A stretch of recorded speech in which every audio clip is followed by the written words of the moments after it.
I have been betrayed. My graphics card was supposed to arrive today. It did not. But that does give me time to revisit my most used primary in Warframe, the Amprex, which also happens to be the best primary in the game. Isn't that right, Margaret?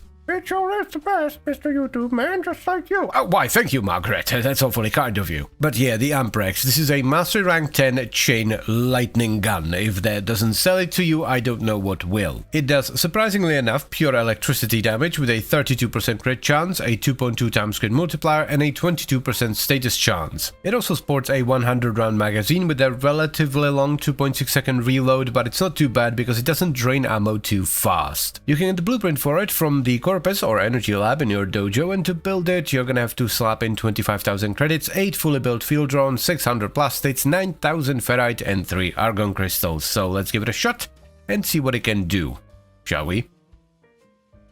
I've done so many different builds on the Amprex. I've had it for like what, 8, 9, 10 years? I have 11 form on it at this point. So let's figure something out. I'm sure we can figure something out here. I'm thinking heavy crit something. Let's start with chamber. I'm not sure about aptitude, but for now we're just gonna put it in. I don't know how I feel about scope. For now we're gonna run it, but I don't like that you have to aim down sights with it, which with the Amprex is a bit meh. Definitely cannot forget about Vital Sense for some crit damage. You know what? Sure, let's double down on crit.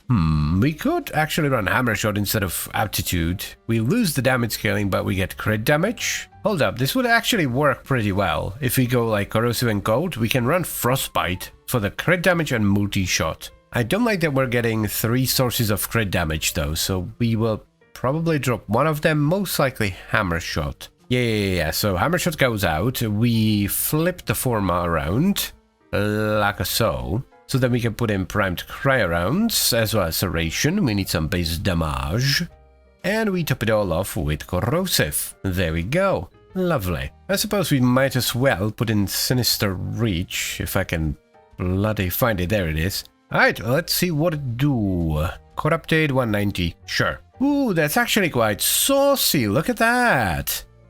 Me likey. Me likey. It's not the most tremendous of DPS, but it is an AoE weapon at the end of the day. I do very quickly want to try like a Hunter Munitions dot build, just for comparison. Rifle and Mentalist to top it all off. So yeah, something like this, I guess. I mean, it's not bad, but like the Corrosive setup was actually better. This is like, it's okay. It's not bad. It would be better with Armor Strip, for sure, because then the electricity would actually be doing stuff. Say hello to the goodest of boys. Bloody hell, Harold. What is going on? Yeah, that's a lot of damage. This time around, we're actually testing in the Conjunction Survival, the higher level one. So yep, they're almost level 200, so this is going to be quite a high level test. One thing that I really like about running crit delay on the Amprex is your ammo drains very, very slowly. Like, look at the bottom right corner. Once I finish reloading, that is. You can see, like, it drains ammo so slow. It actually makes the reload bearable. And because the ratio of like ammo spent versus damage dealt is so good, it means the weapon is very ammo efficient, so you absolutely do not need mutation, which is lovely. It's pretty good, but I can start to feel, especially with some of the beefier enemies, that this is about the limit of what the weapon is gonna do with this setup, so I wouldn't really push this above 200 if I were you. Yeah, this is not an Acolyte killer. I think I would have better luck trying to lure it in front of a train or something. There we go, finally it's dead. I want to try a low level mission, so more like, you know, standard star chart. This is 130-ish, give or take. It's definitely feeling better than it did in the survival, but I feel like we could do better as well. Maybe we can tweak the build a little bit. I wouldn't mind running this in normal missions, but I think we should lean more into the AoE nature of the weapon. What do you think? How the balls are we gonna squeeze blast into this thing? Since we're not gonna be running cold, we need to switch into something else here. I think Merciless to begin with, which means we don't need Serration. We can drop Crit Delay or Scope, but probably Crit Delay. Get Elementalist in there. Something like this. I put it in the wrong way. Why is it gas and magnetic? What? There we go. That's it. Oh, okay. So the ramp up isn't the best, which is to be expected, but what about the bigger guys? Dude, that actually chunks. I think Deadhead just makes more sense. I expected the single target to go down quite a bit, but it absolutely did not. This might be dumb, but what if we take out crit delay? Yeah. And replace it with hunter munitions of all things. Could we go corrosive blast and hunter munitions? I mean, why not, right? Why not? This does make some amount of sense. Dude, is this it? That's actually sick. That works way better than expected. I think it's only fair we test this into conjunction survival once again. Man, the ramp up is not good though. Ooh. Oi, give it back. Honestly, if earlier today you came up to me and was like, hi, I'm thinking about building my Amprex or any weapon really for like corrosive blast and hunter munitions, do you think it's a good idea? I'd be like, lol, no, but look at it.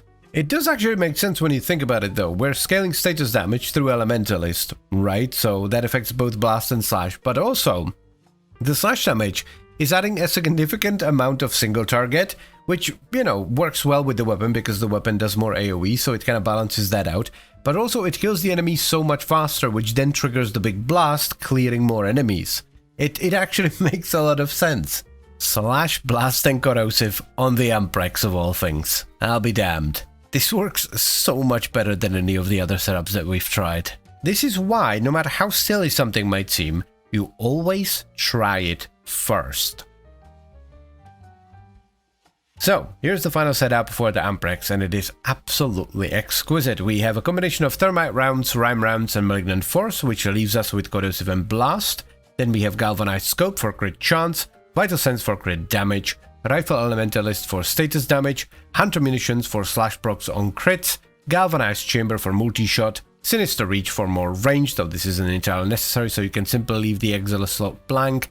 And we top it all off with Primary Deadhead for headshot damage and easy base damage stacking. One thing to bear in mind here is that I ran this on my Naros, who is sporting 2 Emerald Archon shards, so I have 14 maximum corrosive procs, allowing me to strip enemy armor with corrosion alone. I was also using Harold the Hound, who most notably primes Vital. This took a turn I did not expect. Corrosive Blast and Hunter Munitions is a strange combination, but it actually works really well, especially if you have a Vital priming pet or you're running Nourish on your frame, so you prime Vital yourself. So yes, I would absolutely recommend you give this a shot. It is a fun setup on a very fun gun. There is a reason why this is still my most used weapon even after, what, 10, 11 years? Something like that. Ever since 1999 came out, everyone and their mum has been gushing over the new Acuity mods, which do look rather interesting. They increase your damage and crit chance against enemy weak points, but they also come with a pretty severe downside. They completely disable multi-shot. And to me, that doesn't sound very appealing, to be entirely honest with you, but you never know, maybe I'll really end up liking it, so let's try one of them out, and we're gonna try it on the Tiburon. Well, the Tiburon Prime, that is. Now, this is a Master Rank 14 primary rifle that comes with 3 different fire modes. A 3-round burst, which is a 28% crit chance with a 3x crit multi, a semi-automatic single-shot mode, which has a 42% crit chance and a 3.4 times crit multi, and finally a fully automatic mode, which has a 16% crit chance and a 2.8 times crit multi. All the fire modes also do 48 damage per shot, with the fully automatic mode having the highest status chance, the burst mode having the second highest status chance, and the semi-automatic mode having the lowest status chance. So let's give it a shot with primary acuity, shall we? What's the unique? Oh, just the different fire modes, that's fine. I think we're gonna stick to the burst fire mode because of a funky little mod there, but the semi-auto should be pretty good as well. Let's get an adapter on here. So this is the new mod, primary acuity. How high do the benefits go again? 300, wowee, that's actually quite a lot. Yeah, I can see why people, that's a lot of endo. You know what? Screw it. I'm just gonna use one of my legendary cores. I mean, I have 2 of them, like, this is what they're for. We even have a convenient little dash for it. There we go. Frostbite does sound heavenly here, since we're going to be pretty heavy on crit. We also need to run Serration, just to get some base damage. But yeah, this is going to be awesome. We can easily get in some code, so we get the extra crit damage. Hehehe, I am a dum-dum. I am a dum-dum. Do you know why? I don't know how Acuity interacts with Deadhead, so for now we're just gonna put in Merciless. I'm not 100% sure about Aptitude, but let's just put it in for now. Vital Sense for some crit damage. Now what? We are 100% gonna run Bigus Nichus with this, with Hellstrom, because I feel like Vigilante set bonus is gonna be a huge This is the reason why I want to focus on burst fire mode. Critical precision. This gives you up to 500% crit chance for the burst fire on headshots, which makes a lot of sense because we want to headshot for primary acuity. That is a lot of crit chance, my dudes. Let's see how much crit chance we actually have here. I'm starting to see red crits and we're not even fully stacked up, which is lovely. It's pretty easy to stack because you need to miss all 3 shots for the bonus to go down. Where is it? There it is. Val acceleration. The burst fire needs some serious fire rate. Now for these two, probably some elemental damage, most likely, what? Corrosive, I guess? For now, let's just get corrosive in there, and I'm actually gonna go and quickly look up primary acuity. I wanna see how it interacts with stuff like Deadhead. Well, I'll be damned, it's multiplicative. That's pretty nuts, actually. Yeah. Also, weak point damage is additive with weak point multipliers, blah blah blah. What do you mean it's multiplicative to other sources of crit chance and damage on certain weapons? Are you serious? That's insane. Well, since it's multiplicative, there is really no reason not to run it. Test numero dos. The damage is surprisingly solid, but I don't know how it's gonna hold up against the bigger guy. So let's try a gunner. And that ain't too bad. This actually shreds once critical precision is fully stacked up and we like really start red critting. That's really nice. But I have a feeling like, I feel like Hunter munitions would make a lot of sense on this. So let's drop corrosive and we'll probably have to drop, I guess, galvanized aptitude because, well, we need 3 mod slots. Let's get Hunter munitions as well as viral. There we go. Upfront damage is still pretty good, actually. That's nice. Oh, they're dancing. Yes, dance for me. Oh, they stopped. Yeah, Hunter munitions is the way to go here. We have too many really good multipliers for Slash to not use it. You could also drop Vital if you run Nourish or you have a pet that primes it. Then you could run something like this with Elementalist and Bane. Yep. If you can outsource Vital, definitely do so. This is really good, even with just mildly stacked critical precision. We're only like, what, yeah, 200-ish% at the moment. I don't like to outsource stuff in builds if I don't have to though, so let's figure something else out. I think the play here is going to be no Serration, Viral, and then Elementalist. Viral, so something like this. Let's also get Bigos and Nichos for that set bonus. Hellstorm. This is why we use it, by the way. We have 3 pieces of the Vigilante set plus a bunch of stuff for priming Vital. This is the last test, I promise. Yeah, I think this is a pretty good middle ground. Like, it's not as good as like the full-on like Bane and Elementalist kind of setup with Serration, but it also provides its own Vital, so it doesn't really need any outside help. I kind of like that. If you do want maximum damage though, you would absolutely outsource the Vital to like, you know, your pet, or just run Nourish, and then you can run a Bane mod. And Serration. Or you could run more crit damage with like Hammer Shot or Bladed Rounds. I'm really curious how this feels in a normal mission, because these kinds of mods always do exquisitely well in the Simulacrum, but usually perform less good in a more chaotic environment. I most certainly would not use this if I were to play with a squad. Works well enough, I think. Damage is pretty good. I really genuinely want to be enthusiastic about this, because it's very good, quite clearly. The setup does good damage, and it works. But it's just not my kind of thing. This is very much a precision rifleman kind of thing, and I am very much not that. I am a juggernaut. Like 90% of the time, I'm essentially cosplaying a cannonball. There are some weapons where I would consider these mods though, stuff like, you know, the Vesper 77, maybe Nell, sniper rifles, bows, that kind of stuff. One thing that would definitely make this more enjoyable for me as someone who is not a particularly good shot is maybe running this on something like Harrow so that I could freeze the enemies in place to make the headshots a little bit easier. That would probably be a good way of doing things. Well, there is one objective downside here. Eczemus Bubbles, goodie. Yeah, that took far too many bursts to pop. That's actually a surprisingly common problem though, with like, especially with weird builds. See, this is another thing, like I have no idea if Orokin drones even have a weak point. So yeah, there are definitely downsides with a setup like this, but if you can make it work, it is good. Like this is the kind of setup that you have to like ask yourself, am I a good enough shot to actually benefit from this? And even though it's not my kind of thing, because I don't think I'm a good enough shot to benefit from a build like this, I would be much better off with a her kind of setup. I absolutely love that you have the option to run this. Like if you're a good enough shot, this is really nice. The setup feels almost optional, like if you're a good enough shot, you have the option to run this, which is awesome. That's amazing. Hi Mania, how are you doing, bud? Hello? Are you alright, Minia? Oh, he's just taking a nap. This isn't the first time something like this has happened to me, actually. I've had this happen before. Let's just chill. Yeah, the damage is very nice, if you can utilize it.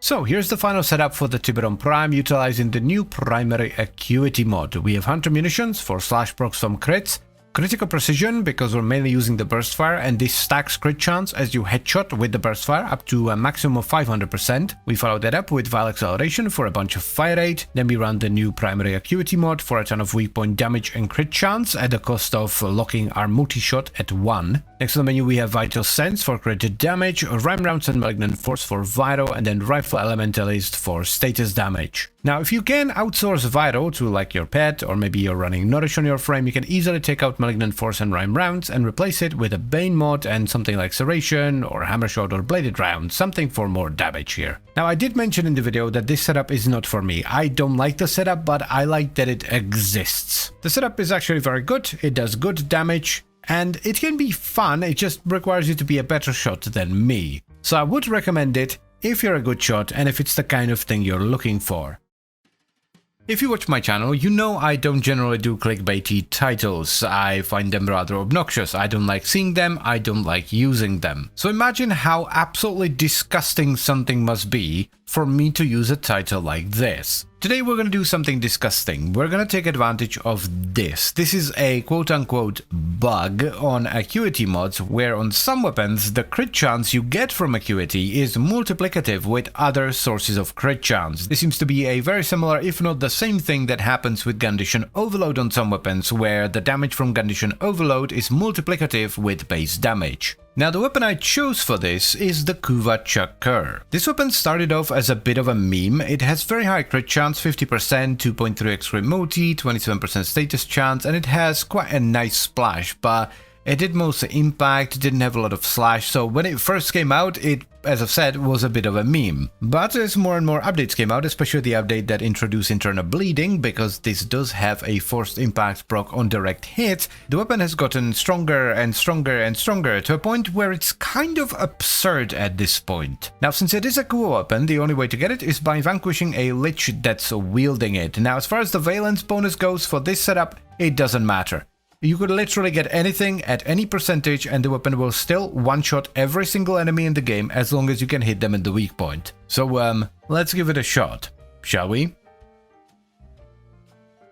So, this is allegedly multiplicative on the Chucker with other sources of crit chance, which seems absolutely insane to me.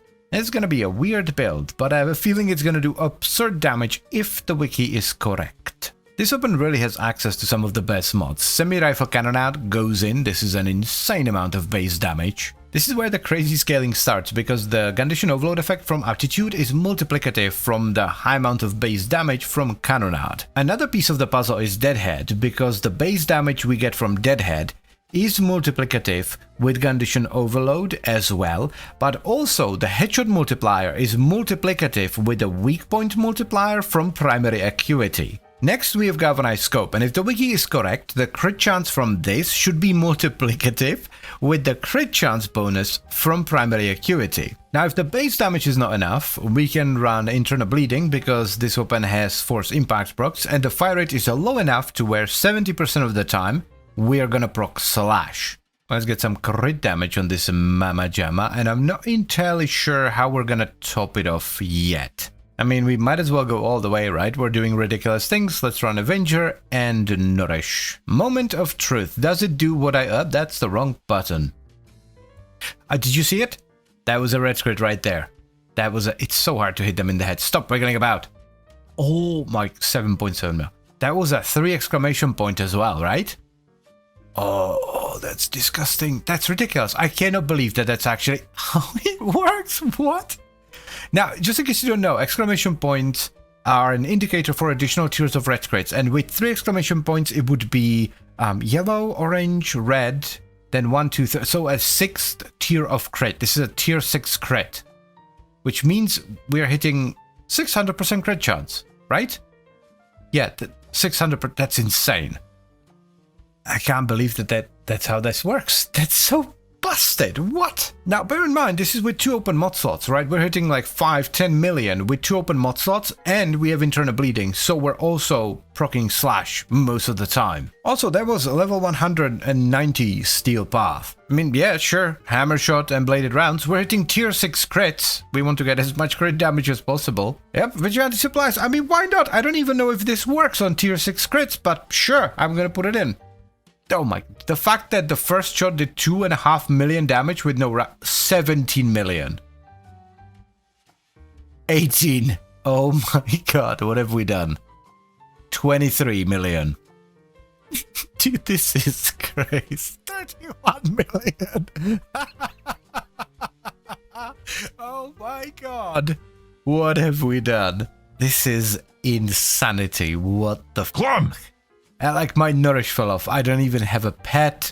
Like, what? This is knocking futs, my dudes and dudettes. Holy hell. Well, this is a build, alright. Harold would make a lot more sense because of Condition Overload, but I'm gonna go Biggest Nikos. I want to see if we can get tier 7 crits through Vigilante mods. This is just absurd. Yeah, 24 million, and that's without, like, excessive priming. Biggest Nikos just primes a bit of Vital, which I'm already doing with Nourish.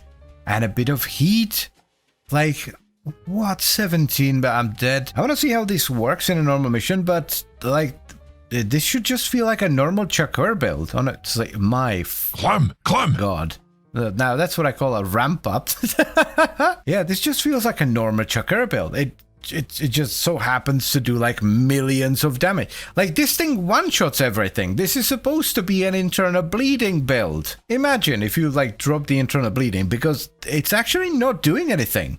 And you ran like 32 mil on an exhibit. That's stupid. And you ran like primed cryo rounds and stuff. What? This is busted and 56 million on an Eximus unit. Do you know what the crazy part is? You don't actually have to headshot with this. Like, the weapon has so much damage that even a body shot will kill most things when you have everything ramped up. Plus the AoE is actually killing stuff. It's crazy. I am willing to bet that this is straight up going to one-shot an Acolyte. There is no way an Acolyte survives this to the face. Alright, moment of truth. Let's try our best and not whiff. Let's try to just get a clean shot straight to the face. Unfortunately, it's angst, so it's gonna be a bit muddy, but... Oh, sit down, bitch! Sit down! Yeah, nothing is gonna survive this. It's just way too much damage. There's just way too much. It's so funny how the Chakkur just gets crazier and crazier with every update. It's like almost every update, something buffs the Chakkur in an absurd way. Wait, are we getting a second Acolyte? It is a pretty slow setup, you know, you're killing, for the most part, the enemies one by one, so it takes a while. So I guess we're getting a, yep, hi Mania. Okay, I'm gonna try a body shot this time around, Nourish, and bang. Let's give it another one for good measure. Yeah, dude, that, yep. Even, like, see, I told you, like, even body shots are really, really good with this, because the Chakkur, it just gets so much power from so many different things. So here's the final setup for the Kuva Chakkur. We have internal bleeding, which is kind of useless, honestly, because 99.9% of the time, the bleed doesn't actually do any damage, because this thing one-shots everything as long as you shoot it in the face. We followed that up with Vital Sense, Bladed Rounds, and Hammer Shot for crit damage. You can easily take one of these out and replace it with like a reload mod, and you're not gonna notice a difference at all. You're still gonna one-shot everything in the game. Then we have Galvanized Scope for crit chance, Galvanized Aptitude for status chance, and Multiplicative Condition Overload. Semi-Rifle Cannonade, which gives us a ton of base damage, and then Primary Acuity, which gives us weak point damage and crit chance. We're also running Vigilante Supplies for the set bonus. This is very much not necessary, as well as Primary Deadhead for headshot damage and base damage. Now, the reason this build is so strong is because the base damage we get from Deadhead and Semi-Rifle Cannonade is multiplicative from the damage we get from the Condition Overload effect on Galvanized Aptitude. The headshot damage bonus we get from Primary Deadhead is multiplicative with the weak point damage we get from Primary Acuity, and the crit chance we get from galvanized scope is multiplicative with the crit chance we get from primary acuity. So we have layers upon layers upon layers of multiplication, which result in some truly disgusting damage. This is one of the craziest one-shot setups you can put together right now. I mean, this thing hits for millions of damage and 70% of the time leaves behind a slash proc that kills anything that dares survive the initial hit. I have yet to find an enemy that has a weak point, because you need to hit the enemy in the weak point to do full damage, that doesn't straight up die from the upfront damage. Like, even acolytes die if you shoot them in the face in one shot. So, of course I'm gonna recommend you give this a shot. It's dumb. It's ridiculous. It's absurd. Mr. YouTube man, why in the seven hells would you pick up the Kuva new core again? I'm fairly sure I am. You made a video about it not too long ago. That's kind of how you sound in my head, by the way. And yes, we did indeed cover the Kuva new core not too long ago. I made a video about it in August. But you see, things have changed, or rather, some things have been added. You see, one of the things about the Kuva new core is that it has a 5x base crit multiplier. So if you can make it crit, it will crit really hard. The problem is making it crit, because the base crit chance is unfortunately only 7%. Now, the OG way of making the new core crit was to simply stack flat crit chance bonuses or final crit chance bonuses, things like Arcane Avenger, Cat's Eye, running it on Harrow, or using Citrine, that kind of stuff. But with the release of 1999, we got a new arcane called Secondary Enervate, which by the way is cheap as chips. You can get a fully ranked one for about 90 platinum at the moment, which gives your secondary weapons a stacking base crit chance bonus that just keeps going up and up and up until you orange crit an X number of times. This makes it perfect for the Kuva new core, which by the way is a lich weapon, so the only way to get it is by vanquishing a lich that's wielding it. Now for the valence bonus, if you want to follow my build, your best bet is going to be getting either electricity, toxin, cold, or heat. Any of them will do. Though heat or cold are going to be slightly better. So let's give it a shot, shall we? If we can make this crit reliably, it's going to be kind of nuts, because the base crit multi here is 5x. So let's get the arcane on here. Is it going to be the last one I check? Of course it is. There it is. Secondary Enervate. Now I'm not entirely sure how this works. On hit, increase crit chance by 10%, and then resets after 6 big crits, which according to this is orange crit. I'm not entirely sure how this works. Like, I thought this would just give me a 17% crit chance, like base. We need to run Hornet Strike because we don't have any other source of base damage, so we could use Galvanized Shot, I guess. Let's also get Galvanized Diffusion in here. I really don't want to run Crosshairs with this. I don't want to aim down sights, so I guess we try Primed Pistol Gambit and see how this actually works. Let's go to the Simulacrum and test it. I'm gonna take out Avenger because I want to see if this is viable on its own. Moment of truth. What? Oh, I'm stupid. I'm so dumb. I swear to God, sometimes I genuinely believe I have the IQ of a paper airplane, so it keeps stacking up and up and up until you get the orange crits, and then it resets. That makes way more sense.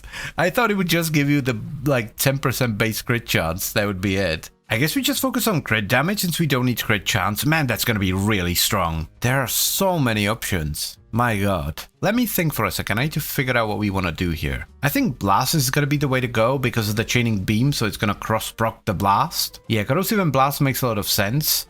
We lose some status by not running Jolt, but it's a lot of extra damage. Another multiplier, plus a nice chunk of reload speed as well, which is always nice. Yeah, we can top it off with Galvanized Shot. Sure, why not? Hi, Mr. Editor Man here. I'm gonna let you in on a little secret. Whenever I record stuff for a video, I always organize the files so that they're easier to edit. And I always put in a short description of what's going on in the footage. And this file is called 6-oh no, that's dumb. I think we'll actually get more blast by simply running Prime Heated Charge instead of Scorch. This will give us more base damage and it will tilt the damage more towards blast, so even though we lose status, we are more likely to proc blast than corrosive and radiation. It would be kind of nice to get more crit damage. We could maybe run this instead of Hornet Strike and just rely on Galvanized Shot for base damage, but I don't think we're gonna do that yet.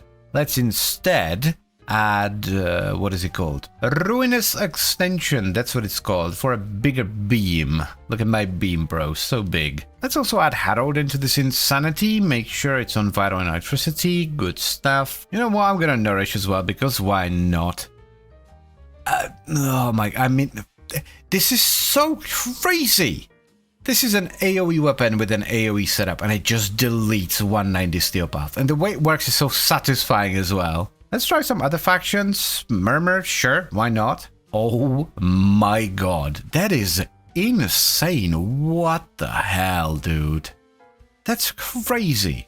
I'm pretty sure this is going to be the go-to setup on new cores now. Oh man, it feels so good to be able to run around the 1999 tile sets with buttery smooth FPS. Oh, I love it. Love it, I love it, I love it. I deliberately went for one of the higher level bounties. I think this one was around level 205. The enemies are somewhere around that level, and it is absolutely deleting everything from both factions. This is a tech rod bounty as well. This is some mighty fine performance, if I may say so myself, my dudes and dudettes. Absolutely devilish.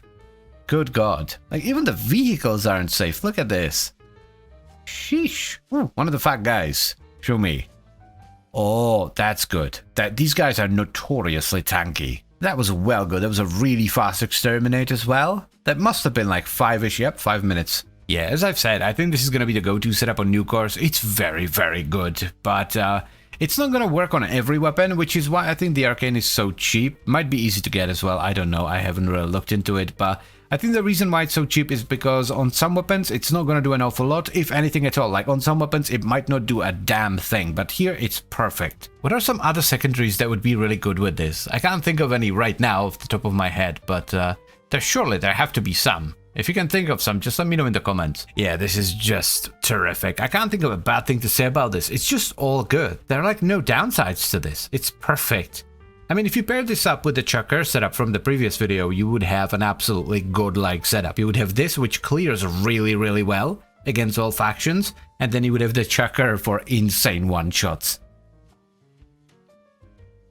So, here's the final setup for the Kuva new core. We have Hornet Strike for base damage, Galvanized Diffusion for status chance and condition overload, Pistol Elementalist for status damage, Galvanized Diffusion for multi-shot, Prime Target Cracker for crit damage, Primed Convulsion, Prime Heated Charge, and Frostbite, which, if you have a Toxin-based Kuva new core, will give you Corrosive and Blast. And we top it off with either Ruinous Extension for more range or ammo mutation if you're having ammo issues, as well as secondary Enervate, which takes care of all our crit chance. Now, if you don't have a Toxin-based Kuva new core, you're gonna have to finagle the elements around so that you get Corrosive and Blast. And just in case you have like a Magnetic-based Kuva new core, simply take out Hornet Strike and put the final element there. I would also highly recommend you run a priming pet. I was using Good Boy Harold with Batoten that was modded for Vital and Electricity. This is a wild setup that does really good damage and doesn't require anything else. It just works on its own, which is always a nice bonus. One thing I did not mention throughout the video, somehow, is that it has basically no ramp up whatsoever. Yes, the weapon does get stronger after a few kills, but it doesn't require kills to do the majority of its damage, so you simply get into a mission, pull the trigger, and you're good to go. This is something that people sometimes overlook, but bad ramp up can straight up kill a weapon. Like, good luck trying to get 3 headshot kills to ramp up your deadhead if you get paired up with squad mates that AoE everything down before you can aim down sights.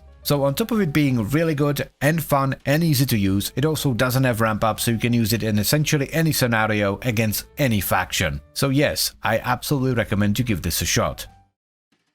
Ever since the first few Incarnon guns came out, the go-to way of building them was a non-crit. You would focus on raw damage and status, because they had a special evolution node that allowed them to do a tremendous amount of damage on a non-critical hit. To be more specific, it was a 50% chance to do 2000% damage. This made scaling crit on these weapons irrelevant. I mean, people tried over the years to make some crit builds for them, but they would always end up being worse than simply running this one evolution. But I dare say the age of devouring attrition, which was the name of the evolution, is over, and the age of crit has begun.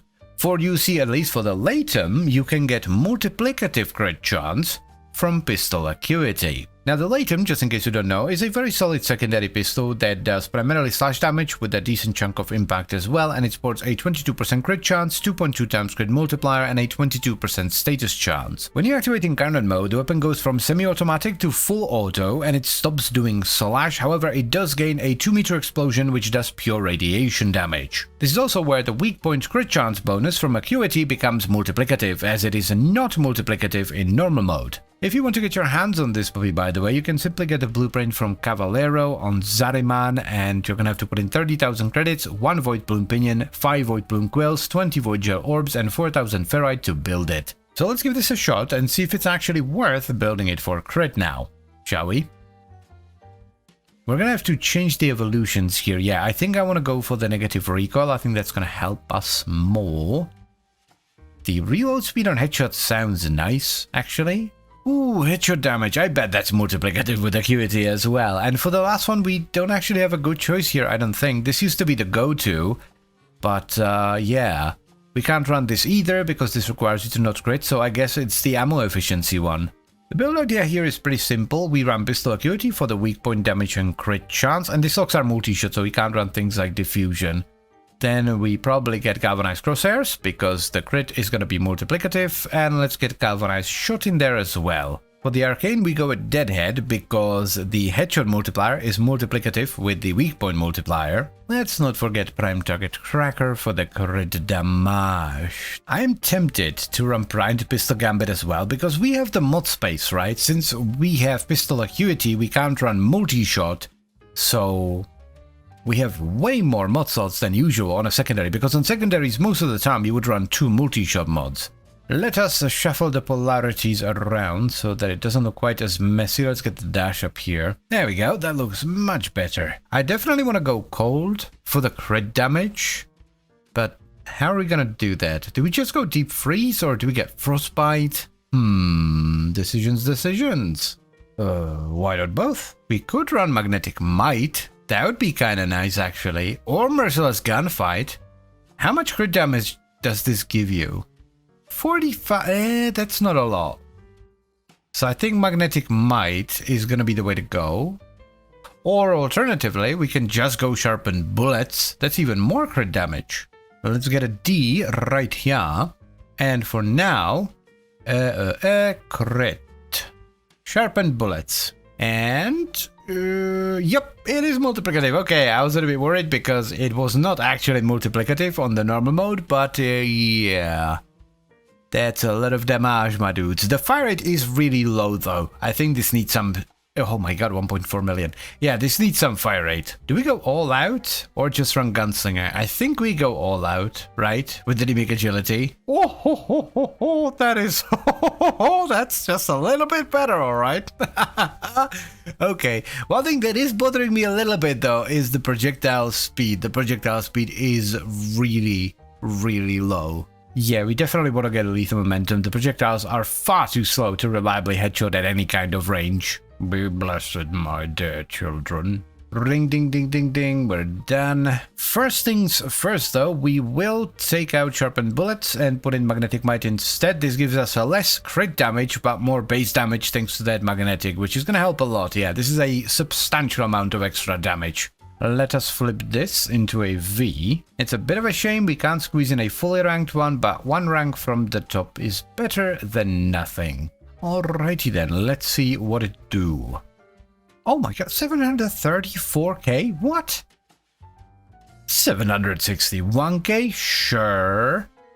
Oh, I don't know about you, but to me it feels kind of illegal to be hitting well over 1 million with a rapid-fire secondary pistol.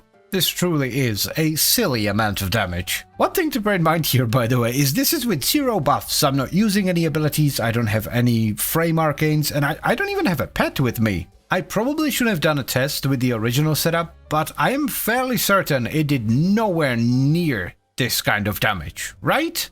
Like the OG setup for the Latum did not do this much damage. I do want to stress one thing though, these setups have obvious downsides, so like if you don't hit weak points, the damage is pretty mediocre. And it's a projectile based weapon that doesn't have the fastest of projectiles, so especially at longer ranges, this is not very effective. Malise! My dude. Come on, wait, am I still in the... I rolled already, why am I still in the bubble? Malise, what are you doing, Damn you, Malise! Damn you! I hate being Maliced in the face. Well, that was fun. Like, as strong as this setup is, it can sometimes be difficult. Like, this is a perfect example. This guy right here, it was so difficult to actually shoot him in the face because of his shoulder pads. And, yeah, this is... Guys, I'm over here. Hello? Can you please turn? You can definitely make it easier for yourself though, like if you run Harrow and use Condemn, that makes the enemies very easy to headshot. Shield boys are definitely the easiest to reliably headshot, they have massive heads. I'm fairly certain this is considerably stronger than the original build, but it does have the downside of always having to meticulously aim for the enemy's weak point, which is not something you have to do with the original one, and that I think is kind of cool. Like, if you want to bother with the meticulous aiming, you can get more damage out of a build like this, but if you just want to spray and pray, you can run the original one and still do decent damage. So, the final set of evolutions we went for were Marksman's Hand for the negative recoil, Lethal Rearmament for the reload speed on headshot, Caput Mortem for the headshot damage, and Reaper's Plenty for the ammo efficiency on headshot. Then for the build itself, we ran Primed Pistol Gambit and Galvanized Crosshairs for crit chance, Prime Target Cracker for crit damage, Pistol Acuity for weak point damage and crit chance, Galvanized Shot for status chance and condition overload, Anemic Agility for a ton of fire rate, Deep Freeze and Magnetic Might for cold damage, magnetic damage and crit damage, and I would also highly recommend Lethal Momentum in the Exilus. And to top it all off, we're running secondary Deadhead for headshot damage and base damage. I think you should definitely give this a shot. It might not be your cup of tea and you might eventually switch back to the original non-crit setup, but it is worth trying out. The damage this can dish out is quite substantial, though as I've mentioned already, there are some downsides like good luck consistently hitting weak points against the infested, for example. Even the Grenier can be somewhat problematic at times because of their ginormous shoulder pads. So definitely give it a shot, but if you don't like it, you can always go back to the OG non-crit setup. I genuinely don't know why I keep doing this to myself. Like, every time something new comes out, I always go, I wonder if this makes the Stug any good. I'm starting to worry it might be an illness of some kind. You see, the Stug is bad, objectively horrendously bad. It doesn't do particularly high damage, its crit chance is terrible, its crit multiplier is terrible, its status chance is terrible, and its mechanics are atrocious. It fires gel blobs that attach themselves to an enemy and can actually stack when you fire multiple of them, and they explode after a delay of 1.5 seconds. This is terrible in and of itself, but it's actually worse than you might think because it also makes it so that most mechanics that we generally use to scale damage don't actually work with this gun. Also, its stat page is confusing as hell. At least it's relatively easy to get. You can just get the blueprint from the market and the build requirements aren't too bad. 20,000 credits, 3 neurodes, 4 gallium, 3,000 salvage and 1,200 alloy plates. So let's give it a shot and see if we can make it work with some of the new stuff that we got with 1999. Shall we? I can't believe I already put 4 on this thing. So the idea here is to use secondary Enervate and see if this actually works. Because the problem with this gun is that, like, nothing works with it. You can't crit with it, you can't proc status with it, condition overload doesn't work, it's just bad. No shot. I think I'm seeing crits. Oh my god, something actually works with the Stug. I'll be damned. Well then, it appears we might have a way to scale damage with this thing. It's gonna be wonky, but it should be doable. I think the crit on this is based on how many blobs you stack, so let's just put in Prime Target Cracker for the crit damage, which brings it up to 3.1. We need to run Hornet Strike for base damage, and Galvanized Diffusion for the multi-shot. We could run Cold for the extra crit damage on the proc, because this weapon does actually have status chance, it just doesn't show it for some reason. It kind of mixes the stats on the projectile and the explosion, I don't know why. So let's run Frostbite. Lethal Torrent, more fire rate, more multi-shot, good stuff. Yeah, Magnetic Might for sure. I'm starting to like this mod an awful lot. I mean, Magnetic is great, and crit damage even better. Let's do an actual test here before we continue. Let's bump it down to 100, and let's turn off Steel Path for now. I mean, it's the Stug at the end of the day. Oh, it actually did damage. Oh my god, no way. What about... Oh my god, this actually, like, does damage. Now, it might not seem like much, yeah, this is not Steel Path, but, like, as someone who's tried to make this work for years, this is, like, the best I've seen it perform, ever. I mean, it might not win any prizes, but I can make this work. Like, we can tweak this a little bit, give it more damage, add a pet or something. Tenacious Bond for the extra crit damage, some, like, vital priming and stuff. Sure, why not? There is no way this actually kind of works. Oh my god, look at that! We're killing stuff with the Stug. I can't believe it. This makes me so immensely happy. Dude, look at this thing. It's tremendous. I mean, look. Bombard dead. Fabulous stuff. Oh my god. I think we're gonna drop status and just try to make it do as much damage as possible. Yeah, I think we're just gonna stack as much raw elemental damage as possible. We're gonna need a forma for this. Wait, why does Pistol Elementalist have like the highest reload speed? Outside of like pressurized magazine or primed quick draw. Well, yeah, what? That doesn't seem right, but sure. I want the reload speed. Let's get a 5th forma onto the stag, and this allows us to run primed heated charge. That's actually quite a lot of damage per shot. Dude, I am starting to believe, like, this actually does damage. Look at it. Oh, I'm so proud. My little stag. It's finally doing something. Yeah, like, I think we can do a steel bath mission with this. I don't see why not. Oh, look at that, dude. 100k. 100 bloody k. Oh man, steel path with a stag. My god, what have I done? I mean, it's slow as balls, but it is killing stuff, like especially the shield boys. Look, boop, dead. Armored guys a little bit tougher, like even lancers give this run for its money, but it does kill them eventually. Can't believe I'm actually doing this. Look, 30 kills, just like that, with the stag. I was concerned about ammo, like ammo sustained, but I'm still fully stocked, so it seems alright. Even if it wasn't alright, we could invest a bit more format to get ammo mutation. We still have an empty exile slot. So, the ammo thing, yeah, not good. I thought it was okay, and it was okay for a while, but now we are starting to run out rather rapidly. I'm almost out of ammo, so this is a bit unfortunate, but I will try my best. Let's cover an acolyte and explosive goo. Wait, hold on a sec. Whoa! Dude, what? Yo. It's... Are you kidding me? What? I can't believe I'm about to say this, but this is, like, much better than a lot of setups that I've tried before. What? That actually did solid damage. Dude, this actually kind of rocks on the star chart. We're doing the tank, by the way, because... why not? Yeah, like star chart wise, like especially if you squeeze in primed fulmination somewhere, this could actually be like solid enough. I would use this probably. Excuse the stuttering, I'm still trying to get used to the fact that I'm praising the stug for something. This actually works surprisingly well. What? Did I just get butt slammed by a tank? Boo got some serious booty, I guess. Yeah, I mean, yeah, look at that, easy dude. I don't have enough ammo to kill it like this, so we're gonna have to use the Panzerfaust. But, yeah, easy. I forgot there's a phase 2, oh noes. Yeah, this ain't happening. I could probably kill it if I, like, aimed a little bit better and I had some ammo pizzas, but, I can't aim any better and I don't have ammo pizzas. Let's try Apollodorus. This could be fun.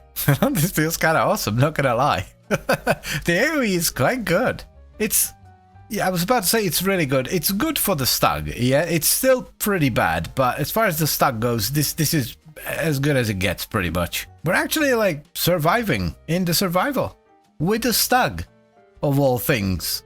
This is awesome. Round 2, and this time around, I actually have ammo. Bring it on, angst. Yeah, dude, this actually does damage. Like, I can't believe I'm about to say this, but I've actually used worse. Genuinely, I've had setups that did less damage and were more annoying versus acolytes than this. This is actually like killing it reasonably fast. It's not great, but it's not bad. So, here's the final setup for the stug. We have Hornet Strike for base damage, Galvanized Diffusion for multi-shot, Prime Target Cracker for crit damage, Lethal Torrent for fire rate and multi-shot, which is followed by Primed Heated Charge and Primed Convulsion for just a ton of radiation damage. Then we have Pistol Elementalist for the reload, actually, we don't use it for the status damage, and we top it off with Magnetic Might for magnetic damage and crit damage. The most important part of this build, and the reason why it works at all, is Secondary Enervate, our arcane. This gives us stacking base crit chance bonus whenever we hit an enemy until we do a certain amount of orange crits. This setup doesn't really work without it. The one cool thing about Secondary Enervate is that it still kind of works even at low ranks. Additionally, we were also getting some extra crit damage as well as armor strip and a bit of priming on a Vulpaphyla. The stug then, would I recommend you give this a shot?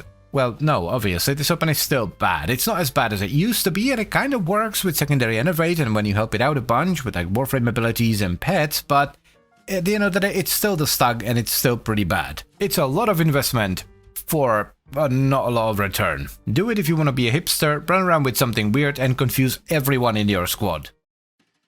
I enjoy running around with strong weapons and deleting entire rooms full of enemies just as much as the next guy, but I also very much enjoy taking weapons that the community has deemed inadequate, bad, terrible even, and giving them a proper shot. I mean, that's how the series started, and it's why it's called Give It a Shot. Now, last time we did the Stug, and it actually kind of worked. We were able to clear a Steel Path mission and even kill a handful of Acolytes with it. And while today's weapon isn't anywhere near as bad as the Stug, because what is, it's still pretty meh. I'm of course talking about the Coal Star. This is a handheld cluster rocket launcher. Now the damage on this is actually quite decent. It's 200 impact damage on direct hit, plus 300 blast damage in a 3.9 meter radius with 40% fall off. It also sports a decent enough 17% crit chance, 2.3 times crit multiplier, and a rather solid 19% status chance. Additionally, its rockets split into 3 smaller bomblets on hit, so you actually get the damage of the hit, then the explosion, and then the bomblets as well. This, on paper, is actually pretty good, especially with the somewhat recent changes to blast damage. It's kind of like a baby's first Tsar. It unfortunately doesn't quite translate into gameplay, which is why the Coal Star has never been too popular. It's also kind of annoying to get. On top of 30,000 credits, 2 tellurium, 4,800 cryotic and 3,600 plastids, you also need to build a Kraken first, though luckily both weapons have their blueprints available in the market. But anyway, let's give it a shot and see what it can do, shall we? This is very quickly becoming one of my favorite arcanes on weapons that can benefit from it. Secondary enervate is just awesome. We need to get Hornet Strike just to get some base damage. Then Galvanize Diffusion for the multi-shot, and I'm also gonna put in Lethal Torrent before I forget about it again. Also might as well slap in Prime Target Cracker. I don't think we're gonna put on any mods just yet. I wanna test it first because I wanna figure out if this needs like fire rate or reload speed or something, because it's been a while since I've used the Coal Star. Now one thing you'll notice is that the recoil is absolutely horrendous. It gets better when you're aiming down sights, but it's still pretty bad. Oh, that's really cool actually. So not only do the rockets stack enervate, the bomblets do as well. Look at how fast it stacks. This is gonna be nice. Yeah, we're actually getting red crits from enervate. Wowie. Yeah, we can do something with this, for sure. This will need mutation, 100%. You only have 15 shots in reserve. And I think unranked mutation is gonna be more than enough. I think gas is gonna be the way to go here. Just big gas procs. And I think we stick to dual stat mods just to get as much status as possible, so we're actually gonna run Scorch instead of Primed Heated Charge. Ooh, actually, the reload speed from this would be really nice. I mean, the reload is only 2 seconds, but you also only have 3 shots in the mag. So that's gonna be cool. And we can top it off with Magnetic Might. Yeah, we could do it like that. This ain't bad, Chief. This ain't bad at all. Harold is helping out a lot, but I mean, that's why he's there. Let's switch Harold to Corrosive and Cold. And then just use Nourish for Vital. I don't think anyone's gonna be mad that we're helping the Coal Star of all weapons. Let's turn on Steel Path and bump the levels up to, let's say, 150. Hell yeah, brother. That's pretty good. That is pretty damn good. The AoE on this is ridiculous. I thought about squeezing in Fulmination somewhere, but this thing has so much splash damage. It's kinda nuts. Though Fulmination would be really strong because the base AoE is really big already, so it would increase it substantially. I mean, it still works without Nourish. It's obviously not as good, but if you don't have Nourish on your frame, it's okay-ish. Let's try something else. Shield Boys? Sure. Oh, phew. Big boom. Will it do? Let's see. Send help, please. That is quite saucy, actually. Dude, this actually kind of shreds. I really want to squeeze in Primed Fulmination because with weapons like this, Fulmination will often give you more damage because it makes the AoE so much bigger, it makes it more likely for your explosions to overlap and hit the same enemy multiple times. Hi Ergo, how are you doing, mate?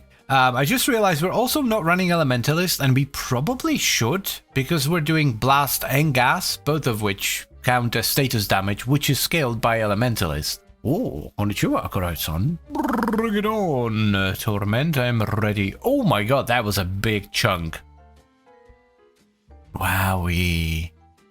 That's actually a lot of damage. Yeah, this thing does a lot of upfront damage. Wow. This is one of the reasons why I wanted to run Magnetic Might, just more elemental damage, because the baseline is quite high. Vroom vroom, bitches. Yeah, this is really cool. I was a little bit worried that this might be too high of a level, but nope, it still works really damn well. This isn't a particularly high level bounty, it's about 166 as you can see on the enemies, but yeah. Still works damn well. My life support is going down a little bit, but I'm not really like paying attention to the life support capsules. This thing right here. It's kind of difficult to actually break off the little blue things with the gold star for some reason. I'm happy with this, but I think it can get better. The weakest mod here by far is definitely stunning speed, so that comes out. And do element... we're gonna need a forma for this actually. There we go. Now I am tempted to take out Magnetic Might and then put in Prime Fulmination, but the extra magnetic damage and crit damage is good. It's just too good. Yeah, I'm keeping it. Oh yeah, that's way better. And we actually get more reload speed, which is really nice. Because while it might not seem like a big deal, right? Oh, it's a 2-second reload, but you have to reload after 3 shots every time. It actually gets quite annoying. If you can squeeze in that fulmination, like for example, if you have a Riven, which I do, but I don't use Rivens for these builds, definitely do so. Like the extra AoE is going to make this so much more ridiculous.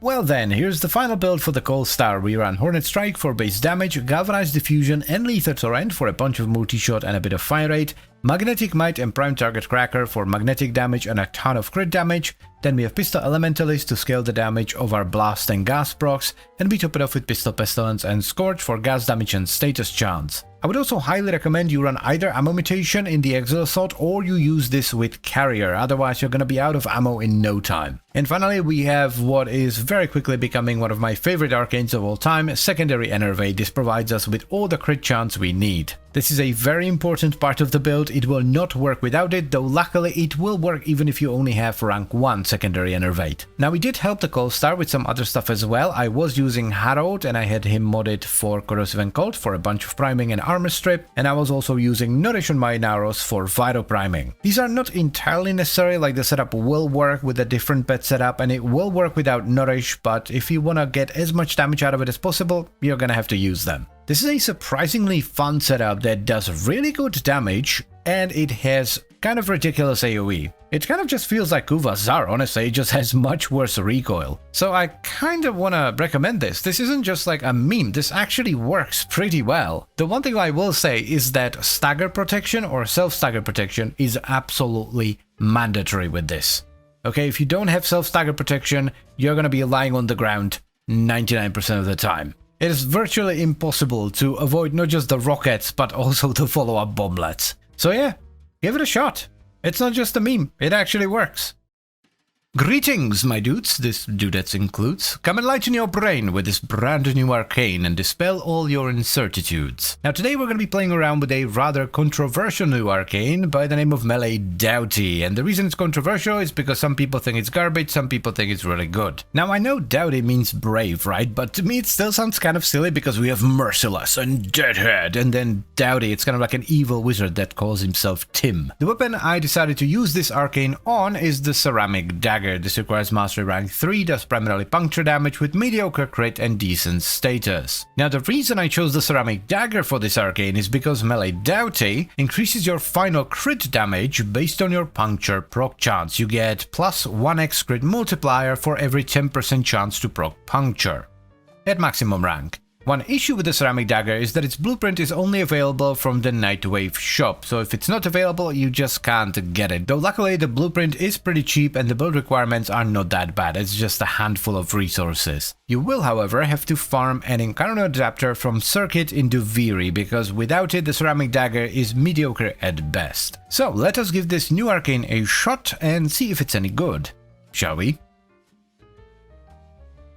I would ideally not want to do the initial combo stuff and actually do like a normal build, so we'll probably end up swapping these two around, though I think we will keep the crit chance. That's just too strong. Let's switch this one to range, I guess. Yeah, that seems really good. I'm not sure if I want to switch this one as well. For now, you know what, let's just keep the original one for now. Hi, Ordis. Let's move this onto config C for now. So how does this work exactly? Is it going to be like a breakpoint thing? Does it work with Weeping Wounds? Just so many questions right now. What happens if I put in melee prowess? Oh, it actually shows up on the stat. That's so cool. Yeah. And it doesn't seem to be a breakpoint thing. It just adds the appropriate... Oh, that's so cool. Well then, let's get a stance. It doesn't really matter. Stinging Thorn, sure. Primed Pressure Point 2. We also want Blood Rush. And I have a Umbra Polarity, so I guess we can run Sacrificial Steel too. It's gonna be nice if we go for Tennokai, I guess. And we're gonna have a lot of crit damage, so crit chance isn't bad. I hope this works with Weeping Wounds, because that would be really nice.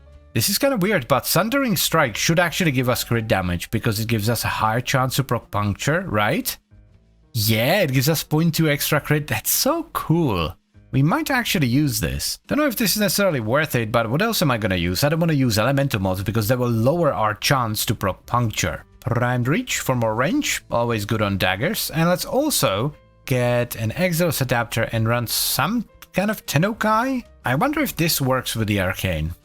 Might as well try it, so let's put it on and go test it. Oh, hold up, what is that? Aha, it tells you that is very nice actually. Oh, it's going up, which means Weeping Wounds actually works. Very good. Very good indeed. You know what, for a pure puncture weapon, the damage is actually kinda nutty. But I mean, like, what do you expect? We're getting, look, 11.9x extra crit multiplier just from the Arcane. That's kinda nuts. I should have done this to begin with, but I'm gonna switch to Breacher's Opportunity because it's just more base damage. We don't use the initial combo from that one. It's kinda strange, but it's not bad. Like, it needs something. This is not quite it, but it's getting there. Yeah, there is one. I've never used this before. How much puncture does it give you? The same amount, so this is just straight up better than Sundering Barb. Yeah, this is just straight up better. How much crit multi? What? 1.2x extra crit multi just from that? Dude. That's actually kind of disgusting. We're getting 13x crit multi from the Arcane. Let's go. This is surprisingly good. Like, I'm pleasantly surprised by this. The damage is actually really nice. Because, like, we're not stripping their armor, we don't have a pet, we're not using, like, Warframe abilities or anything, that's just a weapon on its own. And it's, like, clearing Steel Path very comfortably. Can I please get a Tennokai proc? Hello, there we go. Shunk! Yep, big damage. Big damage. I think the main issue with this Arcane is not that it's bad, but that it has some really strong competition, like, you know, because anytime you do anything melee, you have to compare it to like a big slam build and an influence build and a big elementalist build with like blast and stuff. One thing I will say for sure though is that it's a really good standalone build, like this does not need any help. Okay, a few things here. I want to try Pointed Wind instead. I also want to switch Tennokai to, yep, that's the one, Discipline's Merit, to make it more reliable. And I also want to try Condition Overload. I want to see how this scales with like a bunch of help. So we're going to give it Arcane Strike for the attack speed. We're going to run Nourish for Vital. And we're going to get Herald with Corrosive and Cold. Fantastic. Fun times are upon us, my dudes and dudettes. You know, I've seen some setups pop off pretty hard in my time. But I don't think I've seen anything pop off quite this hard. What is this damage? I actually don't think I can do this bounty. I've tried over and over and over again, but I kill things way too fast. I can't actually open anything up to a Mercy Finisher. Let's try here, like... See that? There's... What? This is kind of wild, actually. Look at that, 14 million damage. Just like that, because why not? So here's our melee doughty setup for the ceramic dagger. The stance doesn't really matter, that's up to you, pick whichever stance feels the best. For our Tennokai trigger, we have Discipline's Merit, which changes Tennokai from a random proc chance to where it procs every 4 hits. This makes Tennokai much more reliable. Then for the actual mods, we have either Condition Overload if you're running a priming pet and you're running Nourish and stuff, or you can run Primed Pressure Point or even Sacrificial Pressure if not. We followed that up with Blood Rush and Sacrificial Steel for a bunch of crit chance, Primed Reach for a ton of range, Jungler's Barbs for puncture damage and status chance, then we have Organ Shatter for more crit damage, and we top it off with Melee Prowess and Weeping Wounds for status chance. The star of the show here is the relatively new arcane called Melee Doughty. This gives you 1x extra crit multi at maximum rank for every 10% chance to proc puncture. This is why the build is so weird. We don't want any elemental mods and stuff like that getting in the way of our puncture, so we just scale raw damage, crit, puncture, and status.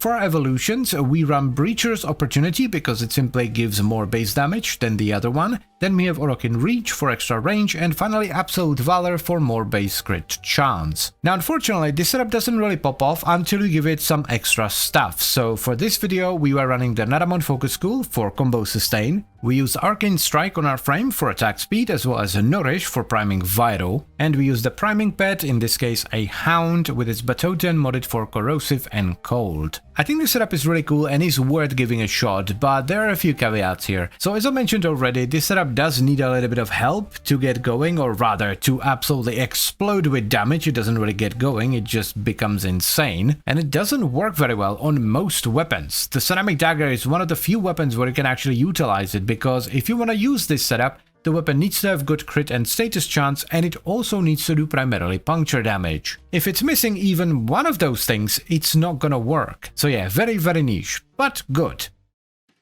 Now, I know we've covered the Ignis roughly about a month ago, and I wasn't even going to record this originally, it was just something I was gonna do on my own. But then I thought, what if it ends up being really good? You see, I was playing around with Primary Crux, trying to figure out which weapon would pair with it the best, and no matter what I did, I would always end up back with the Ignis Wraith. But why? Well, I've always tried to make the Ignis Wraith work without ham-fisting in crit and hunter munitions, and I was somewhat successful, but it never felt quite right. No matter what I did, crit always seemed to be the way to go, even though the weapon only has a 17% crit chance, which is not bad, but it's also not tremendously high. Despite that, it ends up being worthwhile on most builds because it's just another way to scale damage, especially since the crit multiplier is above average at 2.5x. But with Primary Crux adding in a ton of status chance as well as ammo efficiency, we finally might be able to make it work without crit. So let's give it a shot, shall we?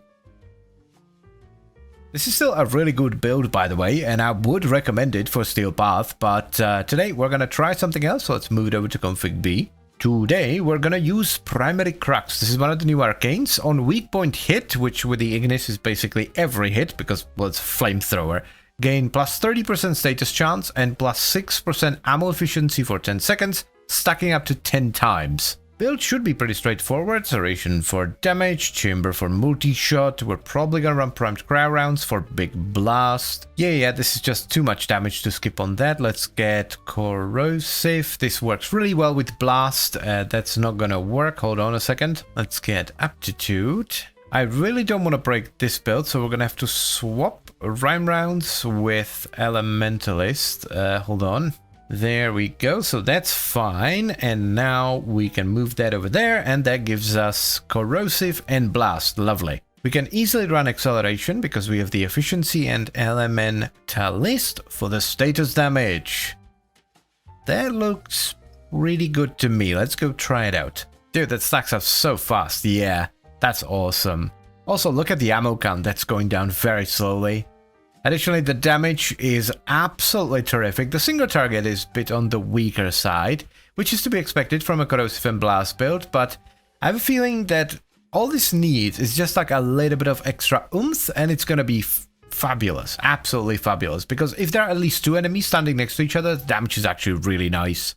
Let's do another test, this time with Nourish. I feel like that's like all this needs, really. Oh, Yep, that pretty much fixes the single target issue in its entirety. That's awesome. I think this might be it. I think I finally did it. Let's add Harold into the mix. Let's switch him over to Blast and Ellie. I kind of want to see how far I can push this. Yo, dude, this is sick. Yeah.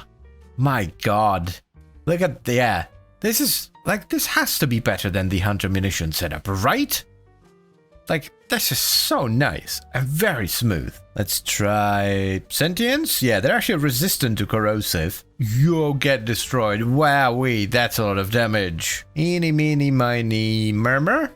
Sure. Ooh la la. Yeah, dude, this is awesome. Yeah, this is basically what I've been trying to do for like 3 years now.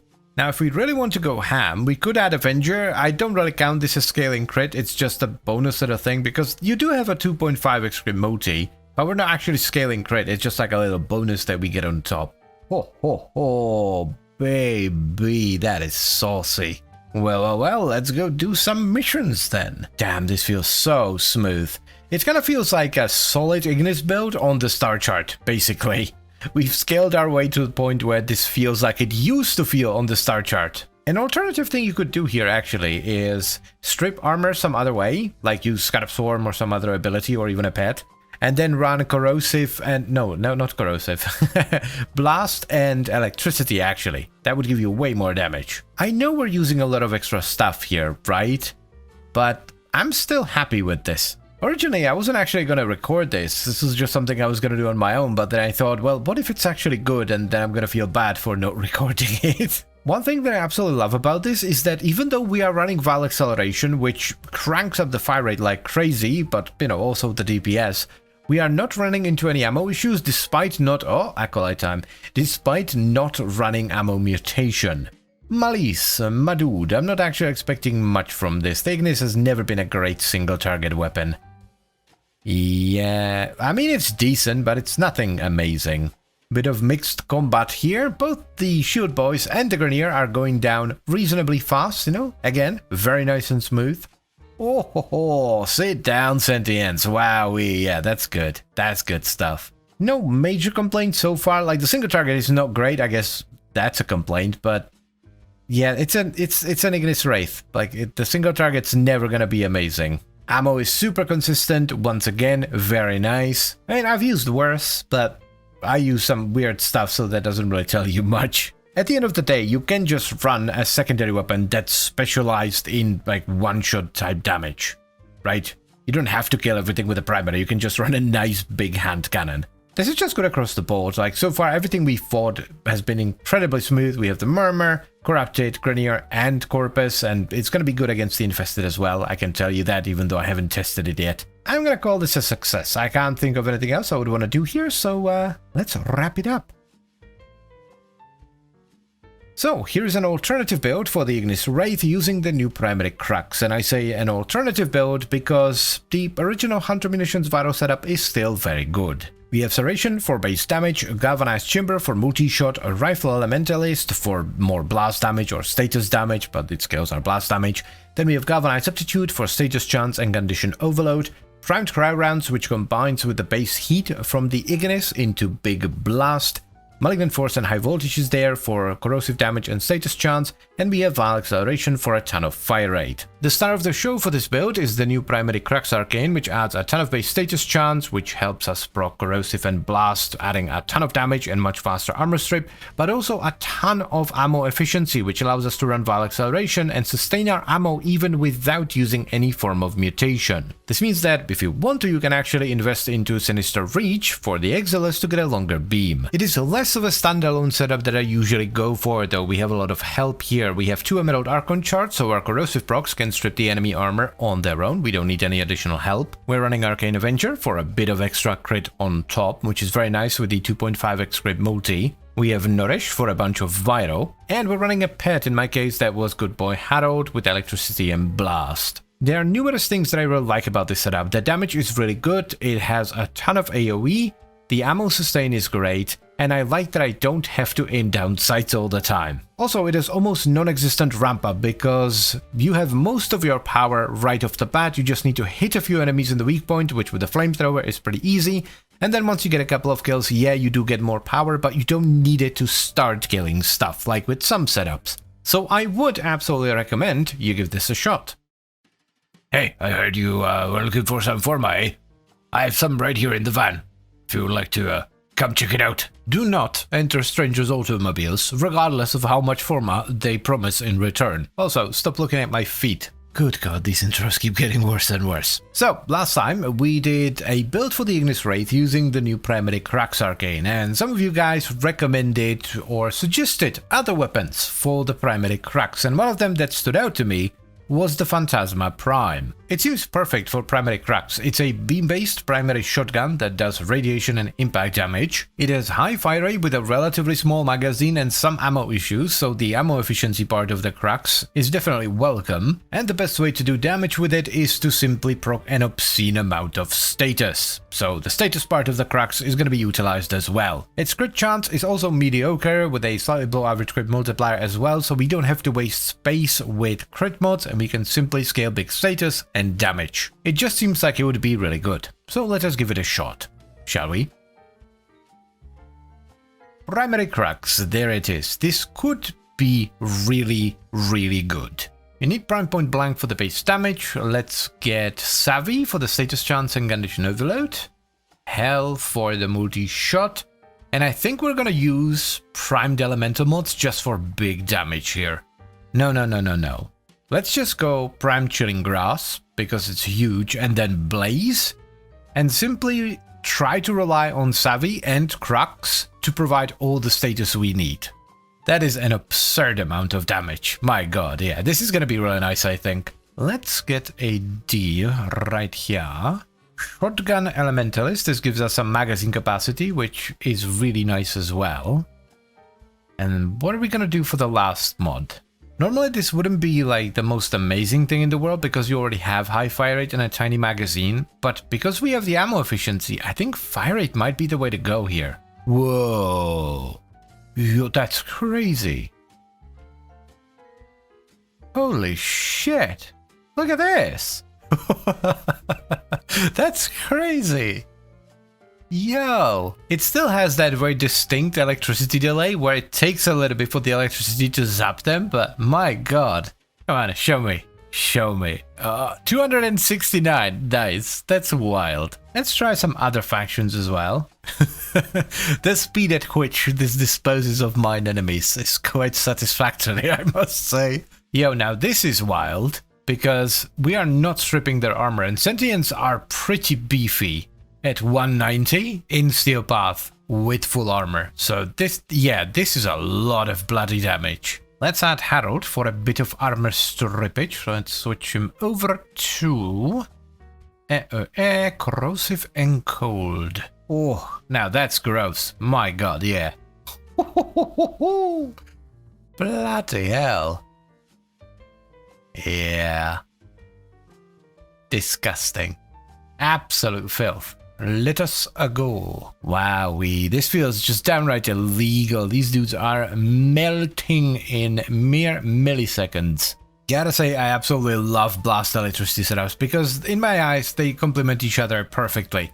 Right, electricity does a lot of damage, but it does it fairly infrequently. There's like downtime in between electricity procs, whereas blast, if you have enough fire rate and status chance, does damage very frequently, but it's like in smaller amounts. So we have these big chunks of electricity and also the smaller, far more frequent explosions with blast, and it feels really good. I love this outdoor like city tile set, especially with the wintry overlay. It looks so good.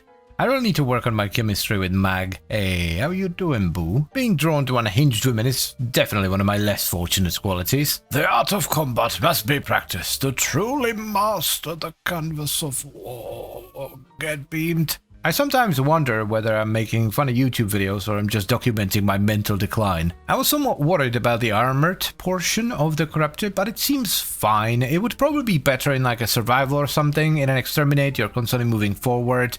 So I'm not really giving Harold time to strip their armor, but the damage seems to be fine. I love that Crux is single-handedly just fixing all ammo issues on this setup. So we can actually, like if we want to, we can run a useful Exilis mod instead of just jamming in mutation. I don't even know what to say here, they melt so damn fast. The kind of damage this is doing just I don't know, it just feels wrong. Like, yeah, this is Steel Path, yeah, they're over level 100, but this just deletes them so efficiently. It actually genuinely feels wrong. I think we are pretty much done here. I can't think of anything I would want to do with this setup. I think this is as good as it gets with a crack setup, so let's wait for an Acolyte and then wrap it all up. Yeah, pretty much what I expected. Like, normal enemies get, you know, 200-300 electricity procs on them if they're tanky enough, but with an Acolyte you're limited to 4. Blast is helping a little bit, but not... I'm flying, but not much. Not much at all. Oh my god, that took bloody forever. Yeah, if you're gonna use this, you're gonna need a good sidearm.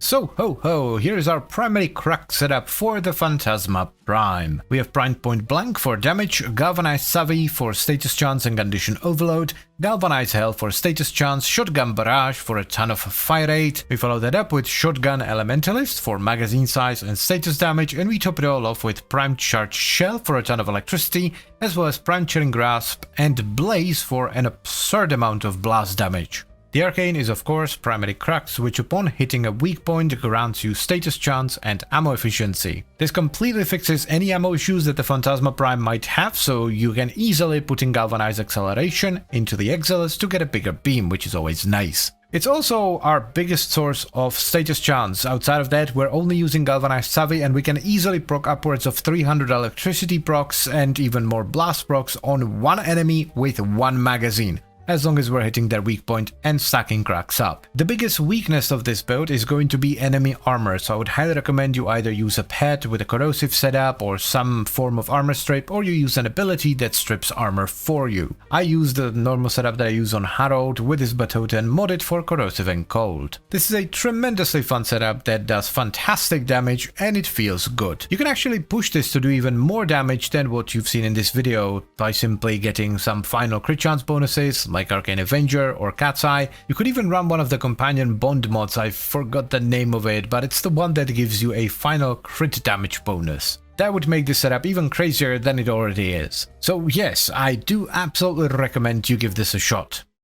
Bubble, a thin sphere of liquid enclosing air or another gas. Blowing bubbles is a favorite pastime of many children. However, bubbles can also be used as devastating devices of destruction.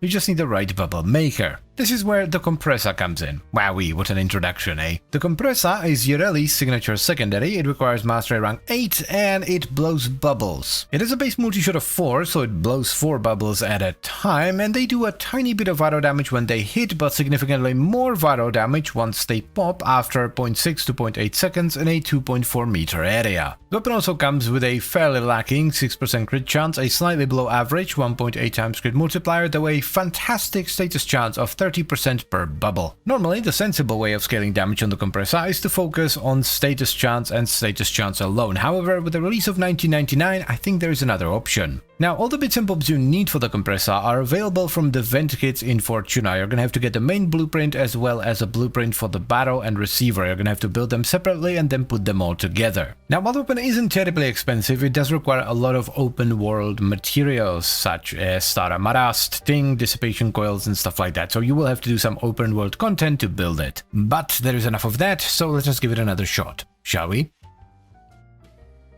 This build is still really good. Like, I'm not saying that it's bad or anything, but let's try something else for a little bit. Secondary Enervate, there it is. This could be really interesting here, even though the crit multi is only 1.8x, because of the way the weapon works. We do need Hornet Strike for some base damage, Diffusion for multi-shot. I think we're gonna skip Lethal Torrent and go for Prime Target Cracker instead.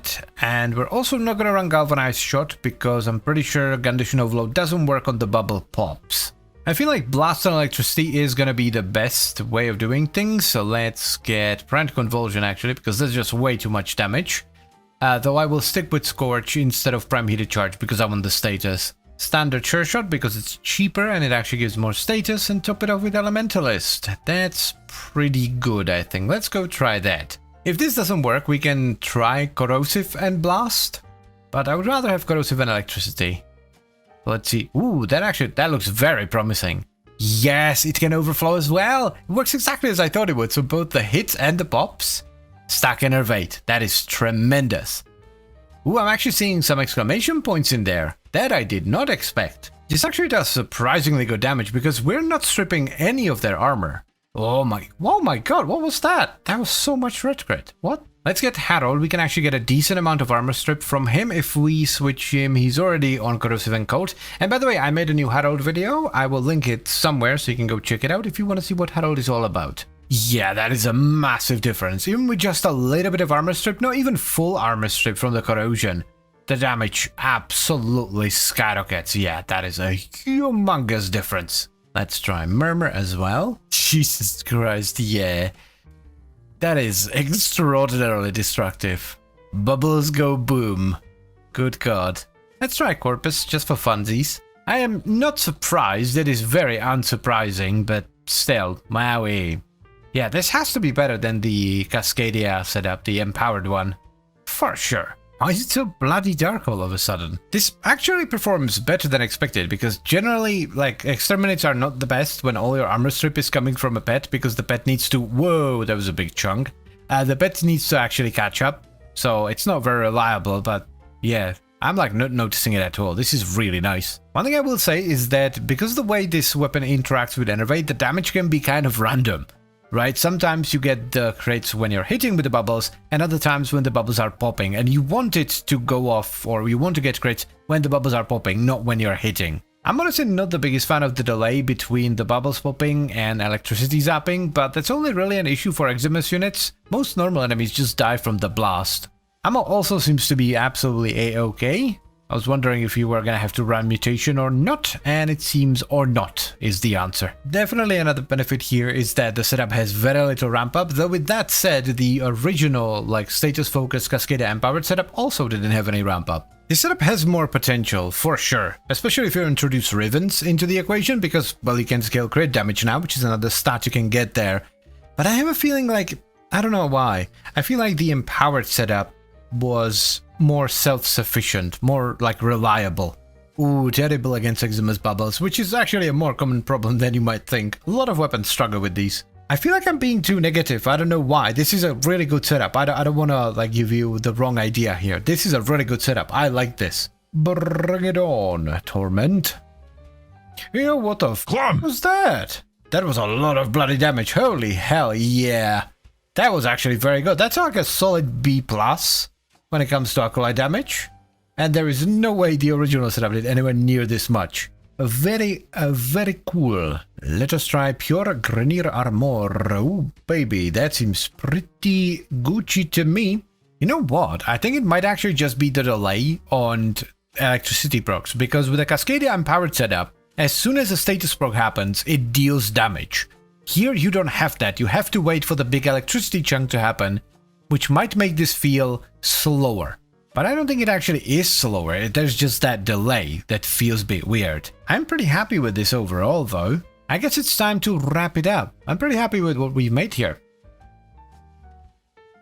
So here's the alternative setup for the compressor, and I say alternative because the original one with Cascadia empowered is still really good, and it also fits into the same polarity configuration. So you can relatively easily try both of them and just pick the one that feels the best for you. We have Hornet Strike for base damage, Galvanized Diffusion for multi-shot, Prime Target Cracker for crit damage, Sure Shot for status chance, Pistol Elementalist for status damage and reload speed, and then we have Primed Convulsion for a ton of electricity, as well as Scorch and Frostbite for blast damage and status chance. I also ended up putting Lethal Momentum into the Exilus because it did fit, but you really don't need to do that, it just makes the bubbles a little bit faster. Now the biggest difference between this and the previous setup is of course the Arcane, Secondary Enervate, which increases your base crit chance until you get an X amount of orange crits, at which point it resets. This is the only source of crit chance on the build, and it provides more than enough. One thing I would highly recommend for this build is either running a pet or an ability that can strip enemy armor, because when you're running Blast and Electricity, armor is your biggest enemy. Now you could just tweak the build a little bit and just run Corrosive and Blast, which, if you're running Emerald Archon charts on your frame, would strip the enemy armor completely,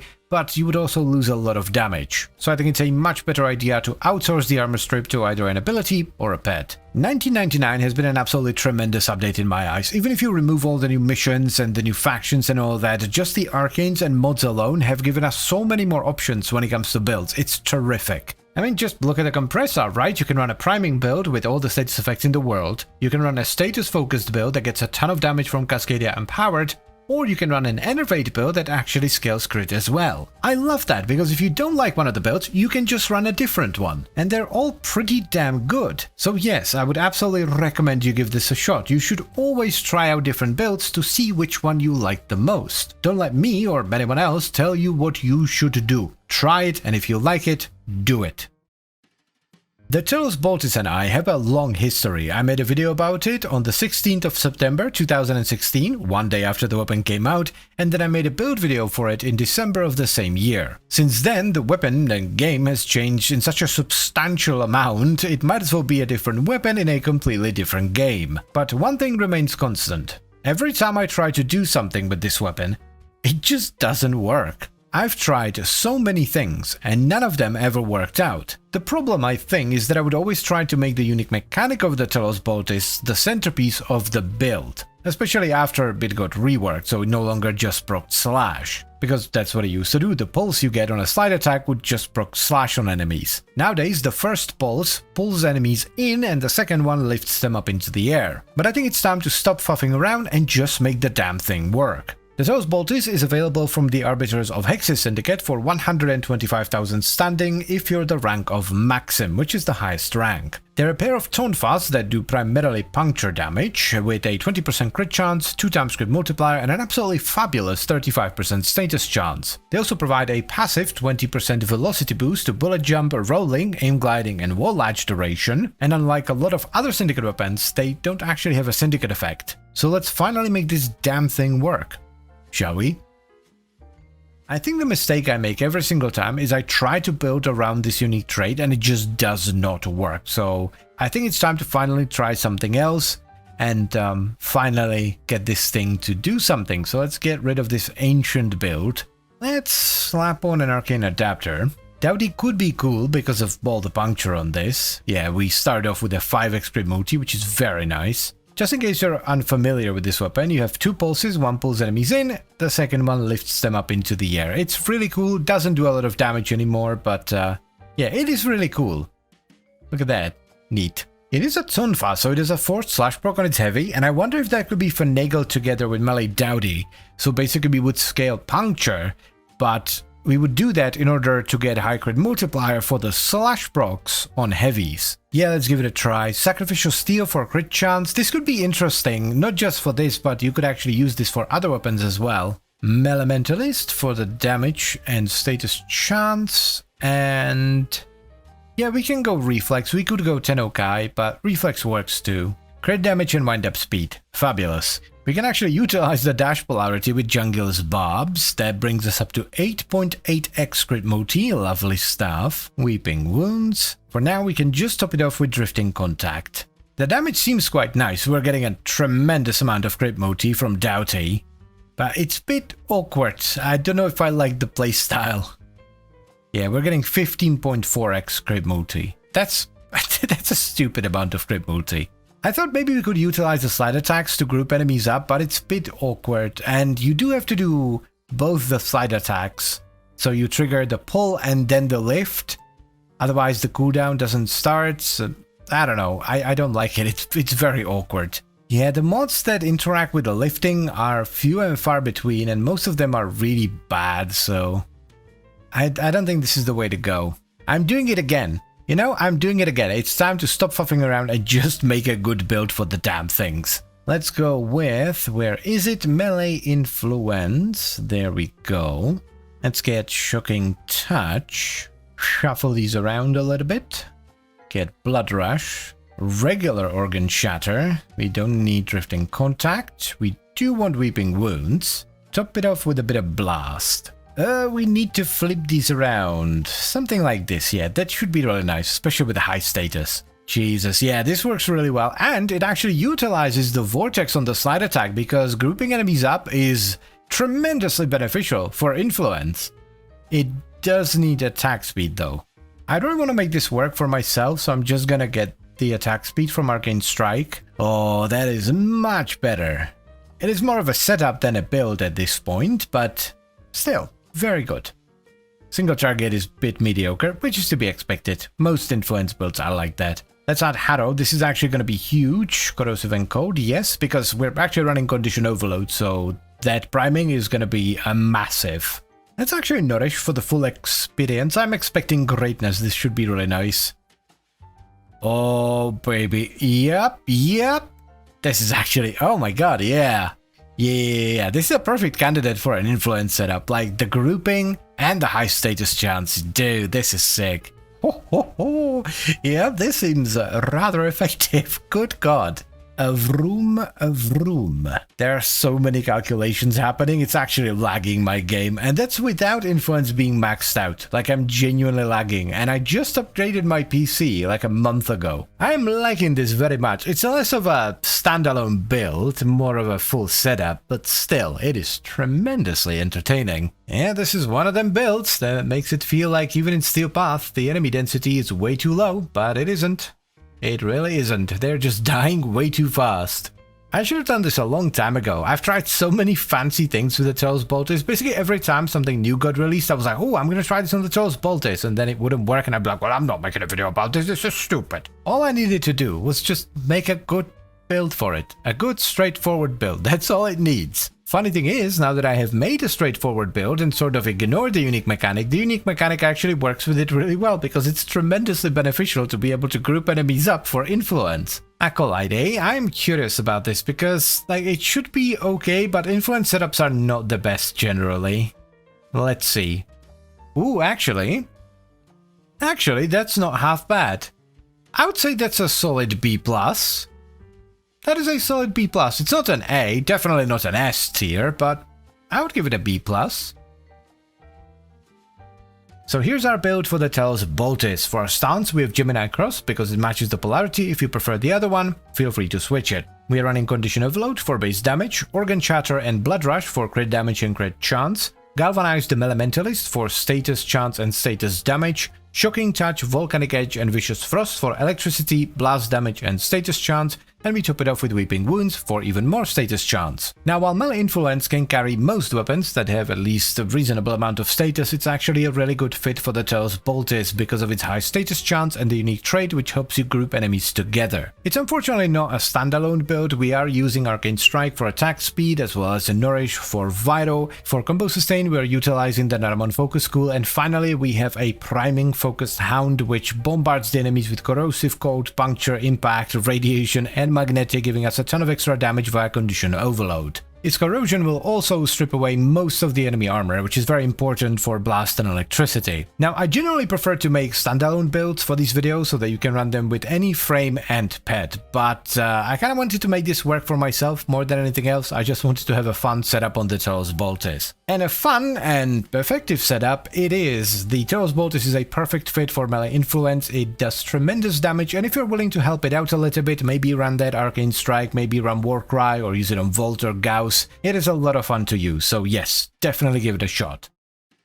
Why hello there, my dudes and dudettes. Today we're doing one of your picks. I've seen this recommendation many a time in the comment section, so I think it's finally time we do it. The weapon in question is the almighty Buzmu, a Master Rank 11 primary which has two different fire modes. The primary one fires electricity-based bolts that explode with heat damage, and the secondary one fires a beam. The weapon uses a battery-style magazine, so you don't have to worry about ammo, and the primary mode, which is what we're going to focus on in this video, supports a 15% crit chance with a 2x crit multiplier and a 29% status chance. The unfortunate thing about Buzmu is that it's only available from special event vendors. It was introduced with Scarlet Spear, then it came back with Orpheus Venom, Knights of Nabaros, Gargoyle's Cry, and finally the Belly of the Beast. Though luckily the blueprint is tradable, so if you really want it, you can buy it from someone else. The platinum price fluctuates a lot, as is to be expected from something that's available randomly throughout the year, but from what I've seen, it's usually somewhere between like 20 and 100 platinum, so it's not too bad. But anyway, let's give it another shot and see if it's as good as you guys are saying,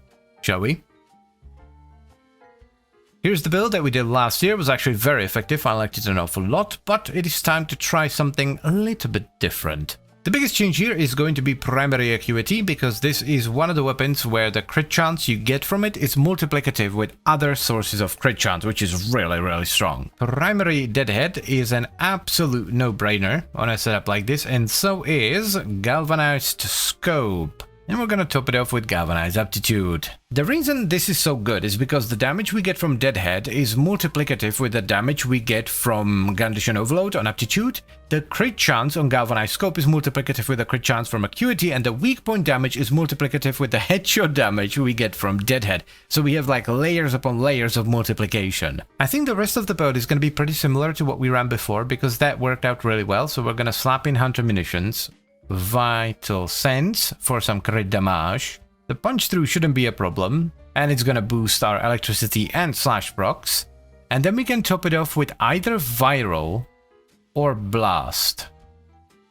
Both will work.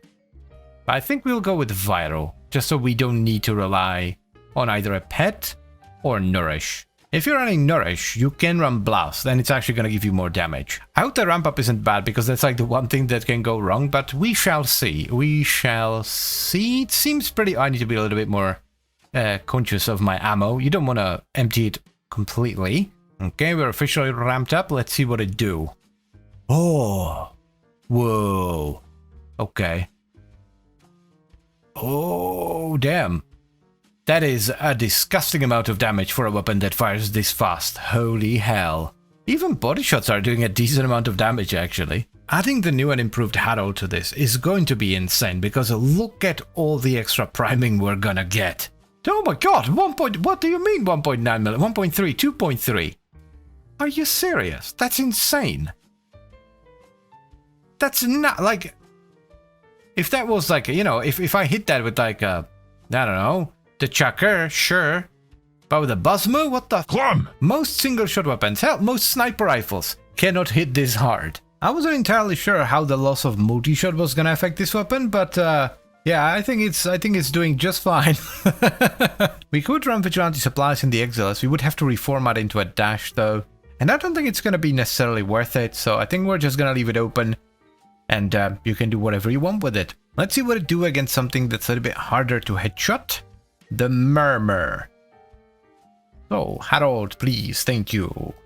I think it's just fine, yep. It's a little bit harder to headshot them, of course, but even the body shots do a decent amount of damage. And my god, that is so much damage. What the hell? That's nuts. Wow, you were right. This thing is absolutely cracked. Alrighty, this is a max level bounty, so, you know, over 200 steel path, so this is gonna be a pretty good test, methinks. One thing that I love about this is that it's not just doing good damage, right? Because a lot of weapons do good damage, but this also feels really good. I love the way the primary fire on the Buzzmo feels. Is there a weak point on the car? Can I, like, shoot it in the tailpipe or something? This does demonstrate one of the major weaknesses of a build like this. If you can't shoot it in the weak point, the damage isn't gonna be tremendous. It's decent. It's still gonna be decent, but it's not gonna be, you know, just ridiculously broken. Okay, don't do that. Noted. I think this is as good of a test as there is for a weapon like this, especially since we're now getting some tech rod dudes as well. These enemies in general, like, are quite flaily and their weak points are all over the place.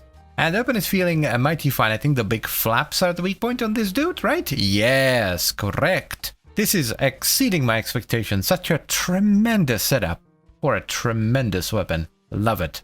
This is why I like to take suggestions. You guys have the best of ideas. Let us try the Corrupted as well. This should be considerably easier, not just because the enemies are low level, but they're, for the most part, easier to headshot as well.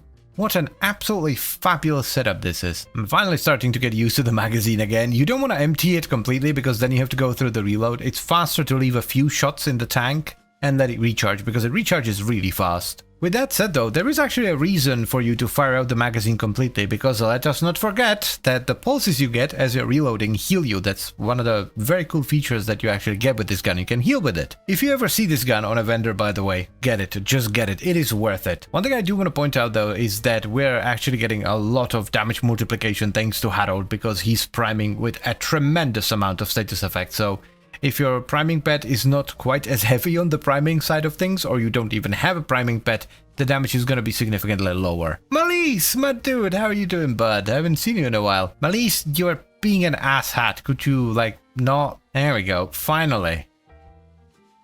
Alright. Our buffs kinda fell off, but that was still really good. As is to be expected, this is just really strong. Cool beans, my dudes and dudettes, so let's wrap it up, shall we? Alrighty then, here's the new and improved setup for Buzzmo. It's actually quite similar to the one we did last year, but it is much stronger. We have Hunter Munitions for slash procs on crits, Galvanized Aptitude for status chance and condition overload, Galvanized Scope for crit chance, Primary Acuity for weak point damage and critical chance, Vital Sense for critical damage, Rhyme Rounds and Malignant Force for vital and status chance, and finally Rifle Elementalist for status damage and punch through. We're also running Deadhead for easy damage scaling, headshot multiplier, and recoil reduction. The reason this build is so strong is because there are layers upon layers of multiplication. The condition overload damage we get from Galvanized Aptitude is multiplicative with the base damage we get from Deadhead.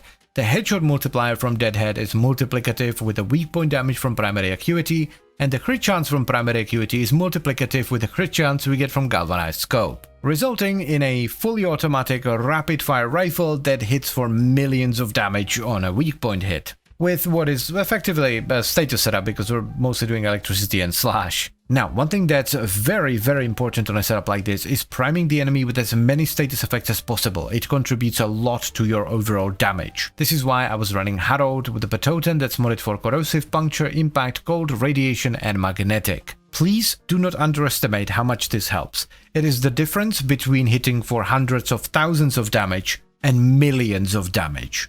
Okay? This setup is almost perfect, and I say almost because there are some downsides. You have to be aiming downsides all the time, and you have to be hitting the enemies in the weak point to get full damage. This is easier with some enemies than others. Grineer, for example, have giant shoulder pads, so you can only really headshot them from the front. And also, having to aim down sides in narrow, tight hallways is kind of annoying. But that's kind of it. Outside of that, this thing is as close to perfect as it can be. It does a truck ton of damage, even to status-resistant enemies. It feels great, it sounds great, and it has a battery-style magazine that recharges super fast, so you don't have to worry about ammo. So in short, if you see this gun, get it and give it a shot. I think a revisit to the Atomos with secondary enervate is required.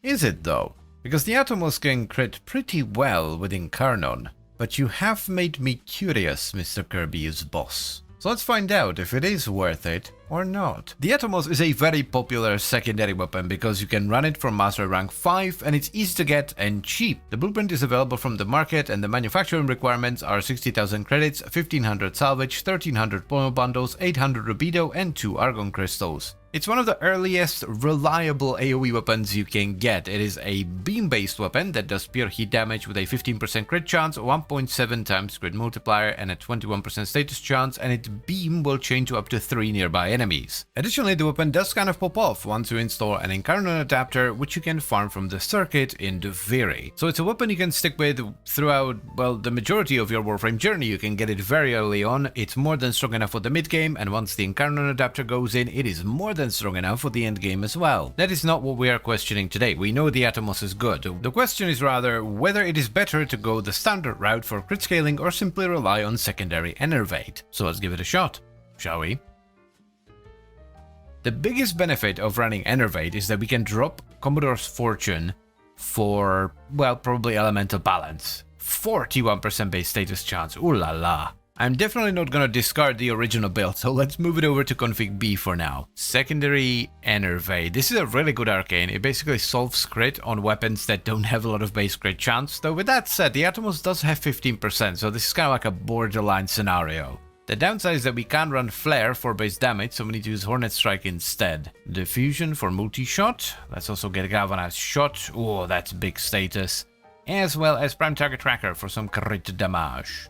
I don't think we're gonna end up using it, but Pistol Acuity should work on a setup like this with like a chaining weapon, because I don't think, if I remember correctly, the beam doesn't care where you hit the enemy, where it chains. It simply does a percentage of the damage that's dealt to the primary enemy from whom the beam is chaining from. So if we hit the enemy in the head, the primary enemy, and we get the bonus from Acuity, it should carry over with a, damage penalty to the follow-up enemies as well, even though they might not be getting hit in the head. Primed Heated Charge. I don't think we're actually going to combine the heat into blast. I would rather have heat, because we already have the chain, so we have AoE. I'm not 100% sure about Elementalist, because if we end up going corrosive, which I think we will, I don't think we're going to go with, like, I don't know, accelerated isotope, for the radiation or something.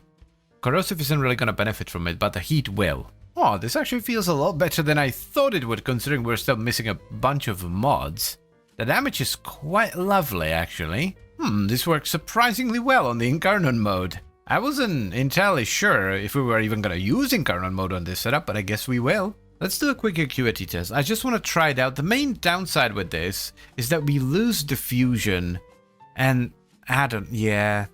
I mean, it works, but yeah. It also completely kills the Incarnon mode. Well, it doesn't kill it, but it doesn't do anything for the Incarnon mode, so that's a no, my dudes and dudettes. Back in you go, buddy boy. We need to swap these two around so we can slap in that corrosive. There we go, lovely. Oh, that's a lot of status. Ho ho ho. I know we're missing Letha Torrent, but I genuinely don't think it's a good pick for this build, because we would either have to swap out Elementalist, which is really strong, or Hornet Strike, and if we do that, we would then have to rely on Galvanized Shot to provide all our base damage, which would make the ramp up really sluggish, and I really don't want to deal with that, so I think we'll just keep it out this time.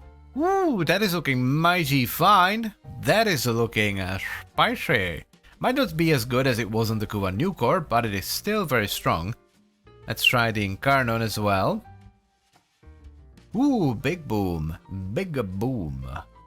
Yeah, that is very good. I think we have a build on our hands. Let's switch him over to Vital, so that's going to add a bunch of extra priming. Me likey. Me likey a lot. It's definitely at least as good as the previous setup, if not better. We once again find ourselves in the highest level bounty, so this is going to be a pretty good test. This seemed pretty good in the simulacrum, but now that we're in an actual mission, I'm only just starting to appreciate how much stronger this actually is than the original build. This is much better. I think I finally figured it out. I'm comparing this to the Kuva New Core too much, and while the weapons are similar, they're also very different. With the Kuva New Core, you can get some big numbers thanks to that crit multiplier. Here you don't. This weapon is all about really consistent damage with a ton of damage over time. So you don't see big numbers, but the damage is actually fantastic. I do want to amend my previous statement a little bit though. You can get big numbers, but only in the Incarnon mode, which I also think is going to be the way to deal with Acolytes. My god, finally! What is this supply cache? It took me like a minute to get here. Well, I'm not getting that. One thing I absolutely love about this setup is that you are not forced to do anything with it. Like, you can aim down sights, but you don't have to. You can aim for headshots and weak points, but you don't have to. You don't even have to use the Incarnon mode if you don't want to. You can just do whatever the hell you want. I had some doubts about Elementalist because it doesn't do anything for Corrosive, right? And Corrosive is a pretty good chunk of our damage, but we do get a ton of extra damage on the heat procs and the blast procs that we get in Incarnon mode, so I think it's worth it. Also, the reload speed is really nice. Yeah, this just feels nice. I can't think of anything I would want to do here. Everything seems like dialed in. It's just good. Greetings, Ms. Ray. Finally got an Acolyte here. So let's see how it do. Good versus shields. Very solid versus health as well. Ooh, I like it. I didn't expect much. The Incarnon mode definitely helps. That's like either a strong B or a weaker A. They are much better weapons to be used against Acolytes, but I wouldn't mind using this in the future.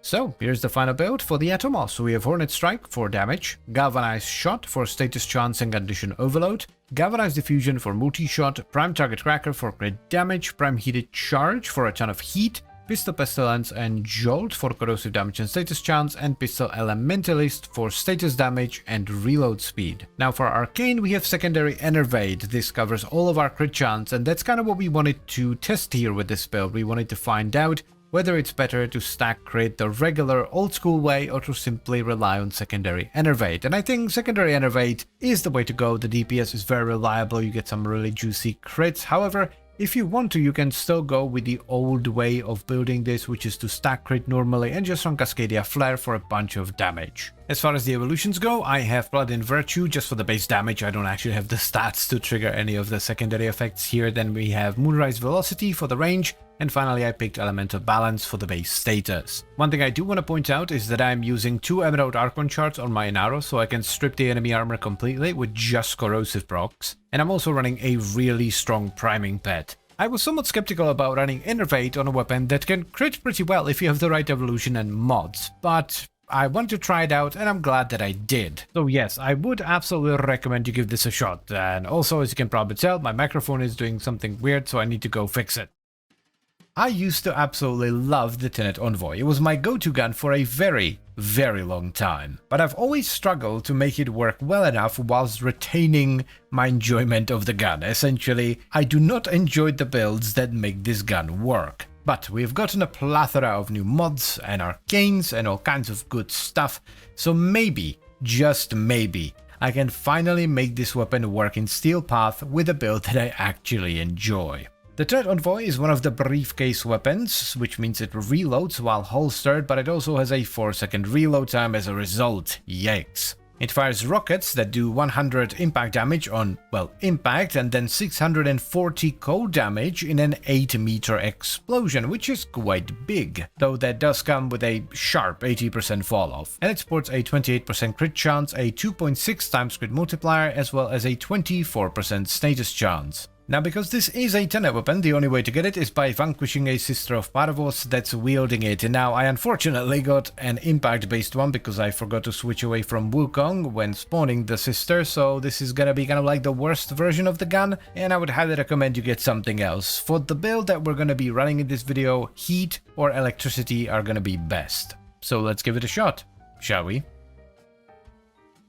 Good god, this is such an old build. Yeah, this desperately needs an upgrade. I, rather unfortunately, have an impact-based one, so the explosion does cold and impact, which is unideal, to say the least. One thing I want to try is Primary Frostbite. This will give us a ton of extra crit damage and multi-shot. We have to run Serration. Let's get Galvanized Chamber in there as well. We're most definitely not going to use Aptitude. The most sensible thing would be Corrosive, like so, and then cold with, I need to swap these around a little bit, like so, corrosive and cold. Critical delay for the crit chance. This unfortunately lowers our fire rate, and we want Vital Sense for the crit damage. Okay, let's see if this is any good. Actually solid enough damage. Surprising, somewhat. Somewhat surprised. We do have Harold with us. But I think we're gonna have to add some reload speed. I mean, look at 4 seconds. That is just sickening. I would perhaps hesitate more to use this if we were running Merciless for the reload, but without it, there's just no question, and I'm not gonna use the holstering. Also, while we're here, we might as well put on, let's cancel that, Vigilante Supplies. This is actually quite good because we use both halves of the mod. We utilize the mutation as well as the set bonus. Yep. Vital makes way more sense on Harold. That is pretty good, my dudes and dudettes. Pretty good. The single target is never gonna be great, but that's kind of to be expected. One thing we could do is swap out the dual stats for 90% elementals, which would give us more damage. But it's only 30% per mod, and I don't think that's worth losing the status, honestly. It's a shame we can't fit in Primed Firestorm. Well, I guess if you don't mind the reload, you could swap it with Primed Fast Hands, I suppose. Okay, I just wanted to make sure that you cannot indeed run Cannonade, which is a bit of a shame. This would actually be a good option as well, instead of Primed Fast Hands, because that will give you both crit multi and status. So that's actually really good for damage. Let's actually do a run so you can see how this looks. Yep. Hammer Shot definitely rocks. So if you don't mind the reload and you don't need to run Firestorm, Hammer Shot is a good pick as well. Sadly, I cannot stand the reload, so Prime Fast Hands goes back in. Alright, let us see what to do. This is a rather high level bounty actually. They're around level 200 and it seems to be about the limit of what this setup can do. It's feeling a bit anemic on some of the beefier units. It's not bad, but I'm not loving it. Let's try something a little bit easier. Kind of the same story, honestly. It's not really blowing my mind. Most of the enemies take 2 shots, either because of armor or shields. It's not really tickling me in quite the right way, I must say. Oh my god, what? Of all the things, like, of all the bloody things, it's gonna be fantastic against an Acolyte. I am baffled. I'm gonna try Hunter Munitions, but with Frostbite instead, so we will keep cold instead of vital. I would love to have some upfront damage, so that stays. And we top it off with what? Probably Elementalist. In you go, buddy. It seems pretty decent. The upfront damage is solid. But the other build seemed really good in the Simulacrum as well, so let's go into a mission and try it there. Let's see if this is any better then. I honestly can't tell much of a difference. It feels pretty much the same, but it is stronger, like it is objectively stronger, because most enemies take 2 hits, but a lot of the time you don't actually have to fire the second shot, because the enemies will die from the bleed proc. Still pretty solid versus the Acolyte.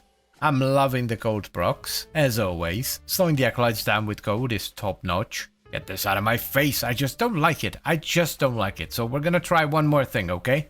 This is weird, but I want to try Primary Crux. It does actually work, but only on direct hits to the head. I was hoping the AoE explosion could maybe clip their weak points and stack it, but no, you do have to get direct hits, which is kind of annoying.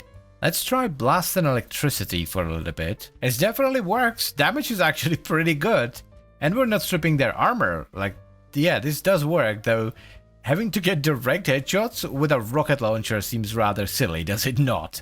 If you want to, you can do this, but I think I'm actually gonna go back to Merciless for the reload speed so I don't have to run Blind Fast Hands. Run High Voltage instead, which bolsters our electricity if we do it right. There we go. Now we're getting somewhere. This is actually feeling quite nice. Am I being stupid? This does seem like it's pretty good, because you get 230% from there. So it's 3 rockets plus a 30% chance for a 4th one. This gives you a 90% chance to get a 4th one, and you get the set bonus. This is definitely the best one of the bunch so far. Like, the reload is, you know, it is what it is. But, oh, look at this. Oh, yes! The damage is there. The damage is most definitely there. This is promising. I actually like this. I'm so dumb. Oh my god, of course. Hammer shot, baby. That's the way to do it. Look at that. Finally, a build that I enjoy, that clear steel path. The single target is a bit wonky, which is to be expected kind of, but oh well, it is what it is. But the AoE is tremendous. Finally. So, after almost 4 hours of faffing around with different setups on the Tenet Envoy, we arrived at this build right here. We're running Thermite rounds and Rime rounds for blast and status chance, high voltage for electricity and status chance, critical delay for crit chance, vital sense for crit damage, hammer shot for more crit damage and additional status chance, rifle elementalist for status chance, and then galvanized chamber for multi-shot. We're also running Vigilante supplies in the Exilus for the ammo mutation and set bonus, and for our Arcane we just stuck to Primary Merciless for the base damage and reload speed. One thing that's kinda huge for this setup is a pet that can run a gun, because then you can utilize the gun to get yourself the Vigilante set bonus for your primary. I'm using the Hellstrom on my Nichus Moa, which runs 3 Vigilante mods as well as a bunch of mods that help with priming Vital and Heat. Finally, I have a good Tenet Envoy setup that I enjoy and I can use in Steel Path. The single target is a bit wonky and it would be better if we were to run Hunter Munitions, but you know what? I'm happy with it. This is more than good enough for me. And I also think it's good enough for you guys as well, so yes, I would absolutely recommend you give this a shot. You know, lately we've been cleverly using, let's just call it, an awful lot of multiplicative stuff, whether it has to do with acuity or condition overload. So I thought today we would do something a little bit more basic, something simpler, but still use the new things that we got with 1999. Because I want to see whether they're any good if you slap them on a random weapon where the mods or arcanes do not have a multiplicative effect. This is where the Kuvakara comes in. This weapon is as simple as it gets. It's essentially the AK-47 of the Warframe universe. This is a fully automatic primary rifle that doesn't have the best damage distribution. Yes, it does mostly slash, but there is still a ton of puncture and impact, and it sports a 23% crit chance with a 2.1 times crit multiplier and a 31% status chance. Now, since this is a Kuva weapon, the only way to get it is by vanquishing a Lich that's wielding it, and for the build that we're going to be using in this video, a cold-based Kuvakarak is going to be the best. So let's just give it a shot, shall we? let's get this party started. I love this weapon. It's so simple, yet so nice. We're gonna use primary cracks for the status chance and ammo efficiency, which is actually gonna be really nice. And I kinda wanna do like a weak point focused build, so we're definitely running acuity as well. So we get crit chance and damage from acuity, status chance and ammo efficiency from cracks. And then we want to run... I don't actually... Do we want to run serration? I don't want to do damage over time, so we're gonna go corrosive and heat, unfortunately. If I had a cold-based Karak, I would do that instead. Cold is definitely superior to this, though, because you could run primed cryo rounds and you would get more crit damage. Let's not forget about Vital Sense for the crit damage. Yeah, I think we just do Galvanize Aptitude for base damage, and we don't run serration or anything like that, because we already get a ton of weak point damage from acuity, so we can just get a little bit of direct damage from aptitude instead, yeah. I think that's the play. Let us see if this actually does something. Okay, this is actually doing damage. Look at that. A very strange build indeed, but it appears to be working. This is actually pretty saucy once everything's ramped up. I like it. And we're still missing a bunch of mods. This just fits thematically, but I would also like to have a little bit more crit chance. And then we need to figure out the last mod. It's not gonna be chamber. It's not gonna be serration.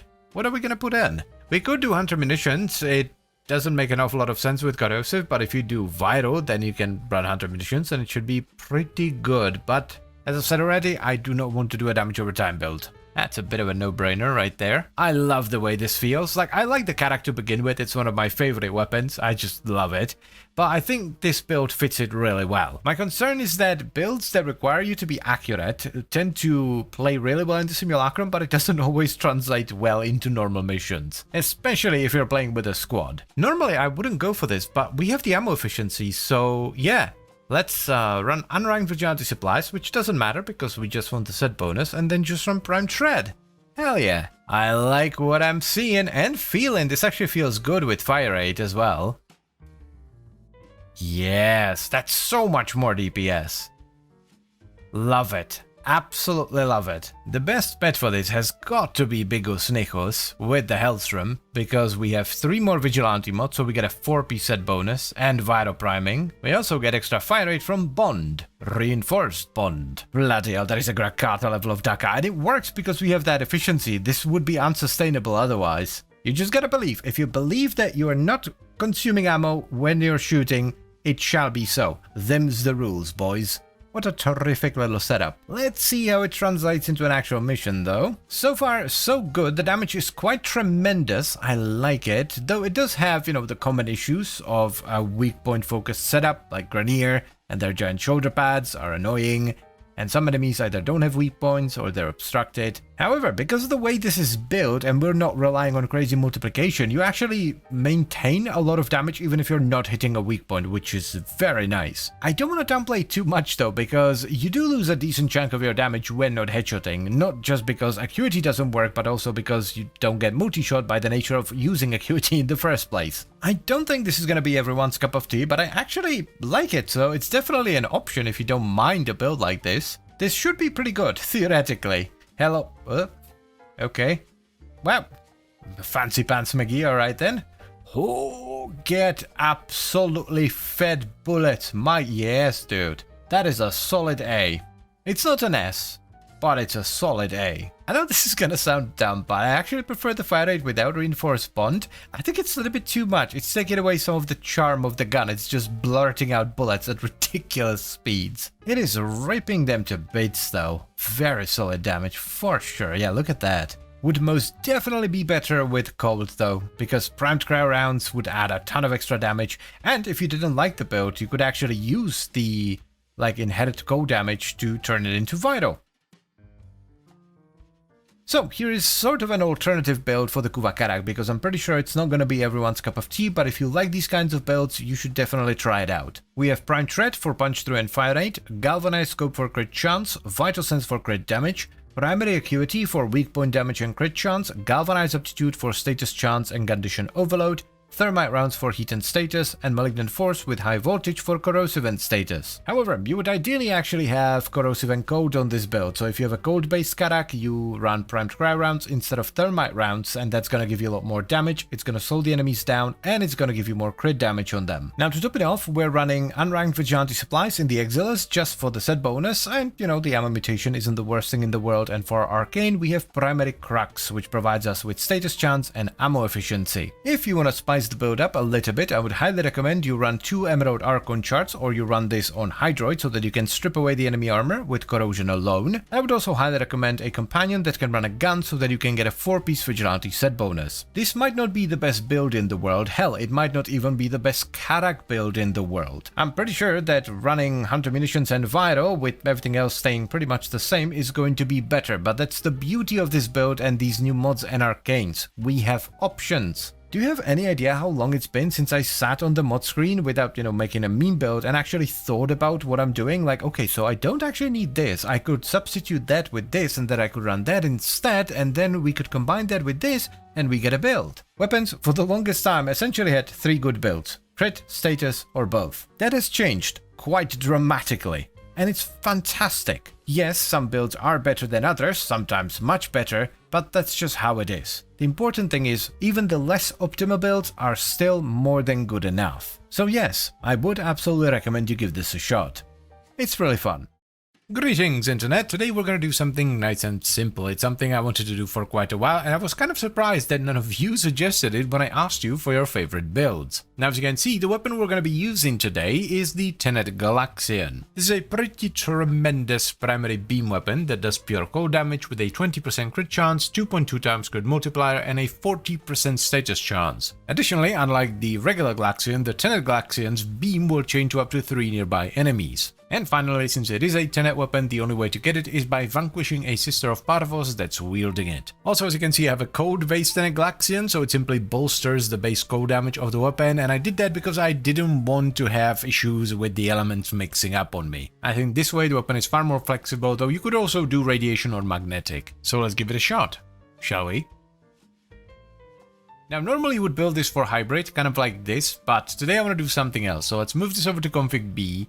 Let's actually get rid of this setup and try something a little bit different. I'm gonna try pure status with primary crux, even though the crit chance is decent enough, but the extra status chance and the ammo efficiency could be huge here. This should be pretty straightforward. We need serration for some base damage. I would like to get, where is it? Galvanize aptitude and galvanize chamber. There we go, let's actually flip them around like I saw. Now, because we have the ammo efficiency, we could actually get away with a ton of fire rate on this. Civ, I think we just go with corrosive and blast. So let's get blast. And we just need thermite rounds. This will actually give us a little bit more blast than corrosive, and we get an enormous amount of status. Now, I don't want to go with primed cry rounds because I want to slap in, bloody hell, where is it? There we go, speed trigger for a ton of fire rate. That's gonna be nice with the ammo efficiency. Top it off with Elementalist. Now, people a lot of the time say that I use Elementalist too much, but my dudes and dudettes, this is a 90% damage multiplier on status damage. Now, I know this double dip solo, where the hell is it? There we go. Primed Bane of Grenier, 1 rank from the top, is a 50% damage multiplier. Yeah, now as I said already, this does double dip in a lot of calculations, and Elementalist only works on procs, but if you're doing any kind of heat, electricity, gas, blast, that kind of stuff, Elementalist is insanely strong. Ooh, oh my god, oh, now that is more than I expected, wowee. Single target is a bit worse, but that's kind of like the weakness of a blast base setup. Still, I don't think it's that bad actually, I really don't think so. Nah, dude, that's actually pretty good. Let us add a Harold, the best of boys, and we need to switch him to Vital. There we go. On boy, prime for papa. Ha ha ha. Oh, dude, that's wild. That is actually wild. Holy hell. That's insanely good. Also, the buff you see in the corner is not Avenger, it is Arcane Strike, which does nothing. Big ol' exterminate, see? This is actually amazing. And it's so comfy as well, like you don't have to aim down sights if you don't want to. You don't have to aim for headshots and weak points necessarily, because sustaining cracks with a setup like this is so easy. You will just accidentally hit weak points and keep it up. It's so good. Also, there's basically no ramp up on this whatsoever. You just get a bit of extra damage when you kill stuff through Galvanize Aptitude. I know this might sound like heresy, but I think I like this more than the Amprex. I'm having a hard time finding a flaw in this build. Everything is dialed so well. Look at this, yeah? We beam for a little bit. Boom. Boom. There. Full ramp up. Maximum damage. I don't know about you, but I'm loving these newer builds. They are just straight up superior. Not just in terms of damage, but in terms of feel. Like, for example, I hate reloading, like especially long reloads. They absolutely ruin weapons for me. So having an arcane that makes me reload this much less is god tier. Yeah, I guess pure single target is this build's only weakness. It's not bad, the single target isn't bad, but, you know, there are better weapons out there for single target. But then again, how often do you actually do single target? Because in Steel Path, the enemy density is so tremendously high, you almost never do pure single target. Am I not gonna get an Acolyte again? Because I'm flying through these exterminate missions extremely fast, so the Acolytes don't actually have time to spawn. Bloody hell, I even stopped for a little bit to give the Acolyte time to spawn in. Survival it is then. This is so incredibly smooth. It's terrific. It's akin to like a really nice melee setup where you just run around and you effortlessly carve through hordes of stuff. That's kind of how this feels. It is so good. It's a bit of a shame that the disposition on the Tenegalaxian is so low. It's basically as low as it gets because the weapon is really popular. Because if you got the right Riven, like you could double down on some stats, like, I don't know, you would get like fire rate and crit chance or something like that, then you could go hybrid with this build, which would be insane. Alternatively, you could just rely on outside buffs. You could get Avenger, maybe Cat's Eye, and then the Bond. Is it Tenacious Bond? The one that gives you crit damage. I'm not expecting this to be that good versus the Acolyte, by the way, because status-based builds are generally not the best, but I still want to see how it performs. Was that an Acolyte flash? I think it was. It's kind of hard to tell with the Infested sometimes. Yes, it was. Hell of Torment. Okay, shreds shields pretty well. And actually, it's not too shabby versus the Held either. Look at that! That's quite good. That is quite good. It's also Torment, so she strips away all her status effects. Yeah, that's pretty good. Blast is one of the better status effects to be used against Acolytes, because since the stack amount is so low, the Blast actually blows up more often, especially if you have a lot of status chance. So that was like a solid, I don't know, was that like a weaker B? I'm gonna call it a C, maybe a C+. So ho ho, here's the final build. We have Primary Cracks as our arcane for a ton of status chance and ammo efficiency. Then we have Galvanized Chamber for multi-shot, Galvanized Aptitude for status chance and condition overload, Serration for base damage, Speed Trigger for a ton of fire rate, Rifle Elementalist for status damage and a bit of punch through, Thermite Rounds which combines with a code from the Galaxian to give us blast, and then Malignant Force and High Voltage for corrosive. Now, while it may not be as beneficial as it was a few updates ago, Emerald Archon shards for more corrosive procs are still really strong because it allows you to strip away the enemy armor completely. It's not the biggest deal if you don't have them, but they will definitely help. What's gonna have a much bigger impact on your damage is a good priming pet. In this video, I use Good Boy Harold with Vital, Impact, Heat, Magnetic, Puncture, and Radiation. To be entirely honest with you, I expected much less from this setup. This ended up being far stronger than I thought it would ever be. I initially wanted to do this because I thought it would be a nice and chill build, even though the DPS might not be quite as good, but I was very wrong. This is a chill build, yes, but the DPS is also tremendous. The single target lacks a little bit, which is kind of to be expected with the blast base setup, but the AoE is absolutely top notch. So yes, I would absolutely recommend you give this a shot. It's tremendous. The Sedo is one of the most popular shotguns in the game because it's not just strong but also very fun. So it should come as no surprise that people are very excited for the primed version. Now, aside from being absolutely damn gorgeous, the Sedo Prime is a Mastery Rank 15 fully automatic primary shotgun. It does pure puncture damage with a base multi-shot of 7 and it sports a 24% crit chance with a 2.4 times crit multiplier and a 2% status chance per projectile. I would also like to highlight the fall off here because because the range on the Shadow Prime is quite high. The fall off starts at 26 meters and ends at 52. That is a lot of range for a shotgun. Now, just like the standard Shadow, it also sports built-in condition overload, so it deals 60% bonus damage for every unique status effect that's on the enemy. And it also has the same as secondary fire, which fires a bouncing glaive that explodes with each bounce, applying 2 different status effects. The first one is based off of the damage types you have on the weapon after it's been modded, and the second one is one of the 4 basic elements, so cold, electricity, toxin or heat. This synergizes extremely well with the built-in condition overload. So let us give it a shot, shall we? Moment of truth. So we have more crit chance, more status, more puncture, a lot more damage actually. Better crit on the glaive, not that that really matters, because it kinda, oh my god, this thing is gorgeous as well. Yeah, look at it, my god, that's beautiful. Ooh, multi-shot of 7 actually, you get an extra pellet. And the fire rate's much, wowee, this is really nice actually. Let's get a potato and an adapter as well. Definitely going crit, so primed ravage it is. I think we can afford crit deceleration with the increased fire rate. I want to do big damage, so prime chilling grasp, let's actually move this over here. Prime charge shell, and then do we do contagious spread or a dual stat? I mean, it's 30% damage. We don't really need the status too much. I would love to have the ammo efficiency from Crux. I think that would feel really good, especially if we run high fire rate, but the status chance is kind of a waste. I mean, if it doesn't work, we can always run Frostbite instead. Frostbite is really good. I am leaning more towards Vigilante Fervor for the set bonus, but if it feels too slow, we can always switch it to Shotgun Barrage. Let's do that and just see how it feels. You know what? I like it. I like it a lot. This is the right amount of fire rate for me. It's not the best for DPS. Yeah, if you want to go max DPS, Shotgun Barrage is gonna be better, but for me, this is it. I will switch over to Toxic Barrage. We will lose a little bit of damage, but we do gain some status. Especially on the glaive, I think that's worth it. I know this isn't the best of mods for the setup, but I kinda wanna run Prime Point Blank as well. Also, I'm not really feeling Crux. The ammo efficiency felt nice, but I think Frostbite is just much better. We're missing fire rate, obviously, but I think this is the way to go.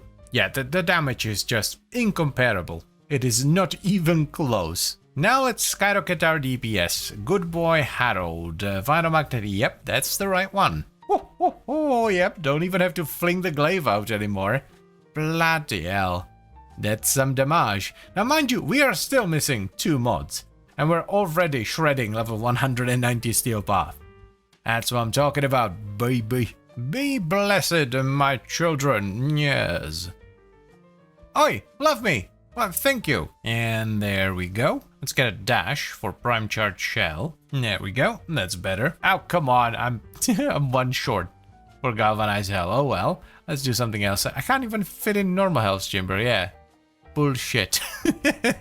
Let's get the fire rate back in. Ding, ding, ding. There we go. What do I want? V, I guess? Yeah. Yeah.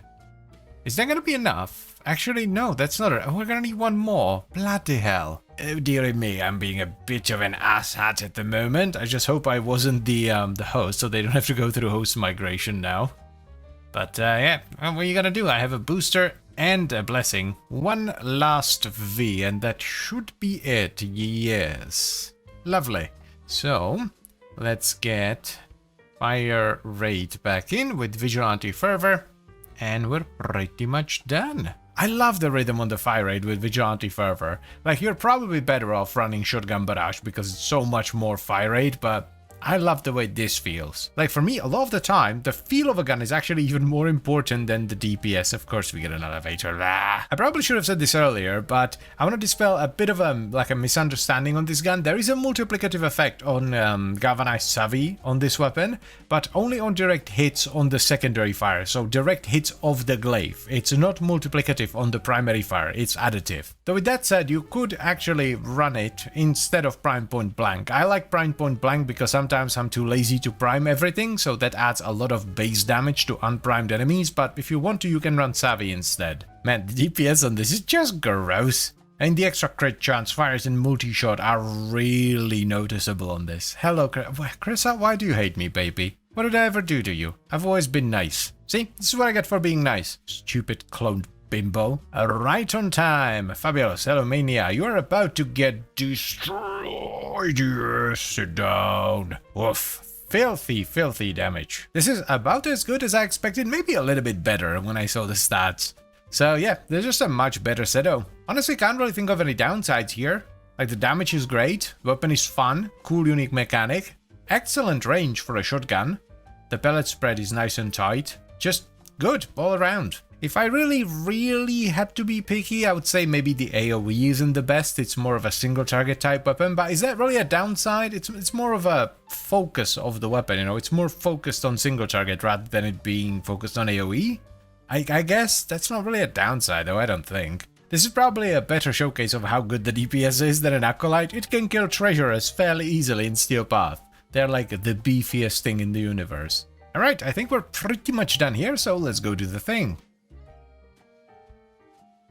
So here's our final setup for the Seto Prime. We have Primary Frostbite as our arcane for the crit damage and multi-shot, but you could go with Shotgun Vendetta as well. Both are good. The thing about Vendetta is that it encourages you to play in relatively short range because you need to kill enemies within 5 meters of you, and the Seto Prime has quite a long range, so I didn't want to be restricted by that. For the actual mods, we have Prime Point Blank, which is by far the weakest mod of the bunch, so if you want to run something else, this is the mod slot you want to run it in. It's additive with the Condition Overload effect that comes with the Seto Prime, so I mostly have it there just so when I run into an unprimed enemy and I shoot them, I still have some damage. Then we have Galvanized Hell for multi-shot, Critical Deceleration, and Primed Ravage for crit, Vigilante Fervor for fire rate, Primed Chilling Grasp for a ton of cold, and then Toxic Barrage and Primed Charged Shell for corrosive. If, by the way, you would like a little bit more fire rate, you can take out Vigilante Fervor and replace it with Shotgun Barrage. Now, one thing that helps a ton with setups like this is, of course, a good priming pet. I run Good Boy Harold with a Batoten that procs Vital, Magnetic, Radiation, Heat, Puncture, Impact, and a little bit of Cold as well. The Seto was already an absolutely fantastic shotgun, and this is just a better version of it, so of course I'm gonna recommend you give it a shot. It's tremendous. This is one of those weapons where, unless you really dislike these types of guns, you should absolutely have it in your arsenal. Yes, it is more single target focused, so the AoE isn't great, but it's still an absolutely tremendous gun, and I highly recommend it.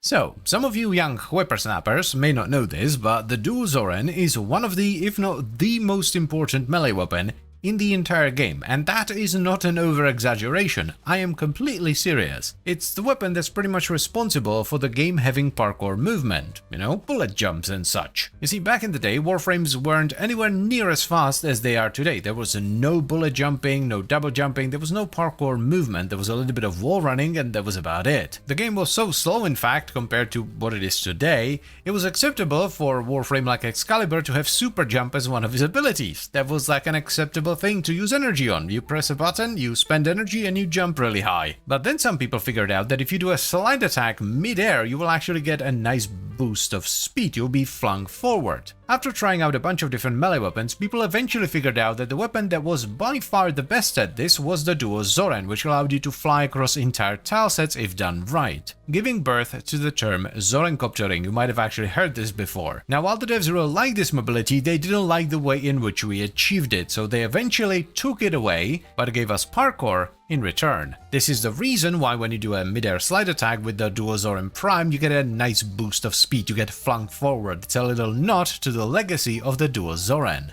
Now, the Dual Zoran Prime are a pair of Mastery Rank 13 dual-wielded axes. Well, they're technically dual-wielded swords, weapon type-wise, but, well, they're obviously axes, and they do almost pure slash damage. There is only a tiny bit of impact and puncture on them. They sport a very saucy 30% crit chance, a very above average 3.2 times crit multiplier with a 22% status chance, and they're very fast with a base attack speed of 1.25. Their range could be a little bit better, it's only 2.3, but, you know, it's not the worst thing in the world. So let's give these puppies a shot, shall we? Jesus Christ, that is a hell of an upgrade. My god, double damage, better attack speed, better crit, better status. It is to be expected though. The Dual Zoran are... they've got to be like 10 years old at this point. Let's get a potato, not format, potato, there we go. The polarity fits Swirling Tiger, so let's use that, I guess. Yeah, these combos are not very spectacular. Not much going on over here. The polarities are really weird as well. DN2 dashes. Some base damage, some critage, and yeah, sure, we can use the D for Elementalist. Good stuff. Yep, absolutely. Galvanized steel for the crit chance and damage. Lovely stuff. It's gonna be a pretty straightforward build. We could put Vital in there. Probably top it off with attack speed or something like that. Let's give it a quick test. Oh, I forgot about Arcane Strike. Hold on a second. Let's get rid of that. While we're here, might as well equip Harold for the priming. This is going to be tremendous with Condi Overload. You know, taking into account the fact that we're missing like 3 mods, this is really, really good. Let's get a Blessing. Here's how it used to work. You would like jump up and then you would do a slide attack. That's that. That seems really fast. They did not. Hold up. They did not. Oh my god, they totally did. I knew something wasn't right about that slide attack. That's awesome. You know what? There's actually quite a lot of lifts in the combos, so we could use melee afflictions for more single target. That would actually be quite nice. Doubt he isn't gonna do much. We have too much crit for duplicate. Yeah. We can totally use afflictions on this. So, Berserker Fury goes in. We flip one of the dashes into a V. We could run Carnis Mandible in the dash polarity, but I'm not sure about it. I don't think so. Nah, balls to it. I'm flipping it into a V as well. Move it over here. That lets us run Organ Shatter, and the last one is gonna be Weeping Wounds. Yes, that seems about right. Last form is gonna be V as well for Blood Rush. Bam! Weeping Wounds. Nice. Oh my god, it tells you right here. I was so excited when I found out about it, but it says it right there. I'm just an ill-bred cretin. Yeah, I think we'll just leave it empty because I don't even want to do Tennokai. The heavy attacks are kind of meh. So I think we save ourselves the adapter and the form and just leave it blank. Okay, I want to do a more reasonable test without all the priming from Harold, so we're going to switch over to Bigos Nijos and run it with Hellstrom for a little bit less priming. Surprisingly solid, so you don't need like a min-maxed priming pet to make this work, though with that said, I think I would still use primed pressure point if you're not gonna use like a hound or something. Now let's do a big boy test, so Harold goes back in, and so does Arcane Strike. There it is. You know what, let's do Nourish for good measure as well. Ooh woo. Oh, Jesus, I didn't even fully ramp up. My god. This is a maximum blendage. What the? Slam! Oh, this is gross. You know, I love a good influence or slam setup as much as the next guy, but there's something so special about just a very sharp thing that you hit things with. There's no fuffing around, there's no gimmick, you just hit stuff and it hurts it. Very, very much. The best word I can use to describe this is just violent. Over the top, unadulterated, disgusting, grotesque violence. And I love it. It's kind of an old school build, just big ol' slash with Condi Overload. I think it's very fitting actually. Setups like this will always have a special place in my heart. Yeah, influence builds are cool, yeah, slam builds are cool, special mechanics are cool, but just like frantically flailing sharp things around, chopping everything to bits, you can't beat that. I think it just appeals to 16-year-old me that used to watch Swifty videos and thought Fury Warriors were the coolest thing in the world. I genuinely can't not recommend this. This is too much fun. I guess we're not getting an Acolyte, which is a bit of a shame, but not too big of a deal. So let's go wrap it up, I guess. I need to finish the bounty first. It's gonna be hard to kill stuff with abilities, though.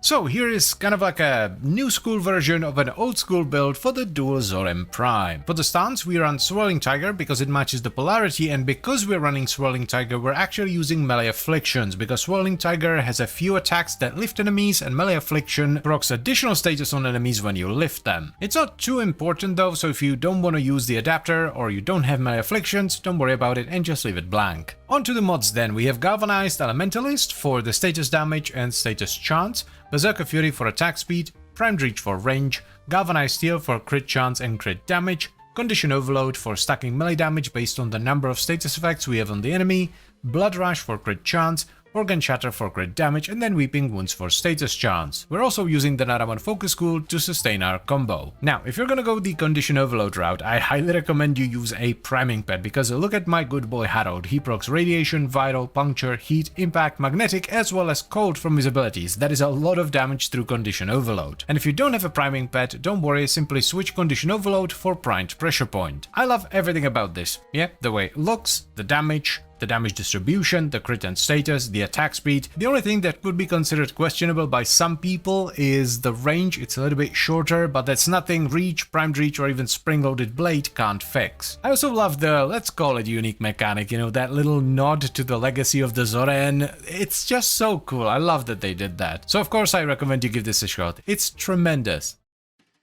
Greetings, my dudes and dudettes. I know this might seem a bit weird, but yes, we are indeed revisiting the Shadow Prime. The reason we're doing that isn't just because I'm a silly sausage and I do random things, but rather because of this. Galvanized Savvy and the innate 60% Condition Overload effect are multiplicative to base damage sources on direct hits of the alt-fire. So the weapon has multiplicative Condition Overload on direct hits with a glyph. And I was a bit bummed out that I didn't actually play around with it, I didn't even try it. So while yes, we are revisiting the Shadow Prime today, we're not actually going to focus on the primary fire, but instead focus on the glyph. So let's give that a shot, shall we?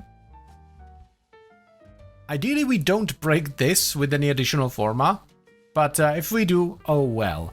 Now, the main issue with this is going to be the base damage. Like, the stats on the glyph aren't the best. You have 20 damage on the direct hit and then 10 on the explosion. That's not a lot. I think Frostbite's still gonna be the best for this. Crit damage, multi-shot, yeah. Definitely need Prime Point Blank for the base damage, and we absolutely want to double down on Gandhi Overload with Savvy. This will also give us a ton of status, and I think this is gonna be like the biggest difference in the build. I want to use Arcane Avenger to get the crit on the glaive a little bit higher, so that we can actually scale crit with it. We're gonna need all the damage we can get here, because the baseline is so low.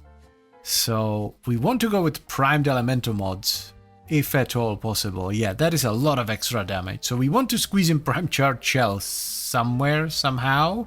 Let's get Primed Ravage for the crit damage and Hell for multi-shot. I don't think the fire rate actually does anything for the glaive. So we get 30% plus 45, so 75% crit with Avenger. That's pretty good. Yeah, we can put a V into the empty slot without breaking the original build, and we can either run Hunter Munitions, though Magnetic, Blast, and Slash is a strange combination, or we can just go Corrosive here. Guess we can do it like that, yeah.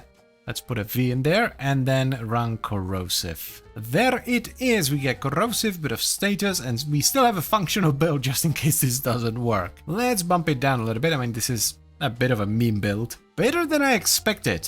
On the direct hits, the explosions don't do much. But yeah, the direct hits actually got a chunk. I don't think Corrosive Cold is the way to go. I think this would be better with like maybe gas. Or just like vital electricity, I guess. This will break the original build, but no, well, let's finagle the forma around. There we go, and putting Galvanized Savvy. Lovely. Dude, this is actually not half bad. And we don't have like full armor strip either. We do get some from the glaive because the glaive procs heat. But this is interesting. This might end up being like an actual build. Harold should help a lot. We do need to switch him over to Corrosive though. There is no way this actually works. Look at it. Yeah, Harold was like the key here. It's so much more priming. What the hell? Let's do a proper 190 test. Get out of here, dude. This is actually... Look at the damage. Wowee. Yeah, just running the electricity so that it chains around plus Harold.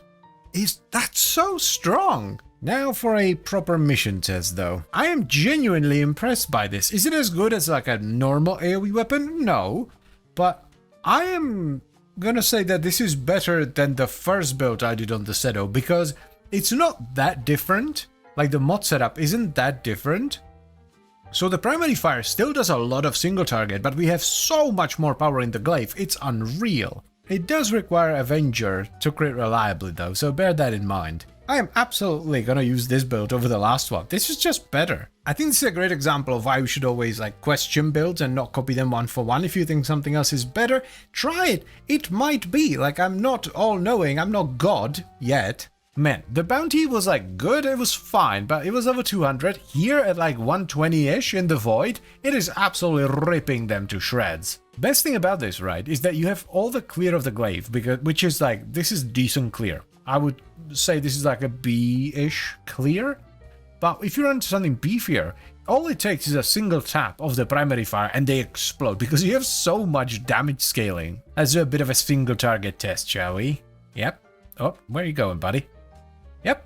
That is more than good enough. What a tremendous little setup. I absolutely love this. Like this Eximus, for example. Pop, pop, dead. Just straight up. Now, while I think this build is superior to the one I did before, I would still recommend you try both because this build is a little bit more expensive, forma-wise and also mod-wise. There's a lot of galvanized and primed stuff, but yeah, definitely try them both and see which one you like better. Oh, now that's satisfying. My god. It's always so fun when you try to make a meme build and it actually ends up being really good.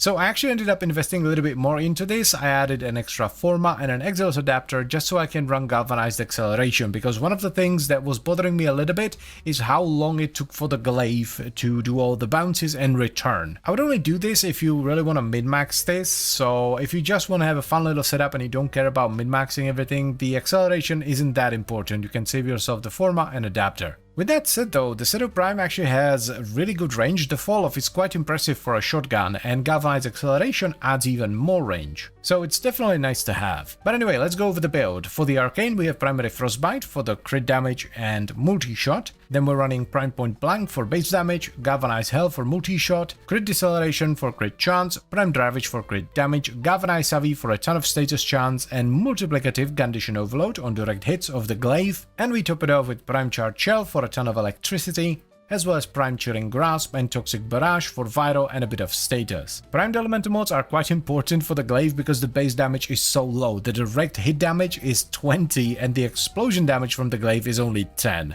So adding in as much damage as possible is super duper important. Another thing that's kind of important is some final crit chance bonus. I ended up using Arcane Avenger so that with critical deceleration we get 75% crit chance on the glaive. Now you don't necessarily have to use Arcane Avenger, but you do want some final crit chance bonus, so you want to run it on Harrow or Frost or Citrine, or just run a Kavat with Cat's Eye. Sevagot would be another good frame to run with this. And you of course want to have a good priming pet. I was using Good Boy Harold with Magnetic, Corrosive, Puncture, Impact, Cold, and Radiation. As I've mentioned already, I think it's really fun when you just try to be a bit of a silly sausage and try to make a meme build and end up making something that's actually better than a more serious build that you ran before. And this is absolutely one of those scenarios. Yes, it does kind of require a final crit chance bonus because otherwise it's kind of pointless to try and scale crit on the glaive, but it is actually a really fun build and it's more well-rounded than a more standard, more generic build for the Shadow Prime that mainly focuses on the primary fire, because you get the AoE of the glaive and the single target of the primary fire, so it utilizes the Shadow Prime much better in my opinion. So yeah, definitely give this a shot, it's pretty cool.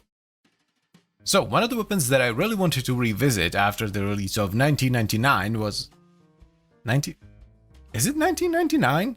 One moment. Yeah, it is 1999. I don't know why I thought it was a different year all of a sudden. But yes, one of the weapons that I really wanted to revisit was the Exceltra Prime. This is Gauss Prime's fully automatic micro-missile launcher, which does pure impact damage on direct hit with the rockets, which then explode, dealing puncture and slash in a range of 5 meters. It sports an excellent 34% crit chance with an above average 3 times crit multiplier and a fairly decent status chance of 18% as well. It is an extremely powerful rifle that a lot of people enjoy, so I thought we would do a bit of a revisit here and try it out with all the new stuff that was released with 1999. So let us give it a shot, shall we? And there we go, a blank slate. One of the less fortunate things about the Exceltra Prime is the ammo economy, so I think Primary Crux is going to be exquisite with the ammo efficiency as well as the extra status. We're going to need Serration for some base damage. Let's get Chamber in there. I need to move these polarities around. Why do I have them like this? What? Aptitude for the status chance and Gandhi Overload, and I'm actually going to go with Galvanized Scope this time around because we already want to go for headshots for Primary Crux. Top it off with Vital Sense for some crit damage. You could go Vital and either Hunter Munitions or Internal Bleeding because you do have Forced Impact procs on direct hits, but I think Corrosive and Cold with Primed Cry rounds is gonna be nicer. I do very much prefer direct damage to damage over time on weapons like this. Alright, let's flip this dash into a V, I guess. Move it up here. For now, I'm just gonna run prompt cryo rounds. Eventually, we're gonna put aptitude back in. Alright, let's see what it do. There we go, there we go. I was a little bit worried about stacking scope, but it seems fine-ish. So crit's good. Also, we're still missing an incredibly important mod, right? Galvanize aptitude. We get a ton of status and a buttload of damage from Gandhi Overload as well. Very cool. I like it. Let's add good boy Harold into the mix as well. We do need to switch him over to viral though. Oh, that is magnificent. Hell yeah, brother. Look at that. That is some solid, saucy damage. Ho, ho, ho. Yeah, we can totally run Vigilante Supplies. Let's do that. Yes, that will help with ammo as well. And there it is. I genuinely think Acuity would be really strong, but I don't think it fits the weapon at all. The accuracy I don't think is good enough for this, so I'm not even gonna try it. I just really don't think it fits, even though it might be really strong. I just don't think it's worth losing the multi-shot. 2Ds on a rifle is actually becoming a little bit more common nowadays. We need to D-rank Vigi Supplies. I don't think that's necessarily worth the extra forma, and we top it off with Galvanize Aptitude. What about the ramp up? Shouldn't be too bad. Yeah, it's a little bit harsher than on a lot of other weapons, because we need to ramp up the crit, but still, the weapon has enough damage even without crit to feel good. I like it. Extremely solid so far. So far, damage is tremendous, very high DPS, feels good, and also the ammo is holding up really well. I am looking for something to complain about, but I am not finding it. This is like a much more milder, more convenient version of a Crux build. Yeah, you want to go for weak points, but you mainly go for weak points to, like, get the buffs. Once you have the buffs, you can go for body shots and it's fine. But you still want to go for weak points, because you get the damage multiplier, but it's not required. You don't do, you know, minuscule amounts of damage if you miss a weak point. Malice. My dude, can we? Oh, come on, and now I'm gonna chicken out, I need to roll. That's so close though, very, very close. I wonder if they're ever gonna fix the pet scooting by you as you ride into the mission. I just love the way this weapon feels. And I think that's why it's so popular, because yeah, it's strong, but it also feels really good. One thing I will say though, a bit of a tip for you brand new Exceltra users, this is a rifle. Do not treat this as an AoE weapon. This is a rifle with splash damage and needs to be treated as such. Don't get me wrong, the AoE, the splash, is tremendous, yeah, and it can clear a low level missions, but a significant portion of the damage comes from direct hits. Managed to get the damn cache for once. I have really bad luck when it comes to the caches. They always spawn really far away, and most of the timer ticks down before I even get to them. Aha! It is an acolyte. See, I thought I was going mad. People were making fun of me in the comments for saying that we didn't get an acolyte in a bounty in Holovania, and they were like, oh, so Mr. YouTube man, you can't get bounties or acolytes in bounties in Holovania. What's this then? Man, now that I see that acuity mod, I think I need to correct myself, because one thing I didn't think of when I was like thinking about acuity or putting acuity into the build is the fact that if you run acuity, you don't get multi-shot, and therefore you have no rockets to spread around. You would just get a rocket, which is going to be pretty accurate. So yeah, if I were you, I would try an acuity build as well. It's another acolyte in a bounty in Holovania, but that's impossible, Mr. YouTube man. Yeah, suck it, YouTube wizards, freaking warlocks of the comment section. To be fair, there is something weird going on with acolytes. Sometimes they do not spawn, and I don't know why. Alright, that was pretty fun. I don't think we need to do any additional testing, so let's go do the thing. Alright, so here's one of the builds that you can run on the Exceltra Prime, and I say that because there are many builds. That's the wonderful thing about all these new toys that we got with 1999. Most weapons now have a variety of builds that you can try and then pick the one that you like the most. We run Serration for damage, Galvanized Chamber for multi-shot, Galvanized Scope for crit chance, Vital Sense for crit damage, Galvanized Aptitude for status chance and condition overload, and then Primed Cryo Rounds for a ton of gold, as well as Malignant Force and High Voltage for corrosive damage and status chance. Now, it's always a good idea, and I would highly recommend to run some form of ammo mutation with the Exceltra Prime, because despite us running primary crux, which gives us a ton of status and ammo efficiency, you can still get unlucky and just run out of ammo, so having some ammo mutation like Vigilante Supplies, which also gives you extra crit, is tremendous. I did make a mistake in this video and I ran everything with Arcane Avenger, so we had slightly more crit than we were supposed to have, but it didn't make a massive difference. You're just gonna have a little bit less crit if you don't have Avenger. A good priming pet like Herald, which primes Vital, Puncture, Heat, Impact, Radiation and Magnetic, as well as a bit of Cold, is gonna have a much bigger impact on a setup like this. And finally, one thing that's always really good with corrosive setups is to run 2 Emerald Archon shards so that you get more corrosive procs and you can strip the enemy armor completely with just corrosion alone. You have a lot of options when it comes to building the X Ultra Prime, so I would highly recommend you experiment with different builds and don't just settle with the first thing that you try. This build is good, I love it, and I'm gonna be running it on the X Ultra Prime, but you might prefer an acuity based setup, something that's a little bit less spray and pray and more accurate, just a high damage with tremendously multiplied crit through primary acuity. Or you might prefer a damage over time setup that runs Hunter Munitions or Internal Bleeding with Vital. So again, while I absolutely love this setup and I would highly recommend you give it a shot, I would also recommend you try out other builds as well. Because variety, as they say, is the spice of life. Just because I like it doesn't mean you'll like it as well.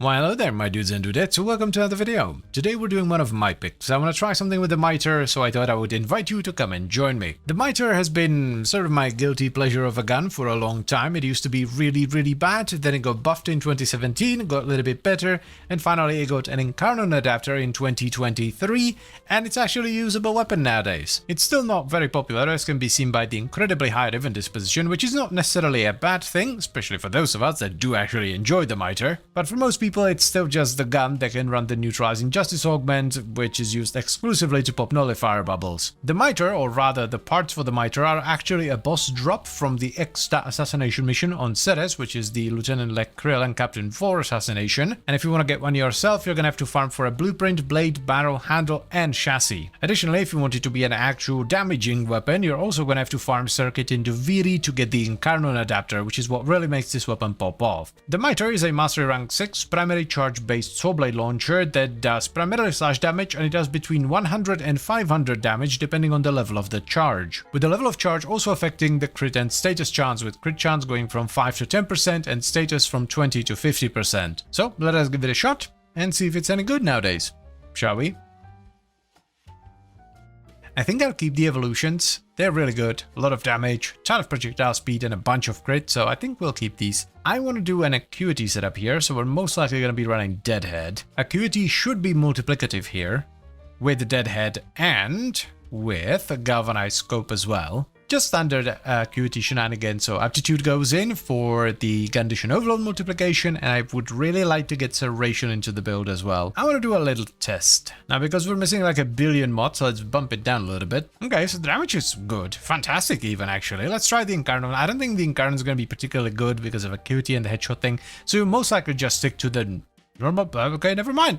Disregard my previous statement. I thought the Incarnon, like, bouncing blades weren't gonna be all that good, but yeah, they seem absolutely a-okay. I think we go all out with acceleration. I want as much fire rate as possible. Oh, that's so much better. Okay, so yeah, we lose a tiny bit of damage, but that's negligible, and it's also more than made up for with the fire rate.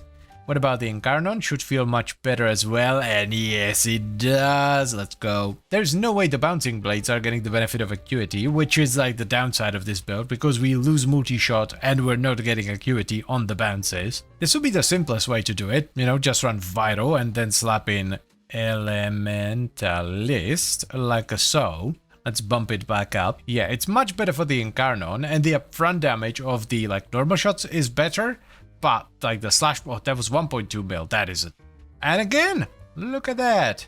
But yeah, it's not as good for the slashiness. Alternatively, Hunter, we can run Hunter Munitions instead. And then run...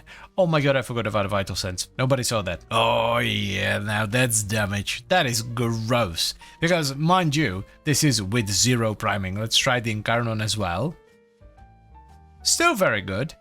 But yeah, we need to add some priming because we get a ton of damage from condition overload on this. Harold, my boy, so we go from basically no priming to vital, magnetic, puncture, impact, heat, radiation. This is gonna be disgusting, my dudes and dudettes. 1.2, 2. That's the stuff. That's the stuff. 4.8, sheesh. And Incarnon melts as well. 5.3 mil Incarnon hit, hell yeah. Time to see if it actually works, though. One thing I love about the Mitre is how fast it charges the Incarno. It's just a handful of clean headshots and you're good to go. Plus, the normal mode is very destructive as well, so it doesn't... Oh, 3.4, lovely. It doesn't... what was I going to say? It doesn't feel as... I don't...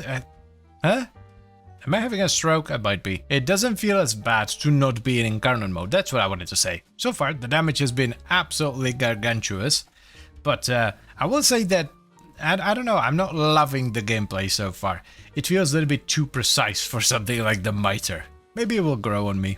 I think this is doing the opposite of growing on me. It's... yeah. I don't think this really utilizes the Incarnon Mitre too well. You know what? Screw you and your bubble. As I was saying, I don't think this utilizes the Incarnon portion of the Mitre particularly well. It's still a good setup if you like a high damage per shot kind of thing, especially with the slash procs. Like the slash procs you get with this are absolutely disgusting, but for like a general just gameplay having fun build, I think you'd be better off dropping the acuity for multi-shot. It's also kind of difficult to just hit headshots or weak points in general because of the travel time. Even with the projectile speed, there's still noticeable travel time, plus the charge. I don't know, I don't know, it's just not tickling me in quite the right way. Most of my complaints, though, could be nullified with the right frame. Like if you run Harrow and you can condemn the enemies to pin them down, that pretty much nullifies all my complaints. This should be really good against Acolytes. It's not going to be top-notch because we do have a lot of slash damage over time, but it should be really good.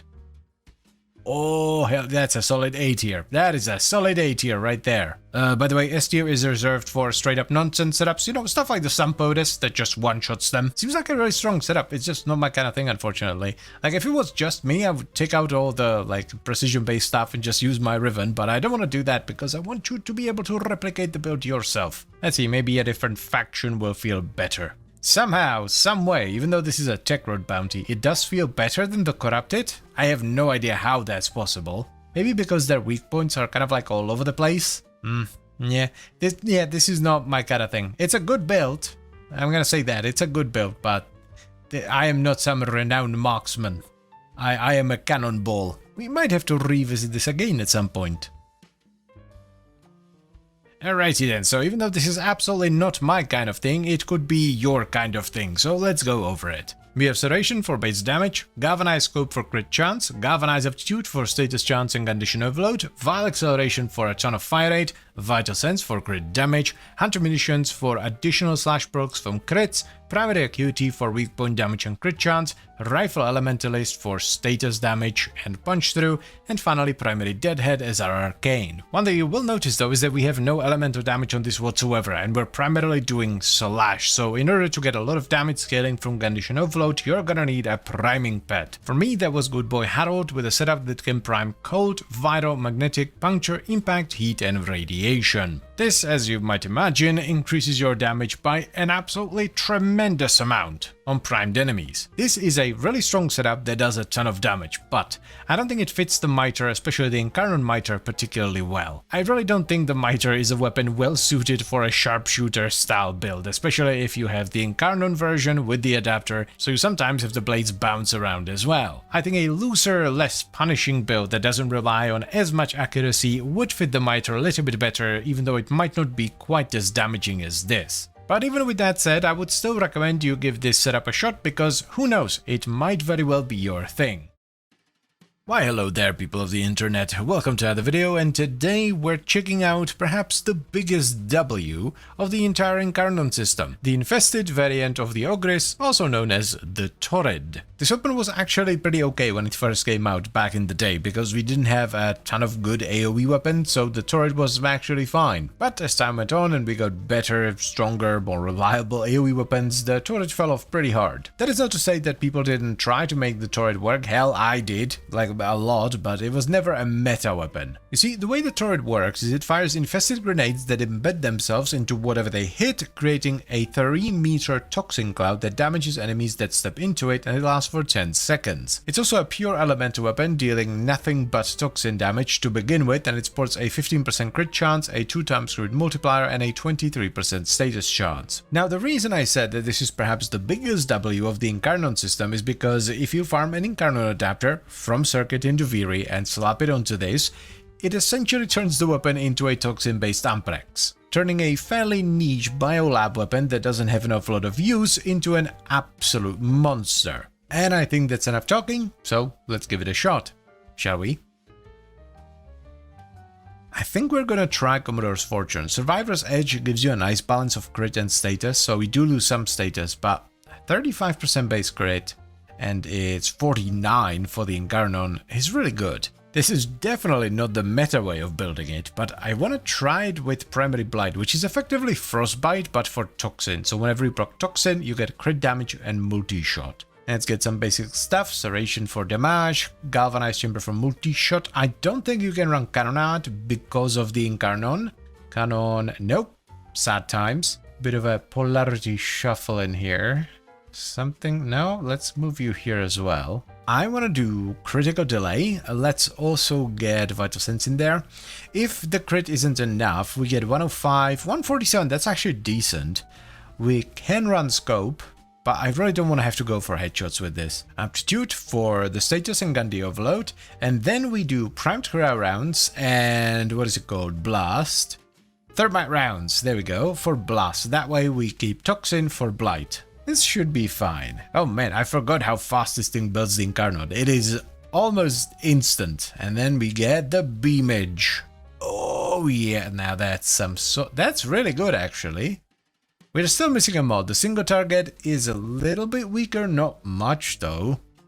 Ooh, that is a good start. We're actually gonna reformat one of the V's into a D. Slap that underneath Primed Cryo rounds, like so. Top it off with Elementalist, which will affect both Blast and Toxin procs. Lovely. Oh dude, that's looking good. That ain't too bad at all. Like, we have 0 armor strip right now. No Harrowed. Yeah, that's good. That is very good. The best of boys approaches. And we... Well, actually, I thought I would switch him over to Corrosive, but I think the heat is going to be more than enough armor strip for this. Man, even the grenades are clearing them. the B basically one-shots them. That's awesome. I'm expecting goodness. That's pretty good. That is pretty good indeed. Oh my god, man, chaining beam weapons with Blast are so fun. It definitely leans more into AoE. Ah, there it is, finally. The single target is a little bit weaker. It would be better if you ran like Viral Hunter Munitions for single target, but I don't know, I just like it with more AoE. It's more fun that way, I think. The Hunter Munitions Vital setup on this is still good, by the way, so if you want more single target, go for that instead. It's such a shame that ammo efficiency doesn't work in Incarnate mode, because I can imagine this being really fun with primary cracks and like stacking vast amounts of status. Aha, let's see how this handles an Acolyte. It is a status build, but it also has a lot of crits, so we shall see. Good for the shields.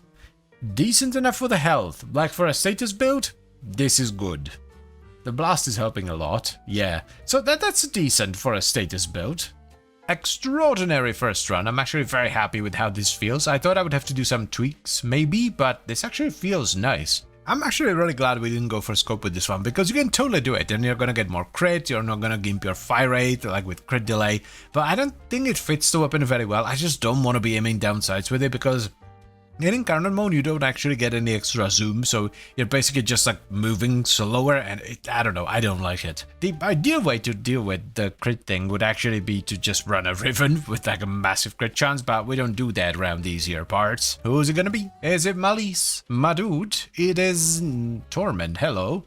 Okay, let's actually try to keep some enemies alive and like cleave it with the Blast and all that. Confusing teleports, all of them died anyway. That is...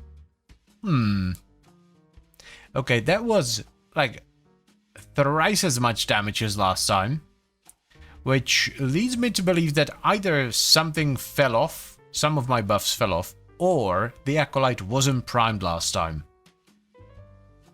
Oh wow, hot damn, the sentence just exploded. Alright. There are some issues with armor. Armor diminishes the damage here quite a bit, and we're only, using heat from a pet to strip their armor. So if you add a little bit of extra armor strip, that's gonna fix that problem as well. But everything else is absolutely melting. Like, especially Corpus. because, you know, toxin and all that. So, all in all, very happy.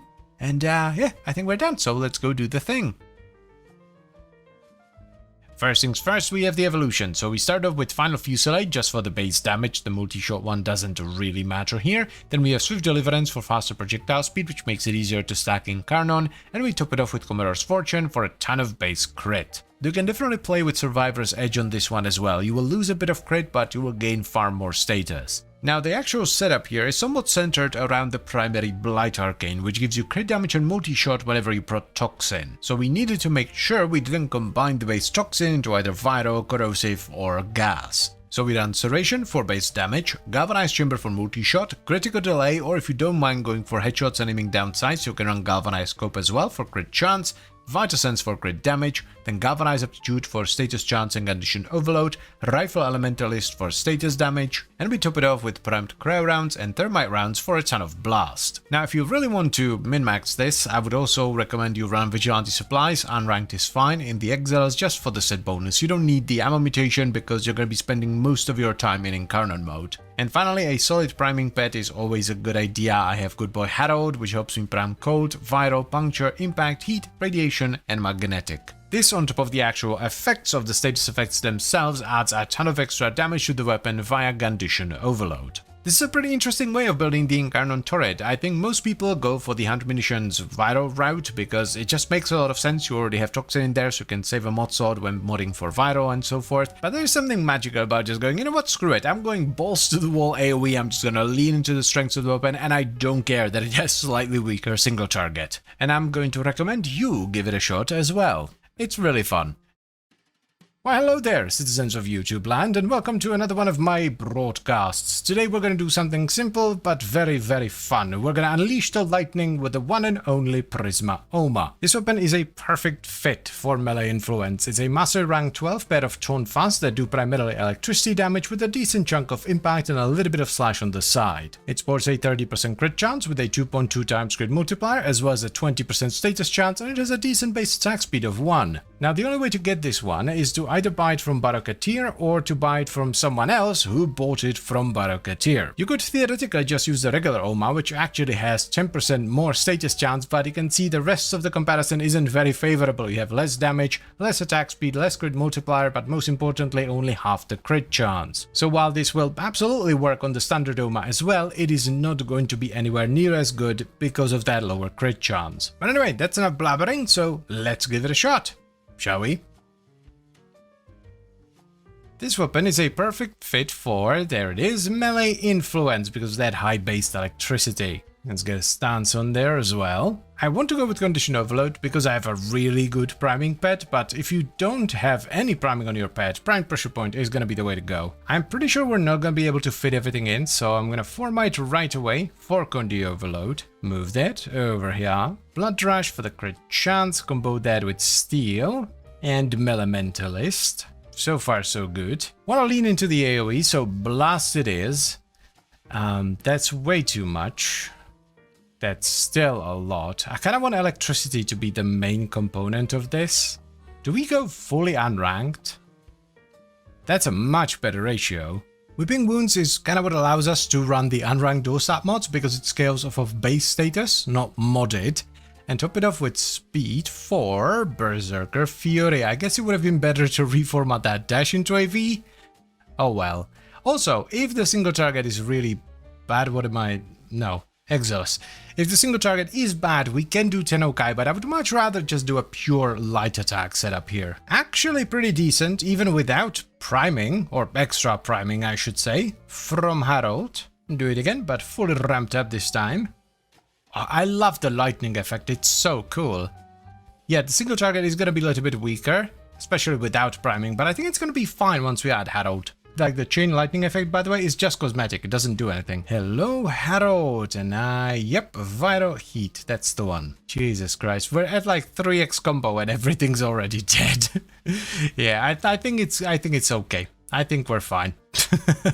Oh, Harold's gliding again. 1.5 bloody minutes. It took 1.5 minutes to fully ramp up because of how much damage and AoE this has. This feels awesome. Clum! This is such a perfect build for the Oma. It fits so very well. I love it. It's almost like the special lightning effect is actually doing something. It's so cool. You all know I'm a sucker for weird and quirky builds, right? I love them, but sometimes not doing anything spicy or saucy and just like doing a nice straightforward light attack build that does a lot of damage and kind of leans into the weapon's strengths is just the most fun thing to do. Alright, Acolyte time. Let's see what the single target is like. I'm willing to bet that it's gonna be decent.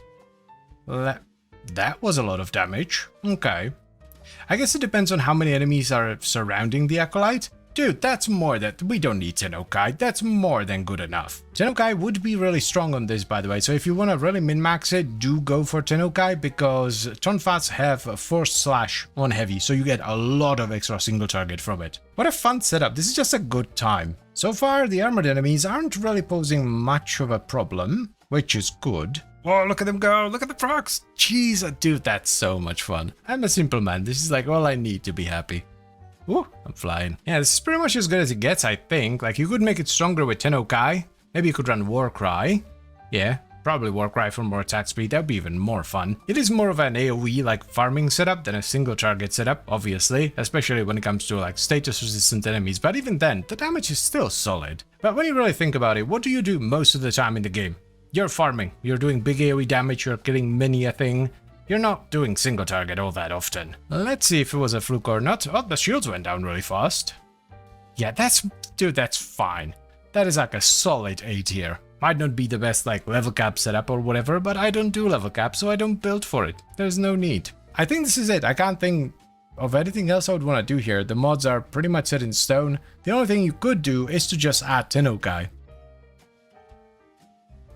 So, here's the final build for the Prisma Oma, and I think it's very fitting with the whole lightning theme and all that. Now, it's a melee influence build, so of course we're running melee influence as our arcane, which is one of the strongest arcanes in the game. It gives you a 20% chance whenever you proc electricity to get a buff that can last from 3 to 18 seconds, depending on the rank of the arcane, and the buff causes you to spread all your status effects to enemies that are between 10 and 20 meters, once again depending on the rank of the arcane. This is incredibly strong, especially when used with status effects that do area of effect damage like electricity, which chains around, blast, which explodes, or gas, which creates a toxic cloud. For the actual mods, we have Sovereign Outcast as a stance because it matches the polarity, then we have Condition Overload for base damage, Blood Rush for crit chance, Galvanized Steel for crit chance and crit damage, Berserker Fury for attack speed, Galvanized Elementalist for status damage and status chance, Weeping Wounds for extra status, and then we have Volcanic Edge and Vicious Frost for a little bit of blast. Now, because I wanted electricity to be the primary damage dealer on this build, I'm actually using unranked dual stat mods to get the blast. Now, this might seem counterintuitive because we're losing upfront damage and status chance, but number one, blast damage doesn't scale off the amount of blast damage you have on the weapon. It scales off of modded base damage. And number two, the scaling status chance you get from Weeping Wounds is based off of base status chance, not modded status chance, so we don't actually lose all that much. Now, if you want to run this build with Condition Overload, you will need either a priming weapon, some priming ability, or a good priming pet. Otherwise, Condition Overload isn't really worth it, and you'd be better off with Brand Pressure Point instead. And just in case you're a newer player and you're not quite sure what priming is, it's just proccing status on the enemy to increase the damage via certain mechanics like Condition Overload,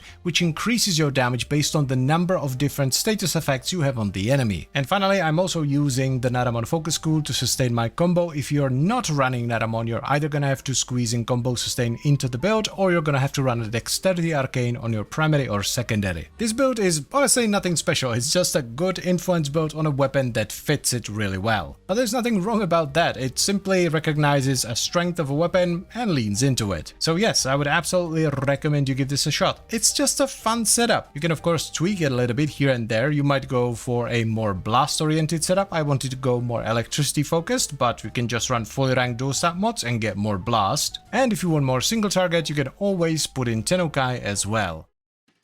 Alrighty then, so just in case you don't know, we are getting Infested Liches or Technocyte Coda soon. TM, and with them we of course get a bunch of infested lich weapons. So I thought it would be fun to give few of them a shot before they get lichified, starting off with the Sporotrix. This is an MR13 sniper rifle which does primarily slash but still has a decent amount of puncture and impact, and it sports an extraordinarily high 53% status chance with that tiny 1% crit chance, though an above average 3x crit multiplier. Additionally, the shots will bury themselves into the target, exploding after 0.9 seconds, dealing additional 41 damage in an area of 1.7 meters. This has minimal fall off, which is always good. It has the same crit and status as the primary shot, but it does primarily slash damage with a decent amount of Viro on top. So basically it's a status based sniper rifle, but if you can make it crit, you should definitely do so. However, it is not necessary. You can just play it as a status based sniper. Now, getting the Sporotrix can be somewhat tricky, as all the parts you need for it come from Isolation Vault bounties on Deimos, with the drop chances ranging somewhere between 4.5% to 12.5%, which is not great. But anyway, that's enough blabbering, so let's give it a shot,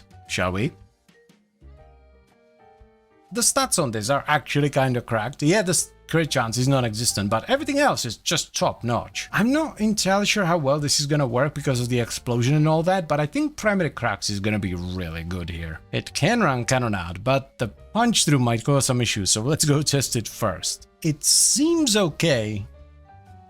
Yes. Fabulous. That's a ton of extra damage. Good, good, good. Let's get some multi-shot, and while I'm pretty sure it doesn't work on the explosion, it will work on the direct hits, which actually do more damage, so this will help a ton with single target and give us a ton of status. So Galvanize Aptitude goes in.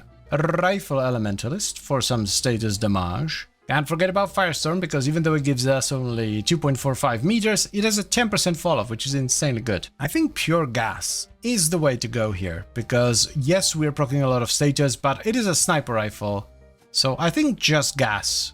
And then we need to figure out something for that. Looks decent so far. I kinda expected the damage to be a little bit higher.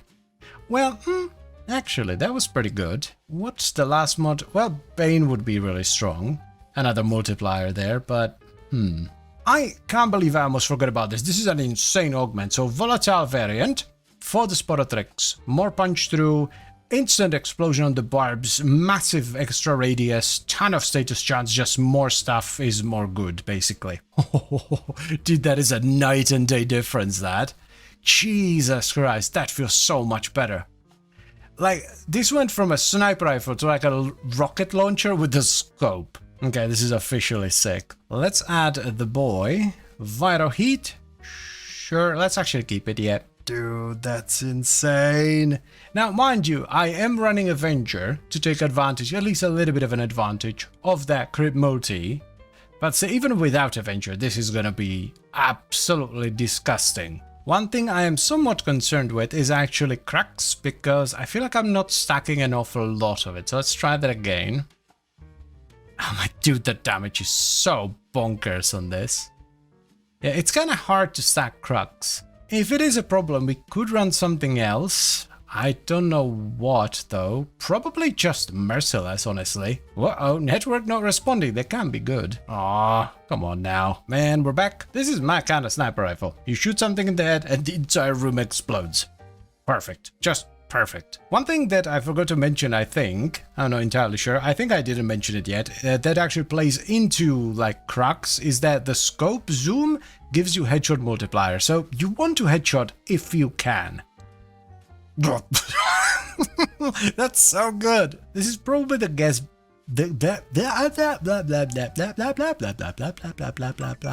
Oh, someone's messaging me. This conversation it's just going downhill. This is probably the best gas build that I've made so far. I think cracks is the way to go here. Like, I can't keep it at 10 stacks most of the time, but if you're a better shot, you probably can. And the extra status is huge. Plus, actually the ammo efficiency feels really nice too, because the reload on the Sporotrix is like 3 seconds or something like that. It's quite long, so having the ammo efficiency and not having to reload all the time is really nice. The Coda version of this is gonna be insane. Like, it's gonna have a progenitor element, I think. I didn't look into it too much, but it's probably, you know, presumably gonna have a progenitor element, so you can save a mod there and run something stronger. And it's most likely going to have better stats as well. I'm telling you, this thing is going to be cracked. I have yet to take a shot at this acolyte. It's just running into random gas clouds and dying. Huh? Where'd it go? Hello? Oh, hi. Dude, that's... for a status build, that is top-notch. Feels significantly better versus the Corpus, which is to be expected because it's much easier to hit their weak point, right? With the crewmen, you aim for their giant helmet, and with Moas, you kind of just aim for center mass. Not gonna lie, this is probably my new favorite sniper rifle. This feels really, really good. I'm just imagining the Coda version. I'm telling you, again, it's gonna be cracked. I would love to have some cold damage right about now. Getting Acolyte scoped in is not the most fun thing in the world, but at least it's doing good damage. Oh, hello there, Sentient. What about you? Oh, okay. Easy peasy, lemon squeezy. So, ho, here's the final build for the Sporotrix. We done Galvanized Timber for multi-shot, Bright Firestorm for more AoE, Malignant Force and Thermite Rounds for status chance and gas damage, Galvanized Aptitude for status chance and Condition Overload, at least on the direct hit. Then we have Semi-Rifle Cannonade for a ton of base damage, Rifle Elementalist for status damage, and then Volatile Variant, which is a special augment for the Sporotrix. Now, while I believe Primary Crux is the best arcane to run on this build because you get a ton of extra status chance and the ammo efficiency actually makes the somewhat long reload more bearable, you can just run Merciless instead. It's not going to be as good, but it's going to be a far more chill build because you don't have to worry about going for headshots. Also, I quickly want to mention my priming pet, the best of boys, Harold, and his priming code: Impact, Puncture, Radiation, Vital, Heat, and Magnetic. And finally, one thing that will absolutely skyrocket your damage with this kind of setup is some form of final crit chance bonus. I was using Arcane Avenger for 45% extra crit chance, but you can also run Harrow, Citrine, or you can just run a Kavat with Cat's Eye. So would I recommend you give this a shot, yes or no? Well, yes, but we're also getting like a better version of the Sporotrix in less than a month. So I guess it's kind of up to you. If you really want to try this out and have some fun with it, sure, go for the normal Sporotrix. Otherwise, you can just wait for the Infested Liches and get the Coda version, which I'm pretty sure is going to be better in every way, shape and form.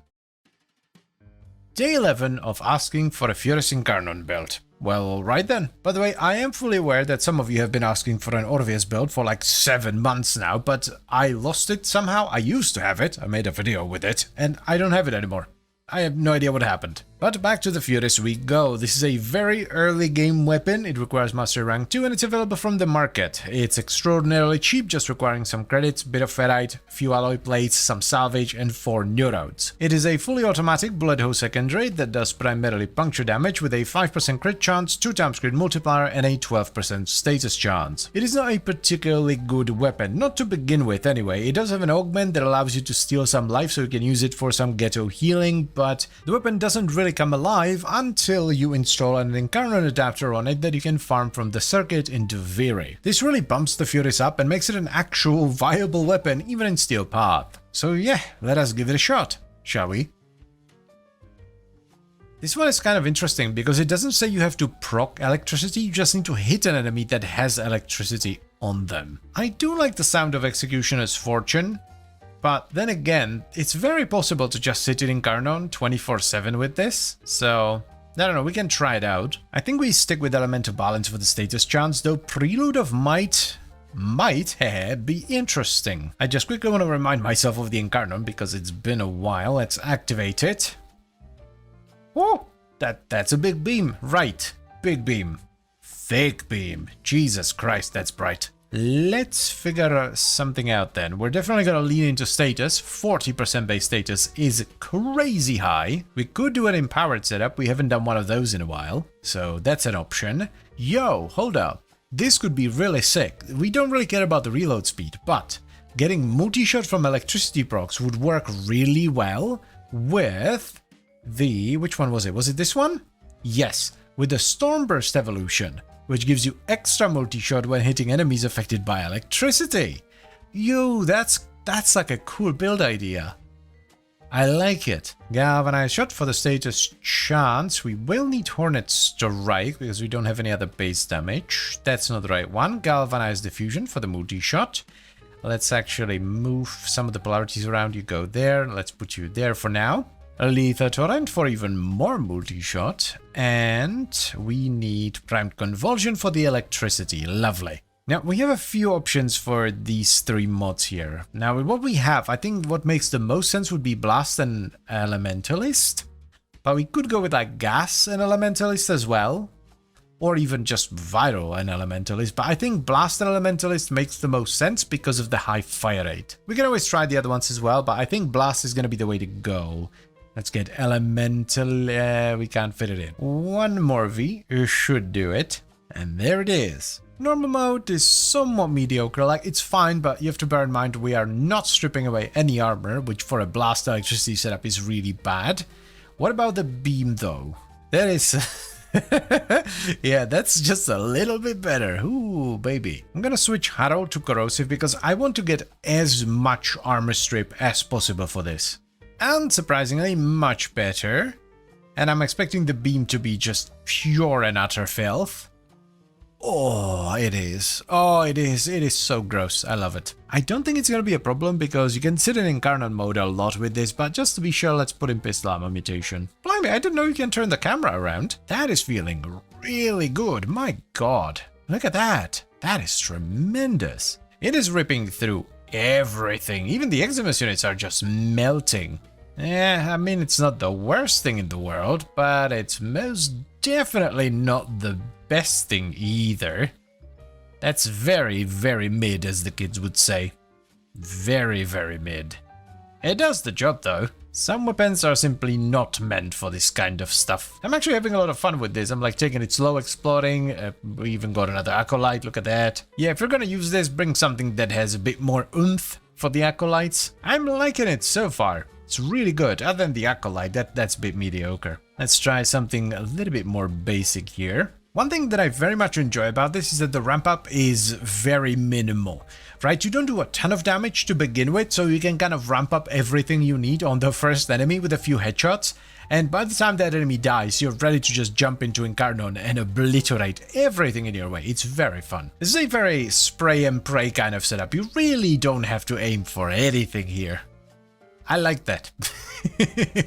It's actually somewhat akin to running around with an Ignis. I thought enemy armor was going to be more of an issue in an Exterminate, but because we tested a level 190 in Steel Path, these lower level enemies really don't stand a chance, even the heavier ones like Gunners and stuff. I think we have a really solid setup here. It's like a cool build idea that focuses around electricity, does good damage, and it's fun. What more could you want?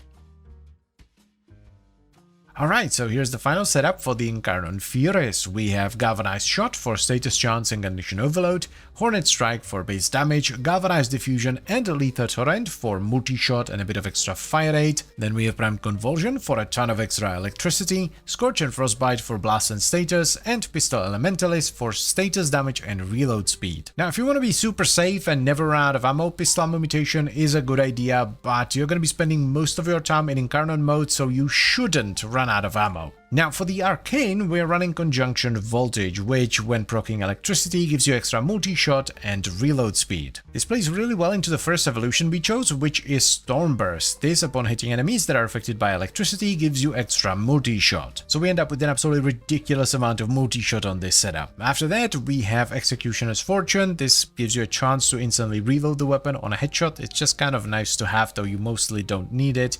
And we top it off with Elemental Balance for a ton of base status chance. Also, it's always a good idea to have a solid priming pet with you. I'm using Good Boy Harold, a hound that primes Corrosive, Radiation, Impact, Puncture, Cold, and Magnetic. So there you have it, Mr. or Mrs. Matteo Di Fran. You're French, by the way, just in case you didn't know. An Incarnon Furies build that's just a little bit different, but works incredibly well. I'm definitely adding this to my arsenal. It's just really fun. I like it. We unfortunately didn't use the Winds of Purity augment because it just doesn't add that much. Like, it's cool when you first start out and you don't have a lot of ways to heal yourself, but once you get to the Incarnon stage of the game, healing is generally not an issue. So spending an entire mod slot just to get the Purity effect and a bit of lifesteal is really not that good. However, if I had to put it in somewhere, I would probably put it in instead of Lethal Torrent. Yes, you lose a bit of multi-shot, but we already have a ton of multi-shot and a bit of fire rate, but it's probably the least impactful mod of the bunch. But it is your build at the end of the day, so build it however you damn well please. I would, however, very much recommend you give this setup a shot, because it is a lot of fun.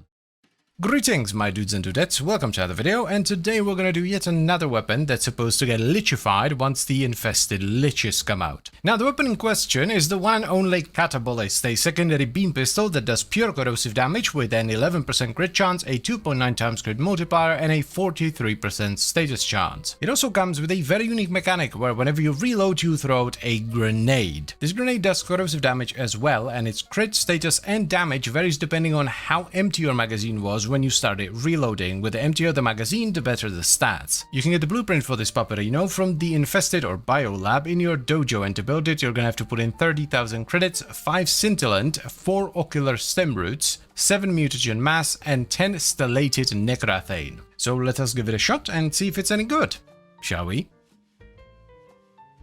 This thing has all the things you want for a really good build. Like, it has focus damage, corrosive is really good, really high status chance, high crit multiplier, it's just a crit chance is a wee bit low. Critical mutation, this is an absolutely cracked augment. Each kill increases crit chance and damage by 30% up to 300%, and it gets reduced by 30% when you hit fewer than 3 enemies with a grenade, which is a laughable downside. This augment is insane. In you go, buddy. I'm not sure about the arcane just yet, because there are a few ways in which we could take this, so let's wait until we decide what kind of a build we want to do. Diffusion for multi-shot, galvanized shot for the status chance and Gundy overload. We don't necessarily need Hornet Strike just yet. We also don't need crit mods because critical mutation gives you crazy amounts of crit chance and damage, so that's kind of a waste. So I guess we just put on Lethal Torrent for now. Yeah, sure, let's put that in. We could go Blast. Corrosive and Blast is a really nice, safe combo, and it adds a bit of AoE to the beam, which is nice. But I also think, like, maybe Corrosive, Vital, and Heat would be really nice. There's a reason why you can't usually get those combinations together. They're really, really strong. I like the idea of having Corrosive and Vital, so let's actually move you into a Polarity, put in Prime Heated Charge, and top it off with Vital. Pistol Pestilence, and where is it?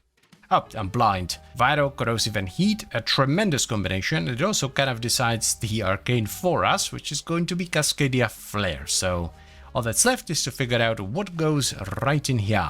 I like that, a rainbow build. Hell yeah, let's go. So we get Vital, Corrosive, Heat, and Magnetic. We also get 4.1x crit multi before critical mutation. Yep. Whoa, that is gnarly. What? Yeah, that's pretty good. What about the grenade? But the beam though, look at this thing. That's crazy. That is disgustingly strong. Wowee. Did I forget to turn on Steel Path? Because it feels like it. This is about as good of a rainbow build as you can get, I think.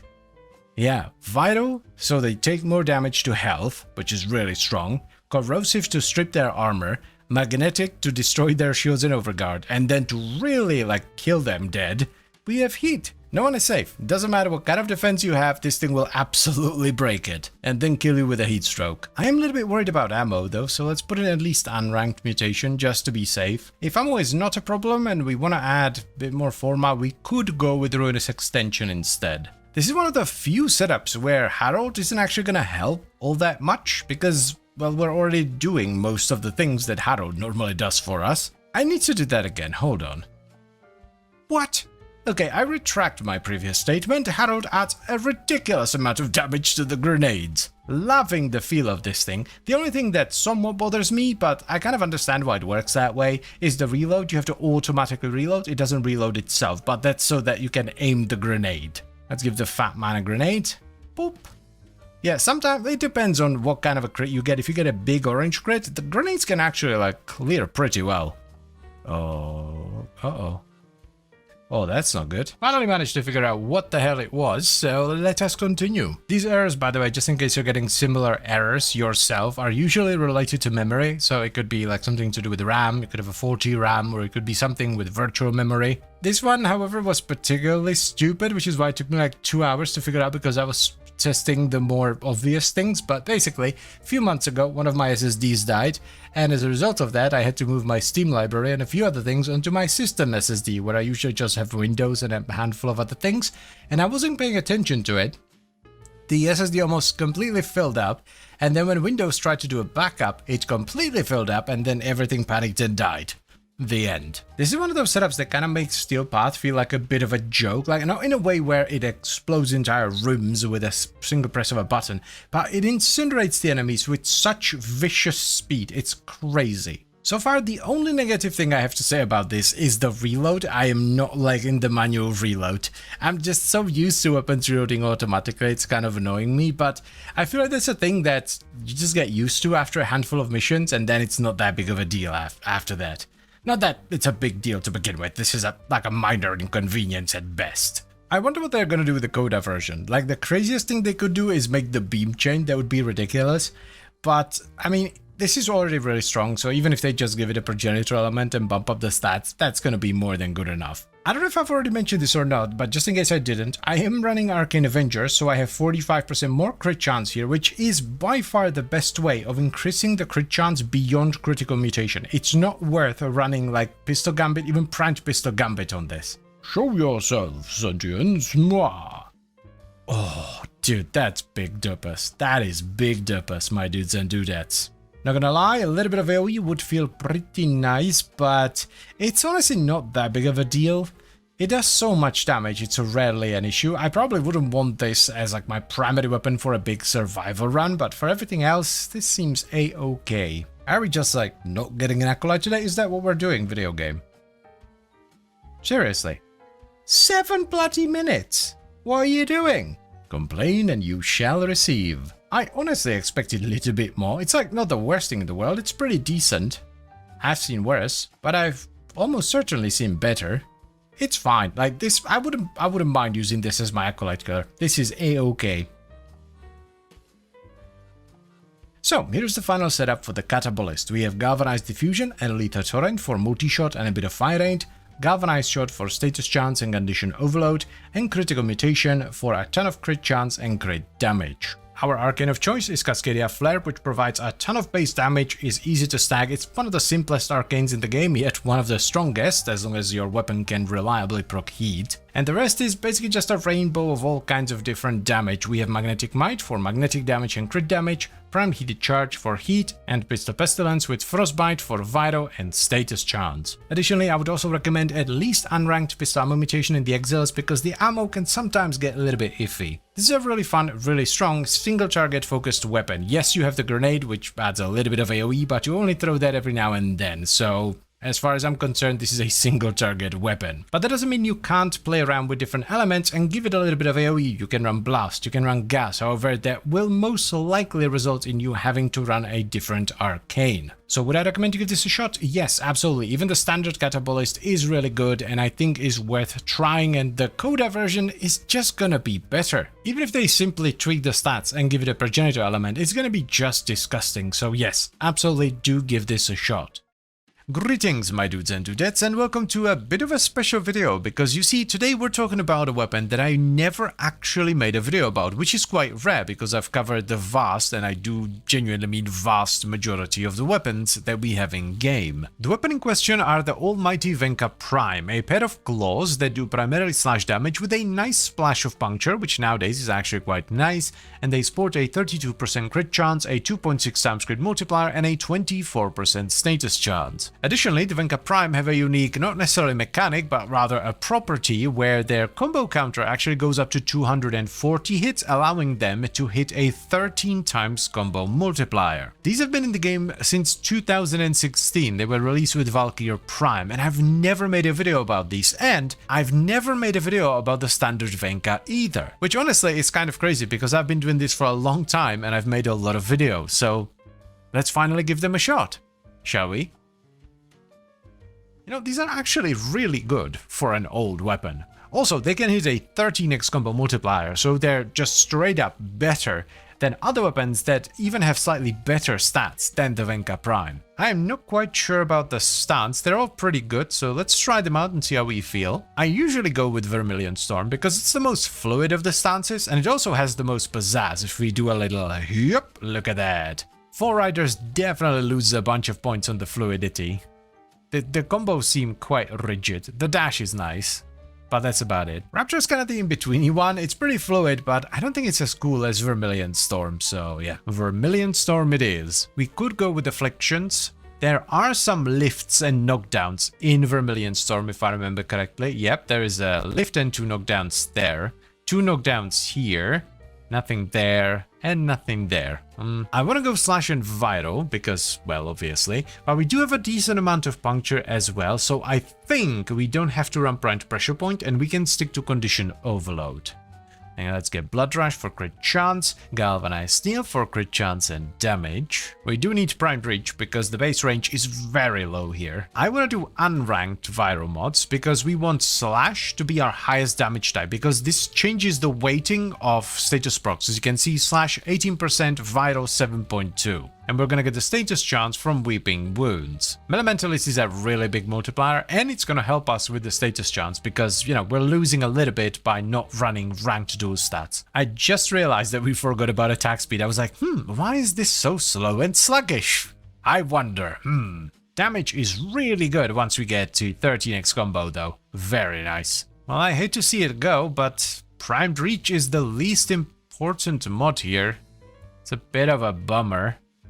Oh well. Berserker Fury goes in. Let's get a D under Elementalist. This will add a ton of damage and it will give us some range, at least on heavies. Oh, this feels much better, even though we have barely any range now. Oh yeah, that's the stuff. Claws with high attack speed feel phenomenal. This is gonna be a lot of extra damage.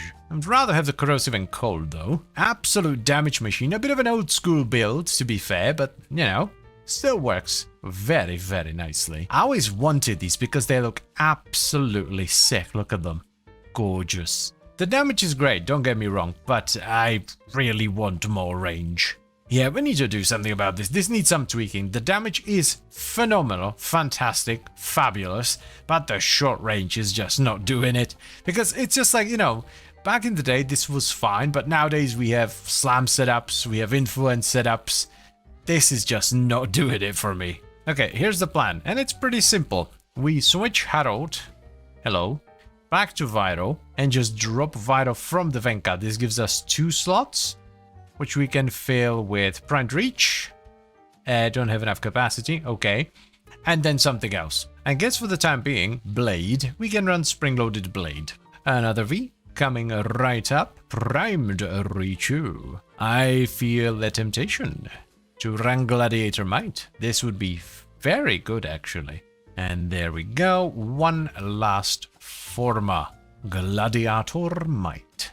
For some extra crit damage and a little bit of extra crit chance as well. One thing I do want to say is that I'm building this for Slash because I want to. You'd probably be way better off building it for Influence, but I don't want to build every melee weapon for Influence. That's dumb. I know we have Tennokai, but it still feels kind of old school, and I love it. I've said this before, and I'll say it again. There are very few things that give me as much joy in this game as a good old blender setup. Like, you know, Influence is cool, slams are cool, but there's just something so special about this. Oh my god, that's so appropriate. Let's see who has the angrier claws, shall we? Come get some angst. Can I get a Tennokai proc? I don't think I can. Still though, that's good damage. Like for a dot setup, this is pure Slash. That was good. I am very happy with the result here, so let's go do the thing. So, here's the final setup for the Venka Prime, and it's a pretty straightforward Slash build. We have Vermilion Storm as our stance, though this one is completely up to you. I like Vermilion Storm, so I run Vermilion Storm. For the Tennokai trigger, we have Opportunities Reach, which gives you a bunch of extra range and also gives you a longer Tennokai window. I really like this because at some point, once you're doing enough damage, the best thing you can do is just hit more stuff, so more range is always good. For the actual mods, we have Condition Overload for damage, Blood Rush for crit chance, Galvanized Steel for crit chance and damage, Gladiator Might for crit damage and a bit of extra crit chance, Weeping Wounds for status chance, Galvanized Elementalist for status damage and status chance, Berserker Fury for attack speed, and Primed Reach for range. Now, as far as the arcane goes, I'm running Afflictions because Vermilion Storm has some lifts and knockdown, so we can utilize it, but it's, honestly, not adding that much. You will get very similar performance even without an arcane, so you don't necessarily have to invest into an arcane, but you can if you want to. Another kind of important thing here is that I'm using the Naramon focus school all the time, so I use that to sustain my combo. If you're using a different focus school, you're either gonna have to take out Gladiator Might and replace it with Gladiator Rush for the combo sustain, or you're gonna have to run Dexterity on your primary or secondary weapon. And finally, to take full advantage of Condition Overload, we're running a priming pet, which in my case is a Hound that primes Cold, Viro, Magnetic, Heat, Impact, Puncture, and Radiation. If you don't have a good priming pet or you're not priming the enemies at all, take out Condition Overload and replace it with Primed Pressure Point. The damage isn't going to be as good, but it's better than not priming the enemies with Condition Overload. Now, I deliberately went for a more old school build for the Venka because I think it fits it. This weapon should be slashing and dashing, right? This should be a slashing weapon.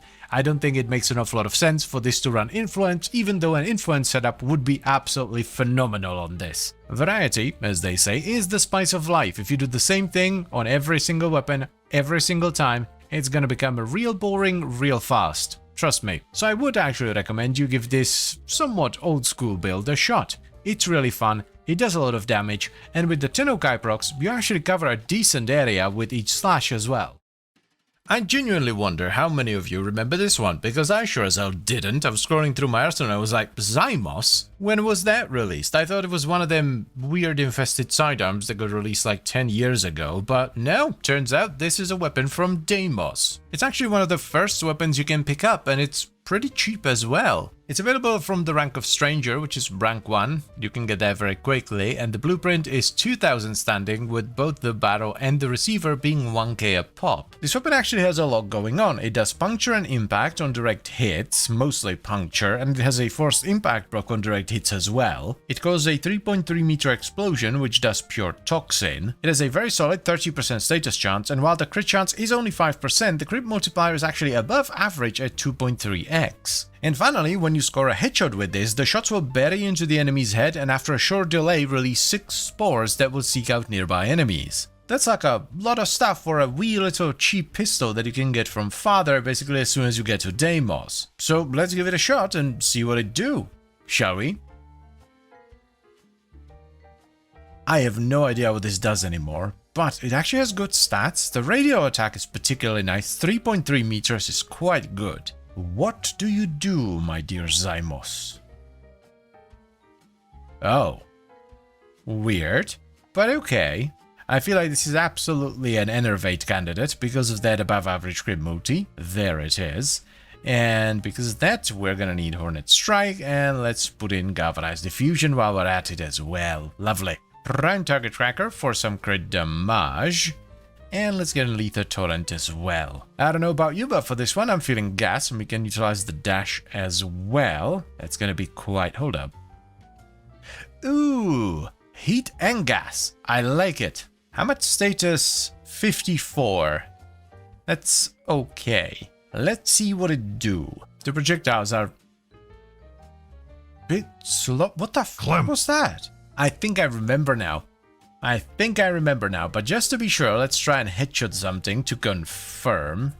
Would you please let me headshot you? Aha, see that? See the flying things? Okay, so originally I thought that the weapon only explodes on a headshot, but it always explodes, and there is an additional effect when you do headshot. And it seems to be doing a lot of damage as well. We're actually still missing 2 mods on this, and it's already clearing Steel Path. This is gonna be good, isn't it? This also begs the question of how the hell does Galvanized Shot work on this?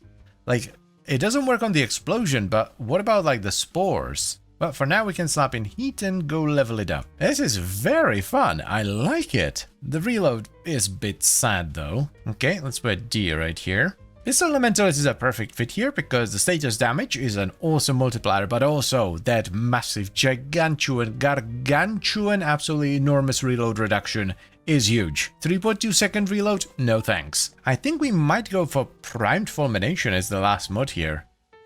That sounds pretty fun to me. Yeah, I guess a V. For now we can just go back to Scorch. I mean, it's not bad. The status chance and damage are both very good. Do you see this? Yes, I finally recolored my motorcycle to fit my drip. This thing is kind of nuts. If you can headshot with it, like I'm seeing some serious numbers every now and then. That's nuts, like. Now, granted, I do mostly play solo, but still, I don't think I've ever seen anyone use the Zymos. Is this like a sleeper weapon? Because this thing, like, actually rocks. I think it's because when it first came out, I actually watched my video that I made on it. When it came out, it was, like, okay, but it was kind of difficult to scale properly. This thing clears like an absolute boss. I can't believe I'm about to say this, but I don't think we need Prime Fulmination. The AoE seems, like, big enough. And I think I would rather have Scorch for the damage and status. I mean, what a glow up. According to old me from the previous video, the biggest drawback was, well, two. There were two. The reload and small magazine, which actually got changed. This now is a bigger magazine. And 2 body shots felt really, really bad. Whereas now they feel fine, because we got enough of a power creep to where even body shots feel fine. And then when you do get a headshot, it absolutely pops off. Hello, Torment. This is gonna be interesting. I think it's gonna be... Huh?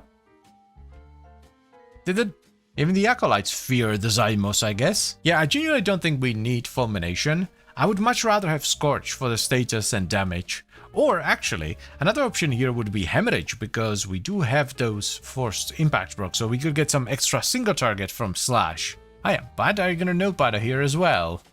No, you're a brave one, look at you. I mean, the damage is fine. It's kind of hard to hit. I feel like this would perform much better if I wasn't such an atrocious shot. There we go. Land a few hits, Acolyte dead. Good stuff. So ho ho, here's the final build for the Zymos. We have Hornet Strike for base damage, Galvanized Diffusion for multi-shot, Prime Target Cracker for crit damage, Lethal Torrent for fire rate and multi-shot, Galvanized Shot for status chance, and Condition Overload. I'm not 100% sure how it works on this weapon, because you have the direct hits, then the explosion, and then the spores if you headshot, so who knows? After that, we have Pistol Elementalist for status damage and reload speed, which is actually quite nice because the reload on the Zymos is atrociously long. And then I ended up going with Scorch and Primed Heated Charge for an absolute ton of heat and some extra status chance. However, there are some options here. Instead of Scorch, you could run Primed Fulmination for more AoE, or even Hemorrhage for slash procs, because the Zymos does have forced impact procs on direct hits. The star of the show here is Secondary Enervate, an arcane that can solve crit chance on its own because it gives you a flat crit chance bonus every time you hit something until you get a set amount of orange crit, so it completely takes care of crit chance even on weapons that can't crit very well, and this allows us to take advantage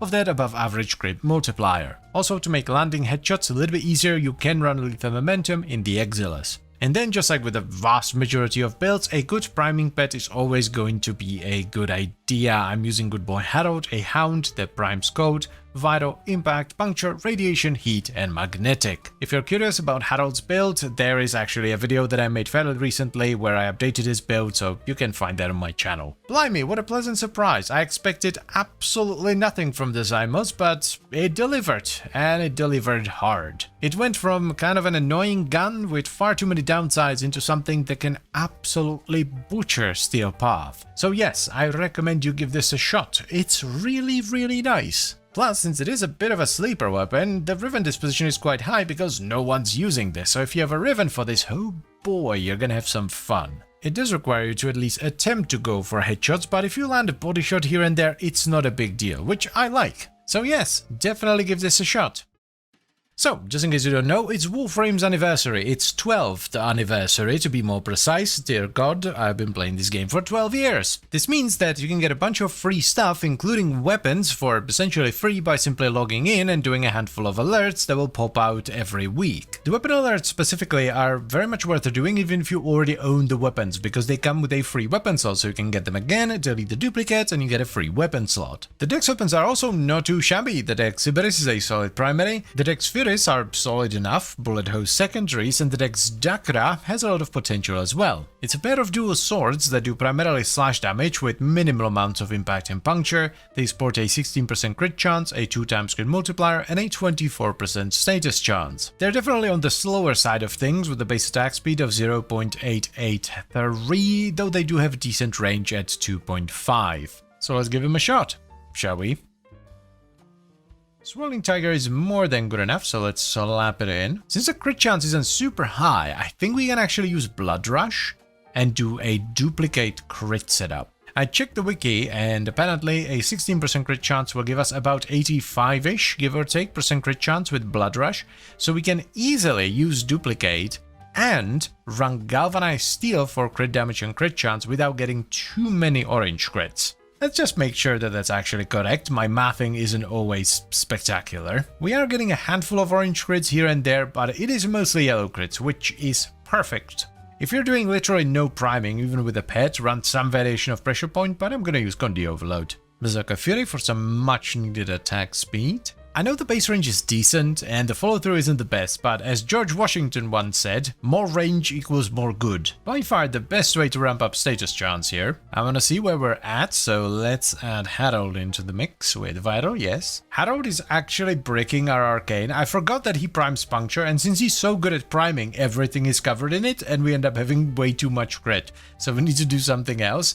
Though, with that said, the damage is still really good even with the arcane not working most of the time, so that's really nice. So duplicate goes out, which isn't the worst thing in the world. I still feel the arcane is far too expensive for what it does. We have a handful of options here.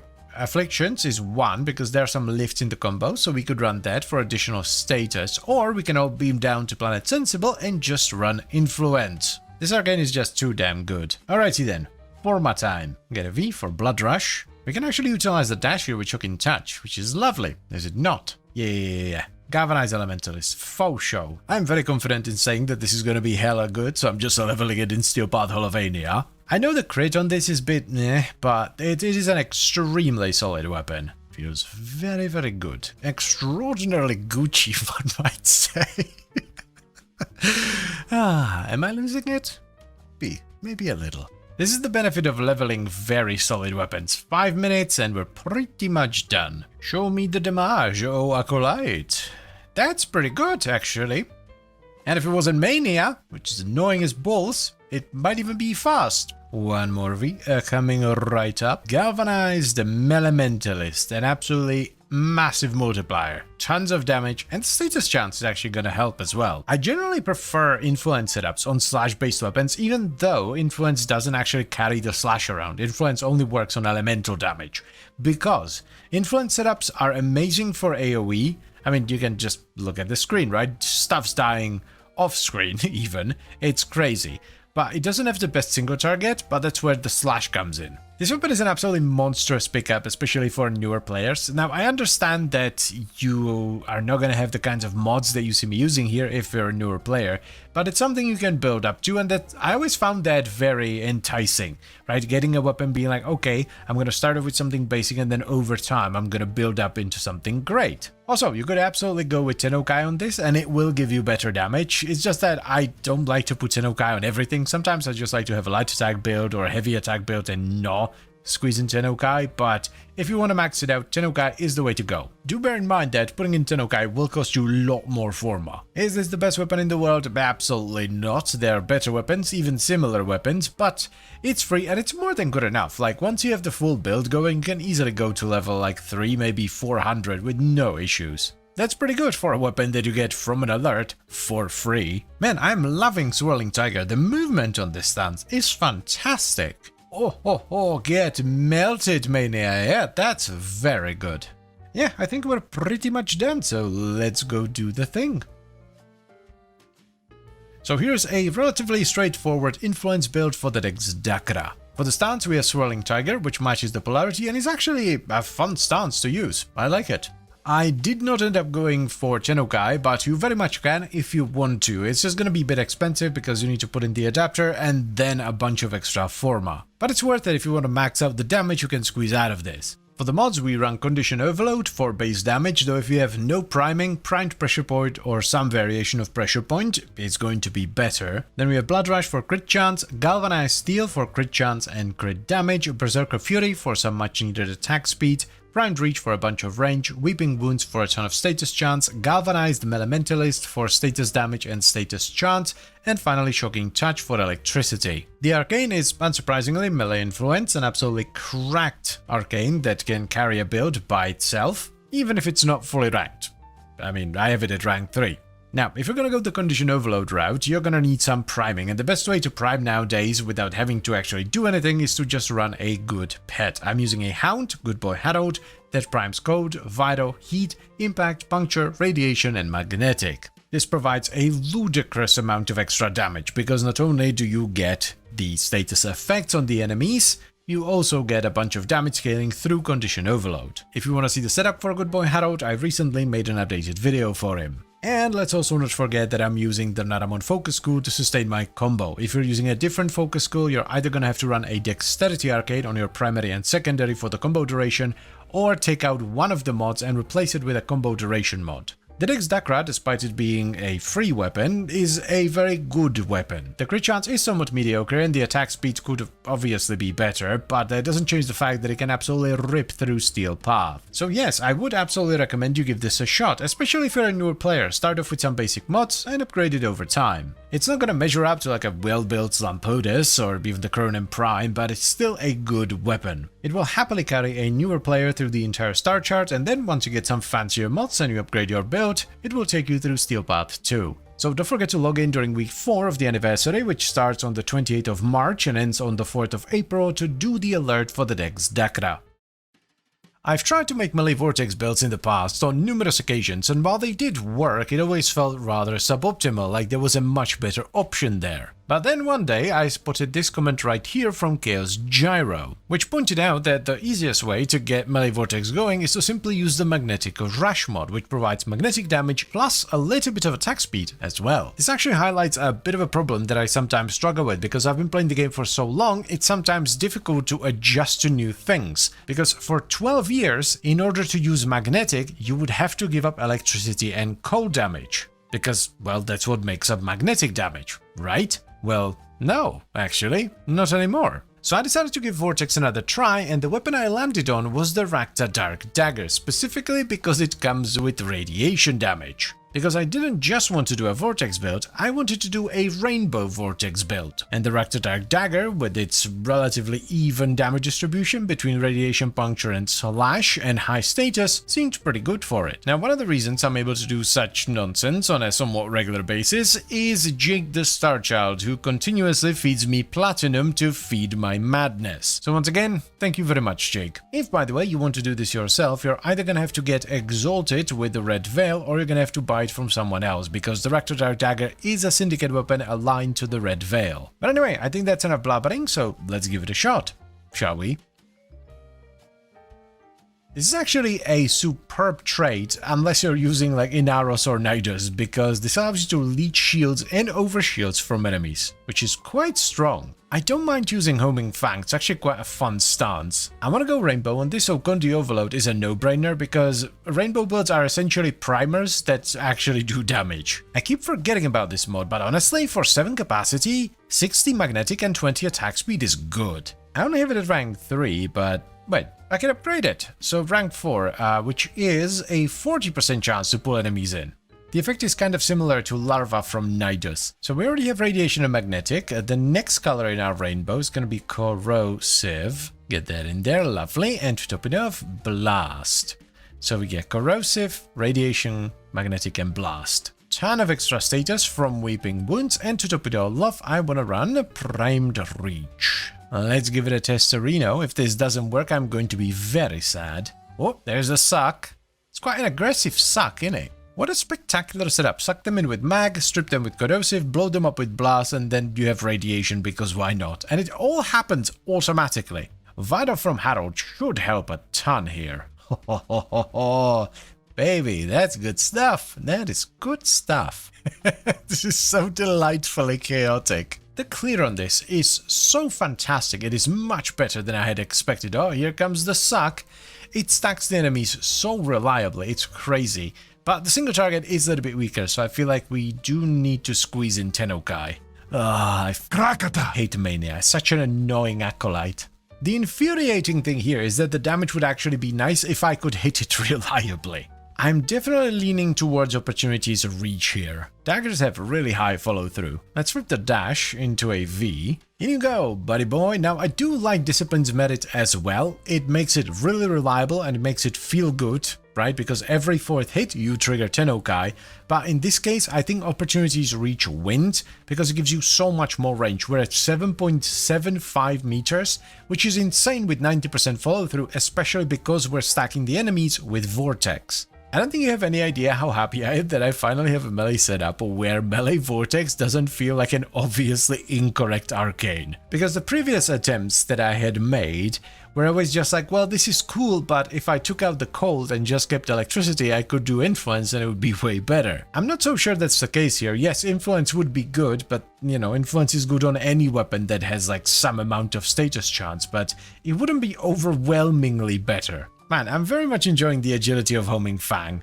Such a fun stance. I love zooming around like this. I do wonder if perhaps gas and electricity would be a better choice here, because not only would we get an additional mod slot that we could fill in with, well, I guess Elementalist, but it would also make a lot of sense because you would like attack the enemies, you would proc a bunch of gas clouds, and then as Vortex triggers, it drags the enemy into an already established field of gas. Let's take that out for now, just to try it out. So something like this, I guess. Oh yeah, this is definitely the way to go. If you have proper armor strips somewhere, like if you're using Scarab Swarm or you have a pet that strips armor, this is the way to go. This is definitely the better of the two setups, but it's not as versatile, it's not as well-rounded. The benefit of a rainbow build is that you have a tool for every situation, right? You have a little bit of everything, so you have corrosion for armor, and then magnetic for shields and overguard, and radiation for crowd control, and then blast for actual damage. With this, I mean, it can do more damage. The potential here is better if you can provide armor strip in some way, shape, or form. So while I very much prefer the rainbow build, I'm gonna say that both are good. It just kind of depends on the situation you find yourself in and also what the rest of your setup looks like.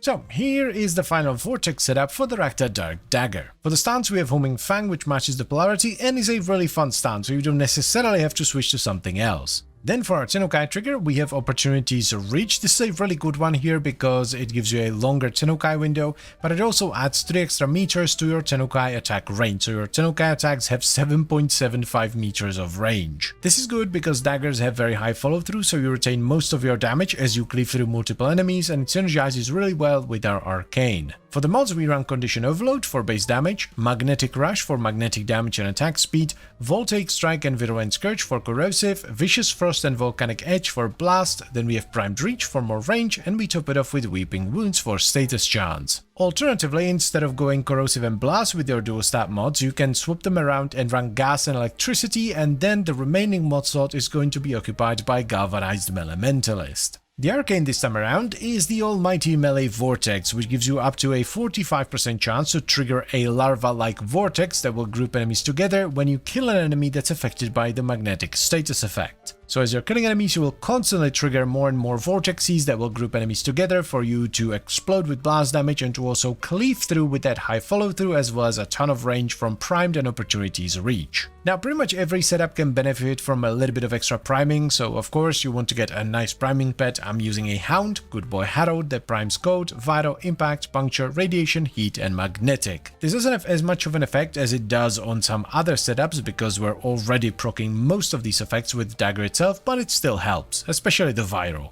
I am extraordinarily happy that I finally have a fun and functional Vortex setup. And it's all because of you guys. This build wouldn't have happened if it wasn't for that comment. This is why I encourage you to leave your suggestions in the comment section down below, because together we can come up with much better stuff. So yes, definitely give this a shot. It's a little bit different, you know, than perhaps your standard melee builds, but damn, it's fun as hell. Oh dearie me, would you look at that? It's update time once again. Yes, the TechnoSite Coda update is out and it's quite wonderful. Now before we start, we need to deal with disclosure and all that, so yes, I am a Warframe partner, and yes, that does mean I got a bunch of stuff for free. It's what allows me to cover new things on day one. Speaking of new things, we got a bunch of them, and all of them are sexy as hell. Though I did find one of them considerably more sexy than the rest. The Dual Vicus, a pair of dual swords that does primarily gas damage of all things, with a nice splash of puncture and slash on top. The damage on this is actually quite robust, 255 per swing with a base attack speed of 1. That's pretty good. It also sports a pretty decent 23% crit chance, a slightly above average 2.1 times crit multiplier, and a fabulous status chance of 29%. You can get all the bits and bobs you need for it from a spoiler in Hall of Adea. Don't worry, you'll figure it out. And it comes with a rather juicy unique trait which grants you movement and attack speed on gas procs. So let's give it a shot, or a swing, I guess. What do you mean? So, you don't just get free gas, you get free attack speed as well? Wowee. I'm feeling a bit of Carving Mantis, I think. Absolute no-brainer on a weapon like this. Welcome to the Warframe Plus build. Blast, gas, and electricity. That's gonna be dumb. I mean, obviously, influence. How could we not? This is gonna be We absolutely have enough crit, so Blood Rush goes in as well. Galvanized Steel for the crit damage. And top it off with Elementalist, which is huge here. Because electricity, blast, gas, and slash all benefit from it, so we get that plus the status chance. We need a cool Sagatra. Yeah, Thanatos looks the best. Yeah, absolutely. Let us see what it do. This is so dumb. Just the 3 overlapping AoEs. Like, the single target might need a little bit of help, but that's fine. I guess this would be worth figuring out. Like, why are there 2 different types of mods? I deliberately tried to not spoil myself, so now I'm completely and utterly clueless. What do you want? Aha, so that's how you spawn the Lich. I do understand that avoiding information is perhaps not the smartest of things to do as a content creator, but god damn it, I like it when I can figure stuff out on my own. I may have underestimated the single target potential of this thing just a wee little bit. It's ripping through things really fast, actually. Even the Eximus. Yeah, that's a single target test right there. Bring it on, Mania. Yep. Okay. So, you see... I'm flying. You see, I thought that this would just be a really good AoE build, but no. No, this thing absolutely smacks. Ooh, we got one of them new mods as well. What is disinfection? Oh? Ah. Hello. Oh, you look cool. Wow, look at you. That is a cool looking ephemera. My god, okay, yeah, I'm gonna have to figure this out at some point. Lucas, focus, you're making a video. This is not what the video is about. Stop. Beware, bitches, I got your sickles and I'm about to show you how to bloody use them. I love the way these look, by the way. Absolutely gorgeous. We need to wrap some form onto this, so let's add a V. We could go with extra range, but I think I would rather have the status from Weeping Wounds, because we have more than enough coverage from the elements and influence. So I think Weeping Wounds is the way to go here. Yeah, this is another one of those builds that makes Steel Path feel weird. Like, it kills enemies so efficiently, it makes the enemy density feel off. Like, it feels like there are no enemies to fight a lot of the time. Bloody hell. Yeah, that's crazy, my dudes and dudettes. Like, I knew it was gonna be decent because melee weapons are, well, melee weapons. They have a hard time not doing good damage, but this is far stronger than I had expected. I am loving the feel of this, by the way. And we still don't have Tennokai, by the way. The damage is gonna go way up once we squeeze that in as well. Sit down, Melise. God damn. Alright, one more should do it. If we add a D for Elementalist, we get exactly 7 for Opportunities Reach. And I want to go with Opportunities Reach to get some range into this, so that we have far more range on our strongest attack. Yeah, this is a keeper. I like this very much. It's not too dissimilar from other good influence setup, but just the ridiculousness of having gas, blast, and electricity with influence is gorgeous. It's not too obvious with the infested, but Tennokai is helping out a lot. Like, yeah, right there, 3.4 million. You are hitting for millions with heavies on this. It's gonna be more beneficial versus like the Grenier or Corrupted or armored targets in general. These kinds of builds are the weakest, or, well, weakest. They're not weak, they're just less good versus armored targets. Tremendous weapon, tremendous performance, tremendous fun. I almost didn't pick this one for the first video. I was very intrigued by the slug rifle, but in the end I was like, man, these look very cool, and the gas. Hello, Mania. What was I talking about? It's actually kind of interesting. I barely touched it and it's dying really fast, and I can't tell whether it's the status doing all the damage or Harold's just mauling it like an absolute madman.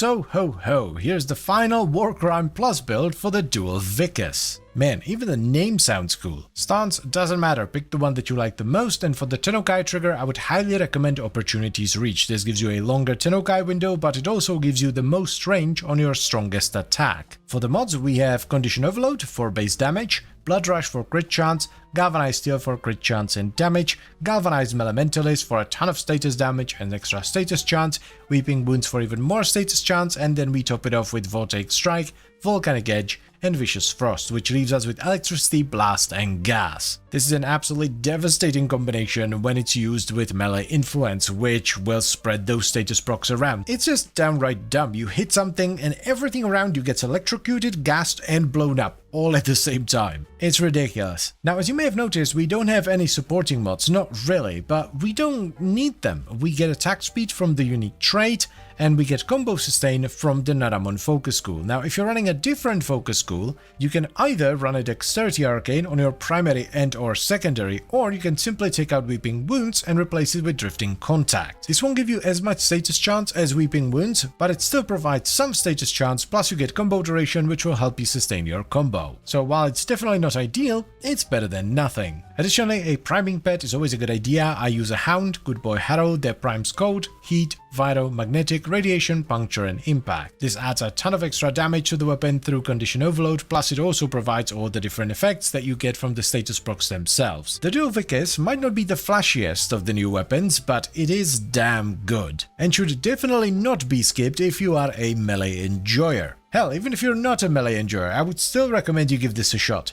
It's fantastic. It looks cool, it does great damage, and it feels good as well, because you get a bunch of free attack speed and also movement speed. Having a lot of movement speed on a melee build is awesome. It's why I run Dispatch Overdrive on most of my heavy attack builds that don't run Tennokai. So yes, definitely give this a shot. Or a swing, I guess.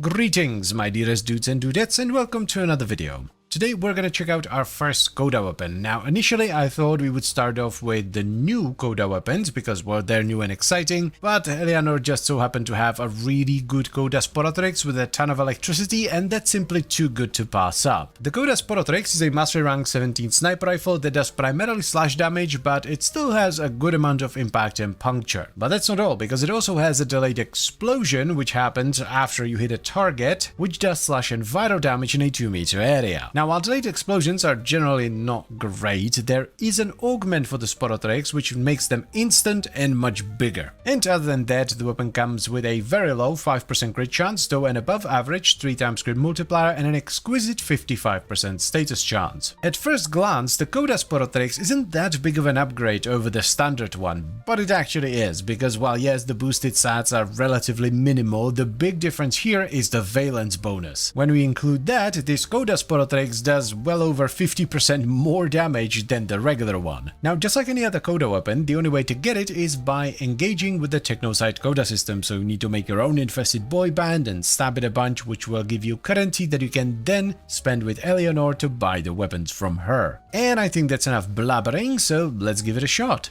shall we? I originally wanted to buy the big 2H, but a 54 LE Sporotrix is just too damn good. Oh, that's wiggly, look at that. That's cool. We need a potato. I still have 10, that's good.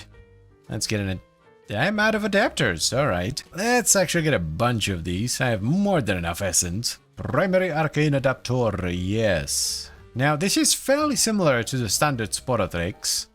The biggest difference is the valence bonus, so I think the builds are going to be pretty much the same. Primary Crux it is. This is hands down one of the most ridiculous mods in the game. Let's get Kanonade, massive damage, though the punch through in this case doesn't actually work. We can utilize the D with Aptitude, and let's get Chamber for some multi-shot. For LE damage we go Gas, because, well, it's just ridiculous on this weapon. Let's get that in there. And that way, thanks to the valence bonus, we get electricity, viro, and gas, which is a disgusting combination. Alrighty, testing time. Ha ha ha, hell yeah, dude. We're still missing some pretty important mods, but it's already trashing them like it's nothing. This is gonna be good. Oh, Harold actually became more used than Hackerman. Look at that.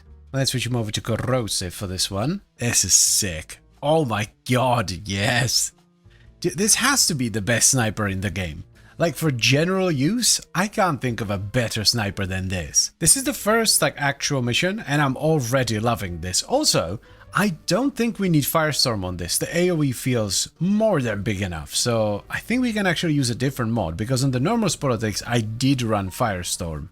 Yeah, this absolutely does not need Firestorm. Let's get a V up top. People often ask me why I do this, you know, why I move the forma around. It's because it goes damage, multi-shot, then aptitude, then something spicy like volatile variant or crit. Dual stab mods always go bottom left. That's just how it is. It's the law. Rifle Elementalist 2. This is an absolutely enormous multiplier. It multiplies the gas, electricity, and the slashed weapon does do a good chunk of slash as well. You know what? I think we go with Hammer Shot. This gives us a ton of extra status, which is nice, but I'm also running Avenger, so we actually have 50% crit chance, not 5. It's over, Scaldra. I have the high ground and a massive sniper rifle as well. Don't try it. Yo, what's up with you? Why does he look so sad? Yeah, this is officially just like the best sniper rifle. No questions asked. I genuinely cannot think of a single bad thing to say about this. Like, the damage is great, the stats are awesome, the scope is nice and clean, and it doesn't have too much zoom, and you get a nice juicy headshot multiplier. Like, this is just excellency with the scope. And it's easy to get, because the boy band stuff, as long as you can do it, it's super fast. Like, you can get it in like an hour or two. Oh, just, premium violence. What are you waiting for, my dudes and dudettes? Pick it up right now. Oh, Malice, my dude. That ain't too bad, considering that it is a status build. You know, it still hits pretty hard.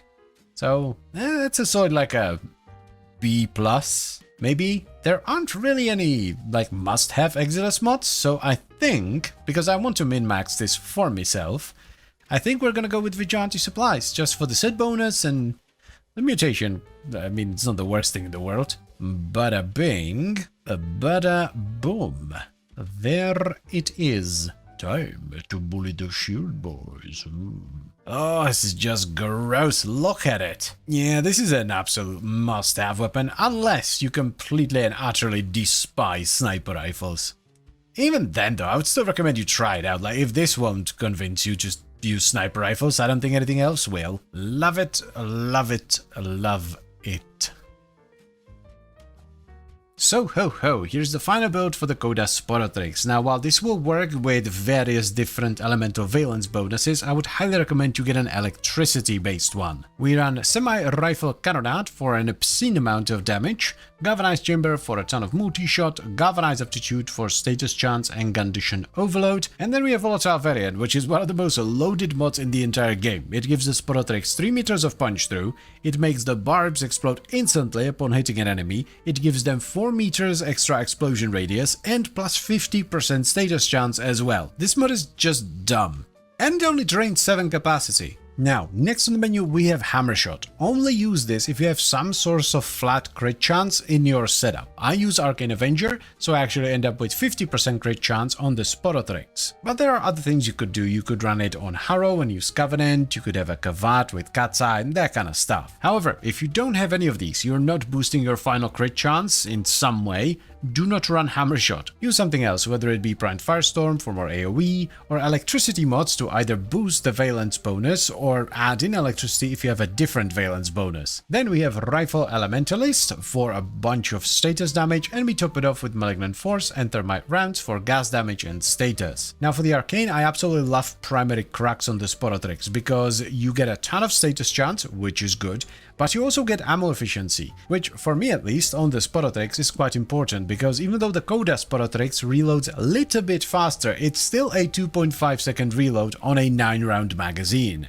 And finally, if you really want to min-max it, I would recommend Vigilante Supplies in the Exilus. This will just make sure that you never run out of ammo, but you also get the 5% set bonus so you can occasionally enhance a crit into an orange one. I said it before and I will say it again. This is, in my opinion, the best sniper rifle in the game for general use. It might not be the best for hunting Eidolons or something like that, but for actually like playing the game and doing normal missions, this is the best sniper rifle there is. It looks cool, the AoE is disgusting, and so is the damage. It's just a great weapon that's pretty easy to get. So of course I'm gonna recommend you give it a shot.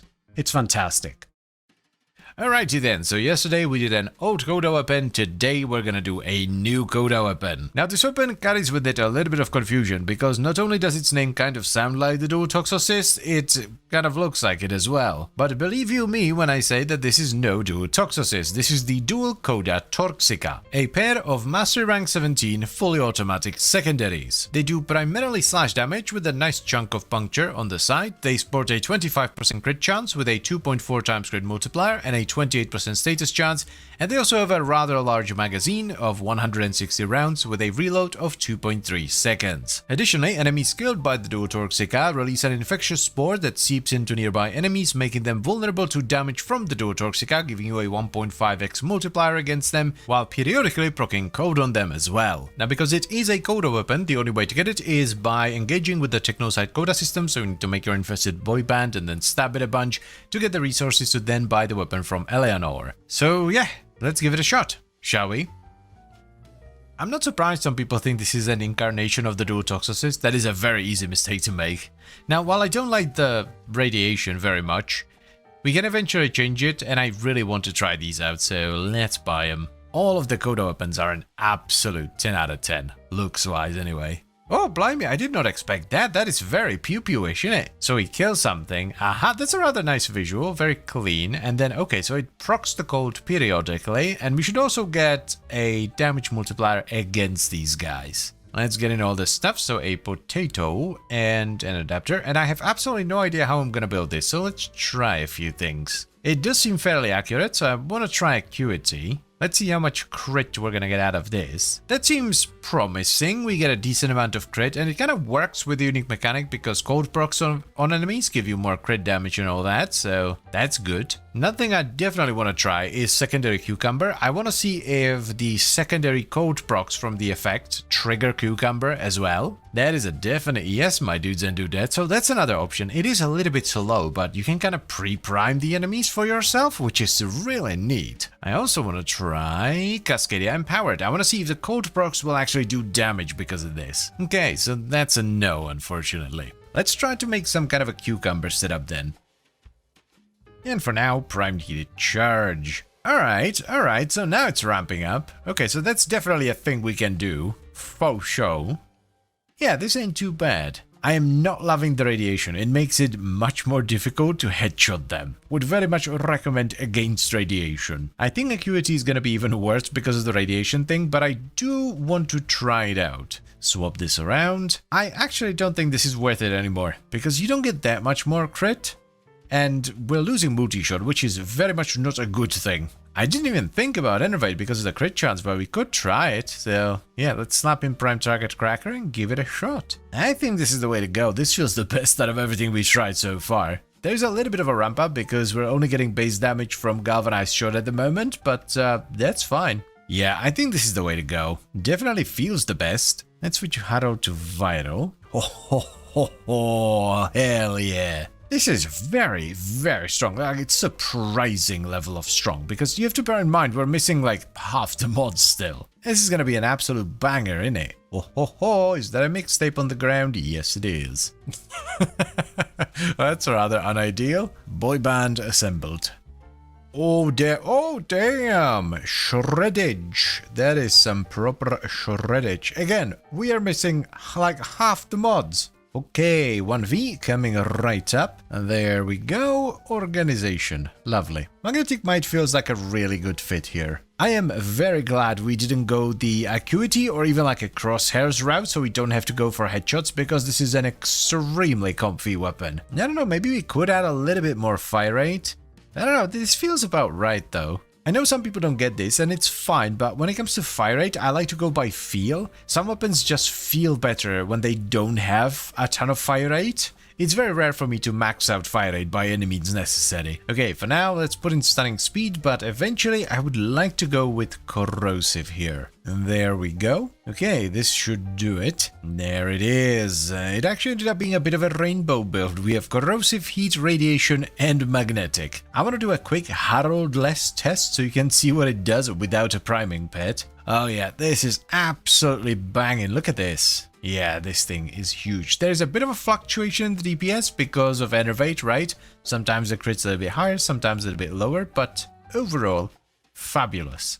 I'm not gonna lie, I was a little bit disappointed when I found out that the spores don't actually do any damage because I kind of expected them to, but yeah, I don't mind it at all. This is an absolute banger of a gun. I'm not 100% sure about the Valence bonus, though since this ended up being a bit of a rainbow build, I think the radiation actually kind of fits. Yeah, this is just a very comfy gun.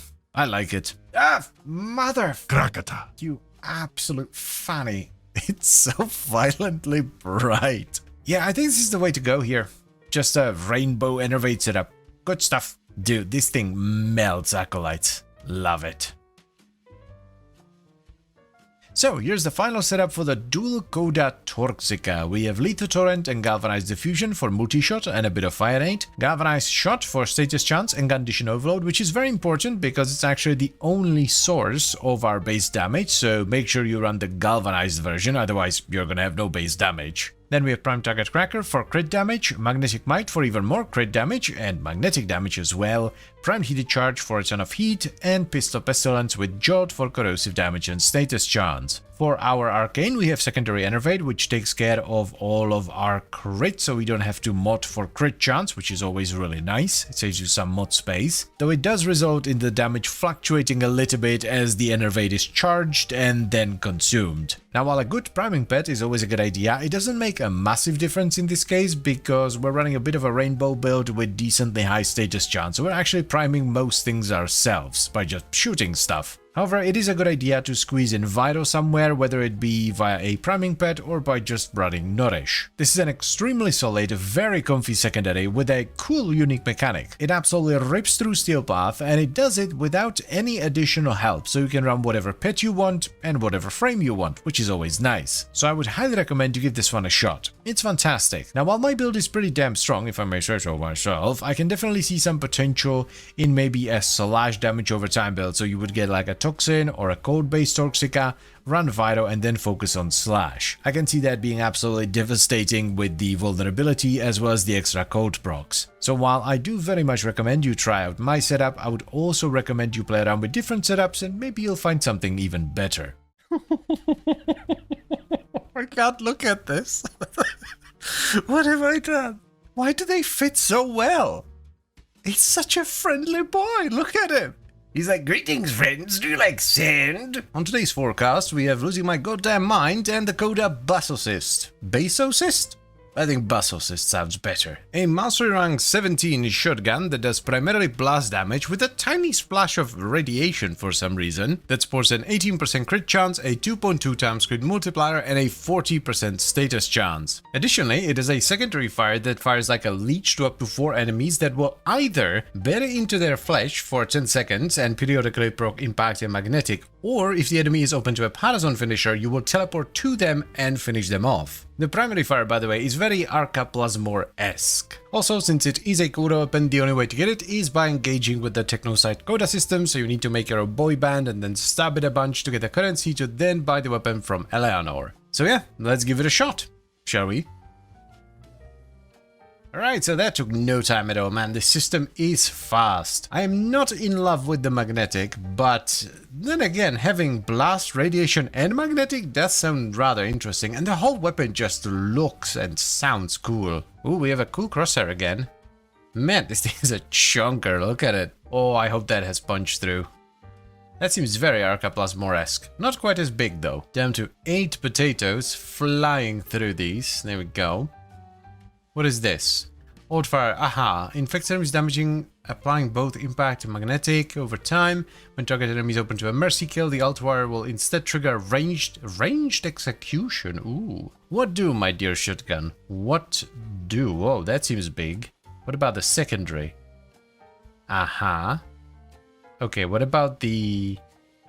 So it's not a ranged finisher, it just teleports you to them. Alright, that's still cool though. Vendetta is gonna become my go-to for most shotguns. It's gonna help with the reload quite a bit. We need prime point blank here. Let's get galvanized hell in there as well, and galvanized savvy. I'm not sure about crit yet.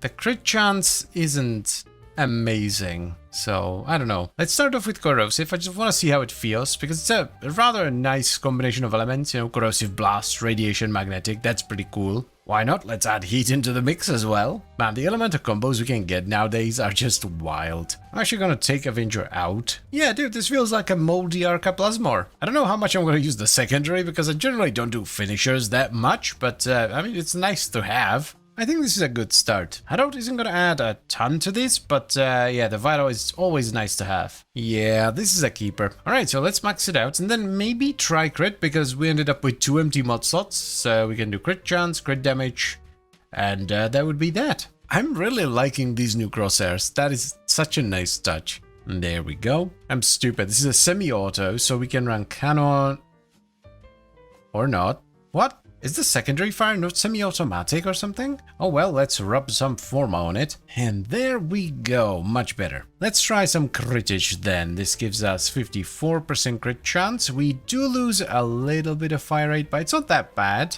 And with Avenger, we're gonna be at 99% crit. For now, let's slap on galvanized acceleration. There's another ding. Let's do a D. One thing I want to try, and this should be really easy to do, we just swap these two around, is gas and electricity. I like this way more than the corrosive heat setup. You could also just go into pure blast. Like, you could even switch the valence bonus around so you don't have some random magnetic in there. But on these kinds of weapons, I tend to prefer gas for the lingering gas cloud. I think we're gonna drop Vendetta for Merciless instead.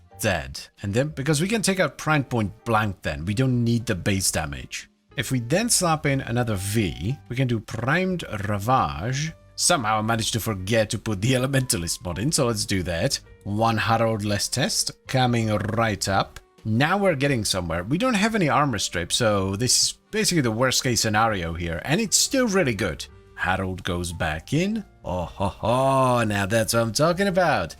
That is what I'm talking about, my dudes and dudettes. I think we have a build on our hands. The fire rate is a little bit low, and I'm not using the secondary fire at all, but it is feeling pretty damn good. I actually don't think we need the electricity. I feel like blasting gas is more than enough AoE, so we're probably gonna drop that and run something else instead. The one weakness is definitely single target. If you have a single enemy and you don't get good procs, the damage is meh, but then again, you do have that secondary fire, so you can do a finisher on them. We will lose some status chance, which is unfortunate, but it will also drop the electricity, so we will mostly proc blast and gas, and magnetic, I guess. That's kind of annoying. I know this is kind of out of nowhere, but I think we'll run Hunter Munitions for more single target. Definitely a good decision, because the clear feels about the same, but we have a much higher chance of proccing actual, like, good damaging procs on single target thanks to Hunter Munitions. Ooh, that was a big hit. Yeah, this is such a wild combination of stuff, because we have really high upfront damage, then we have very good AoE procs from Gas and Blast, but also good single target procs from Hunter Munitions. Might be worth trying Pure Blast as well, and I'm definitely gonna switch the Valence bonus. The magnetic, it just kinda gets in the way. Alrighty, Acolyte time. Seems decent enough if I can actually bloody hit it. Yeah, look at that, that's pretty good. I am pretty happy with this, so let's go do the thing.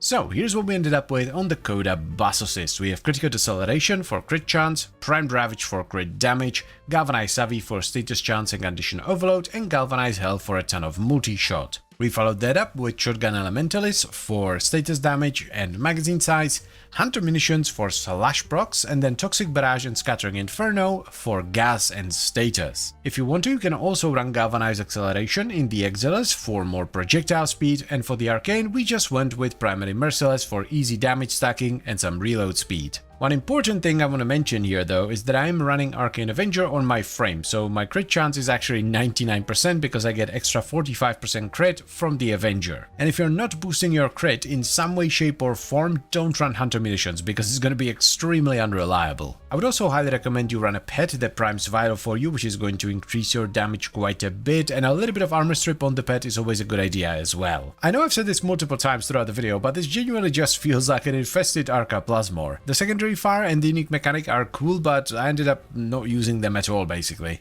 Would I recommend you give this a shot? Yes, absolutely. It is a fun gun that does good damage. But if I had to choose between like this and the dual Coda Torxica or the Coda Sporotrix, it would not be my first pick, let's just say. I'm not saying it's bad by any means, God knows I'm not saying that, but I don't think it's as good as the Sporotrix or the dual Torxica. Though then again, the dual Torxica is more of a single target focused weapon, and the Sporotrix requires a rather expensive augment to be as crazy as it can be. So even though it's not my favorite Coda weapon, I would still highly recommend you give it a shot. Ladies and gentlemen, welcome to the show! Today we're taking a break from the Coda weapons and we're gonna try one of the other new weapons that were released with the latest update. To be more specific, we're checking out Riot 848. This is a very cool fully automatic secondary that does pure puncture damage with 26% crit chance, 2.2 times crit multiplier, and a 26% status chance. The reason it's cool is because the bullets embed into whatever they hit, and when you reload it rips them out, causing a blast explosion before sucking them back into your magazine. So not only does the weapon have a very cool unique mechanic, it also has infinite ammo. The way to get it is pretty straightforward. You simply need to play the Solstice Square stage defense mission, where there's a chance to drop on rotation A, B, and C, and there's also a pity system in place, so even if you get unlucky and you don't get the blueprint, you get currency which you can then use to buy the blueprint from the Hex Syndicate. So let us give it a shot, shall we? That looks very cool. Oh, I like it. Ooh, that's very much a pew-pew kind of thing. Alright. Decent fire rate. Seems to be very accurate as well. Doesn't seem... Whoa. What was that? Doesn't... What? I am confused. There's supposed to be an explosion here. I don't think it's exploding. Oh, it happens on a reload. Okay, that's sick.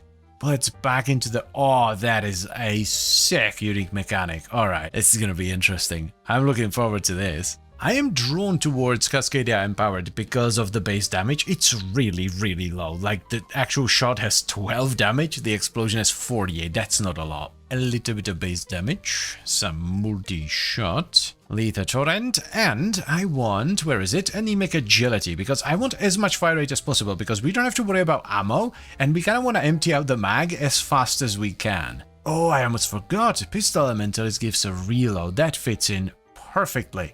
So we're gonna have a 0.8 second reload. That is fabulous. For now, we'll just slap in a little bit of heat. Alright boys, here's the plan. Blurt out the mag as fast as possible, and then explodify everything with the reload. Yes! That's so cool. We might need a different arcane to scale the damage up a little bit more. I don't think Empowered's doing an awful lot. This might be a wee bit of a challenge. The damage is definitely on the lower end. Yeah, that took 4 zones to max out. Most weapons take 2. Let's not get a V right here, yes. Little bit of a refinagling here. You can go here, I guess. I don't think Empowered's doing enough, so I think we will try Enervate instead. How much would we get from Pistol Gambit, actually? 74.6? I think I would rather stick to Enervate, so let's get some crit damage. Hold up, let's actually try Elements first. We have a few options here, but I think Corrosive is gonna be the best. Elementalist for the status damage and reload speed, and then, I guess, Prime Target Cracker? Yeah, that's not great. Unfortunately, we need to be a little bit more serious here. We can't just mess around, as it turns out. So let's put on another forma and then try and figure out something better. I know some people don't like to show this kind of stuff, you know, when they just kind of like do the wrong thing, but that's just what happens sometimes. Now, because this is a projectile weapon, I have a sneaking suspicion that Galvanized Shot is going to be multiplicative, which is going to be an enormous damage increase. Yeah, this is the way, I think. This is a night and day difference. Now, the reason I didn't run Galvanized Shot to begin with is because I wanted to focus on the explosion from the reload, and Galvanized Shot or Condition Overload generally doesn't work with explosions. And that's that. 1D coming right up. For now, let's just run Scorch. Oh, things are happening. Things are definitely happening, my dudes and dudettes. Now we're getting somewhere. I don't know how much damage the explosions are doing from the reload, but at least the primary fire is actually doing damage now. Oh, get melted, Torment. That's pretty good. That's pretty good. Okay, this thing is terrible against Overguard. I'm getting absolutely clowned by Eximus units, so we're actually going to switch Scorch for Magnetic Might. We will lose a bit of status, but we will get a bunch of extra crit damage. Okay, this is feeling much better, even versus the Corpus. The Magnetic is definitely helping here a lot. DPS is still solid. It's not mind-blowing or anything, but, you know, not too shabby. It does the job. I just briefly want to try out Acuity, because I have a feeling it could be really good. Something like this, I guess. The extra cold's gonna be nice for the crit damage. This is probably the way to do it. Like, yeah, we're easily hitting in the hundreds of thousands on weak point hits. The thing that bothers me about this setup is that I'm having considerably less fun. If you want maximum damage, something like this is probably the way to go, but not for me. This completely sucked all the fun out of this gun, so I am getting rid of it. I do quickly want to try and lean into the AoE side of things, so we're gonna switch to gas for a moment. This is probably the best version of the build if you're able to customize the rest of your setup around it. Like if you have Armor Strip and maybe Nourish, this is definitely the way to go. I do think Corrosive is much better on its own though. I honestly don't think my video style is correct for this weapon, because it doesn't let the weapon shine. I feel like this weapon would be absolutely amazing if you combo it with a frame that has a grouping mechanic, like Nidus or Korra. So you group the enemies together, you fire an entire mag into them, and then you cause a massive detonation as you rip all the bullets back at once. Alright, so something like this. We slurp them all together with larva, like so, fire out the mag, and boom. Yep, that's how you want to do it. That's how you want to do it. That, I think, is the best use of this weapon. So, here is what we ended up with on the Riot 848. We have Hornet Strike for base damage, Galvanized Diffusion for multi-shot, Lethal Torrent for fire rate and multi-shot, Prime Target Cracker for crit damage, and our crit chance is taken care of by our Arcane, which is secondary Enervate. Next on the menu we have Galvanized Shot for status chance and Condition Overload, which is followed by Magnetic Might for magnetic damage, which helps tremendously with Overguard, and it also gives us a little bit of extra crit multiplier on top. And we finish it off with Pistol Pestilence and Jort for corrosive damage and status chance, though if you have reliable armor strip in your setup somewhere, you could run Gas or Blast instead. This is an absolutely excellent weapon if you can combo it with the right setup. If you have a frame that can group enemies together and you have reliable armor strip, this thing will absolutely destroy Steel Path. It's not terrible on its own, you can absolutely run Steel Path with it, but it is much better if you can combo it with the right stuff. Alternatively, you could go down the Acuity route, focus the weapon more around crit damage, and then treat it as just a highly accurate fully automatic pistol. So my verdict here is going to be this. If you're able to run this with a setup that can group enemies together and has reliable armor strip, this thing is a definite yes. But it's more of a tentative maybe if you're more like me and you tend to run a single frame that doesn't necessarily have good grouping potential. The weapon just works a lot better if you can help it out a little bit. One of the things that I absolutely did not expect with the arrival of the Coda weapons was an unfortunate, somewhat disturbing, and primarily disgusting piece of lore about one of my favorite primaries, firing a non-stop stream of vile corrosive gastric juice. So yeah, this is a vomit gun. You squeeze it and it pukes corrosion. Lovely, but at least it's really good at it, I guess. So, as we've established already, the Coda Synapse, which requires Mastery Rank 17, does pure corrosive damage, and it sports an absolutely enormous 40% crit chance, a very high 2.7 times crit multiplier, and a solid enough 15% status chance. Now, as it is a Coda weapon, the only way to get it is by engaging with the Technosite Coda system, so you need to make your own infested boy band and then stab it a bunch to get the currency so you can then buy the weapon from Eleanor. So let's give it a shot, shall we? Another day, another boy band. Oh, get stabbed. Ugh, that is extraordinarily wiggly. Damn, 55.9, that's big. I'm liking the punch through. 1.2 meters is nothing to scoff at, but outside of that... Oh, I guess the damage. That's 6 extra damage, which is quite a substantial amount on a weapon that does 20, plus the valence bonus. So yeah, the damage is gonna be much higher as well. I do believe this is the same as the normal Synapse. Let's get this party started then. I'm very tempted by Krax for the status and efficiency. We unfortunately can't really do stuff like Frostbite because of the Valence bonus. Deadhead would work too. Pretty basic stuff, Serration for damage, Chamber for multi-shot, definitely going Scope for crit, and sure, let's run Aptitude as well. This might not be the optimal way of building it, but Corrosive Blast and Electricity is just too sexy of an LE combo to pass up. It is a little bit slow, but that's kind of to be expected. We don't have crit damage yet. I haven't put on Vital Sense, and we're missing another mod, which is probably going to be Elementalist. Not gonna lie, I'm a little bit disappointed they didn't actually give it any unique mechanic at all. Righty-ho, Harold time. Oh, now that's pretty sexy. Why not give it like a built-in combustion beam or something? Just something. We are most definitely keeping cracks on this, because not only is the status chance really good, the ammo efficiency is just fabulous. Like, I constantly catch myself reloading with like half my magazine left because I'm like, well, surely I have to be out by now, but no. Okay, let's rub some Forma on this. You go there. Ah, much better. We can finally run Vital Sense for a 5.9 times crit multiplier. Whew. There we go. Another V coming right up. Sadly, we are one short. This actually gives us a little bit more punch through, so we end up with 1.8 meters. That's pretty good. We do lose a little bit of status, but that's fine. Now we're talking. There we go. There we go. That's just, just a tiny bit better. I mean, the Synapse has always been an absolute menace, so of course the Coda is going to be too. It is a little bit slower without Harold, but honestly, not by much. Not by much. It's still ripping straight through them. Let's go. There are kind of like two schools of thought when it comes to building weapons like this. You can either sort of just like lean into the weapon's strengths and just juice up the single target damage as much as possible.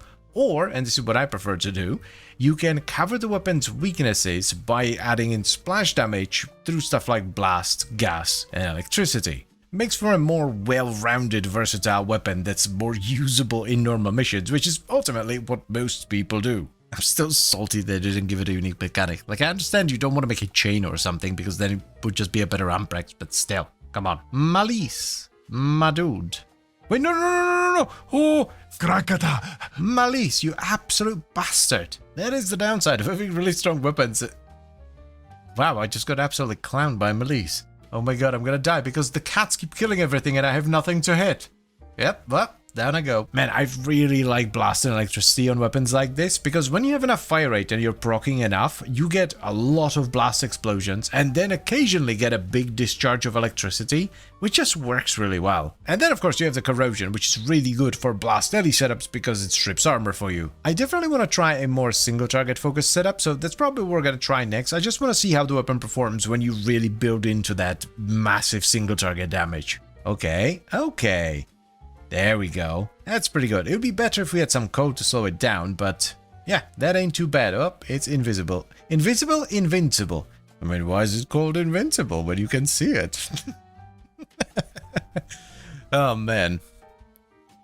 That's a blast from the past. Okay, let's try a more serious setup for a moment. Something like this, I guess. It's nothing special. It's just vital, hunter munitions, crit, just, basic stuff. And surprisingly, the single target is much better, especially if you can get those juicy headshots, but honestly, I don't think it's a better build. Like, it's a better build if that's what you want from it, if you want it to just do maximum single target, but I just don't think it's as good of a build as the other one. There definitely is a place for a build like this. Hell, you could do a completely different build as well. You could lean less into status and more into crit with stuff like hammer shot or bladed rounds. You do you.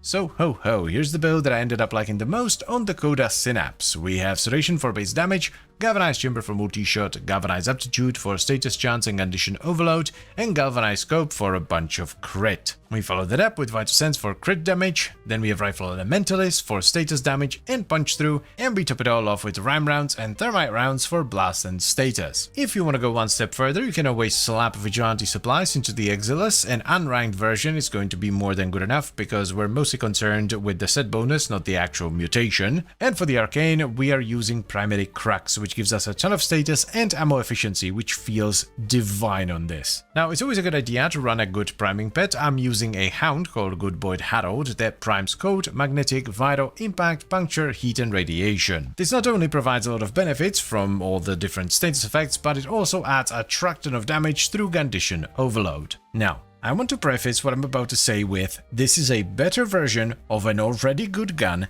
and I highly recommend you give it a shot. Okay?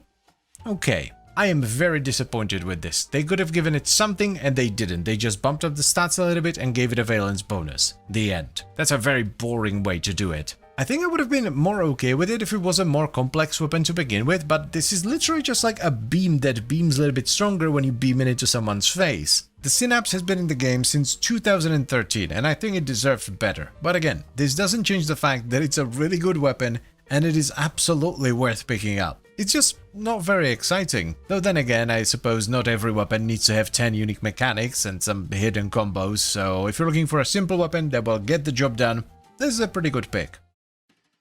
Whoever wrote the description for this weapon deserves a pat on the back. Put them down so that they stay down. An excellent example of how sometimes less is more. Which is why it's kind of a shame that all I can think of when I read the name Purgator is this.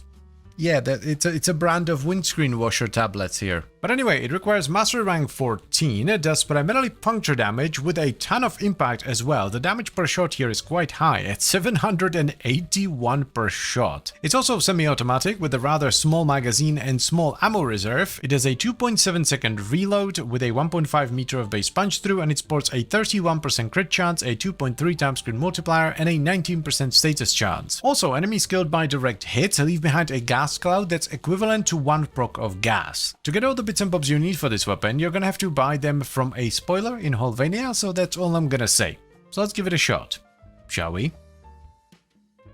This is either gonna be really good or really bad. It all depends on whether it's an actual gas proc from the weapon that's scaled by mods and stuff, or if it's based on some arbitrary amount of damage. Now this is semi-auto, and I see no reason why we shouldn't be able to run Canonade. Yes, dude, that's huge. Because the base damage is already so high. My god, 2.7k with just Canonade. Let's get some multi-shot. I did a brief test on day 1 and I seem to remember this being a projectile-based weapon, so Galvanized Aptitude should be multiplicative. I don't know, I feel like this is more of a center mass kind of gun, so let's not do scope just yet. I'm really leaning towards Frostbite here for the crit damage and multi-shot, because we have more than enough base damage from Canonade, so like Merciless isn't all that useful. And since we're not running scope, we're probably not going to be doing exclusively headshots, so stuff like Deadhead and Cracks are out as well. We do need some cold damage though, so that we can actually trigger Frostbite. Dude, that is one serious looking gun. I am not loving it just yet. Herald is going to be huge for this one, because the weapon doesn't really proc a ton of status itself. Do we go Viro or Corrosive? I think we're going to stick to Viro. Oh yeah, that is a night and day difference, goddamn. I don't think Frostbite's gonna be the way to go here. Feeling pretty decent so far. I am really worried about ammo though, like, you don't get an awful lot, and I'm already running kind of low. And there it is, we are officially out, even in Elite Sanctuary Onslaught. That's not good. We desperately need to make some changes here. First of all, Frostbite out. Bye-bye. Second of all, Forma. There we go. I don't think there's going to be much of a difference if we run it unranked. I suppose we could pivot more towards a headshot-oriented playstyle, because the status chance and ammo efficiency sound pretty good. Don't need these two anymore. I mean, why not? Why not just embrace the gas? That's a weird sentence. And while we're here, let's switch delay to scope. It's way more crit. This is actually much better than I thought it would be. Feels actually good. Not even fine, just straight up good. Yep. This is the way to do it. I am loving the double gas investment. Now we get a D. We can finally run Vital Sense. I know Acuity is probably really good, because I bet you it's multiplicative as well, so you get a ridiculous amount of crit chance. But I don't like to have to go for headshots to actually do damage. And I also don't like the idea of completely losing multi-shot. I think this should be the last Forma. 2 Vs and now 2 Ds. Originally, I wanted to go with Elementaries, but Hunter Munitions is an option as well. But now that I'm looking at it, I would actually kind of like Hammer Shot, because it's crit damage and status chance, which is precisely what we want here. We can always change it later if we don't like it. Took a while, but here we go, mission time. Dude, the double gas feels awesome.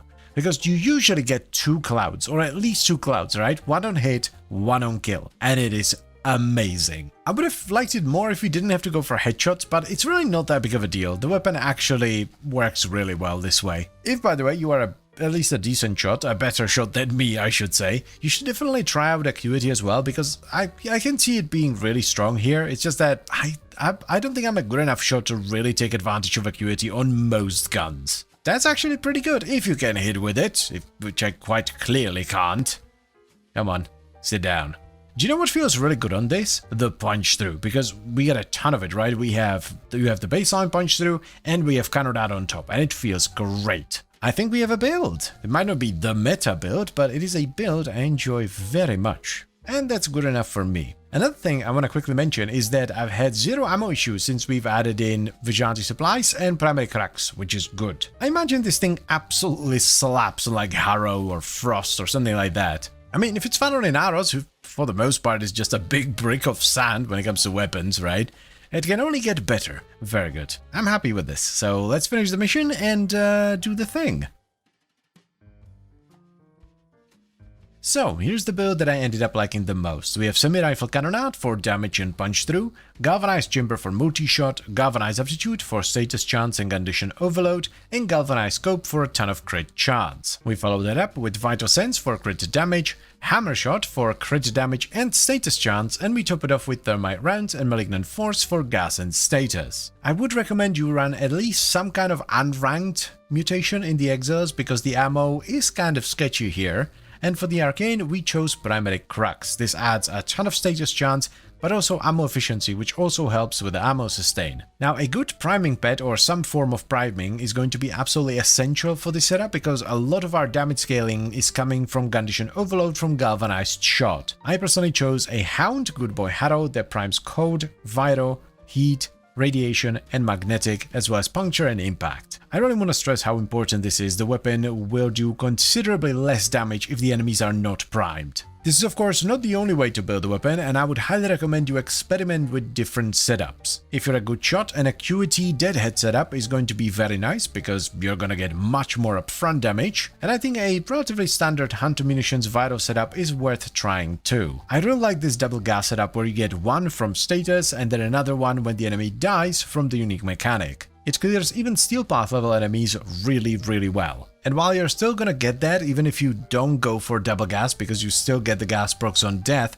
it's not quite as potent. So in conclusion, yes, I would absolutely recommend you give this a shot. It's a really good gun that does good damage, looks cool, and sounds pretty awesome too. It's not perfect though, the reload is pretty bad. If you're not running cracks and ammo mutation, the ammo sustain isn't the best, and it absolutely needs help with priming. The damage difference between unprimed and fully primed enemies is quite substantial.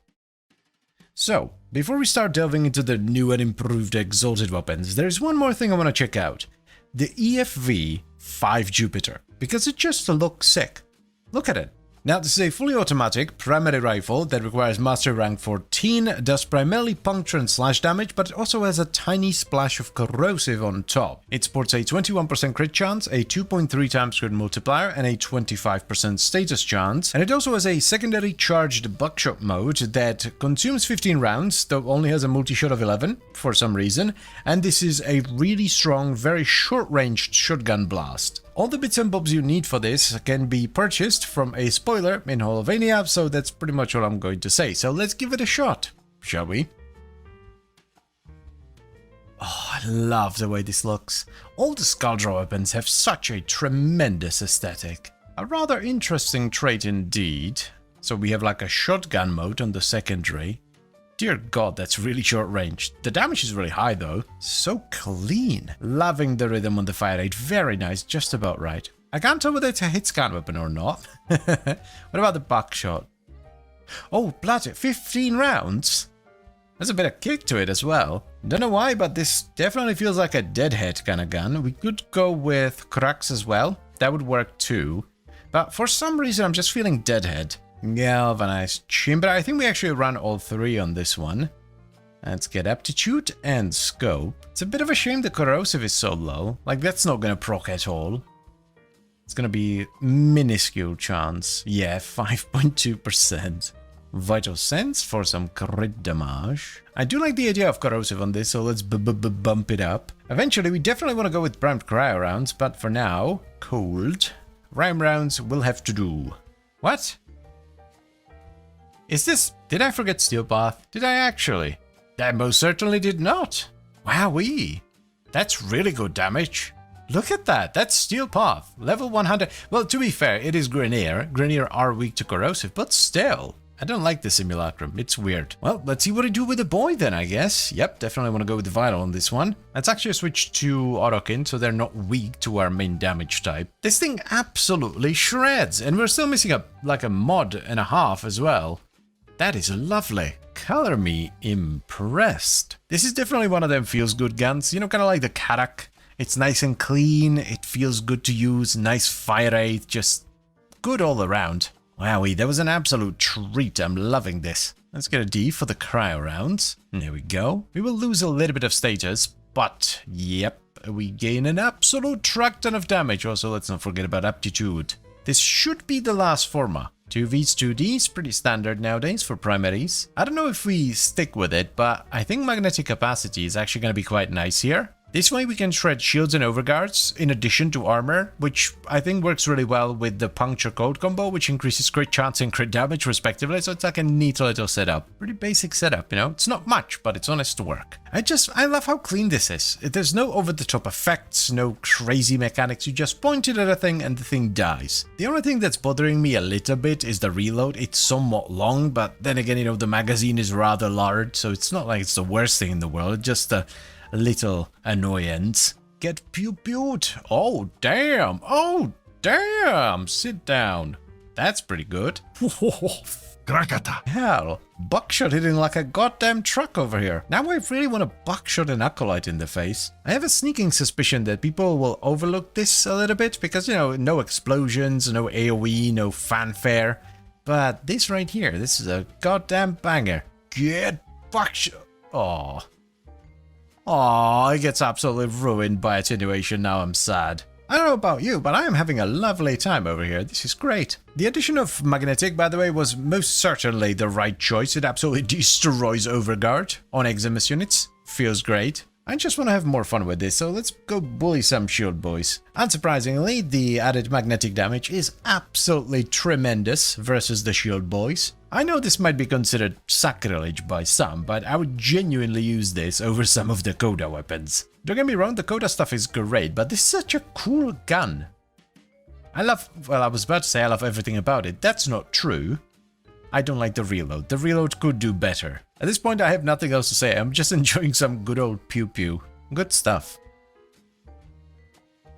So, here's what I ended up liking the most on the EFV5 Jupiter. We have Galvanized Chamber for multi-shot, Galvanized Scope for crit chance, Vital Sense for crit damage, Galvanized Aptitude for status chance and condition overload, and then we run a bunch of elements. We have Magnetic Capacity for magazine size and magnetic damage, Primed Cryo Rounds for a truck ton of cold damage, as well as Malignant Force and High Voltage to bolster the corrosive damage and gain some extra status. This way we end up with corrosive, cold and magnetic, which is a lovely combination of elements that deals with the vast majority of enemies very well. Now for the arcane we have Primary Deadhead for some easy to stack base damage, as well as some headshot multiplier and recoil reduction, but you could just as easily go with Primary Cracks, that way you wouldn't have to reload as much and you would get more status chance, or you could go with Frostbite for some crit damage and multi-shot. Primary Cracks would be particularly nice on a buckshot setup to reduce the ammo consumption. Additionally, just like any other corrosive setup, Emerald Archon shards on your frame are absolutely huge because they will increase the number of corrosive procs you can have on the enemy, allowing you to strip all of their armor with corrosion alone. This doesn't have as much of an effect as it used to, but it's still quite noticeable. And finally, a good priming pet is always a massive boon. I'm running a Hound, Good Boy Harrow, that primes cold, vital, impact, puncture, heat, radiation and magnetic.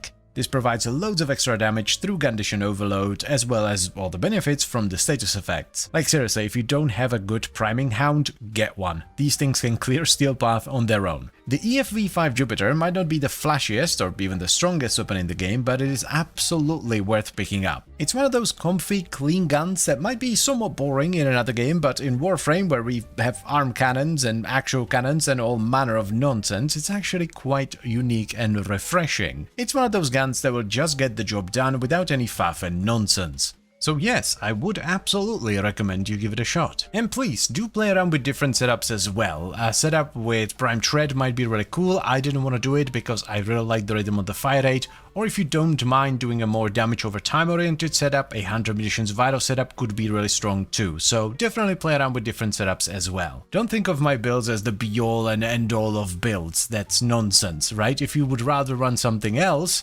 just do it. I build things in a very particular way. I don't necessarily care about the most damage being done. I mostly care about extracting the maximum amount of enjoyment that I can.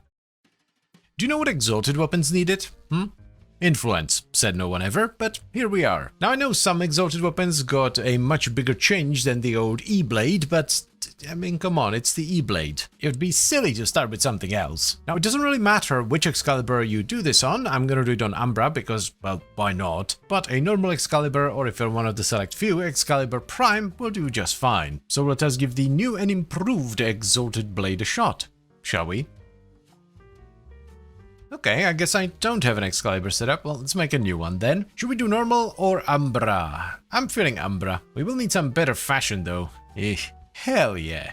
That looks sick. I'm actually really proud of myself.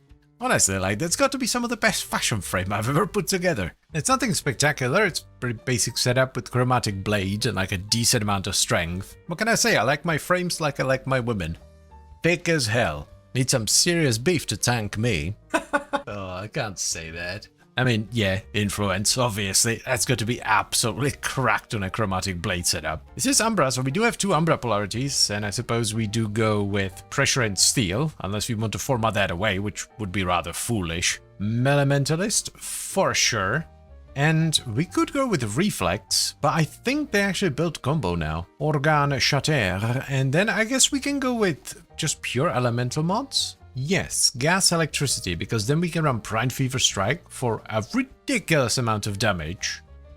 Yeah, for sure. So let's get Molten Impact in there as well. We could just do that to bolster the electricity. That's not the worst idea in the world. Oh, there goes Influence. Hell yeah.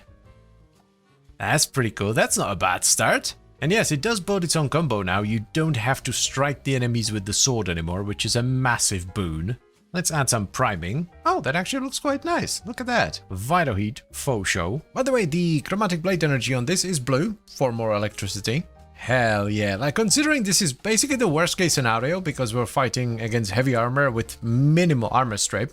This is quite dope. Let's try something that doesn't mitigate like a massive portion of our damage. Oh, get melted. Get melted, shield boys. That is glorious. Man, this fashion really is pimpin'. Before I forget about it, let's swap Reflex for Berserker Fury for more attack speed. Oh, that feels so much better. Yo, look at my cape. Flowing like the wind, that is very cool. Right off the bat, like, I must say, this is tremendous. Like, Exalted Blade has always been really good, but this is like a whole other level of good. This is ridiculous because, like, I've been playing this game for a really long time, and just to think how far we have come, because most of you probably don't remember this, but Excalibur, one of his abilities back in the day was Super Jump, that you would press, and it had the audacity to actually consume energy, and all it did was make you jump. So we've come from that to this. It's mind-boggling. One thing I am wondering is whether or not Tennokai works on this. Because it does have an Exilus slot, right? So presumably we could run Tennokai. I didn't actually check. Seriously though, Tennokai on this would be absolutely bonkers. Looks like we can do it. I can't see anything that would indicate otherwise. I think we actually go with Discipline's Merit because we have a lot of attack speed, so we can fire them out really rapidly. I'm not gonna lie, it feels weird to be using Tennokai. It just, I don't know, I'm just used to Exalted Blade being this very, like, frantic, flaily thing. It kind of breaks the flow. I retract my previous statement about it feeling weird. I just need to get used to it. It actually feels quite nice now. And the damage, oh boy, the damage. I've seen some big numbers. Give me a proc, there we go, whoosh. Not bad, not bad. Yeah, this is pretty cool. I'm actually liking this, yeah, I think I like the Tennokai. I wonder if maybe, like, Blast would be better. There's also that new attack speed mode that has, like, magnetic on it. Maybe we tried that as well. Honestly though, considering this is one of the worst factions to fight with a setup like this, without proper armor strip, this is doing pretty damn well. I really don't want to drop Brine Fever Strike, but let's give it a try. Yeah, that's the one. So this way we get Electricity, Magnetic, and Blast. I don't know, let's try it. I don't know, man. Feels much worse, actually. In pretty much every way. Like, there are some occasional blast pops. That was a pretty good blast pop right there, but overall, I think I like the gas much better. Also, I'm not a big fan of the magnetic either. Like, it kind of gets in the way. And you do get considerably less attack speed with that mod compared to Berserker Fury. Yeah, that was just bad. Just straight up bad. So, back to gas. Do we actually get more damage per hit? We do. Plus, we don't have to reformite to run Tennokai. Yeah, this is like 100%. This is so much better than the other setup. The only weakness is like heavy armor. But well, I don't know if I would call it a weakness though. It's still effective, just not quite as effective as it is against non-armored units. One thing I will say though is that I don't think I would have gone for a hybrid setup with crit if I was doing it on the normal Excalibur. I only really did it because we had those two Umbra polarities on the blade, so it made sense to run both sacrificial mods. But if I was to do it on the normal Excalibur, I think I would have leaned fully into status instead. Alright, I'm pretty happy with this, so let's go do the thing. So, just a quick reminder of my actual Excalibur setup. It's nothing spectacular, it's just really tanky with chromatic blade, decent amount of strength, and a little bit of efficiency. I do run Arcane Strike here though, which adds a ton of extra attack speed. For the actual blade setup, we have Blue Energy, which changes our base damage to electricity, and for our Tennokai trigger, we have Discipline's Merit, which makes it so that Tennokai triggers every 4 hits rather than randomly. For the mods, we have Sacrificial Pressure for base damage, Sacrificial Steel for crit chance, Organ Shatter for crit damage, Berserker Fury for attack speed, Galvanized Elementalist for status chance and status damage, and we top it off with Shocking Touch to bolster the electricity, as well as Brine Fever Strike and Molten Impact for a ton of gas. Our arcane of choice here is Melee Influence. Unsurprisingly, it's just a really strong arcane, probably the strongest melee arcane you can run, and it is absolutely cracked on a gas electricity setup like this. Now, if I were to do this on a normal Excalibur instead of Umbra, which has 2 innate Umbra polarities, I would actually drop crit and I would go with Condition Overload instead of Sacrificial Pressure,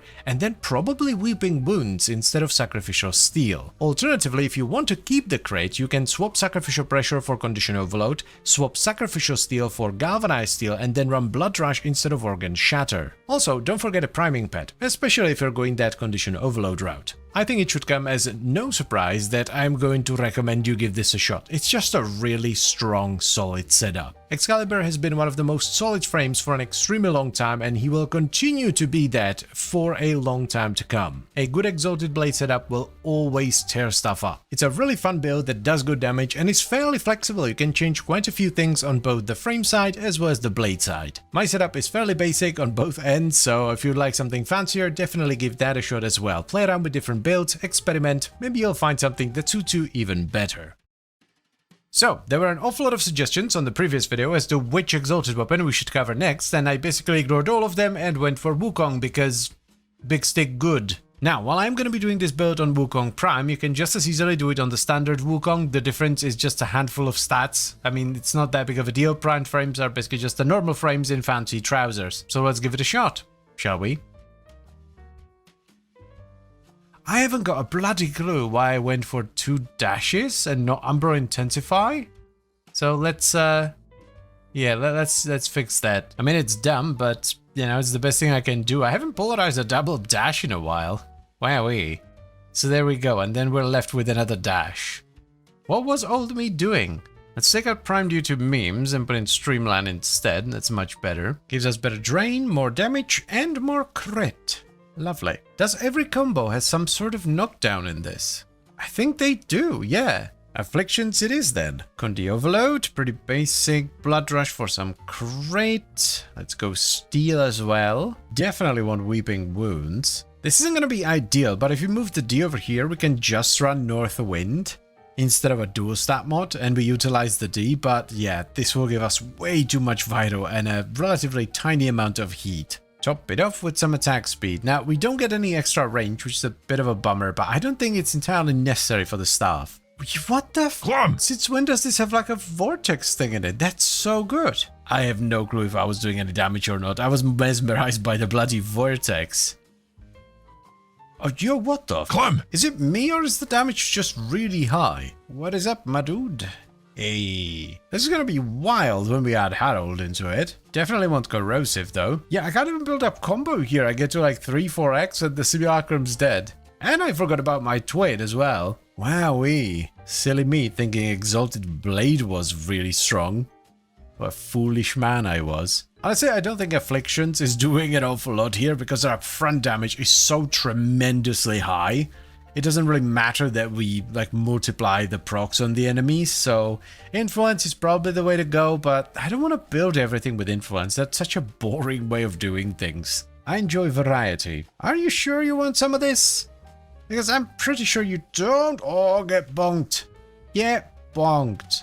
This is some downright disgusting damage, my dudes and dudettes. Also, the crowd control from the Vortex is really, really good. I know it's somewhat difficult, but try to make out some of the numbers that are actually flying by. Like, every swing is like hundreds of thousands, if not millions. I genuinely expected the Corrupted to do a little bit better against this, but then again, we are actually stripping a decent amount of armor from them. Because we do have heat and corrosive projection, so we don't necessarily need the corrosion from Harold. I actually don't think I want Tennokai on this. I really like how fluid this is. I think Tennokai would break the fluidity. And we, like, most definitely do not need any more damage. Another option here would be to go either blast or gas. That would work really well with the vortex. Oh my god, what the hell. The way this melts acolytes is just so juicy. Alrighty then, we're maxed out, so let's add one more Forma into the setup to finish it off. Can't leave the setup unfinished, am I right? I am a YouTube man at the end of the day, right? Can't imagine how this could make anyone angry. I just can't see how this setup would be enriched by Tennokai. I think it would just break the fluidity and he would barely notice the extra damage because the damage is already really high. Yeah, I just don't want to do it. Let's see how the Murmur fared against this because they are resistant to viral. Yeah, I don't know. I don't see any difference. This is by far the worst faction to fight with this because they have armored units and units resistant to viral. I see zero difference. I really can't tell. I guess that's it then? Like, I can't think of anything else here. Like, outside of going with a different build, you know, doing influence with like gas or blast. I think we're done. So, just a quick recap of the frame build. We run Corrosive Projection as the Aura for some extra armor strip. All 3 Umbra mods, so Fiber, Vitality and Intensify for a ton of health, armor and strength. Then to reduce the drain on our Primal Fury, we have Primed Continuity and Streamline. We're using Hunter Adrenaline to generate energy, Adaptation for some extra chunkiness, and we top it off with Primal Rage, which gives us a ton of extra crit for Iron Staff. Now, while I do run Arcane Grace on my Wukong, you really don't need it. It's just a very lazy thing to do because you can easily heal yourself with Cloudwalker. So if you'd rather have something more useful, run Molt Augmented. And second Arcane is just Arcane Strike for more attack speed. For the staff, we have Condition Overload for base damage, Blood Rush for crit chance, Galvanized Steel for crit chance and damage, Weeping Wounds for status chance, Berserker Fury for attack speed, and then we run Molten Impact, Brand Fever Strike and North Wind for vital and heat. Now this is mainly because I wanted to run something other than Influence on this, so we're running Melee Afflictions to utilize the many knockdowns that are scattered through other combos. However, if you don't mind Influence and you want to go ham, run Influence and then switch to either Blast and Electricity or Gas and Electricity, with everything else being exactly the same. And the same goes for Tennokai, by the way. I chose not to go for Tennokai because I like the fluidity of this and the damage this provides is more than enough for the kind of stuff that I do in the game, but if you want to max out the damage, run some kind of a Tennokai trigger. Also, don't forget about a good priming pad. It adds an absolute truck ton of damage through Condition Overload. I run a Hound, Good Boy Harold, that primes Impact, Corrosive, Puncture, Magnetic, Cold and Radiation. If you want to check out his setup, it's on my channel somewhere, just type in Harold. Well, last time I recommended the Excalibur setup and this is much stronger than the Excalibur setup, so of course I'm going to recommend you give this a shot as well. What I like about it the most is how simple and clean it is. There are no weird interactions, no combos, you don't have to watch out for Tennokai, you just bonk stuff over the head with a big stick and that's pretty much it. Combo setups are cool and all that, but I will always prefer a nice simple setup that just works. Additionally, since we're not dumping any of our stats, it can still be used as a Cloud Walker, so you can use it to speedrun captures and all that, which is always nice. Though it's of course not going to be as good as a dedicated Cloud Walker setup. All in all, very happy with the result, definitely recommend it.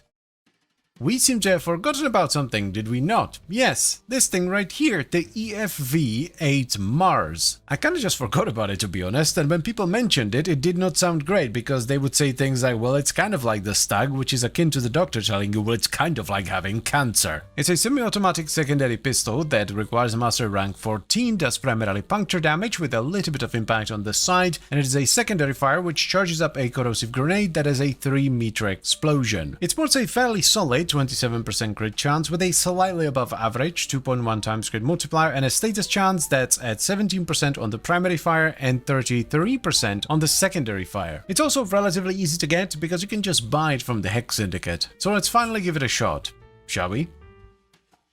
Well, it does look pretty cool, but I can't remember what it does anymore, so let's do a little test. Oh god, bloody, that's recoil, alright. Sheesh, that is violent.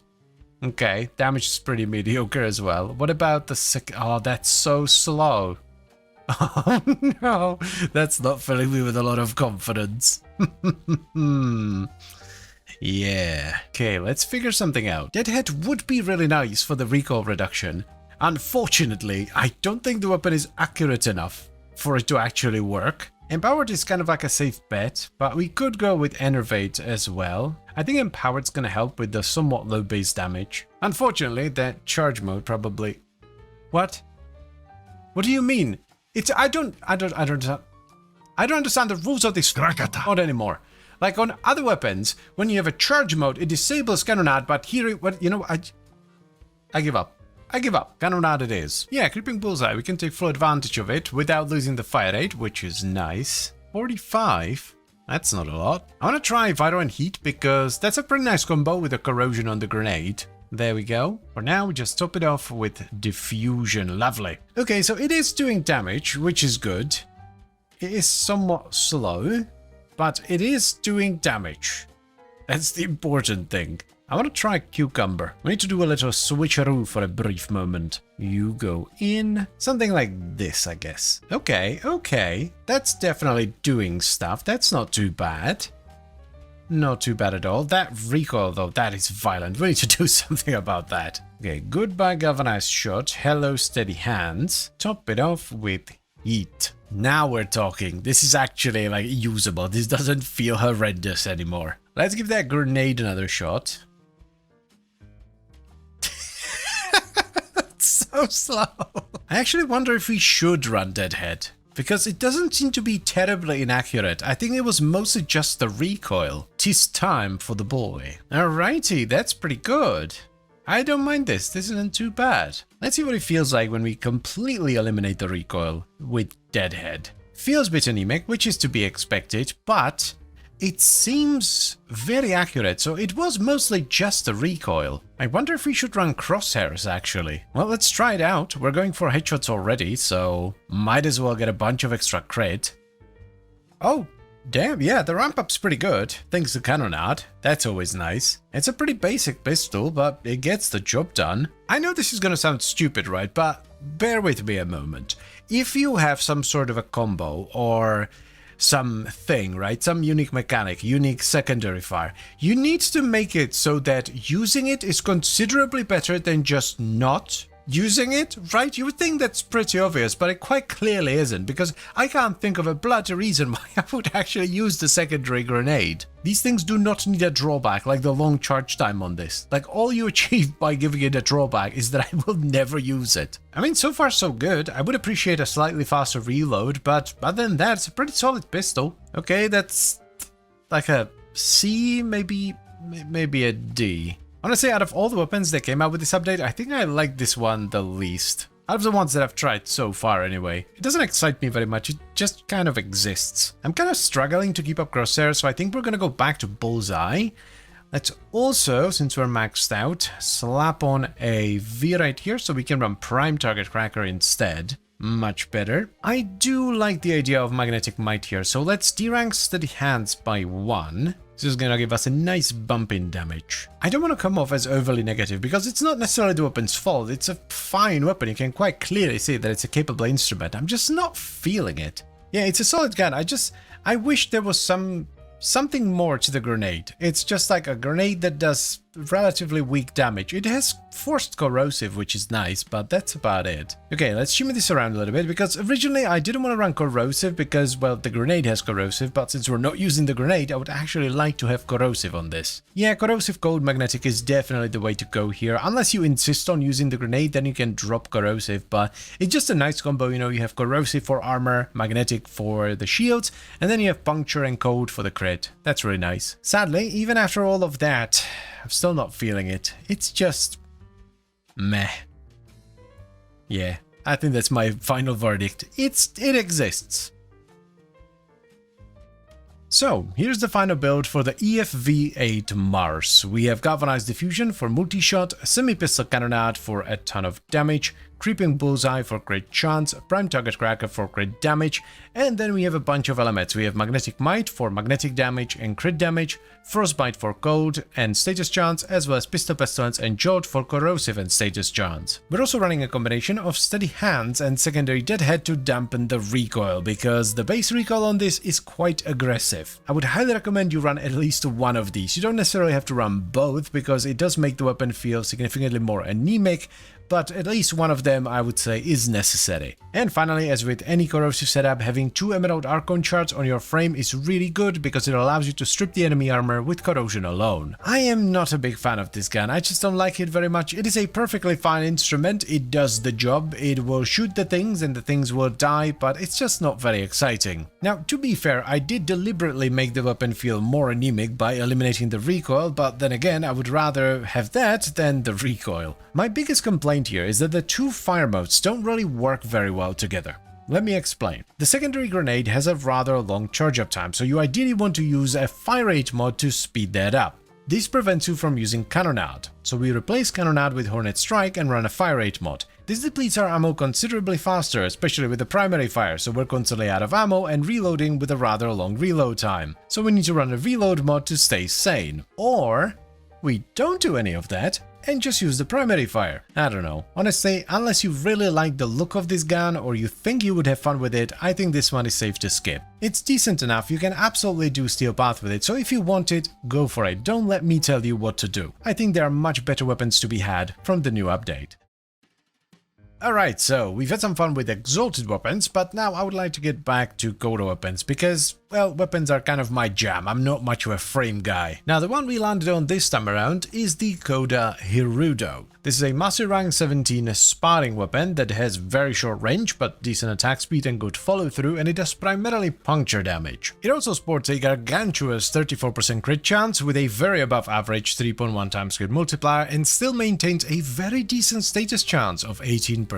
The Koda Hirudo is actually a significant upgrade over the standard Hirudo, even if you don't take into account the valence bonus. It deals 45 more damage per hit, has 4% extra crit chance, slightly higher crit multiplier, and 7% extra status chance. This is pretty significant because it's not like the base Hirudo is bad, it's actually a very solid melee weapon. And finally, of course, just like any other Koda weapon, the only way to get it is by engaging with the Technosite Koda system, so you need to make your own infested boy band and then stab it a bunch to get the currency to then buy the weapon from Eleanor. So let's give it a shot, shall we? Okay, that's interesting. I guess we're gonna stab nothing? What? Vanquish. Oh, there we go. Alright. We have to pick up the Hirudo. 51.1% toxin. That's just too saucy to skip. It's the intense grin, that's what gets me on this. It's the grin. Glad to see it as the same trait as the standard Hirudo. This is an absolutely god tier trait. You heal on crits, and you get extra HP as well.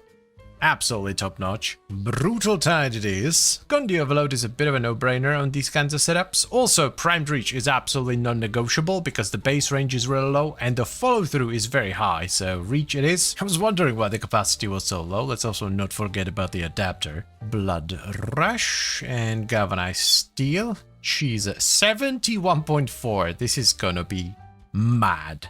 Doughty does make a good amount of sense on this because the primary damage type is puncture, so we actually get 1x crit multi just like that before Weeping Wounds and stuff. Weeping Wounds should be good enough. I don't think we need to invest into status too much here. For now, we can top it off with some lovely attack speed. Actually not a bad start. You have to bear in mind we don't have elemental mods, which is kind of balanced out by the fact that we're getting more crit from Doughty. We're getting 5.1 extra crit multiplier, which is of course going to go down once we add some elements, but yeah, as I said, not a bad start at all. I really enjoy spotting weapons still, even though they've been de-breakdancified somewhat, right? Previously, spotting weapons, you would just break dance enemies to death, and now it's more of a combat style. You're actually like fighting instead of breakdancing.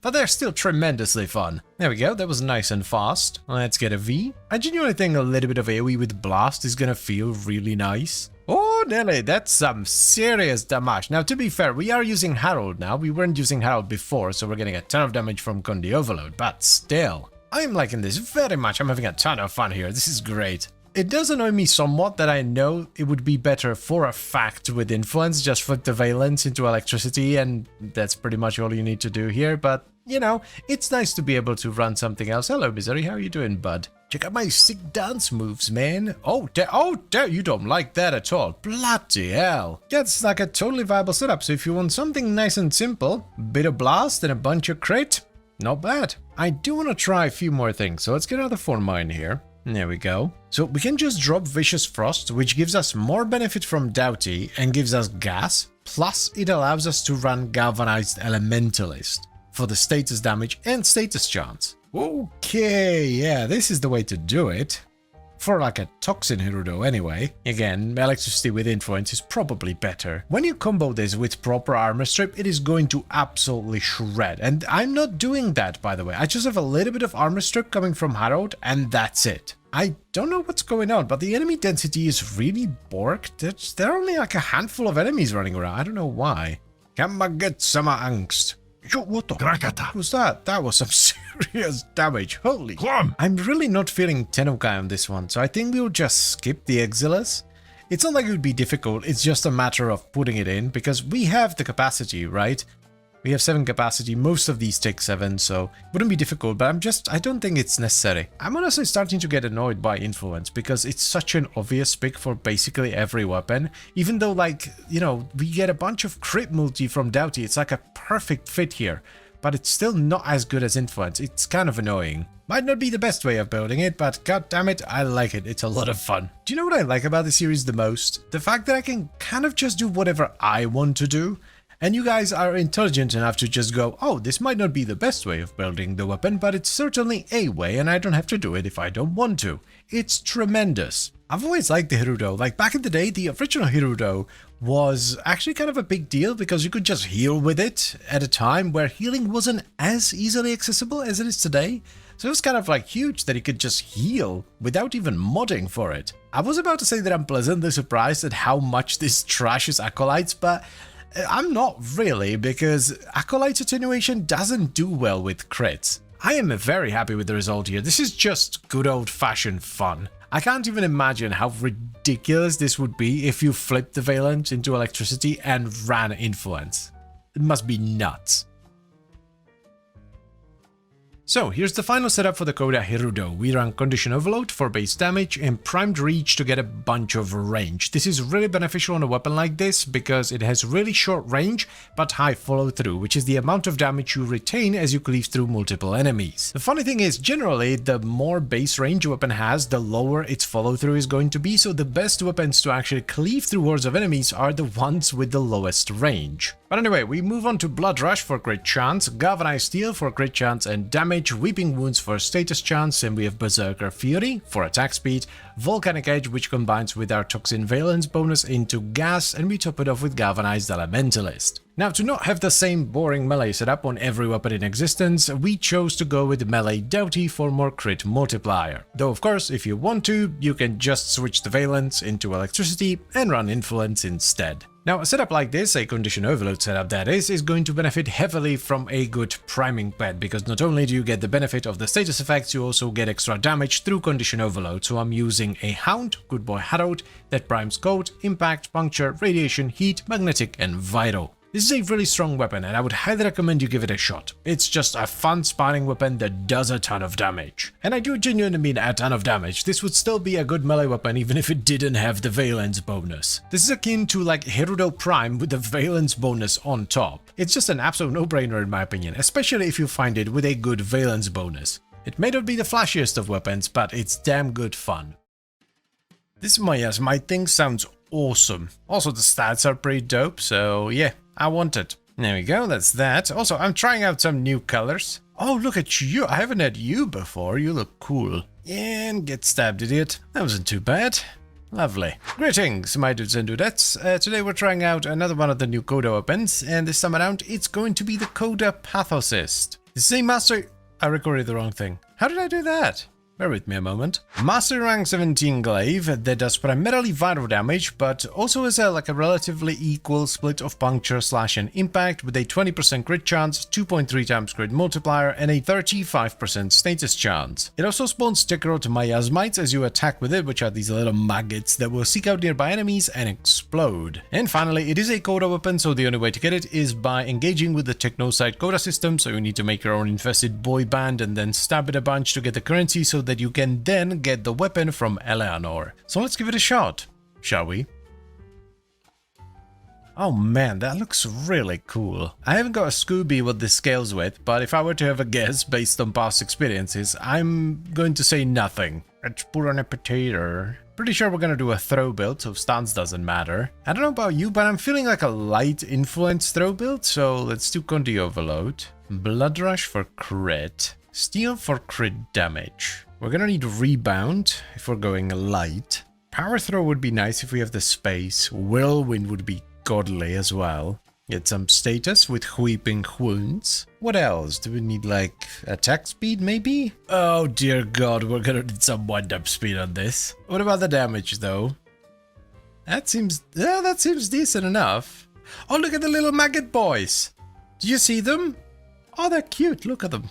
Oh, my pretties. Oh, I forgot. Normal Elementalist gives wind-up speed. I guess we can run that instead of Galvanized Elementalist, because I always use Galvanized Elementalist. I know I can turn on the labels. I'm just a stubborn son of a bitch. There it is. Influence. Oh, hell yeah. That's much better. Lovely. Definitely gonna need some flight speed, though. This is really slow. There we go. Corrosive Harold. Oh, now we're talking. Hell yeah. Yeah, Harold adds a lot because of Condi Overload. So before we move on, we need to do something.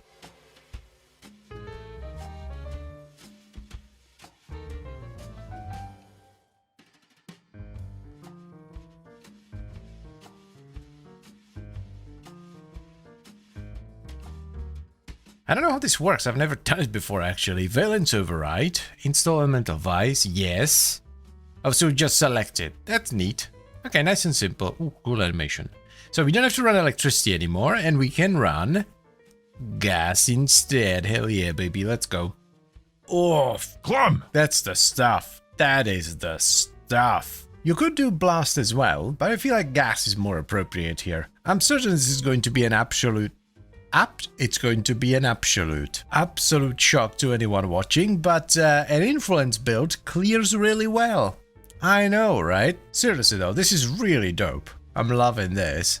I don't think the maggots, or whatever they're called, miasmites, do an awful lot, but that's fine. The glaive does more than enough. They just add a little bit of flavor. Gross, disgusting, pus-filled flavor. Show yourself, Acolyte son. Alright, bring it on. Good shield damage. Good health. Wow. I know this might not seem like much, but for this kind of build specifically, like for a light throw build, that's seriously impressive. Ooh. Oh. Very nice. You know, I try to avoid influence builds quite a bit, but there's something special about influence on Glaze because of the way it works, right? When you throw it and you have influence procced, it procs so much status as it bounces around, it's ridiculous. This is one of those weapons where influence genuinely fits really well, so you can just slap it on and not feel like a massive tit because you run it on everything. Where are you, bud? Oh, you're dying. I'm not entirely sure what you're dying from. Damn, sit down. What the fuck was that? Uh-oh.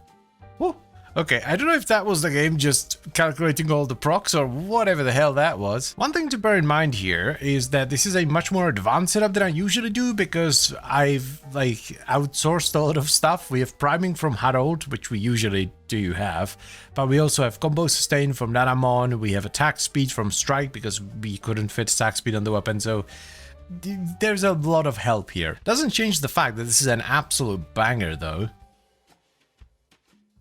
So here's the final setup for the Coda Pathosist, specifically an electricity-based Coda Pathosist. This will not work if you don't have electricity valence. The stance doesn't matter, it's just there for the capacity because this is a throwing build, so we're not actually using any of the combos. Now I would recommend you run Whirlwind in the Exilus. It used to be pretty buggy, it would make some glaives miss because they were too fast, sometimes they would also fly into space and it would take forever for them to return, but they seem to have fixed that and it doesn't seem to happen at all. Then for the actual mods, we have Blood Rush and Galvanized Steel for crit chance and damage, Volatile Rebound so that the glaive explodes every time it bounces, Weeping Wounds for status chance, Condition Overload for base damage, and we're running normal Elementalist, not Galvanized Elementalist, okay, because we would rather have the wind-up speed than the status chance. It also actually provides a little bit more status damage than the Galvanized version. And to top it all off, we're running Volcanic Edge and Virulent Scourge for gas and status. Now, I think this is one of the weapons where influence actually makes a lot of sense, instead of it being the default strongest arcane that you can run on everything. Especially with a light throwing build, because as you throw the glaive and it bounces around, it procs a ridiculous amount of status that's then spread around by influence. One thing I do want to point out though is this is more of a setup than a build, because we're outsourcing attack speed to Arcane Strike, combo sustain to the Naramon Focus School, and the vast majority of priming for Condition Overload comes from Harold. This is my priming focused hound that primes impact, puncture, radiation, cold, corrosive, and magnetic. The Coda Pathosist is an absolute banger and you should definitely give it a shot. The unique mechanic is, well, certainly unique. I don't think it does an awful lot, but you know, it's a nice bonus. If they're at all similar to the ones you get on the standard Pathosist, they really don't scale with awful lot. It's basically just base damage and they don't have any crit or status. So they're mostly useful as crowd control because they will latch onto enemies before detonating, which will briefly stagger them. Also, my Coda Pathosist is relatively low on the valence bonus. It's at 26.6%, which is super duper low, so you can very easily get a stronger one. It's also considerably easier to get than the standard Pathosist because that one drops from the Zealot Prelate. So yes, if you're looking for a solid, strong and fun glaive, which also happens to have a unique mechanic and is relatively easy to get, the Coda Pathosist is a good choice indeed. Man, this rotation sucks. It's almost exclusively like 25% valence. The only good one is the Myron that's impact, so you have to flip it. Yeah, this won't do at all. So I guess it's time we finally bring out the AX52. Now, this weapon is often described as the AK-47 of the Warframe universe, and while that's fair enough, I'm going to be a bit pedantic here and say that actually, to me, some of the features suggest that this is closer to the AK-74 than the 47. They're both Kalashnikovs and they look almost identical, but the muzzle, the front iron sight, and the magazine specifically are much closer to a 74 than a 47. Now, the AX52 is a very simple rifle. It requires mastery rank 12, it does pure puncture damage with a 26% crit chance, 2.4 times crit multiplier, and an 18% status chance. It's also fully automatic, highly accurate, has a 40 round magazine, and a reload time of 2 seconds. You can actually get it in-game now from Emir for 30,000 standing, though originally this weapon was introduced as a free Twitch drop during TennoCon 2024. But anyway, that's enough blubbering, so let's give it a shot, shall we? Man, this really is just an AK, isn't it? Ammo efficiency on hipfire, crit damage on aimed headshots. Crit damage on aimed headshots. Adapter, let's get a potato. I'm actually running low on potatoes, damn. Primary cracks with hipfire sounds really good, but I'm feeling aimed headshots with deadhead instead. Yeah, QT would be cool, especially since we don't need crit damage. Ooh, that feels very nice. Extremely accurate, good damage. Plus the headshot thing. Yeah, we are doing an acuity setup for sure. I do believe they fixed acuity, so it's not multiplicative on anything anymore. Let's also get scope from our crit chance. And what else? Actually, galvanize aptitude? Sure, let's slap it in as well. There's no point in running vital sense, it's just, yeah, we already get way too much from the trait. The end goal here is most definitely primed cryo rounds, but for now, I would actually like to bump up the status a little bit more. So let's do rhyme rounds instead, for the time being. Hunter munitions could definitely work here, because we're gonna have way more mod space than on a normal build, so let's try that as well. On second thought, I would much rather have corrosive here, and we get more status from the dual stats, but let's still try it. I mean, if we scale the slash, it would do something, but I think I would much rather go full damage. I think it's gonna feel a lot better. Away with ye, foul creature. I wanna try Prime Tread, but I don't think I'm gonna like it. I really like the base fire rate. I mean, the DPS is, unsurprisingly, much higher, but it doesn't feel right at all. I also think this could lead to some ammo issues down the line. Alright, red is out, cryo rounds goes in. Let's go max it out. Almost forgot about the extra priming we get from Sir Harold. This is well and truly an example of, well, this cannot obviously be a Kalashnikov. Kalashnikov doesn't have a moustache. Well, that was nice and fast and pleasant. I actually really like this. Let's get a dash in here. We don't usually do that actually on primaries nowadays. Where do you go, buddy boy? I guess there. This is gonna give us a ton more damage. Yes, indeed. Now we need to figure out... Actually, I would like some reload. The 2 seconds? Not the best. I mean, why not? It's better than fast hands. And we get more damage. Yep. Let's go with that. 1.4 seconds. Much better. That feels considerably better. And a ring ding ding, max rank achieved. This could potentially be our last forma. I somehow brain farted into thinking this was crit damage, when it quite clearly says crit chance. It's a good thing I checked it again. I'm glad I caught it. It also solves like the last mod issue. We just moved that down here and run Vital Sense because, you know, crit damage is pretty good, I guess. Ah, Mondays. I can be such an utter moron at times. Oh god, the damage difference is so huge. Well, let's go. Jesus Christ, now we're cooking. This is some serious damage, and it feels freaking great. I think the acuity setup is really appropriate here. You know, we have no multi-shot, no crazy nonsense. It's just nice and clean. Yes, we're doing elemental damage, but, you know, it feels like a Kalashnikov, which is what it is. I think this is straight up just the best choice for when you want a more grounded, but still very strong weapon. I mean... oh, that is glorious. That's as close to an S tier as you can get without it being absolutely busted. This is pretty much as good as it gets for a gun like this. It still has the standard kind of acuity downsides, right? Some enemies are harder to headshot than others, and it absolutely sucks against the Frost Eximus bubbles, but outside of that, chef's kiss. Damn, yeah, 2.4 mil again. The damage is just so very good. This is for sure gonna get a lot of views from me. I've always been a fan of the Karak, and this is just like an even more well-refined Karak. Come on, show yourself. Don't hide from me. Oh, perfection. Alrighty, so here's the final aimed headshot setup for the AX52, because you can also go with a hipfire setup that would run cracks instead. We have primary acuity for weak point damage and crit chance, galvanize aptitude for status chance and condition overload, galvanize scope for additional crit chance, vital sense for crit damage, radiated reload to speed up the reload a little bit and to get radiation damage, primed cryo rounds for a ton of cold damage, and we top it off with high voltage and malignant force for corrosive damage and status. The arcane of choice here is Primary Deadhead, which gives us easy to stack base damage, additional headshot multiplier, and some recoil reduction, which is always nice when you're going for weak points. Additionally, if you really want to min-max this, Vigilante Supplies, even unranked in the Exiles, is great for the set bonus. Now, while this is a corrosive setup, Emerald Archon shards don't actually have much of an effect here because the vast majority of the time, enemies will go down before you have a chance to proc enough corrosive on them because this setup does a lot of damage. What is far more impactful is a good priming pet. I'm using a Hound, Good Boy Harrow, that primes code, impact, puncture, vital, magnetic, radiation, and heat. This not only gives you the benefit of the status effects, it also adds a bunch of damage to the weapon through Condition Overload.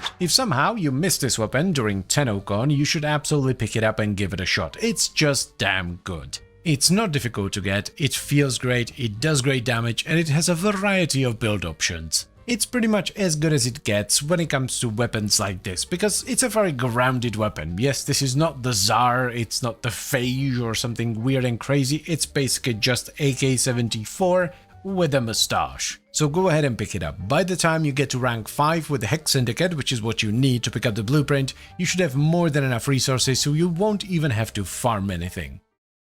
I realized that I should probably get this mire because even though its impact, it is 60%, which is absolutely enormous, so yeah, let's get it. Greetings, my dearest dudes and dudettes, welcome to another video where today we're obviously gonna be doing the mire, or the Coda mire rather. This is a Mastery Rank 17 single sword that does primarily toxin damage, but it still comes with a decent chunk of impact, slash, and puncture. Its sports are decent enough, 18% crit chance with an above average 2.4 times crit multiplier and a pretty massive 40% status chance. Other than that, it's decently fast with a base attack speed of 1.08, it has quite good range at 2.7, though the follow through of 60% is not the best, and also its slam attacks have a forced toxin proc. And finally, since it is a Coda weapon, the only way to get it is by engaging with the Technosite Coda system, so you need to make your own infested boy band and then stab it a bunch to get currency so you can then buy the weapon from Eleanor. So let's give it a shot, or well, a swing, shall we?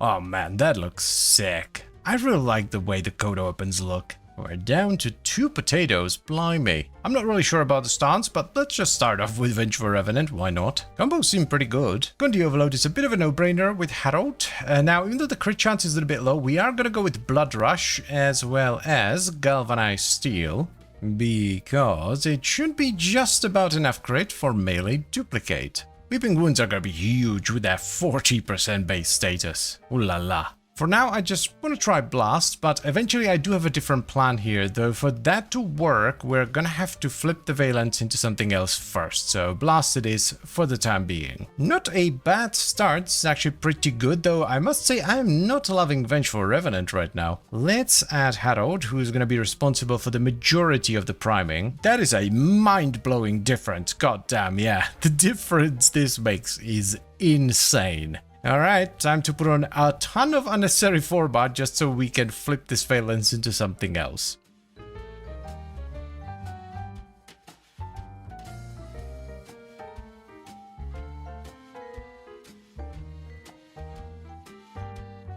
Alright, finally done. Let's do this. This is gonna be really cool. So we're gonna do heat. The cool thing here is that we can now drop the blast, and the innate toxin is going to combine with the Valence heat and give us gas damage without having to use elemental mods, which gives us a ton of mod space. Also, as I was leveling, I was playing around with different stances, and the one I ended up liking the most was actually Iron Phoenix. Oh man, I'm looking forward to this. So, we're gonna add Primed Reach. Then, because we have a ton of mod space, we can run Spring-Loaded Blade for 7.7 meters of range, Berserker Fury for ludicrous attack speed, because I'm already running Arcane Strike, and to top it all off, we're gonna run Opportunities Reach, I think.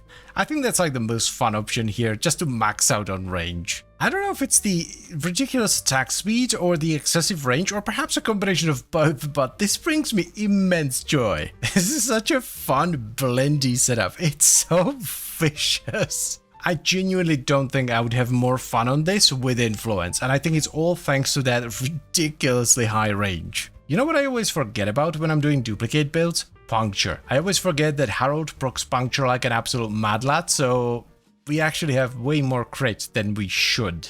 Oi, come here. Warframe. Hell, that was a big hit. Seriously, I stand by what I said. This rivals influence. It might not have as much coverage, but the damage this does more than makes up for it. Plus, the range is still really good. Like, we have ridiculous base range. Catalic says hi. You should really say hi back. We don't want to be rude now, do we? It's funny how stances got completely flipped on their head with the rework, because I remember when Vengeful Revenant came out and it was by far the best sword stance. Like, there were some really good combos on Crimson Dervish because it had very high multipliers, but Vengeful Revenant just felt the best. But now I feel like Iron Phoenix is head and shoulders above everything else. Where are ya? Bring it on. Ooh. Jesus Christ, what the hell is that damage? That is as close to S tier as you're gonna get. Like, I reserve S tier for straight up broken things that one-shot the Acolytes. This is as close as you can get to that without, like, actually doing anything busted. Vor doesn't seem to be very fond of this either. This is just lovely. It's the best way I can describe it. It's just such a lovely setup. It's so much fun, and it does such good damage. It's marvelous. One thing I will say is that, hello Torment, is that I am a little bit annoyed that they didn't do anything with the slam, because that's... Hold on a minute. Where are you going? Come here. The slam is the one place where I expected some kind of a mechanic, because, you know, it's somewhat unique, you know, it procs toxin, but I kind of expected something to happen, and it didn't, so I'm a bit sad about that. Could have been something small, you know, just to give us a reason to maybe try a slam build, but, you know, I'm not gonna complain. This weapon is good enough as it is, I think. So, here's the final build for a heat-based Coda Mire. It will unfortunately not work with anything else because you need the Valence heat to combine with the innate toxin to get gas. For the stance, I ended up liking Iron Phoenix the most. I've tried all of them as I was leveling the weapon, and Iron Phoenix just seems to feel the best, at least for me. Now, for the Tennokai trigger, you can run whatever you want. I really like Opportunities Reach a lot of the time because it gives you a longer window for the Tennokai. I hate whiffing Tennokai and losing all my combos, and it's also really nice to have the most range on your strongest attack. Then for the actual mods, we have Condition Overload for base damage, Blood Rush and Galvanized Steel for crit chance and crit damage, Weeping Wounds for a ton of status, Galvanized Elementalist for status damage and status chance, which we followed up with double range, so we have both Primed Reach and Spring-Loaded Blade, which gives us 7.7 meters of range, which is ridiculously awesome, and we top it off with Berserker Fury for attack speed. Now for the Arcane, we ended up going with Melee Duplicate. This isn't perfect, especially if you have like a pet that primes a lot of puncture, but it's pretty damn good here, though if you want to, you can experiment with other ones as well. I also squeezed in Arcane Strike into the build because having ridiculous amounts of attack speed is one of the most fun things you can do in this game, and we're of course using the Naramon Focus School to sustain our combo, though if you want to run a different Focus School it's actually not that big of a deal. Just take out Spring-Loaded Blade and replace it with another mod that sustains your combo, like Drifting Contact or something like that. Now, a very important thing here is that if you're going the Condition Overload route, you are going to need a good priming pet. I'm using Sir Goodboy Harold, a hound that primes Cold, Impact, Radiation, Heat, Vital, Puncture and Magnetic. If you don't have a good priming pet, or you use your pet to do something else, not priming, you might be better off with Primed Pressure Point instead of Condition Overload. This is a very easy weapon for me to recommend, because I love these brutal, frantic, absolutely wild melee weapons. There's just something really fun about flailing around a massive stick that does a lot of damage. But I will repeat myself and say that I am a little bit disappointed they didn't do anything with the slam. It didn't have to be anything big, it could have been something small just to maybe make you think about a slam build. They didn't do that, and that's a bit disappointing. It's kind of like the Synapse, you know, they could have done something and they just didn't. They gave it better stats and shoved it out the door. But that doesn't mean the weapon is bad, it's actually very good and I would highly recommend you give it a shot. A little birdie told me, wow, these are not great, are they? Pretty low, that's decent enough. Yes, a 60% Codatisis. Need to give me some of that. Dear God, such an unlucky session this. I'm already at like 20 or 25% disinfection. And off you go, buddy boy. Showtime. Oh my God, right in the eyeball. Oh, gimme, gimme, gimme. Greetings, how goes it, my dearest dudes and dudettes? Welcome to another video. Today we're checking out the Coda variant of the Tisis, which is a very old infested needle gun that I basically did not recommend. Because, well, it's mediocre on the best of days. But I am curious to see what the codification has done to it. Stop looking at my feet. The Coda variant of the Tysis is not too dissimilar from the standard one. It requires Mastery rank 17 and it does primarily corrosive damage. The biggest differences here are that the Coda variant does considerably more damage, and even though the crit chance is only 13% with a standard 2x crit multiplier, it is still vastly improved. It also has a very high 50% status chance, which is always nice, and there's a unique mechanic to the darts because they do a little bit of corrosive damage in 3 ticks over 2 seconds. So every time you hit an enemy, there's a little bit of damage over time. The darts also explode in a small area if they hit a range, which is why the weapon confuses the hell out of you by showing you a radial attack that doesn't actually do anything in the arsenal. Now, as you saw in the beginning, the way to get this weapon is by engaging with the Technosite Coda system, so you need to make your own infested boy band and then stab it a bunch so you can get the currency so you can then buy the weapon from Eleanor. And I think that's enough blabbering, so let's finally give this weapon a shot, shall we? Oh dear god, that is enormous. It looks really cool though. Did not see any obvious unique stuff, so I'm guessing, yeah, this is pretty much just the normal Tysis with better stats. That is a substantial buff. Look at that. Wowee.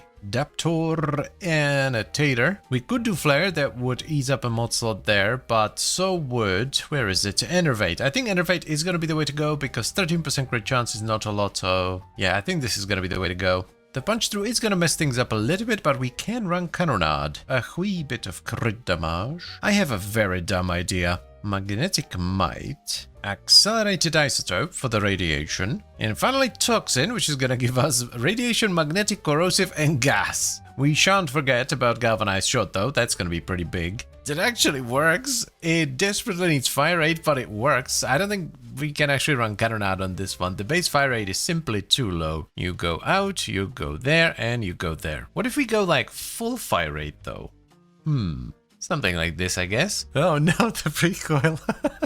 That's pretty bad. We're definitely doing something else, but I just wanted to try it. It's decent enough, though. Okay, time for something a little bit more sensible. I think Flare's gonna be really nice because then we don't need to run Cannonade and we can bump up the fire rate, which feels pretty good. Let's get some multi-shot, Condition Overload, and some juicy fire rate with Lethal Torrent. Lovely. Let us also bolster the heat damage with primed heated charge. This will dilute the status pool, unfortunately, but the extra fire rate is really nice. Not terrible, but wouldn't describe it as great either. Not loving this. Harold is gonna help a lot. Yeah, this is much better, but I still don't love this. So let's try something else. I want to try gas instead, which unfortunately does remove the heat, so we need to run a different arcane. This will re-enable crit though, which is really nice. We do need to run Hornet Strike again. Oh, this is much better. Hell yeah.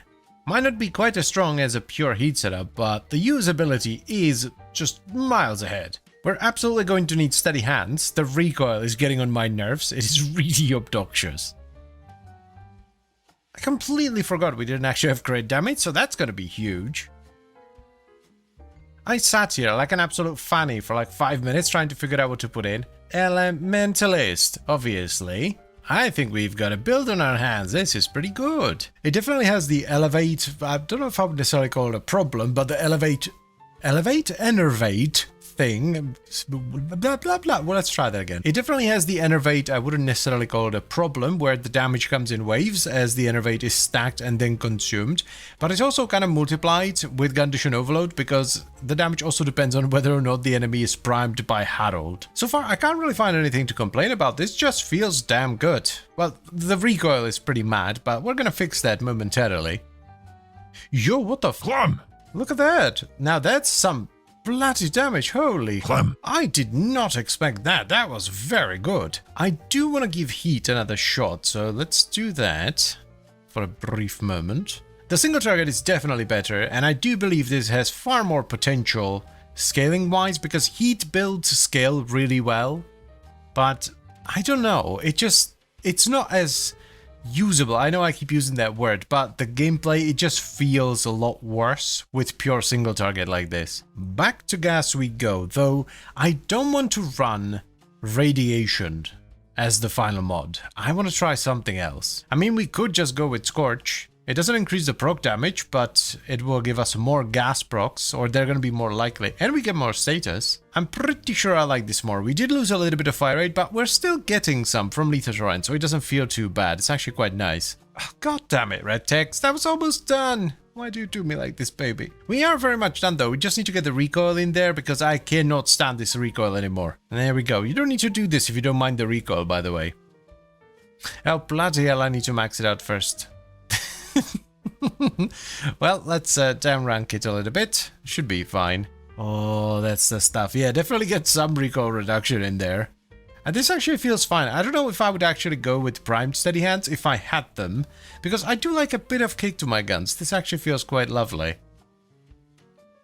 So, here is the final build for the Coda Tysis. We have Hornet Strike for base damage, Galvanized Diffusion, and Lethal Torrent for fire rate and multi-shot, and this is actually the reason why we run Hornet Strike and not Cannonade. We want the fire rate from Lethal Torrent. The base fire rate is quite low. After that, we have Galvanized Shot for status chance and condition overload, Prime Target Cracker for crit damage, with the crit chance be taken care of by Arcane Secondary Enervate. Then we have Pistol Elementalist for the status damage, and we top it off with Scorch and Pistol Pestilence for gas and status. Now, if like me, you picked up a heat-based Tysis, you can actually take out Scorch and replace it with a Bane mod. I'm not a big fan of Bane mods, I don't like faffing around with them, so I'm just using Scorch. And finally, I would also highly recommend Steady Hands in the Exiles because the recoil, especially with increased fire rate, is quite rough. Then, just like with any other corrosive setup, Emerald Archon charts on your frame are always nice because it allows you to strip the enemy armor with corrosion alone. And finally, another pretty important piece of this puzzle is going to be a solid priming pet. I'm using a Hound, Good Boy Harrow, that primes Cold, Impact, Puncture, Viral, Heat, Radiation, and Magnetic. This is actually a very solid gun. I honestly didn't expect much from it because I remember the basic thesis being, you know,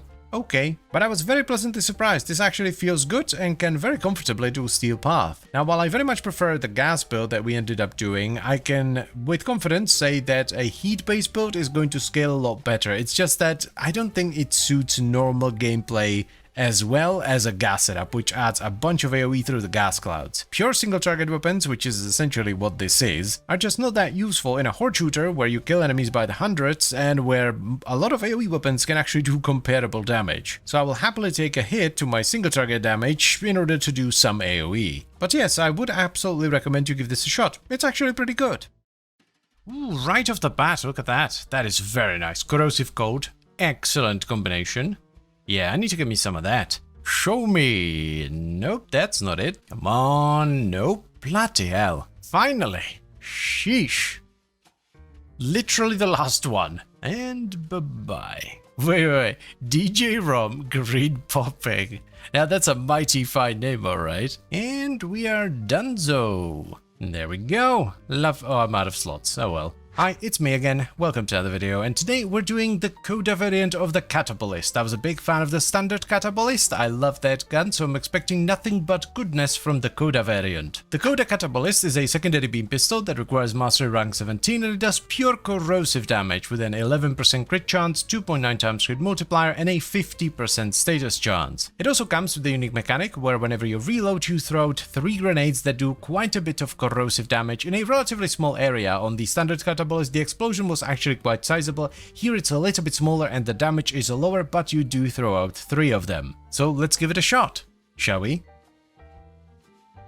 Damn, like I know the Coda weapons are all kind of meant to be gross, but oh, it's wiggly as well. This one is especially gross. Blimey. Pretty much the same trait as the standard one, though I do know that this one throws out 3 of them instead of 1. Not a massive upgrade outside of the valence bonus. The status chance is nice though. Ooh, hold on a second. Aha, so you do get 3 grenades, but they're smaller and do significantly less damage. That's kind of fair though. People are kind of bummed out that they didn't have the augment on the standard Catapultist video, so we're actually going to start off without the augment. So if you don't have the augment, an absolute no-brainer here is going to be secondary Enervate for crit chance. This should actually be very straightforward. So Hornet Strike, Galvanized Diffusion, Lethal Torrent, there it is. And because we don't have the augment, we have to run Prime Target Cracker for the crit damage. It's actually quite nice, yeah. Oh yeah, let's not forget about Galvanized Shot. There we go. Wowee, that is actually far more effective than I thought it was going to be. That's very good. Well, the grenades don't seem to be doing an awful lot just yet. With Enervate, I guess it depends on when you throw them. Also, bear in mind, we don't have Harold with us, and we're missing like half the mods still. The goodest of boys approaches. Ooh, that's quite spicy, actually. Damn. Yeah, this is gonna be crazy, isn't it? Not gonna lie, feels a bit weird to not use the augment when I do have it, and we will use it later, but so far, emulating the augment with Enervate and Prime Target Cracker is going pretty well. This is quite nice. That was quite lovely. Feels very comfy, this. Forma time. Let's get AV. Alrighty then. You go there, and you go back in. I am very tempted to turn that cold into blast. The temptation arose victorious. Let's see what I do in an actual mission. Okay, that was such an instantaneous feels good moment. We are absolutely doing blast. This is the way. This is proof that you absolutely do not need the augment to make this work. It's gonna be better when we do finally put it in, but it is absolutely not necessary for the weapon to work and be good. It's decent enough. That's like a solid C, maybe B, I don't know. Probably a C. It's not bad. Another V coming right up. This is gonna give us some saucy reload speed as well, which is always good. We will most likely need at least unranked ammo mutation, because while my ammo is fine now, it tends to dip quite low and it makes me uncomfortable, so that's probably next on the menu. So this is roughly what I would do if I did not have the augment. We also run Frostbite to create blast, just in case you don't have a code-based one. And other than that, it's basically just Enervate and Prime Target Cracker. Let's see what I do. Harold, Prime for Papa, yes. Ooh, well, yeah. As you can quite clearly see, augment very much not necessary for this one. If you do have the critical mutation augment, I would instead do something like this, with crit mutation taking care of our crit completely, and we also have a flex slot which I filled in with Scorch, but you can put in something else. This, yeah, quite clearly has more damage, and it also has constant crit instead of fluctuating crit because of Enervate, but like at the end of the day, it's a difference between doing like a truck ton of damage and a ton of damage. Honestly, the biggest upgrade here, outside of the valence bonus, which depending on how much you get, is actually quite substantial, is the fact that you have 3 grenades instead of just 1. Because while it wasn't necessarily difficult to sustain the crit from the augment on the standard one with just 1 grenade, it is very difficult to not hit 3 enemies with 3 grenades. The augment might as well say you gain 300% crit chance and damage. I think this one goes on the must-have list. It's such a comfortable, strong, fun gun. It's simple, nothing too complicated. The only thing that might annoy some people is that it doesn't reload automatically. You have to press reload. What I really like about this setup is that it's actually very flexible. Like, you don't necessarily have to run Hornet Strike. If you would rather run something else, you can, because you have Merciless, and you also don't necessarily have to run Scorch if you have a code-based one. So you can swap that out for something else as well. So, here's what I would recommend if you don't have the augment and you don't have a code-based catabolist. Hornet Strike for damage, Galvanized Diffusion and Lethal Torrent for multi-shot and fire rate, Prime Target Cracker for crit damage with our crit chance being taken care of by our Arcane secondary Enervate, then we have Galvanized Shot for status chance and condition overload, Frostbite and Heated or Primed Heated Charge for blast, and we top it off with Pistol Elementalist. If, however, you do have the augment and a cold-based catabolist, the setup becomes far more flexible. It is pretty similar though: Hornet Strike for base damage, Galvanized Diffusion and Lethal Torrent for fire rate and multi-shot, Critical Mutation for crit chance and damage, Galvanized Shot for status chance and condition overload, Scorch and Primed Heated Charge for a ton of heat and a bit of status chance, as well as Pistol Elementalist for status damage and reload speed. Now, because we're running secondary Merciless as our Arcane, you can actually take out Hornet Strike and replace it with something else, and the same goes for Scorch. You will just lose a bit of status chance, and the likelihood of proccing blast is going to be a little bit lower when compared to corrosive. So play around with different mods and see what suits you best. Then, just like with any other corrosive setup, Emerald Archon charts on your frame are always a good idea so that you can strip the enemy armor with corrosion alone, though this is one of those weapons that usually kills the enemy before it strips their armor. And finally, a good priming pet like a hound or a Vulpaphyla is always a good idea. I was a big fan of the standard Scatterbullet, so of course I'm going to like an objectively better version of it. Which is exactly what this is. It does more damage with higher status chance, and while the grenades don't necessarily do more damage per hit, you do throw 3 of them. So of course I'm going to recommend you give this a shot. It's a fantastic gun. Also, don't listen to the people that say that you need the augment for the Catabullets for it to be worthwhile. The weapon is more than good enough without it. The augment just makes it extra spicy. Secondary Enervate and Prime Target Cracker are more than good enough. Yes, you will lose a mod slot and the crit will fluctuate, but it will still absolutely tear through Steel Path. Another day, another gruesomely grotesque boy band. There we go. Ooh, lovely. Yoink. I think this is my favorite looking front man. The hair is just fabulous.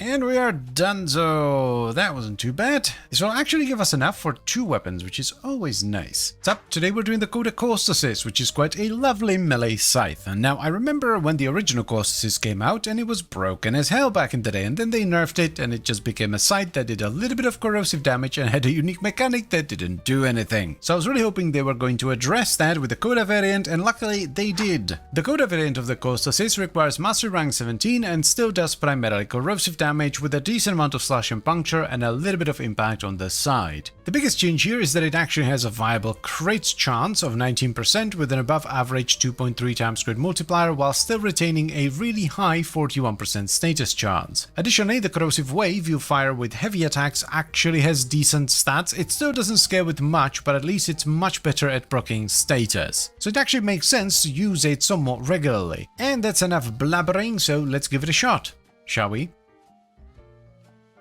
Comparison here, more damage, more status.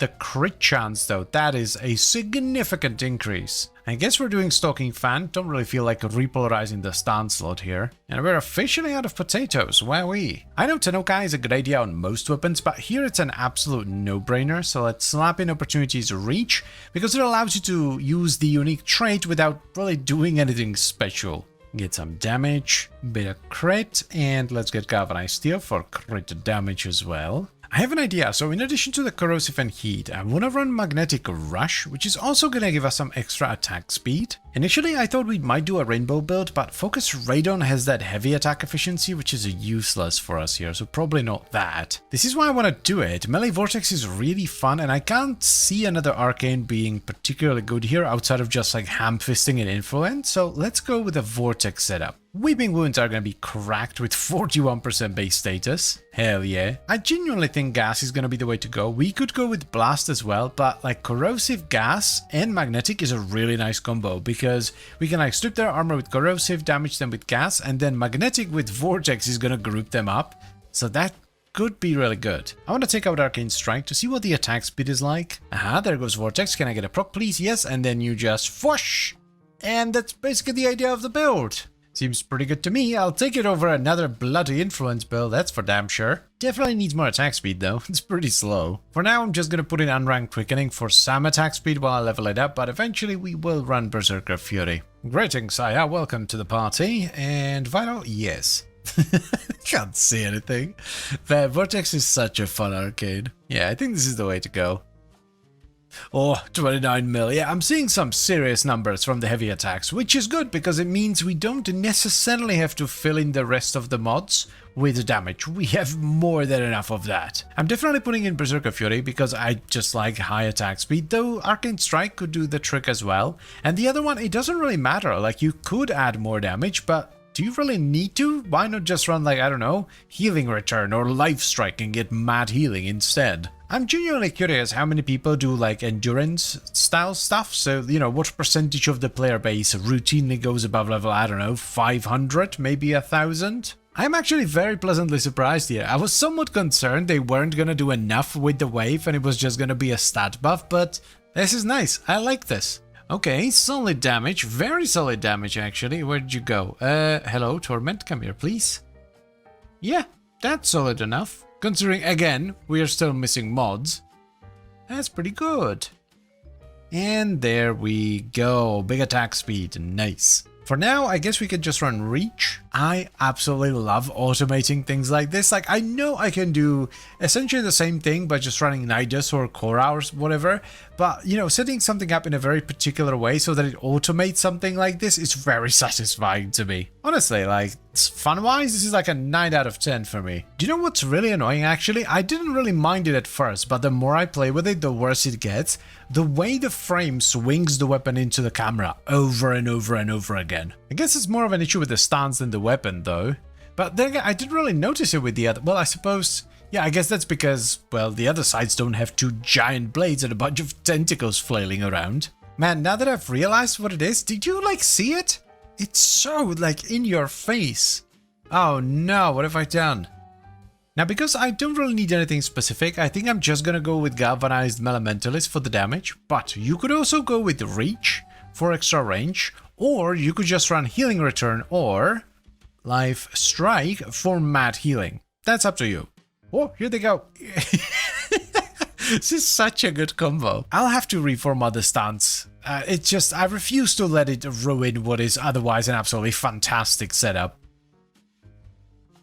So here's the final setup for the Coda Coast Assist. This one specifically is made for a heat-based Coda Coast Assist. Now, one somewhat unfortunate thing here is that the stance that fits the polarity the weapon comes with, which is Stalking Fan, swings the weapon into the camera quite a bit. So if you find that annoying, you're gonna have to reformat the stance and run Reaping Spiral instead. It's actually something I'm going to do after this video is edited and uploaded as well. But anyway, for our Tennokai trigger, we have Opportunities Reach, which also gives us a bunch of range on our heavy attacks. We run Condition Overload for base damage, Blood Rush and Galvanized Steel for crit chance and crit damage, and Weeping Wounds for a ton of status. We follow that up with Magnetic Rush, which on top of a nice bit of extra attack speed gives us magnetic damage. This then enables us to run Melee Vortex to group enemies up. This is tremendous because we also run Virulent Scourge, which combines with our Valent Heat bonus to create gas, so as the enemies get balled up into a neat little package, they get absolutely destroyed by the overlapping gas clouds. Then you can either run Galvanized Elementalist for the most damage,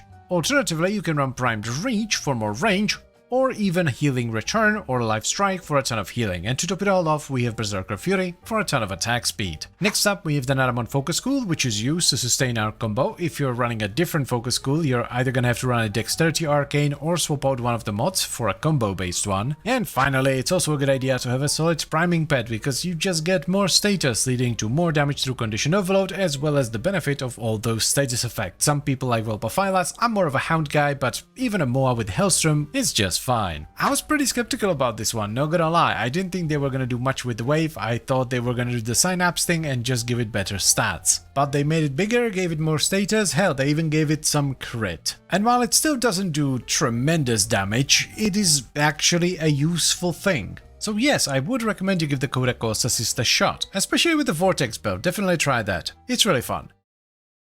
Greetings my dudes and dudettes, welcome to another video, and today we're going to do the last Coda weapon for a while, because I'm kind of growing tired of them. We've been doing mostly just Coda weapons for over a month now, so I would like to do something else for a little bit. However, before we move on to something else, I really wanted to try out the Coda Pox. These are secondary throwing weapons that require Mastery rank 17, and they do pure toxin damage plus whatever valence bonus you have on them. The most interesting thing with these is that wherever they land, they leave behind a damaging area that has a radius of 2.8 meters and lingers for 4 seconds. And the stats you see either here or in your arsenal are actually for this toxic cloud, so 10% crit chance, 2.2 crit multi, 45% status, 35 toxin. They actually do 55 toxin damage on direct hit, though the crit multiplier is only 2x. And finally, since these are a Coda weapon, the only way to get them is by engaging with the Technosite Coda system, so you need to make your own infested boy band and then stab it a bunch to get the currency so that you can then buy the weapon from Eleanor. So let's give them a shot, shall we? Honestly, a pretty chunky upgrade here, mainly the status and the actual damage. It might seem like the crit is much better, but we have Enervate, so crit chance doesn't really matter unless it's really high. 10% is not enough to invest mods into it, but we can just run Enervate, so it doesn't really matter. Some basic mods here, Hornet Strike, let's get Diffusion as well, and I'm not 100% sure how Galvanized Shot works here. But it's not that much less status, so let's just run it. Almost forgot about Prime Target Cracker, we need that now that we're actually critting with the infested nipple tassels. I don't know about you, but I'm feeling corrosive and blast. One thing we could do, and we actually might, is flip the valence into electricity. That would give us baseline corrosive. We need to go to baby blast with unranked scorch, but that's fine. I'll allow it, I think. It's still missing a lot of stuff, but it's definitely showing some promise. It's a pretty rough testing environment, to be honest, you know, level 190 steel path. That's kind of up there. Let's see how much assistance we can get from Lord Harold. Honestly, at this point, I think he's actually doing more damage than me. Feels pretty solid, honestly. It's a bit slow, which is kind of to be expected, especially with that magnetic damage in there, but I don't know. Now we can run fully ranked Scorch. Actually, not Scorch, Prime Heated Charge, that's what we want to run. We do lose a little bit of status, but the chance to proc Blast goes up, like specifically Blast goes up by quite a bit. My optimism is growing by the minute. This is actually starting to do stuff. I like it. Whoa, what? Hold up, what? Where is this damage coming from? That is actually very good. What? I am speechless. Where did that come from? Now I definitely want to flip the valence. Like, I wasn't sure if I wanted to invest that much forma into it, but after seeing it absolutely rip through that acolyte, I want to see what this can do. One elementalist coming right up. This will actually give us a nice chunk of reload speed as well. Now, alternatively, you could also go with fulmination. This is starting to feel real damn smooth, especially versus the infested. I mean, it's not like the most ridiculous acolyte damage, right? But it is really solid for the kind of build that it is. Absolutely tremendous stuff. One thing that has been bothering me a little bit is the ammo, so let's put in pistol ammo mutation. Eventually we might actually run primed as well. This format doesn't actually change anything. This has really picked up, even with the magnetic still in there, it's actually performing really well. Can't wait to get rid of it though. Don't get me wrong, I do like the new system where you can bank the hard cells and then just buy the weapon wherever you feel like it, but the more of these vices I use, the more I miss the old system where we could just decide which valence bonus we got. I do like the vices, I think they're fantastic, especially since you can then just swap the element at will, but you know what I mean. And there it is. This is the last forma. We are done. Now we deploy the vice and switch it over to electricity, which then allows us to drop shot and we get baseline corrosive. Yay! We can also finally run Lethal Torrent for a little bit of much needed fire rate. Now that is what I'm talking about, baby. That little bit of fire rate from Lethal Torrent actually made a huge difference because the base fire rate is actually surprisingly low. Now, an alternative and probably stronger version of this setup would be with gas and electricity, which would require a separate source of armor strip, which is why I like this one instead, because this strips armor on its own. You know what? I think we're done. I think this is as good as it gets. So, here's the final setup for the Coda Pox. We have Hornet Strike for base damage, Galvanized Diffusion for multi-shot, Galvanized Shot for status chance, Prime Target Cracker for crit damage, with our crit chance being taken care of by secondary Enervate. Then we have Pistol Elementalist for status damage and reload speed, Lethal Torrent for multi-shot and fire rate, as well as Primed Heated Charge and Frostbite for blast. Now, the setup was made specifically for an electricity-based pox, because if you have electricity valence, it combines with the base toxin on the pox and gives you corrosive, so you get corrosive and blast while only modding for blast. This gives you extra mod space so you can comfortably squeeze everything in. Also, I would recommend at least unranked pistol ammo mutation in the Exiles, because while the ammo reserve is decent enough, it runs out faster than you might think. Then, just like with any other corrosive setup, Emerald Archon shards on your frame are always a good idea because it allows you to strip the enemy armor completely with corrosion alone. Though this is most definitely not necessary, so if you don't have them, don't worry about it, it's fine. And finally, a good priming pet is always beneficial. I like to run Hound, Good Boy Harold that primes Code, Magnetic, Radiation, Heat, Impact, Vital, and Puncture. If you've never tried a Hound setup like this, I would highly recommend you do so. It's extremely powerful. Just search Harold on my channel. This was a little bit of a slow burner, but I'm glad we stuck with it because it actually ended up being really good. Starts off pretty slow, like genuinely, like the damage it does is low, so it takes a while to take the enemies down, but the more mods you get in there, the more it grows and eventually ends up being a very, very strong AoE weapon. It is a shame that it doesn't really have anything unique to set it apart from the standard Pox. I mean, the way it works is kind of unique because of the cloud and all that, but honestly, the biggest disappointment with a lot of these code weapons is that they are just stat bumps. That's it. With that said though, it is still a significant upgrade over the standard box. The crit chance is negligible. It is, visually the biggest difference from 1 to 10%, but that doesn't really matter because you will most likely run Enervate anyway, so the base crit chance doesn't matter. So the biggest change here is actually the base damage, the status chance, as well as the crit damage. So would I recommend you give this a shot? Yes, absolutely. If you're looking for a solid AoE secondary, this is not a bad pick. You do have to bear in mind that it's not an explosive secondary though. It's not as immediate as something like the coal star, right? You throw it, it creates a cloud does damage. Yeah, so there's a little bit of delay, but other than that, it's pretty good. I very much recommend it. Greetings, people of the internet. Today, we shall punch like we had never punched before. Isn't that quite right, Susan? Yes, my lord. Yes, indeed. Now, silliness aside, people are often surprised when I say that Atlas is probably my favorite frame in the game. And it's rather surprising considering my icon, or the banner, or my glyph. It started off as a bit of a joke actually. For fun, many years ago, I would just run around in Conclave and punch sweat lords in the face, but I actually ended up really liking Atlas because of it. So I was very excited to see that they made fisticuffs their own weapons that you can mod instead of using a stat stick. So today, we're finally going to check it out and give it a shot. It appears that you have lost. How very unfortunate. I've refined this setup over many years. I've added things like Brief Respite, but it's essentially just like Rubble Heap and Path of Statues with like Nullifier and Augmented and a bunch of other stuff. It's kind of a quality build, and I really like the way it works. So if we're gonna tweak it, it's only gonna be here and there. I don't think we're gonna change this too much. Wowee, what a time to be alive. Look at this, a Landslide Fists Prime with its own stance and all that. It's kind of nice that it has 2 V polarities, that's lovely. So the thing is, right, Landslide can hit really hard, and I cannot see a scenario where melee influence isn't gonna be absolutely broken. Like, none of these will come even close. Like, yeah, this is going to be stupid. The setup should be really straightforward, so let's get Bright Pressure Point, Blood Rush, Galvanized Steel, anything else? Yes, Galvanized Elementalist, of course. Definitely want Weeping Wounds. The status is a little bit low, it's only 15%. Voltaic Strike. There we go, that's pretty simple. Bring it on, fiends, I shall punch you like you've never been punched. Yeah, that's pretty much what I expected. Yeah, as I've said, like, there's no way this is not gonna be absolutely idiotically strong.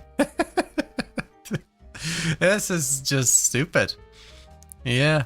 Alrighty, let's punch some fools in the face! Way! One thing I have noticed right off the bat is that the Path of Statues augment is probably not very good anymore, because like the second I punch something, the entire room explodes, so the petrification trail isn't doing an awful lot. Now, I'm fully aware that this is not the most optimal Atlas build, right? You can do ridiculous amounts of damage, like far more than this, if you just stack a ton of strength and stuff, but this build, more than a lot of my other builds, is specifically made just to have as much fun with as possible. Do not confuse that with it being bad though. The build is very good. It's functionally immortal, and it still does more damage than most guns.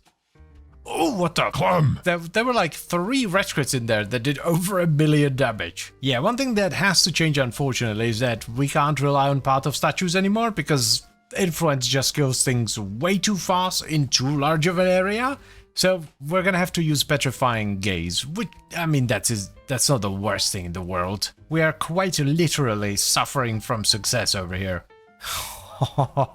Sit down, rat. So far, I think the fist setup is fine. I don't think we need to change that, but I think we can tweak the actual Atlas setup a little bit, you know, replace Path of Statues with something else, and maybe, you know, shuffle some things around a little bit. I am not sure what this augment does anymore, so let's go try it. So this would theoretically work. The unfortunate thing here is that you can't jump while you're a rumbler, so that's a no. I thought maybe we could get more strength, but I really don't think we need more strength. Like, we have all the damage in the world. Yeah, I do like the idea of Gladiator Resolve, specifically for the set bonus.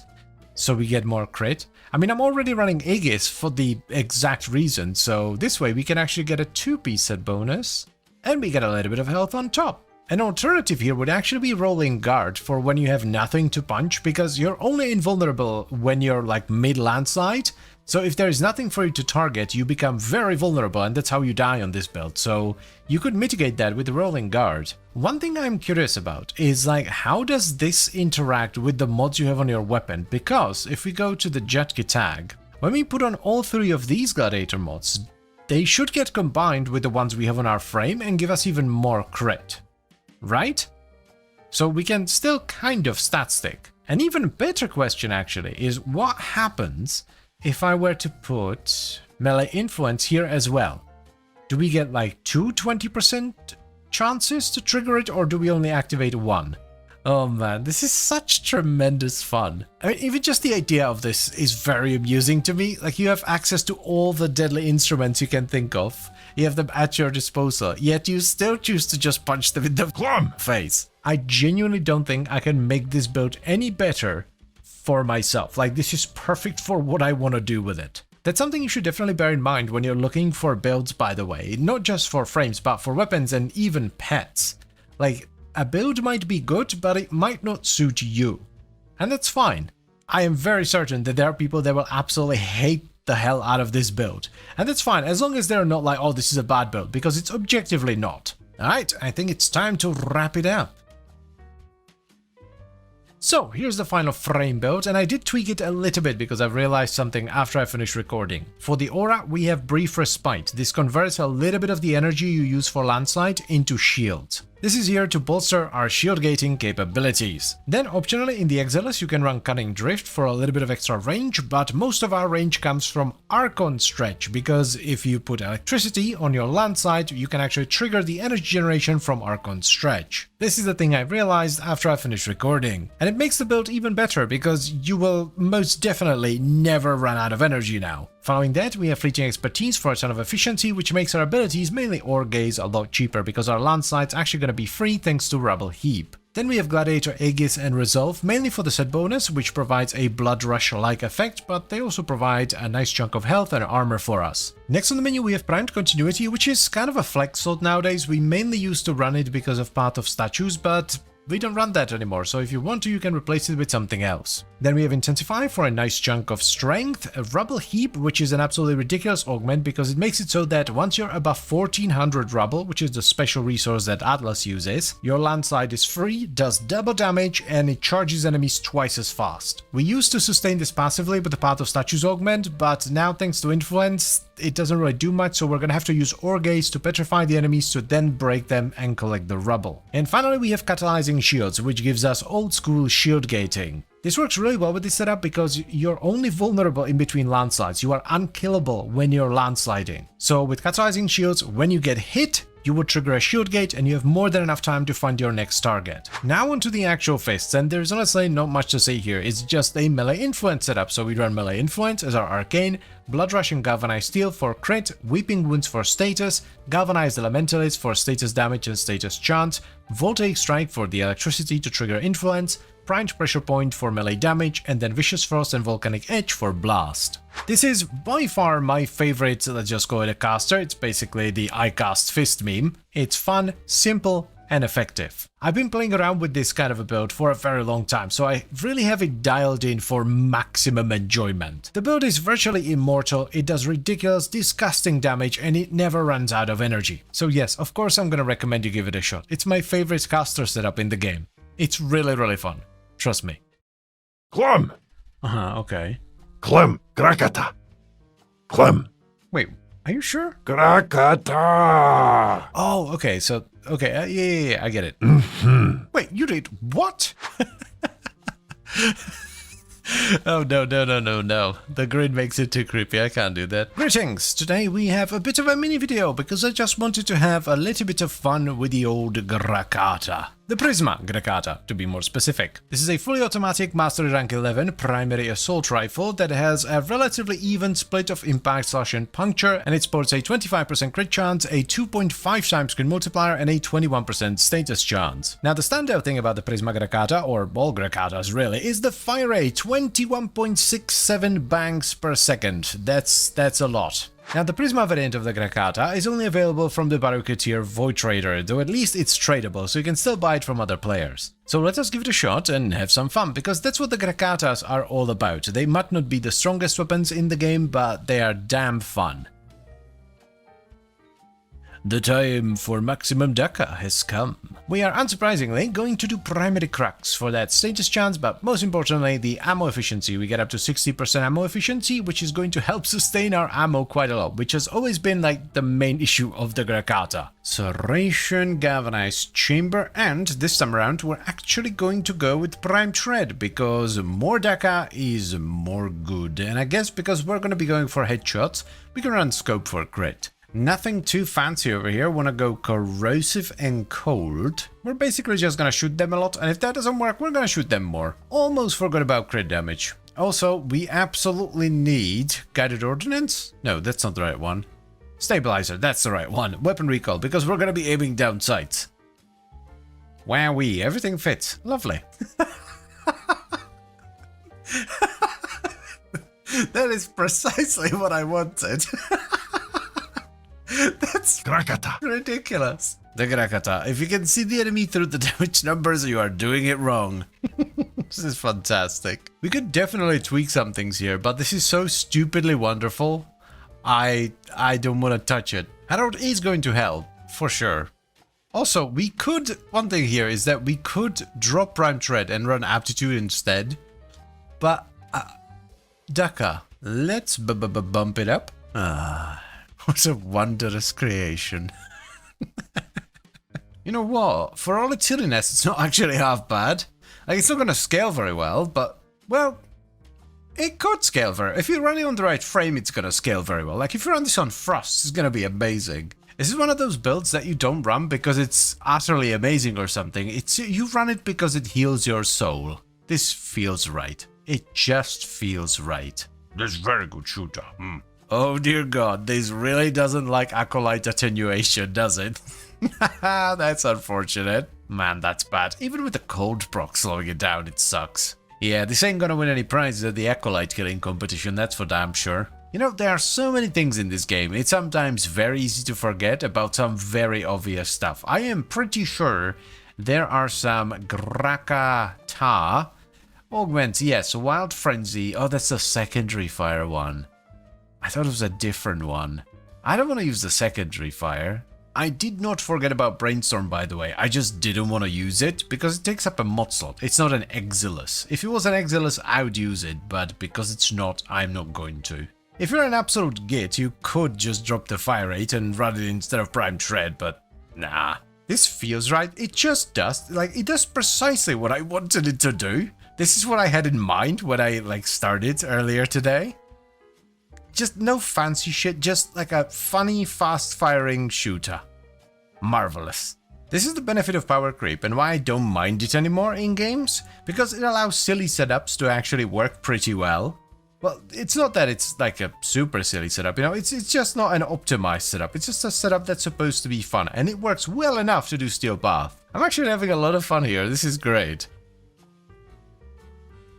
So, here's a pretty basic but fun setup for the Prisma Grakata. We have Serration for damage, Galvanized Chamber for multi-shot, Prime Shred for a ton of fire rate and some punch through. If you don't have Prime Shred, you can either run normal Shred or just run Speed Trigger. Then we have Galvanized Scope for crit chance, a Vital Sense for crit damage, and we top it off with Primed Cry Rounds, Malignant Force and High Voltage for corrosive and cold, as well as a bit of extra status. I would also highly recommend you run Stabilizer in the Exilates, because you're gonna have to aim down sights, and you don't want to aim down sights without it. And for the Arcane, we run Primary Cracks for a bit of ammo efficiency and status chance. Now, having Emerald Archon charts on your frame is very beneficial here because on average you will hit the enemy about 7,000 times before they die, so this allows you to strip away their armor completely with corrosion alone. And of course, as always, it's never a bad thing to have a good priming pet with you. This is most definitely not the strongest setup in the world, it's not even the most damaging Grakata setup in the world, but it's fun and simple. It's just some good old-fashioned dumb fun. So I would highly recommend you give it a shot, even if you're an absolute sweatlord and you're midway through typing a comment telling me how much worse my setup is than yours. Give this setup a shot, just have some fun. Okay, so we don't have any other weapons, just the Ogress. Cool. Here comes the target. Oh, damn, that's a thick boy. Okay, so it's just a capture mission. Alright, that's pretty straightforward. A Tomcat handle, so that's how you get the parts. And that's how you get the blueprint. Alrighty then, we need 2 handles and 2 blades. There it is, blade number 2. We're done. I forgot the name of it, and I'm too stubborn to look it up. So I'm just gonna scroll the foundry for 15 minutes instead. Found it, the Tomcat, there it is. It's a 12-hour build. I'm not actually going to rush this because it's my great-grandmother's birthday today. She turned 100, so I'm off to celebrate. Look at them, they're so cool. My very own chain swords. I have finally become John Warhammer. The Tomcat. Mastery rank 9 toned fast that do primarily slash damage with a little bit of puncture on the side, and they sport a 23% crit chance with a 2.1 times crit multiplier and a 21% status chance. Additionally, they come with a very cool unique mechanic where whenever your combo multiplier increases, they gain 4% bonus heat damage for 15 seconds, which stacks up to 30 times. So they encourage you to continuously build up your combo and not sit at 12x combo at all times. So let's give him a shot, or well, I guess a swing. Shall we? Yo, these look absolutely sick. That is a weird trait. I wonder if you have to like continuously build your combo then. Because it says increasing combo multiplier and it has a duration, so you're probably gonna have to consume it, right? Well, let's get a stance on here and go try it out. Oh my Clem! god, yes! I don't have the in-game audio recording right now, but they have like an idle chainsaw sound effect. Yeah, you don't build the buff at 12x combo, so you have to like continuously build your combo to utilize it. I like these already. Looks like we're gonna have to engage in some tomfoolery to actually utilize this trait, which is always fun. So I checked the wiki and apparently the heat doesn't combine with anything, so we can actually do like triple influence with like heat, electricity and blast, which is just dumb. 100% a condition overload weapon. We also want to run... Do we want to run Blood Rush? Hey, that's a good question. Are we gonna do a high combo build or a low combo build? Let's say we do a high combo build, so Blood Rush and Steel goes in. How the hell are we gonna build this? Yeah, we could go a heavy attack efficiency route. Yeah, let's try that. We can run Focus Energy as the influence trigger. Blast goes in, so we have Blast, Heat and Electricity. That's quite lovely. I guess we don't need the galvanized version of Reflex. Weeping Wounds for some... No, we're out. Alright, we don't have enough space left for attack speed, so I'm just gonna fix it with Arcane Strike. So the idea here, by the way, is that we build up to 12x combo, then we do a heavy attack, a lag, a saw, and that brings us down to 10. We build back up to 12 and yada yada yada. I just realized we do 4 types of status damage and we don't have Elementalist. Clem! I guess we don't necessarily need Reflex, it will cost us some efficiency, but we could just run Elementalist there. Or because, well, we're running Galvanized Elementalist. Galvanized gives status chance, so we don't necessarily need Weeping Wounds.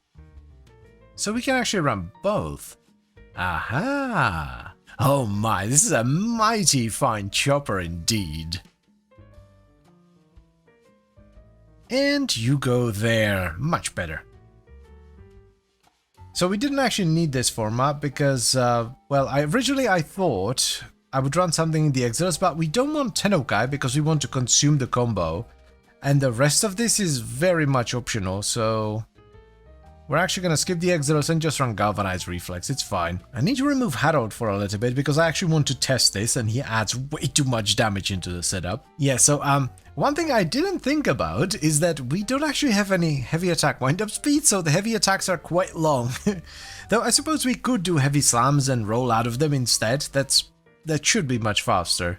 Such a cool weapon. God, I love the introductory flashbang. Let's see how it do. I just realized that this is actually kind of an old schoolish build because before Tennokai, if you wanted to do big heavy attacks, especially with weapons that trigger mechanics on heavy attacks, you had to go the efficiency route. The builds were a little bit different because we have much better and more efficient mods, but yeah, it was basically this. I did it with the dear god, what is it called? It's a Tenet weapon, the Hammer and Shield. Agendas? What I like about this is that it's an influence build, but it's different. It's not just the, boring box standard influence build. It has a bit of pizzazz. There's a reason for it. Also, by the way, if you're gonna use this, definitely do heavy slams, hello Torment, not heavy attacks, because the heavy attacks take way too long since we don't have any wind-up speed. Come here, Torment. Aww, you absolute bastard. Come here, get slapped. Oh, nice damage. Very, very nice. What a fun little setup. It's kind of like a Tennokai build, but you have more control over it. So one thing I just realized that's kind of unfortunate is that if the timer runs out, you lose all the, stacks. I thought you would lose one stack at a time, but no, you lose everything. So all in all, I'm pretty happy with this. Yes, it's an influence setup, and influence is kind of boring because, you can run it on everything and it just kind of makes everything better, but this setup is different enough for it to be fun. So here is the final setup for the new Tonka Tonfas. The stance doesn't really matter, just pick whichever one you like more. I'm running Sovereign Outcast because it matches the polarity. Now for the exiles, this one is kind of optional. Yes, you can run Tennokai in there, just make sure to do actual heavy attacks to consume your combo every now and then so you can build it back up to sustain the buff. Other than that, it's kind of like a modified heavy attack efficiency melee influence setup. So for the Arcane, we have melee influence, then we have Condition Overload for base damage, Blood Rush and Galvanized Steel for crit, Galvanized Elementalist for status damage and status chant, Galvanized Reflex or just regular reflex for heavy attack efficiency, Focus Energy for electricity and heavy attack efficiency, and we top it off with Vicious Frost and Volcanic Edge for blast and status. This gives us a quadruple elementalist setup, which is quite unique. We get electricity, blast, slash, and heat. Now, unfortunately, we don't have enough mod space here to get attack speed, so we had to fix that on our frame with Arcane Strike. You could also use an ability like Warcry. And finally, it's always a good idea to have a priming pet. I'm using a Hound, Good Boy Harrow, that primes Cold, Vital, Heat, Impact, Puncture, Magnetic, and Radiation. This weapon is right up my alley. I like weird weapons with strange quirks that allow you to build them differently. I actually like them even more if they don't force you to build them differently, because you can build this like any other melee weapon and it's going to be fine. But if you think about it a little bit and you actually play around the unique trait, you can get a ton of extra elemental damage out of it. So if you manage to get this weapon and you didn't miss it, and by the way I'm pretty sure it's gonna come back in some way, shape or form, definitely give it a shot, or I suppose a swing. It's really fun, unique and pretty damn strong. Why hello there everybody, welcome to another video, and today is going to be quite a fun day indeed, because we are revisiting the Incarnon Dual Toxicist. These are a pair of Mastery Rank 11 semi-automatic secondary pistols that do primarily puncture damage with a very low 5% crit chance, 2x crit multi, and a massive 37% status chance. They do however have an Incarnon adapter that you can get into VD that does make them crit viable. They also come with a very cool and strong unique trait called Frenzy, where whenever you get a headshot you get 150% fire rate, 100% ammo efficiency, negative 75% recoil, and bonus 100% toxin damage for 3 seconds. The reason I wanted to revisit these is because we have so many different mods that synergize with the Frenzy trait nowadays. I'm just curious to see what these can do. So let's give them a shot, shall we? I think we'll keep the evolutions as they are. Don't necessarily want Fevered Frenzy. The negative recoil is kind of whatever, so we might change this one, and we will absolutely stick to Commodore's Fortune for the crit. Deadhead is an absolute no-brainer here, pun intended. One more thing to play into the whole frenzy shenanigans. I mean, it will disable multi-shot, which isn't the best thing in the world, but let's go for it. Might as well do crosshairs, we're gonna be going for headshots anyway. Let's also get Prime Target Cracker in here. I'm gonna put it in, but I'm not sure about it because we already have Condition Overload from one of the traits. I'd also love to utilize that final V. We will most certainly run big elemental mods like, Convulsion, Heated Charge, that kind of stuff. But yeah, this is gonna be expensive as hell. Let's just do dual stat mods for now so I can level it up and try it out. And we're gonna go cold for now, but eventually we will go with Prime Heated Charge instead. Oh my god, we're gonna need some fire rate. I forgot how slow this is without Lethal Torrent. Anyway, let's activate Incarnon mode and see what it do. Oh, Clum! It do a lot. I completely forgot that the Incarnon shots ricochet. If this is what it does at its worst, my, are we in for a treat. First of all, let's move you down here for Pistol Pestilence. Get a dash for Primed Convulsion. In you go, buddy boy. We don't quite have enough for Primed Heated Charge. I mean, I did want fire rates, did I not? Maybe 40% is plenty. I mean, we might as well try it. If it's not enough, we can put in one of the bigger fire rate mods instead. It feels better. It's still somewhat slow, but then again, the Incarnate mode has significantly more fire rate, and I don't want to get too much fire rate on it. Yeah, this feels like the right amount of fire rate. Might be a bit slow in the normal mode, but most of the time we'll be in Incarnate anyway, so it doesn't really matter. 2.6 million? Really, that was an orange crit as well. This is a full auto gun. We're missing a primed elemental mod as well. Oh, again, like fully automatic. Missing a primed elemental mod. This is a gun and a half. There's a reason people like this, you know. It's always been a bit of a cranium cruncher with all the, you know, frenzy nonsense and all that, but these new mods have turned it into an absolute cranium connoisseur. Oh no, I've been slacking. I didn't think I would get an acolyte. Nothing is stacked. This sucks. Yeah, I guess the gun just doesn't care. I don't have any of my buffs. Cool. Just cool. Okay, let's just casually add another 165% damage. Why not? I was so good at reminding myself that you can move the exhaust polarity and then I go and do this. Jesus Christ, yeah, this is just stupid. Like, it's not just the damage either. Like, the damage is great, but it's like full auto and it ricochets on top. This is, in my eyes, the perfect acuity weapon. I think the best thing about the dual Toxocyst is that it ricochets, because it kind of circumvents one of the big downsides of acuity, which is they're usually very single target heavy, right? Because you need to hit a headshot or a weak point to do damage. But because I'm pretty sure the damage on the ricochet is calculated off of the main hit, as long as you hit a weak point on the primary enemy, you get big damage on all the subsequent ricochet hits. It's not perfect because some enemies are just a pain to headshot, but it's damn close. Let's balance it out with a Grenier mission, which are generally much harder to headshot. Yeah, it's not terrible, it's definitely worse than the Corpus. Corpus are very easy to headshot. Grenier, especially if you have radiation, like I have radiation on the gun and on Harold, it becomes a bit of a problem because they start turning around and their shoulder pads get in the way. Seriously, if you like acuity setups or just like headshot based setups, I would actually recommend against priming radiation, so that the enemies face you as much as possible. All in all, pretty good. The damage is still absolutely bonkers. It's just a little bit harder to headshot sometimes. What a delightful little setup. Alrighty, let's wrap it up then.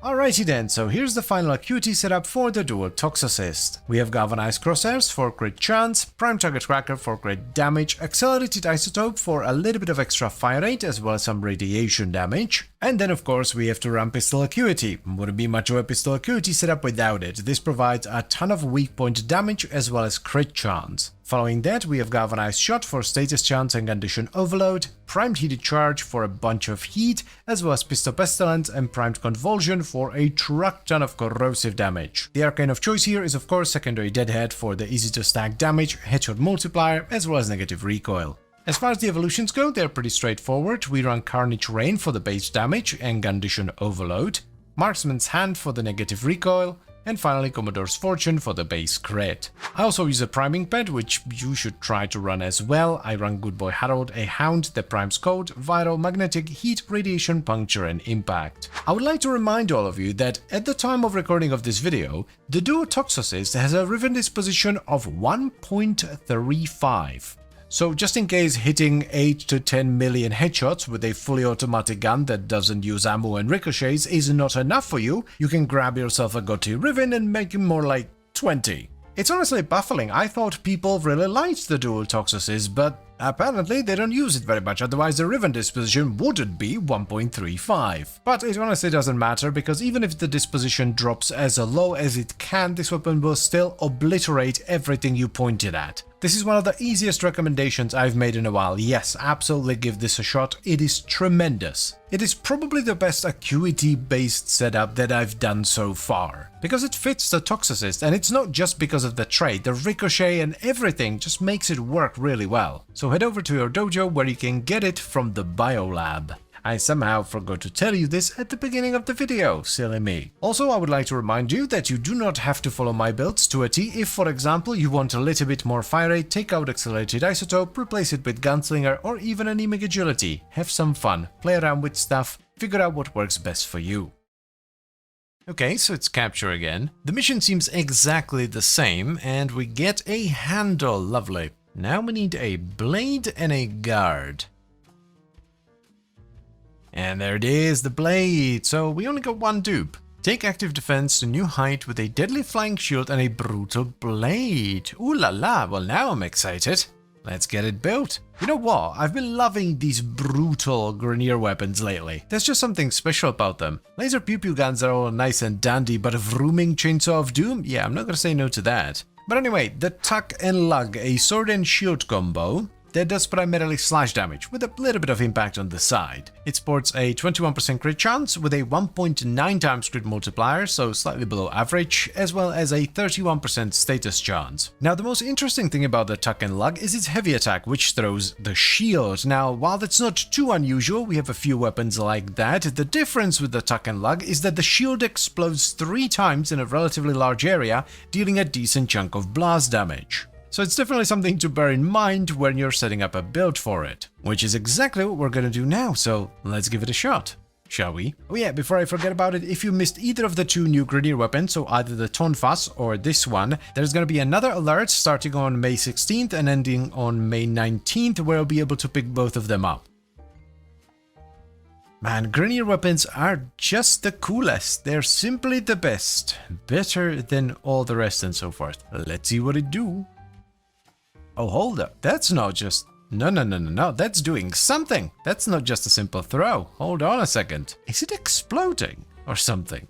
I think it is. Did they make an explosive shield? Oh, DE, I love you. That's so good. I'm gonna check the wiki, but I'm pretty sure there's some kind of an explosion here. Hello, Fine Harbinger, my beloved. This is like the best stance in the game. I'm gonna try a heavy build first, so sack pressure and steel. Some wind-up speed with Amalgam Shatter. Yep.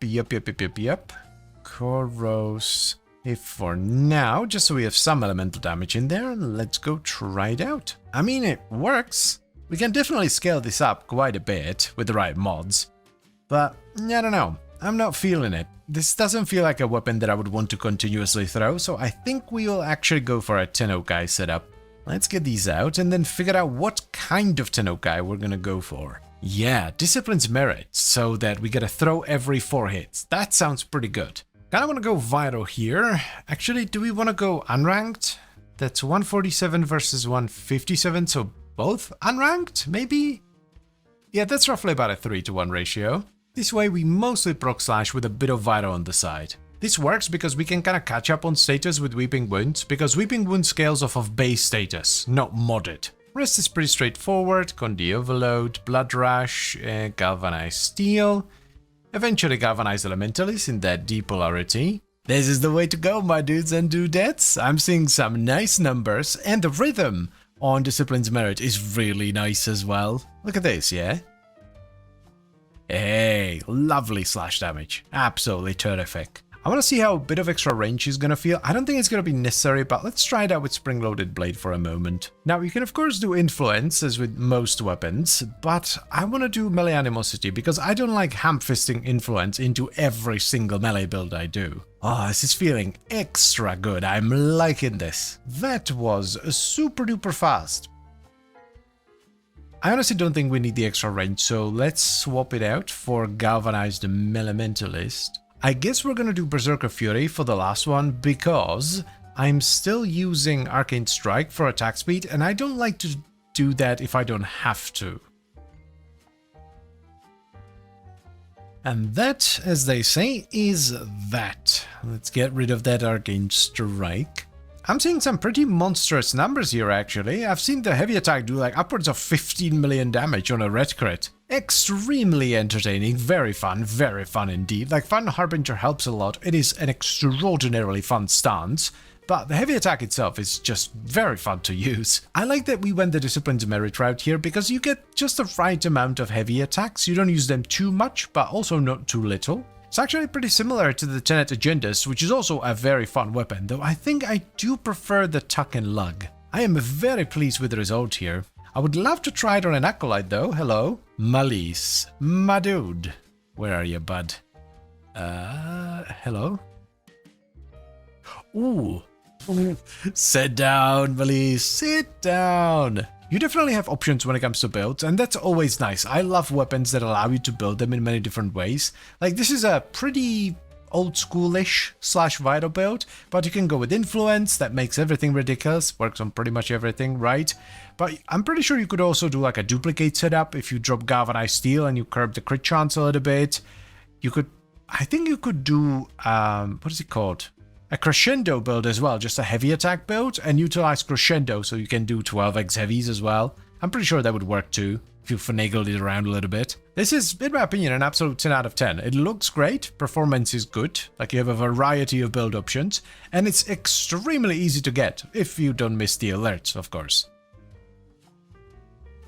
So here's what we ended up with on the tuck and lug. As the stance we have Final Harbinger, which is one of my favorite stances in the entire game. It's extremely fun. And as our Tenukai trigger we have Discipline's Merit, which changes Tenukai from being a random trigger to trigger on every 4th hit instead. This makes it a lot more reliable and it gives it a nice rhythm. Then for the actual mods, we have Condition Overload for base damage, Blood Rush and Galvanized Steel for crit, Berserker Fury for attack speed, Unranked Virulent Scourge and Vicious Frost for a little bit of vital damage, then Weeping Wounds for status chance and Galvanized Elementalist for status damage and status chance. Now the Arcane isn't all that impactful here, I'm running Melee Animosity just so I get a little bit more crit on heavy attacks, but you can play around with different Arcanes and see which one you like the most. I'm also using the Naramon Focus School for my combo sustain, so if you're running a different focus school, you're either gonna have to run a Dexterity Arcane on your primary or secondary, or squeeze in a combo sustain mod somewhere into the build. And finally, I also have a priming pet, Good Boy Harrow, that primes Cold, Impact, Puncture, Magnetic, Radiation, Heat and Vital. This, on top of providing the benefit of all the status effects, also adds a truck ton of damage through Condition Overload. This is an extremely fun, well-performing weapon that you can get essentially for free. You need to do a few alerts and that's it. So of course I'm gonna recommend you give it a shot. Do the alerts,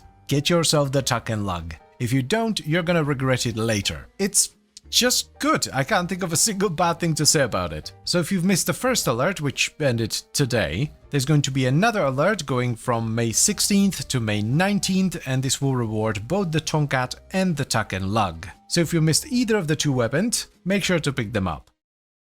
I may or may not have underestimated the Salam potential of the Coda Mire. I simply looked at it and went, nah, that's not enough, is it? But apparently it very much is, or so I have been told in the comments many a time. I do actually hope that I was wrong here, by the way, because, well, I love me a good slam build. So let us give it another shot and see whether it is as slamtastic as people say. So just a quick recap before we start. The Coda Mire does primarily toxin damage with still a decent amount of impact, slash and puncture. It sports an 18% crit chance with a 2.4 times crit multiplier and an absolutely enormous 40% status chance. The reason why people like it for slam builds is because, well, A, the slam is really big, but also B, the slam has a forced toxin proc on it, which now that we have proper slam scaling can actually hit really hard.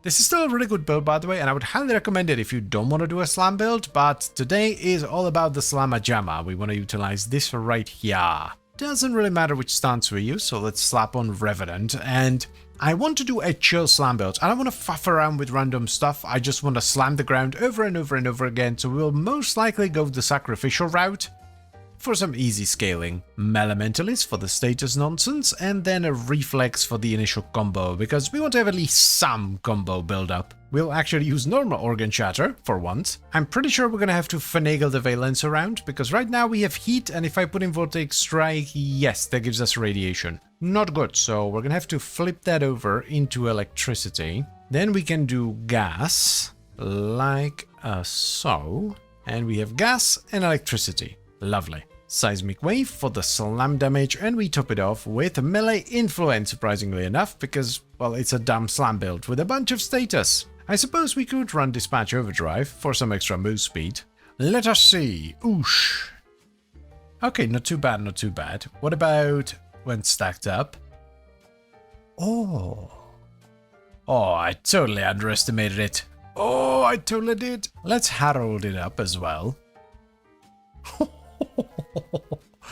Oh, that is very dumb. Very dumb. I like it. Also, I am running Nura's Hatred. I just normally run that on my Naros. And while we're at it, let's make it even more dumb with Avenger. See? This is exactly what I wanted from this. A chill as hell slam build that just does ridiculous damage. By the way, I do know you can roll out of slams like this.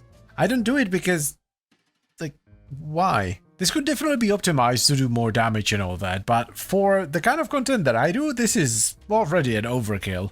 Ah, what a relaxing setup, you know, just a dumb slam build, no faffing around, you just go bonk and everybody's dead, Dave. Now, don't get me wrong, I understand how combo setups can be enjoyable, and also min-maxed setups, you know, you do everything you can to get as much damage out of something as possible, but when I'm farming something, I'm not gonna use a setup that needs like 5 buttons to work. Like, that ain't happening. Oof, that was a big hit. That's the beauty of this setup. It has massive upfront damage, but then it also has like a tractor of damage over time. I think we've established that I was indeed wrong. This is a slamma jamma and a half. I still can't decide whether I prefer this or the original light attack build, because that one was really good as well. Unfortunately, my dudes and dudettes, we're gonna have to cut this one a little bit short because I pinched a nerve in my back a few weeks ago. And when I sit for too long, it flares up and I can feel the nerve being compressed because I'm feeling tingling in my thumb, which is not good. So here's the final slam setup for the Coda Mire, specifically an electricity-based Coda Mire, because we're using the Valence electricity to trigger influence without having to mod for it. The stance doesn't matter because this is a pure slam build, so slap in whatever fits the polarity, and if you're feeling fancy, you can put Dispatch Overdrive into the Exiles for a bit of extra movement speed. As far as the mods go, we have Virulent Scourge and Volcanic Edge for gas, Seismic Wave for slam damage, Organ Shatter for crit damage, Galvanized Elementalist for status damage and status chance, Galvanized Reflex for the initial combo, and then Sacrificial Steel and Pressure for crit chance and base damage. Additionally, I was using Arcane Avenger for a bit of extra crit, and I also run Nera's Hatred on my Inaros just regularly because I like slam builds and this gives you more slam damage. And finally, I also have a priming pad, Good Boy Harold, a Hound, the Prime's Code, Viro, Impact, Heat, Radiation, Puncture and Magnetic. This setup is an excellent mixture of front-loaded and back-loaded damage. The initial hit is very strong and so is the dot damage that follows. It's also extraordinarily simple and very fun. So yes, I would absolutely recommend you give it a shot, even if you're not into slam builds. Greetings, my beloved occupants of the YouTube land, and welcome to another video. Today we're revisiting what I consider to be the absolute GOAT of fully automatic assault rifles, the Boltor Prime, well, the Incarnon Boltor Prime. This weapon, just in case you don't know, is more than 11 years old. It was added into the game in 2014 and it's still one of the best. It does primarily puncture damage with only a little bit of impact and no slash whatsoever. It sports at base a 12% crit chance with a 2x crit multiplier and a 34% status chance. That's pretty much it. Nothing too fancy. It does, however, have an Incarnon adapter that you can get from the circuit into Viri, which juices it up quite a bit. So let us give it a shot and see if it still holds up, because I haven't made a video about this in, well, over 2 years. I think we'll keep Crimson Overture. What's the alternative here? Right, the channel ability one, so I would rather have the ammo efficiency and stuff. Swift Deliverance is really good. But Rapid Reinforcement though, that sounds pretty good because it also speeds up the Incarnon switch. So let's try that for a little bit. And yeah, we will keep Commodore's Fortune. The other two are good as well, but Commodore's Fortune is just way too much crit. Boltor builds are generally pretty straightforward. Primary Crux would be really good if it wasn't for the Incarnon, because Incarnon doesn't work with ammo efficiency.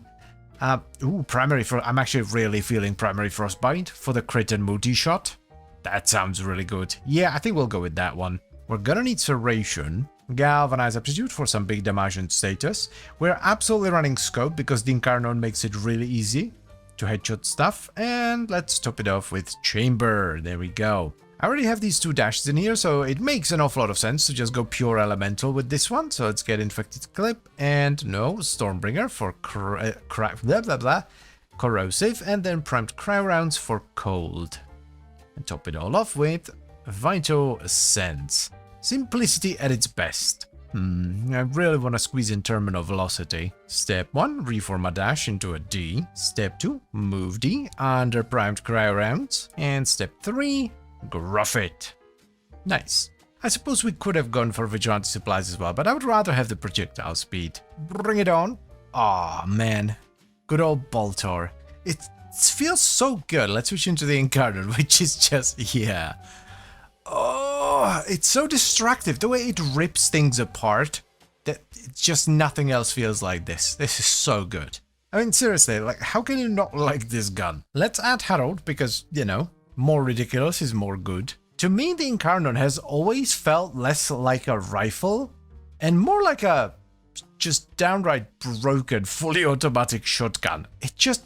There's something about it. It's just so delicious. I know some people prefer the Incarnon Telos Boltor rather than the Prime, but I don't know. I've always liked the Prime more. The Telos Boltor, by the way, just in case you're not familiar with it, trades a lot of the status for crit chance instead. I think it has like 25, maybe even 30% crit chance at base. Seriously, I don't think I will ever get tired of this gun. I've had the Boltor Prime for so many years, and I still love using it. The first video, I actually looked it up beforehand, the first video I ever made about the Boltor Prime was in 2016, so I've had it for at least 9 years now. Everything about the Boltor is just right. It's simple, it feels great, it performs like relatively well, and it has performed relatively well across time. It had its ups and downs, but you know, it was mostly ups. And the sound, let's not forget about the sound. This is one of the best sounding rifles in the game. Though I will say that it sounds much better outside of Incarnon, it's far more punchy. The Incarnon sound is pretty muddy. I've been faffing around for a little bit, but looks like we are not getting an Acolyte. We have finished the mission too fast, so maybe next time. Vroom vroom, bitches, have a face full of bike. Still pretty easy to charge up the Incarnon, even against the Tech Rod, which, I mean, they're not as difficult to headshot as the Infested because you can usually shoot them in the TV, but still, they're a little bit harder than something like the Corpus. Beep boop, give me goodies, thank you very much. Absolutely delightful damage here. It's super consistent as well, that's one thing I really like about it. There are no ups and downs, this always shreds. One fantastic thing about the Incarnon mode is that it makes it very easy to trigger on headshot things like Galvanized Scope, because there is quite a bit of spread to the bolt, so you don't necessarily have to aim directly at the enemy's head, which is kind of a big deal with a projectile weapon. Projectile weapons are much harder to headshot with because not only do you have to aim for the head, you also need to lead the target. Though to be fair, that is nullified somewhat with projectile speed. Look everybody, it's Malise, my dude. Hello. Do the thing. Malise, do the thing. Malise! Hello? Clem! Finally! What are you doing, Malise? Are you drunk? Oh, sit down, rat. That's what I like to see. I don't want this to be over yet, so we're doing another mission. Let's bully some shield boys. In the face. Like so. I honestly have nothing else to say. I just want to have more fun. Like, yeah, go get it. Enjoy it. I'm thinking actually, like, is this my favorite Incarnon rifle? Might be, honestly. Like, the OG Incarnons were fun, but I don't know, there's something magical about the Boltor. So, here's the final build for the Incarnon Boltor Prime. Our arcane of choice is Primary Frostbite, which on a cold proc gives us more multi-shot and crit damage. This is an absolutely fabulous arcane for any of the variations of the Incarnon Boltor. As far as mods go, we have Serration for damage, Galvanized Aptitude for status chance and condition overload, Galvanized Chamber for multi-shot, Galvanized Scope for a ton of crit chance, Vital Sense for crit damage, and then Primed Cryo Rounds for cold, as well as Infected Clip and Stormbringer for corrosive. Now, if you go for the reload evolution, like I did this time around, I would recommend Terminal Velocity in the Exilus for some projectile speed. However, if you go for the projectile speed evolution, I would instead go with Vigilante Supplies for the set bonus. Now, speaking of set evolutions, we run the following: Crimson Overture for the base damage and ammo efficiency, Rapid Reinforcement for the extra reload speed, as well as Commodore's Fortune for the base crit. Additionally, just like many other corrosive setups, it's always beneficial to have 2 Emerald Archon shards on your frame so that you can strip the enemy armor with corrosion alone. And finally, we're also running a priming pet. I personally use a Hound, Good Boy Harold, that primes Code, Vital, Heat, Puncture, Impact, Radiation, and Magnetic. The Boltor has had its ups and downs throughout the years, but right now it is riding high thanks to the addition of the Incarnon adapter, which has made it one of the best fully automatic rifles in the game. It's just fantastic and it will shred everything you pointed at, no matter the level. So unsurprisingly, I'm going to say yes, I absolutely recommend you give the Boltor Prime, specifically the Incarnon Boltor Prime, a shot. I don't know what it is, but I've been feeling rather nostalgic lately, which is why last time we did the Boltor Prime, and today we're doing the Bratton Prime, which is even older than the Boltor. It's been in the game since 2013. The Bratton is a somewhat iconic weapon, I would say, in the Warframe universe, and it's also pretty special because it's one of the few weapons that's never vaulted. The primed Bratton always has at least some relics in the rotation from which you can farm it. It also has an Incarnon adapter that you can get from the circuit in Deviri, which juices it up quite a bit. The baseline stats are okay, let's just say. It requires Mastery Rank 8, does primarily slash damage with a decent amount of puncture and a little bit of impact, and it sports a 12% crit chance with a standard 2x crit multiplier and a decent 26% status chance. So, let us give it a shot and see if it still holds up, shall we? Right, I remember now. So multi-shot consumes ammo, but you get a ton of damage in return. What's the alternative here? This could actually work pretty well with the multi-shot ammo thing from the first evolution. I do kind of like the accuracy and weapon recoil though. I think we'll stick to critical parallel. It's just very straightforward and good. I don't know why, but I'm feeling like a deadhead acuity based setup. Aptitude for some saucy status, scope for saucy crit, what else? Actually, we don't want chamber because acuity locks multi-shot. I've made this mistake before. There we go. I don't know if we'll keep this, by the way. Some crit damage. Actually, Hunter Munitions sounds pretty good. Yeah, let's run that. I was thinking about Hammer Shot for a little bit. Yeah, we haven't done a Hunter Munitions Vital build in a while, so let's try that. I have this rather unfortunate dash in here, and I can't really think of any dash mode that I would run there, so we're actually gonna swap Malignant Force into Infected Clip. We lose a bit of status, but we gain damage in return. You know what we could do? Oh, we could run Prime Shred and combo it with the... which was it? Was it this evolution? Gunsmoke Pickup, that's the one. Let's try that. This could balance out the first evolution, but I don't think it works the way I want it to. This isn't the usual kind of build I would run, but let's give it a quick test. That is surprisingly satisfying. Let's try the Incarnon as well. Whoa, that's a bit of kick. Ho ho! Oh! Hold up, this might be the thing, actually. I like this way more than I thought I would. Let's add Grand Overlord Harold into the mix. I think we can keep him on viral.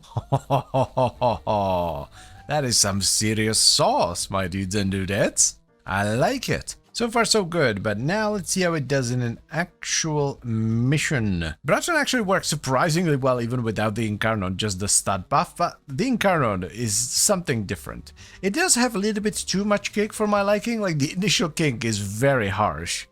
Did I just say kink? The initial kink is harsh. Yeah, you get used to it over time.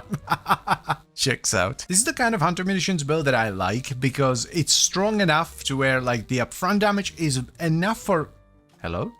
Is enough to kill most things, but you also have the damage over time for the really beefy targets. I really don't like it when you rely solely on the damage over time because the damage feels delayed and it's weird. I am enjoying this very much. The only complaint I have so far is with the initial recoil on the Incarnon. That is very, very harsh. It kicks a lot. This is a great example of why Incarnons were such an excellent addition to the game. It takes a weapon that's really fun and a lot of people like, and it makes it more than viable for endgame stuff. Most importantly though, it does it without making the weapon overpowered when you initially get it. Oh my god, stop teleporting around, you absolute fanny!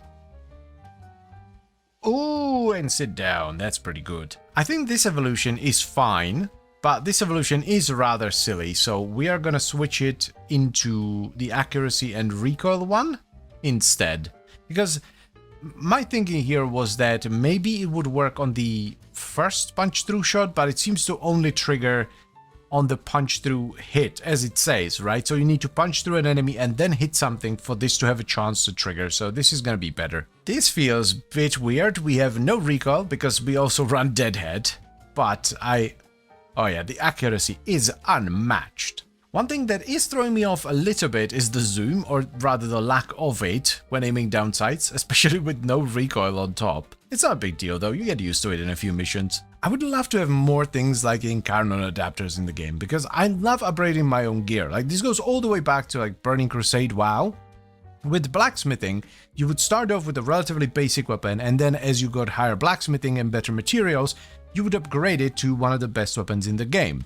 It's very satisfying when you invest into something and it actually pays off. Feels good. What is going on with acolytes today? Like, are they all drunk? Is there a party I wasn't invited to? Let's not fall down. Can you... ate it like a champ. You know what? I'm actually going to do this mission without Incarnon. I want to see how it feels. I can comfortably say that if you do not like the Incarnon, you absolutely do not have to use it. This feels absolutely fine. Good old Bratton. Love it. So, first up, let's cover the evolutions. We have Munitions Grit, which makes your multi-shot consume ammo, but gives you a ton of damage in return. Then we have Void's Guidance for the accuracy and negative recoil, and we top it off with Critical Parallel for crit and crit damage. One thing about Void's Guidance, especially if you're running Deadhead though, is that the weapon loses a lot of feel because you're gonna have no recoil. The build is pretty straightforward. We use primary Deadhead as our arcane for some easy to stack damage, headshot multiplier, and negative recoil. Then we followed that up with Galvanized Scope and Vital Sense for crit. Then we have Prime Tread for fire rate and punch through, though this can be replaced with Elementalist for more status damage. Next to the menu we have Rhyme Rounds, an Infected Clip or Malignant Force for vital damage and a bit of status, Primary Acuity for a ton of weak point damage and crit chance, Galvanized Aptitude for status chance and condition overload, and we top it off with Hunter Munitions for slash procs. Optionally, if you really want to invest into the Bratton Prime, I would recommend Vigilante Supplies of any rank in the Exilus for a bit of ammo mutation as well as the set bonus. And finally, it's always a good idea to run a priming pet. I use a Hound, Good Boy Harold, that primes Code, Vital, Impact, Puncture, Heat, Radiation, and Magnetic. You might think it's purely nostalgia when I say the Bratton Prime is fantabulous and it's absolutely worth giving it a shot, but trust me, it is not. This weapon is excellent. It's simple, effective, and easy to get. It also has a variety of build options. This Primary Acuity, Hunter Munitions, Vital setup is only one of the many builds you can run on it. If you want to, you can absolutely run a crit-focused Frostbite build instead, or fuff around with some of the evolutions and run a low crit build instead. It's kind of wild to me, honestly. This weapon is 12 years old. 12, 1-2, and it still rocks. So get it and give it a shot. I've been sat here for 30 minutes trying to come up with an intro and I don't have one. I give up. It makes bubbles. They go pop, enemies go ow. Yay. Compressor Prime, a glorious little secondary shotgun that requires Mastery Rank 13 and it does pure vital damage. It has a base multi-shot of 4, sports a 16% crit chance with a below average 1.8 times crit multiplier and a very high 36% status chance per projectile. It fires bubbles that detonate after a short delay, dealing damage in a relatively large area. It's weird, but very fun, so let's give it a shot and see if it's any good, shall we? That looks very cool. Wowee. It's almost like a like a weaponized Zayatan sculpture, isn't it? Okay, so crit much higher, obviously. I don't think it's high enough to not run Enervate, but still, nice bonus right there. We do get a little bit of extra status, more damage. Ooh, bigger explosion. The thing is, right, it's not just the crit chance not being particularly high at 16%, but the weapon also interacts with Enervate in a funky way. Some basic mods, let's get Strike, Diffusion, Primed Target Crackerino. I am not yet sure about Lethal Torrent, so we'll keep it off for now. I am feeling Corrosive. Corrosive Vital is a really good combo. We can add in Heat later if we want to as well. Oh, that right there is why you want to run Enervate on this. Like, yeah, it makes the damage bit wobbly, right? It comes in waves, but when it pops off like this, it goes hard. I'm kind of impressed here, honestly, because we're still missing like half the mods. We still have like, what, 3 mod slots, I think? Yeah, 3. Oh yeah, leveling this is going to be an absolute breeze. You go here, you get out of my sight, and you go in, baby. If you're going a more status-oriented route, Pistol Elementalist is going to be fabulous, but because we're doing Corrosive, I would much rather have Sure Shot. Big status. Enormous. Massive. Huge. For now, let's just do Scorch. Initially, I wasn't quite sure about Lethal Torrent, but I would actually like the fire rate, so let's get it in there and try it out. big test. We have Harold with us this time, so let's see what it do. Breaking news. It do a lot. It do at oh, I love the red crits on this. Loving the extra fire rate, so Lethal Torrent is staying faux show. Oh, get ready to be bubbled. For a brief moment, I considered not Firestorm. Fulmination, Brown Fulmination for bigger explosions. But I think the pops are actually big enough. The AoE feels quite nice. Though you can of course squeeze it in somewhere if you want bigger explosions. One fantastic thing about the compressor is that the downside of Enervate is much less pronounced than on other weapons, because the weapon hits like 10 billion times per second. Normally with Enervate, the damage comes very much in waves as you build crit and spend it, build crit and spend it. But here, because you hit so often, the window in which you don't crit is incredibly small. You know what? At first I thought we would pivot more towards a status-oriented build with like blast and electricity or maybe gas. Because I'm pretty sure that's what I did on the standard compressor, but I'm really liking corrosive right now. Okay, let's see some single target damage. Greetings, Angst. Ooh, nice chunk. Nice chunk. Oh, damn. What the Clum. That was cool. Alrighty, not too bad. Not too bad at all. I don't know about you, but I think this is the way to go. One last adjustment. Scorch out for my dash. And bippity boppity boopity. There we go. Lovely.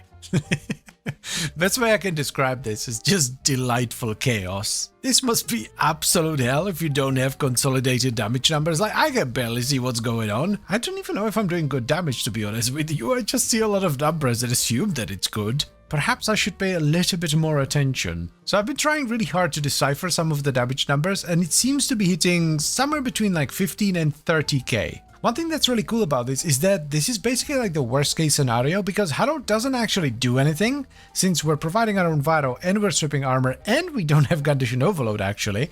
His priming does basically nothing, and I'm also running this on Inaros, and even though I do have Avenger doesn't do much for Enervate setups. If you combo this with a frame that actually does something for your weapons, it's gonna be way better. I think we're pretty much done. I can't think of anything else I would want to change here, so let's go wrap it up. Alrighty then, so here's what we ended up with on the Compressor Prime. We have Hornet Strike for base damage, Galvanized Diffusion for multi-shot, Prime Target Cracker for crit damage with our crit chance being taken care of by secondary Enervate.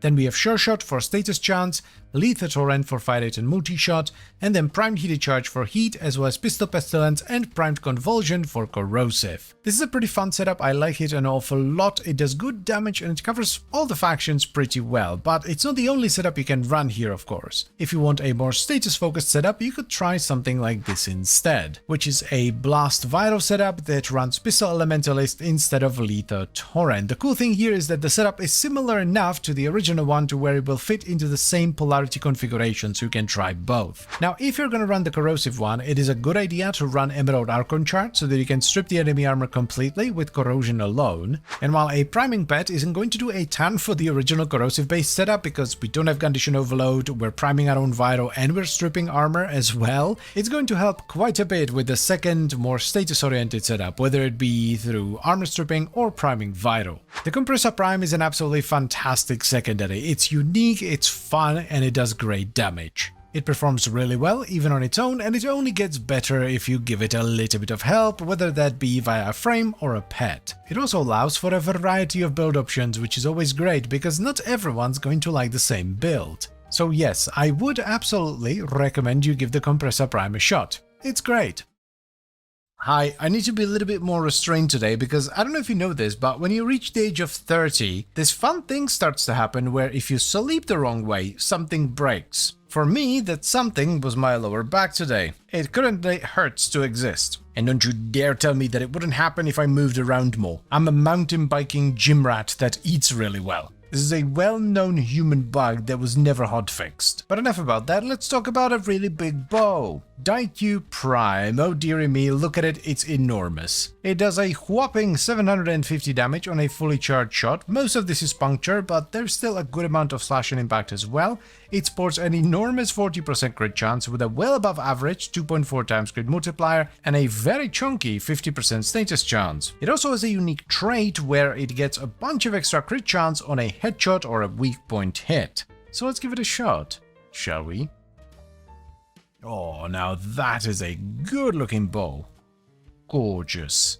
I got worried for a moment there because, like, I didn't realize it's comparing a charge shot to a quick shot and then nothing to a charge shot. Like, what happened here? Who did this? So, more damage, more crit multi, just more everything.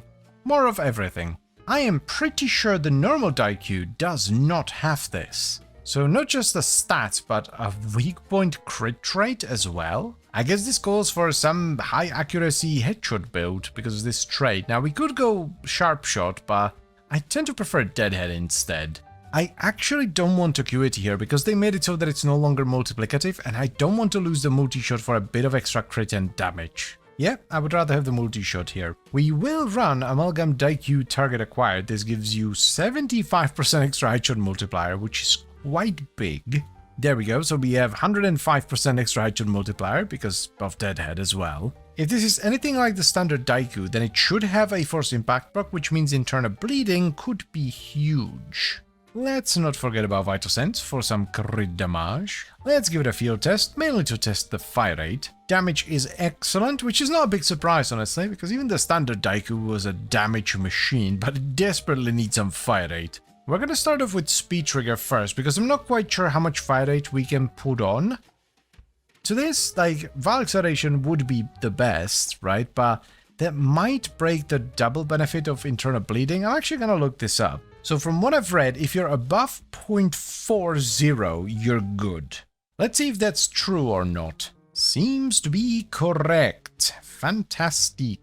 Alright, so for now, let's put on Elementalist and, yeah, let's go try it out. The damage is extraordinarily high, considering we're still missing 2 mod slots. Which I love, by the way, because it means you can run utility or fun mods without feeling bad about it. Not gonna lie, I would love a little bit of AoE here, so maybe the last 2 mod slots could house gas? Maybe? Maybe. Oh god, I'm being ragdolled like an absolute chump. I really am in no mood to be clowned by acolytes, sir. Sir? Thank you. Oh, I need to lie down for a moment. Bear with me. Alright, lie down for a little bit, had a lovely nap, let's keep going. I hate being that guy, but what can I do? I'm finished. Eventually, I do want to get gas in here, but for now, we're gonna try it with high voltage. See how we're feeling. Are you... What? How? Even with the electricity, I'm still not feeling this like high accuracy headshot focused setup. I have a different idea. All this accuracy nonsense out to make room for the start of the show, split flights. I think split flights with gas is going to be hilariously dumb. Top it off with a quick D and galvanized aptitude. Merciless for some easy damage. We need to squeeze in crit somewhere, unfortunately, and I think internal bleeding is the least important mod in this setup. Then we can put in critical delay. Val acceleration should balance it out. Yes, it's actually even faster than before. Shuffle it about a little bit so that it looks better. Yep, that seems good. Oh hell yeah, that's way better. What? Look at this. Absolute shreddage.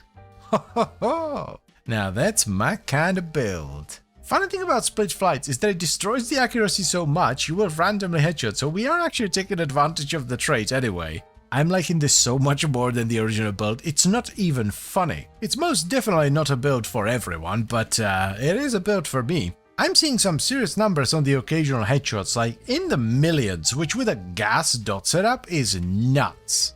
This is my flavor of meta build, extracting the maximum amount of fun from a weapon. By the way, how many of you know that meta stands for, what is it, most effective tactic available? Something like that. It is an acronym. I didn't know that for the longest time. You know, as silly as this build might be, because the Daikyu Prime is quite clearly a highly accurate bow that's meant for headshots, I think the stats fit this kind of a setup really well. Works much better for the Acolyte as well, I think. For me anyway, if you're sharpshooting a legend, then it's probably not the way to go.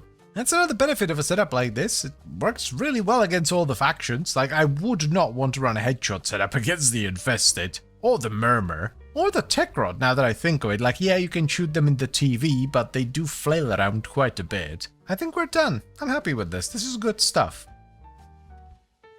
So here's what we ended up with on the Daiku Prime. We have split flights for mad multi-shot at the cost of accuracy, malignant force and thermite rounds for gas and status, critical delay and vital sense for crit, galvanized aptitude for status chance and condition overload, rifle elementalist for a bit of extra punch through as well as status damage, and we top it off with Vile Acceleration for a ton of fire rate. For the Arcane, we simply run Primary Merciless for some easy to stack damage and a bit of reload speed, which on a bow affects the speed at which you draw arrows from your quiver. And if you really like the Daiku Prime and you don't mind investing into the Exilus, some rank of Vigilante supplies is going to be really nice. Not necessarily for the ammo mutation, but mainly for the set bonus. If you really want to juice it up though, I would recommend Arcane Avenger on your frame. This will allow you to pretty easily hit red crits on headshots. And finally, we of course have a priming pet. I personally run a Hound, Good Boy Harold, that primes Code, Phyro, Puncture, Impact, Heat, Radiation, and Magnetic. This not only provides the benefit of all those status effects, but also a track ton of damage through condition overload. I never really understood why people liked the Daiku until very recently when I finally gave it a proper shot and I was like, oh, this is actually a really fun bow. And the primed version of the Daiku is better in every way, shape, and form. It's bigger, does more damage, and it's even more fun. So of course I'm gonna recommend you give it a shot. Why would you not? It's tremendous, but I would recommend you play around with different builds. The split fight setup is my favorite, but you might prefer a highly accurate headshot focused setup instead. Unseen Dread, a dread augment, surprisingly enough, that turns you invisible for 5 seconds when you strike 3 or more enemies with a single projectile. Additionally, it provides 175% more critical damage with the Dread while invisible. Seems fun enough at first glance, though it might be somewhat difficult to consistently hit 3 enemies with a single arrow. But there are a handful of things that make this augment really good. Firstly, the Incarnon Dread fires a massive projectile with infinite body punch through, making the trigger condition absolutely trivial. And secondly, it does not specify that the invisibility has to come from the augment. Any form of invisibility will do. The Dread, just in case you're unfamiliar with it, is a Mastery Rank 5 bow that does primarily slash damage with a 50% crit chance, 2x crit multi, and a 20% status chance. It also, as I've mentioned already, has an Incarnon adapter that's acquirable from the circuit into Viri, which not only pumps up the stats, but also gives you a really strong Incarnon mode. You can obtain the blueprint for the Dread from any variation of the Stalker, which is a demi-boss that might come after you when you kill other bosses. So let's give Unseen Dread a shot and see if it's any good. Shall we? Big damage, prot speed, crit. Yep, seems fine. This is the main reason I wanted to give the Dread another shot, because this seems like a really cool augment. The Path of Exile player in me would like to think that the wording kind of implies that it's multiplicative. Because why else would it say deal 70 whatever more critical damage? But surely it's not. Well, let's get it on. This might make a few people unhappy, but I think I'll just go with Merciless because I love having high reload speed on bows. Though now that I think about it, we could go probably not Blight, but maybe Frostbite for even more crit damage and multi-shot, though this depends entirely on whether we'll actually have enough mod space to squeeze in base damage. Galvanized Chamber for the multi-shot, Scope for crit. Those split flights for the Incarnon could be hilarious. Aptitude for some multiplication shenanigans. Oh, why of course, Vital Sense, we need that crit damage. I'm not sure about the elements yet, but let's start off with some corrosive. Should we do it like that? Maybe, I don't know. For now, let's slap on Crow Rounds and give it a test. Moment of Truth, does it work with Incarnon as well? Oh, yes it does, that's so cool. I am the night. I strike from the shadows. I am the Space Ninja. Yeah. Hammer Shot for even more crit damage than Elementalist for the status damage. That way we get like insane crit damage, pretty good status, and we get Pure Toxin, which an Incarnon combines with the heat into gas. I wasn't quite sure about this at first because we already have like a decent amount of AoE, but the gas just adds so much. New school gas has got to be one of the best things that happened to bows. Let's add Grand Overseer Harold into the mix. This is well good. Oh, hell yeah. Like, I thought my previous Dread build was good. There's nothing compared to this. This is my kind of bow. I am feeling this, so let's max it out while we're at it. Let's add a D of Vigilante supplies, just for the set bonus. Oh my god, this is wild. This puts pretty much every other bow, explosive or not, to shame. Like, the level of destruction here is unmatched. By the way, I run Merciless because of a personal preference. I like reload speed on bows so that they draw arrows faster from the quiver. But if you want more damage and you don't care about the draw speed, you can run Deadhead for the headshot multiplier or even Longbow Sharpshot, because it's really hard to not hit at least one headshot with this. Like, you would have to fire straight into the ground, basically. Why are you being such a tit mania? Oh, there you go. Sit down, bitch. It's so Glum! good. Like, any other words would be a disgrace. This is unbelievably fantastic. Also, I know I am like raving about the damage and all that, but do not underestimate the defensive potential of this. Being permanently invisible as long as you have stuff to shoot with high enough density is extremely good. I'm gonna have to think about this. This might overtake the Nataruk as my favorite bow. It's actually kind of nostalgic in a weird way because it really reminds me of the old Naramon focus school. If you're a newer player, you probably don't remember this, but Naramon used to have a trait or a passive where if you scored a crit with a melee weapon, you would become invisible for 10 seconds. It was in the game for a long time, and it was not like an ability. It wasn't considered an ability, so it would ignore things like nullifier bubbles. Now, I know we've done 2 bow builds with gas back to back, but I genuinely don't think there's a... Oh, we get an Acolyte. I genuinely don't think there's a better way of building this. The gas just fits it oh so very well. Malise, my dude. Careful now.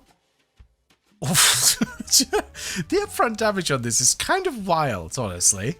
I'm really happy with this. At first I was a little bit worried about managing the mod space because, you know, whenever you add an augment, you always have to take something out, but everything fits in so well. It is unsurprisingly much harder to build Incarnon here, but it's not like the worst thing in the world. Oh, now that's some critage. Holy hell. Yeah, I think we're good. I think we're done.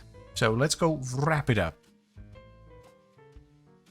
First up, we have the evolutions. These are pretty straightforward. Hitman's Opportunity for a truck ton of damage, Swift Deliverance for projectile speed, and of course Zeroed In for a much higher critical multiplier. As far as mods go, we have Galvanized Chamber for multi-shot, a Galvanized Scope and Vital Sense for crit chance and damage, and we finished the top row with the Augment Unseen Dread. We then slap in Galvanized Aptitude for status chance and condition overload. Then I chose Hammer Shot for critical damage and status chance, though this is a bit of a flex slot, so if you'd rather have a different mod in this build, this is where you would put it. And we top it off with the Rifle Elementalist for status damage and Infected Clip, which gives us Toxin that combines with the heat from the Incarnon to give us gas. And for the Arcane, you can run Merciless, Deadhead or Sharp Shot. And finally, we also have a priming pet. I use a Hound, Good Boy Harold, that primes Code, Vital, Puncture, Impact, Heat, Radiation and Magnetic. This adds an unbelievable amount of damage through Condition Overload. The Dread might genuinely become my new favorite bow. Like, it was already in my top 5 with Nataruk taking number 1, but this new gas setup plus the augment and the invisibility is just too damn good. I can't think of a single bad thing to even mention here. Everything is just good. It feels good, it looks good, the upfront damage is good, the follow-up gas damage is insane, and please do not forget about the survivability boost you get from being invisible basically all the time. So in my eyes, this is a certified banger and I would highly recommend you give it a shot. I just pray that you are not unlucky with the drops, because Stalker can be a bit of a bitch sometimes. But trust me, it is absolutely 100% worth farming the Dread, though bear in mind you will also have to farm the Incarnon adapter because it does a lot. Like, the build is still going to work even without the adapter, but it's going to be significantly weaker. Hello Mr. YouTube man, are you going to do an updated build on the Doorclave? I think it's kind of underrated and it'd be cool to see your opinion.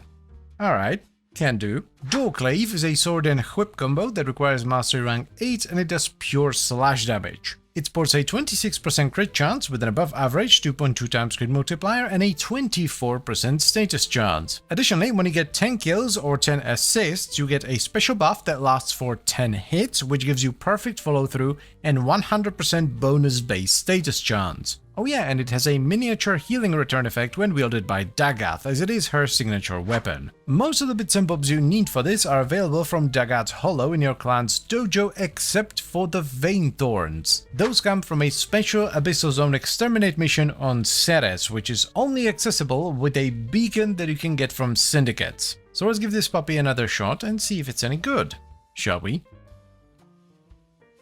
The Glyph has a really dope trait, Rising Vendetta, after 10 kills, and if I remember correctly, this counts assisted kills as well. You get perfect follow through, which is really strong, and 100% bonus status. I think the build's gonna be very straightforward here. Let's get some basic mods: Condi Overload, Blood Rush, Galvanized Steel, and we're definitely gonna go with Elementalist as well. Let's go Blast Electricity. This is one of the few weapons where I don't feel bad running an Influence setup because of this trait. It actually synergizes with Influence and it makes sense. This weapon is designed to do status damage. I want to run Primed Reach because of that follow through, so let's get a Forma in here. There we go. Get Embiggened. Now, just in case you don't know, follow through is the amount of damage that's sustained as you cleave through multiple enemies. So when the trait is active, you are doing full damage to everything you hit. Let me put on my rank 3 melee influence. I'm doing this on purpose now, by the way. It didn't start off that way. I genuinely didn't have more, but now it's just too funny to me. I would love to get Tenokai on this, so it's gonna be at least one more Forma. Unfortunately, we don't have enough space for attack speed, so I'm gonna be a bit naughty and run Arcane Strike and fix it that way. You could also just run Warcry, I guess. Oh dear god, yeah, that's some damage, alright. What the Clem. I need to do it again. I only built up to like 100 hits. Bloody hell, that's without Tenokai as well. No Harold either. Like, these dudes aren't even primed. This is gonna be absolutely devastating. Wow, that's just dumb. Yep, this is one of them builds, alright. Just makes the game feel weird. You know what I mean? Like, even in Steel Path, where the enemy density is at its peak, it feels like there are barely any enemies for you to fight. This is an influence build I can get behind, because it actually makes sense, like the whole thing, like the Elementalist part of it, and then the status with all that shenanigans, like this makes sense. This is not just like, oh, this weapon has over 15% status, so of course I'm gonna run influence. This actually makes sense. Even the follow-through plays really well into it, actually, because when you have the trait and influence active, all your status effects are going to be at full power because you're not losing any damage. You have perfect follow-through. There we go, finally got an Acolyte. Damn, that was much better than I expected, actually. Status builds generally don't do too well against Acolytes because, well, they're status resistant, so unless you hit them with like a train and a half, status ain't gonna do much, but yeah, that was pretty good. I mean, it's not gonna win any prizes. They're much better weapons for Acolytes, but like for a status build, this is really solid. Okay, for my time, let's get a D right here. Opportunities reach could be really fun. 8.5 meters of range on a heavy attack. That sounds sufficiently dumb. I forgot. This is a sword and whip. The heavy attack sucks. It's not terrible or anything. It does good damage. I was just kind of hoping for a big swing because of that perfect follow through and all. I am really glad I didn't give up on the heavy attack because I was pretty disappointed at first because I was like, man, I wanted a big swing. But when you actually use it for what it's supposed to be used, you know, reaching enemies that are far away, it's actually kind of a neat addition. I'm really starting to appreciate the heavy attack. Like, as soon as Tenokai triggers, I instinctively look for an enemy that's far away and immediately yoink them in. It's kind of fun, I'm not gonna lie. This is a really cool setup. I like it. Alright, let's go wrap it up. So ho ho, here's the final build for the Glyph. We have Default Snapdragon as our stance because Default Snapdragon is the only stance. For the Exiles, I chose Opportunities Reach just so I have a longer Tenokai window and a bit more range, but it doesn't add that much to this setup, so you can just leave it blank if you don't want to invest into it. It is a melee influence build, so we're using that as our arcane, and for the mods we have Condition Overload for base damage, Blood Rush and Galvanized Steel for crit, Galvanized Elementalist for status damage and status chance, followed by Primed Reach for for a bunch of range, and we top it off with Voltaic Strike for electricity and status, as well as Volcanic Edge and Vicious Frost for blast and status. Now, as you may have noticed, we do not have any attack speed on the weapon itself. This is because we offloaded it to our Warframe via Arcane Strike. You could also use Warcry or something like that as well. However, if you do not want to offload attack speed onto something else, you can simply take out Primed Reach, lose a bit of range, and replace it with Berserker Fury. Also, I sustain my combo exclusively via the Naramon Focus School. I do this with all my melee weapons. I don't run combo mods anymore. But once again, if you really want to run a different focus school, you can take out that Primed Reach, replace it with a combo mod, or you can run a Dexterity Arcane on your primary or secondary weapon. And finally, what kind of a setup would it be without a solid priming pad? I personally use a Hound, Good Boy Harrow, that primes Cold, Vital, Puncture, Impact, Heat, Radiation, and Magnetic. This is really important here because it's a condition overload build, so in addition to all the benefits you get from the status effects, you also get a truck ton of extra damage through condition overload. I try my best to not ham-fist influence onto every weapon ever made, but this is one of those setups where it just makes sense, it fits, and it synergizes really well. It ended up being more of a full setup than just a weapon build, which is a bit unfortunate, and I try to avoid that, but you can still kind of make it work if you're willing to lose a little bit of range, which I would not recommend because of that high follow-through. But whatever you do with this, one thing is for sure, and that is that I would absolutely recommend you give this a shot, or well, a swing, I guess. It's a really fun setup that does great damage. The single target is a bit lacking, but it's not as bad as it is with a lot of other influence setups because the weapon has a ton of slash, which helps a lot. It's actually one of the reasons why I think influence fits really well here. The base slash damage adds a much needed single target. So definitely pick this up, especially if you're a big fan of Dagath, because as I mentioned already, Dagath also gets a mini healing return effect, so you can actually heal with this as well. The heal's pretty solid too, it's 6 for every active status effect that's on the enemy. I am most certainly not biased towards this weapon. Any such information is not to be trusted and very much fake news. I also do not cackle like a maniac whenever I pull the trigger on this. Piranha Prime. This is my baby. If you touch it, I will shoot you with it. It's a Master Rank 13 fully automatic secondary shotgun that does primarily slash damage with a 24% crit chance, 2.2 times crit multiplier, and a 3.6% status chance per projectile. The super duper special thing about the Piranha Prime though is that when you get 3 kills in 2 seconds, it's summons a secondary ghostly piranha that sits in your other hand, and this doubles your magazine while also increasing your fire rate by 40%. This is ridiculously stupid and very, very fun. But the weapon is getting old, so I wanted to revisit it and see if it's still any good, so let us give it a shot. Shall we? This is an absolute giga chad of traits. 3 kills within 2 seconds will summon a second Piranha Prime for 6 seconds, granting double magazine size and 40% extra fire rate. We definitely have some options here, but I think I'll just go with Flare. It seems like the most straightforward one. Galvanize Diffusion for the multi-shot. I also very much want Lethal Torrent for the extra fire rate. If I remember correctly, this thing kicks like a mule on steroids, so probably not Galvanized Crosshairs. This is not multiplicative here, but I still want it because A, it's still more damage, right? But also the status chant is going to help because otherwise Cascadia Flare is going to take forever to stack up. I think we stick to Pistol Gambit. I really don't want to lower the fire rate with Bullseye. We definitely want to go with primed elemental mods, but we're going to have to refinagle the forma a little bit. Hello, it's me, Mr. Editor Man. Mr. Recorder Man forgot for once that you can actually move forma out of the Exilis, so yeah, you can call him a dumbass in the comment section. Yeah, we're gonna have to do something about these 2 Vs. You become a dash, you go there, and we can round heater to charge you, and then to top it all off for now, corrosive pistol pestilent. Nice. Wait, what? Where's the recoil? What? I remember this kicking like a son of a bitch. Damage is exquisite, even without the trait actually. This is good news. Did they do something with the recoil? Am I doing something with the recoil? Greetings, my good boy. Oh, that's my baby. How can you not like this? Like, I'm genuinely asking, what's wrong with you? This well and truly is a madman's shotgun. It's a bit of a shame we don't have secondary cracks, though. I'm gonna have to watch my previous Piranha video, because I don't know if I'm misremembering it having recoil, or I'm just thinking of a different weapon or something. But I'm sure this used to have very gnarly recoil. Originally, I wanted to add another format and then run pathogen rounds instead of pestilence, but I don't think it's worth it actually. It's 30% damage at the cost of 60% status.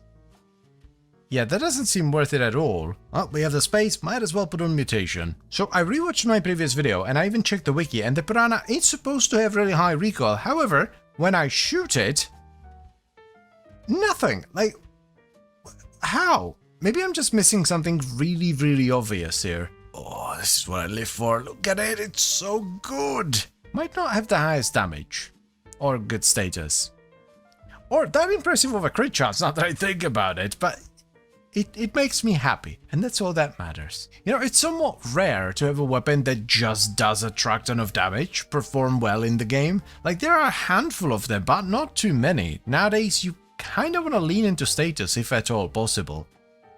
Oh, you don't like this at all, do you? Sit.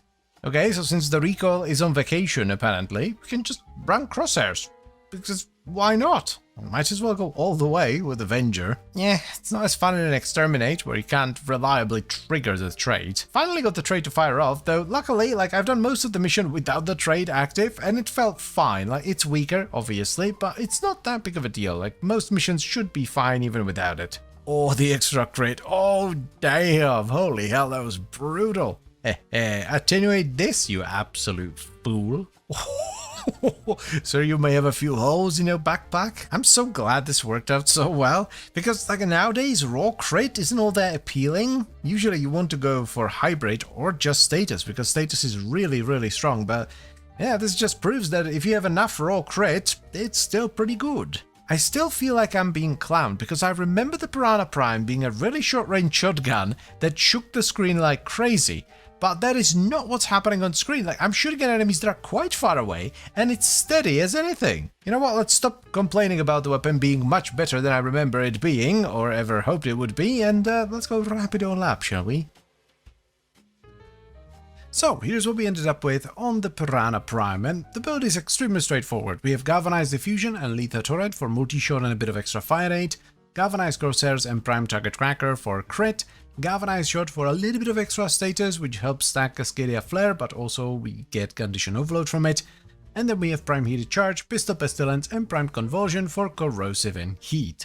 You could run Pathogen rounds instead of Pistol Pestilence, you get a little bit more damage, but you do lose some status, so stacking Cascadia Flare is gonna take a little bit longer, but it's honestly not too bad. I didn't think it was a worthwhile investment, so I stuck with Pistol Pestilence. And as I've briefly mentioned already, the arcade we're using is Cascadia Flare, which just gives you a ton of damage for simply proccing heat. Now, while it's definitely not necessary, I also went with Arcade Avenger on my frame because I wanted to juice the crit up as much as possible, but as I've said already, this is not necessary and the build will work just fine without it. And finally, we also have a priming pad, which is pretty important on a setup like this because the Piranha doesn't really proc a ton of status, so a solid priming pad is going to help a ton with priming, which is going to give you an extraordinary amount of damage through Condition Overload. I personally use a Hound, Good Boy Harrow, that primes Cold, Vital, Puncture, Impact, Heat, Radiation, and Magnetic. I wish more weapons had unique traits like this, because when a weapon chains or ricochets or you can fan the hammer to fire out the rest of your magazine, that's nice,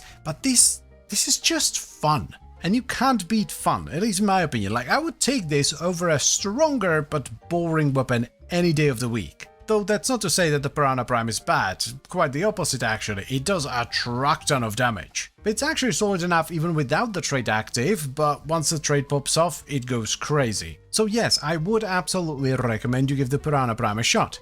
It's fantastic. It might not be the strongest weapon in the game, at the end of the day it is just raw crit, there is very little status, and nowadays, status, or hybrids I should say, are king, but it should be more than good enough unless you plan on going deep into Steel Path or maybe even into level cap. In that case, you might want to go with a weapon that scales better. For some unknown reason, I was convinced that we already did the Kuva Comb. But turns out that no, we absolutely did not. Which is complete and utter heresy, because the Kuva Comb is one of the best, most fun shotguns in the game. It does primarily slash damage, sports a decent enough 19% crit chance with an above average 2.3 times crit multiplier, and an absolutely seemingly massive 90% status chance. The reason I worded it as such is because of the way the comb works. It has a spool-up mechanic that increases its fire rate and multi-shot as it's fired, and as the multi-shot goes up, the status gets divided into more and more projectiles. This does come with the downside though, because unlike normal multi-shot, as you fire more and more projectiles with the comb, it also consumes more and more ammo from the magazine. And finally, as it is a Kuva weapon, the only way to get it is by vanquishing a lich that's wielding it. So let us finally give it a shot. Shall we? I have an impact-based comb because I made a mistake and accidentally spawned the lich with Wukong back in the day, and I was always too lazy to get another one. However, nowadays, we're one format away from being able to do a Valence Override. Primary Crux was basically made for weapons like this because not only does it bolster the really high status chance, it also helps with the biggest downside of the Kuva comb, which is how fast it consumes ammo when it's fully spooled up. We need primed point blank for some base damage. Let's get Hell's Chamber for the multi-shot and Galvanized Savvy. I haven't decided whether we're gonna go hybrid or not just yet. Some people like to go vital. I tend to prefer corrosive here. The status isn't as insanely high as it shows, by the way. This number right here is just for a single projectile, and as it spools up, it splits it into multiple. I love the idea of magnetic strafe. Having magnetic and corrosive is a good combo, but also the fire rate is gonna balance out critical deceleration. And there we go. Let's put the Forma on. We don't need the capacity from this, but we need 5 Forma for the Valence Override. Magnificent damage. This is such a good shotgun. Good God. But, I don't think we have enough fire rate. It's decent enough when it's pulled up, but it's very, very slow when it's not. Bit sad about the magnetic damage, but I really, really want more fire rate, so let's run Shotgun Barrage instead. Oh, that is just the right amount of fire rate. That is the sweet spot right there. We did lose quite a bit of damage though. So now we have the fire rate, but we don't have the damage. It's quite obvious why. We only have 2 dual stat mods, which is not a lot. But I do have a plan, so here's what we're gonna do. We're gonna borrow the dash from the Exiles, and we are going to run Primed Charge Shell, which should give us quite a bit more. Wow, that actually doubles our damage. Wowee. Well, hey, why settle for 1 when you can have both fire rate and damage? This is exquisite, my dudes and dudettes. Yeah, even the spool up is nice and snappy now. Hood Boy Geralt. Oh, now we're cooking. Now we're cooking. That is ridiculous. Yes. Oh, here we go. Oh, that's so good. Oi, give it back, you dimwit. Clump! Rude. This weapon deserves all the love it gets. If I could marry this, I probably would. Wouldn't mind being pronounced a husband and a comb. By the way, this only works because of Primary Crux. A build like this would not work if you didn't... Oh, a lot of balls. Balls. Balls.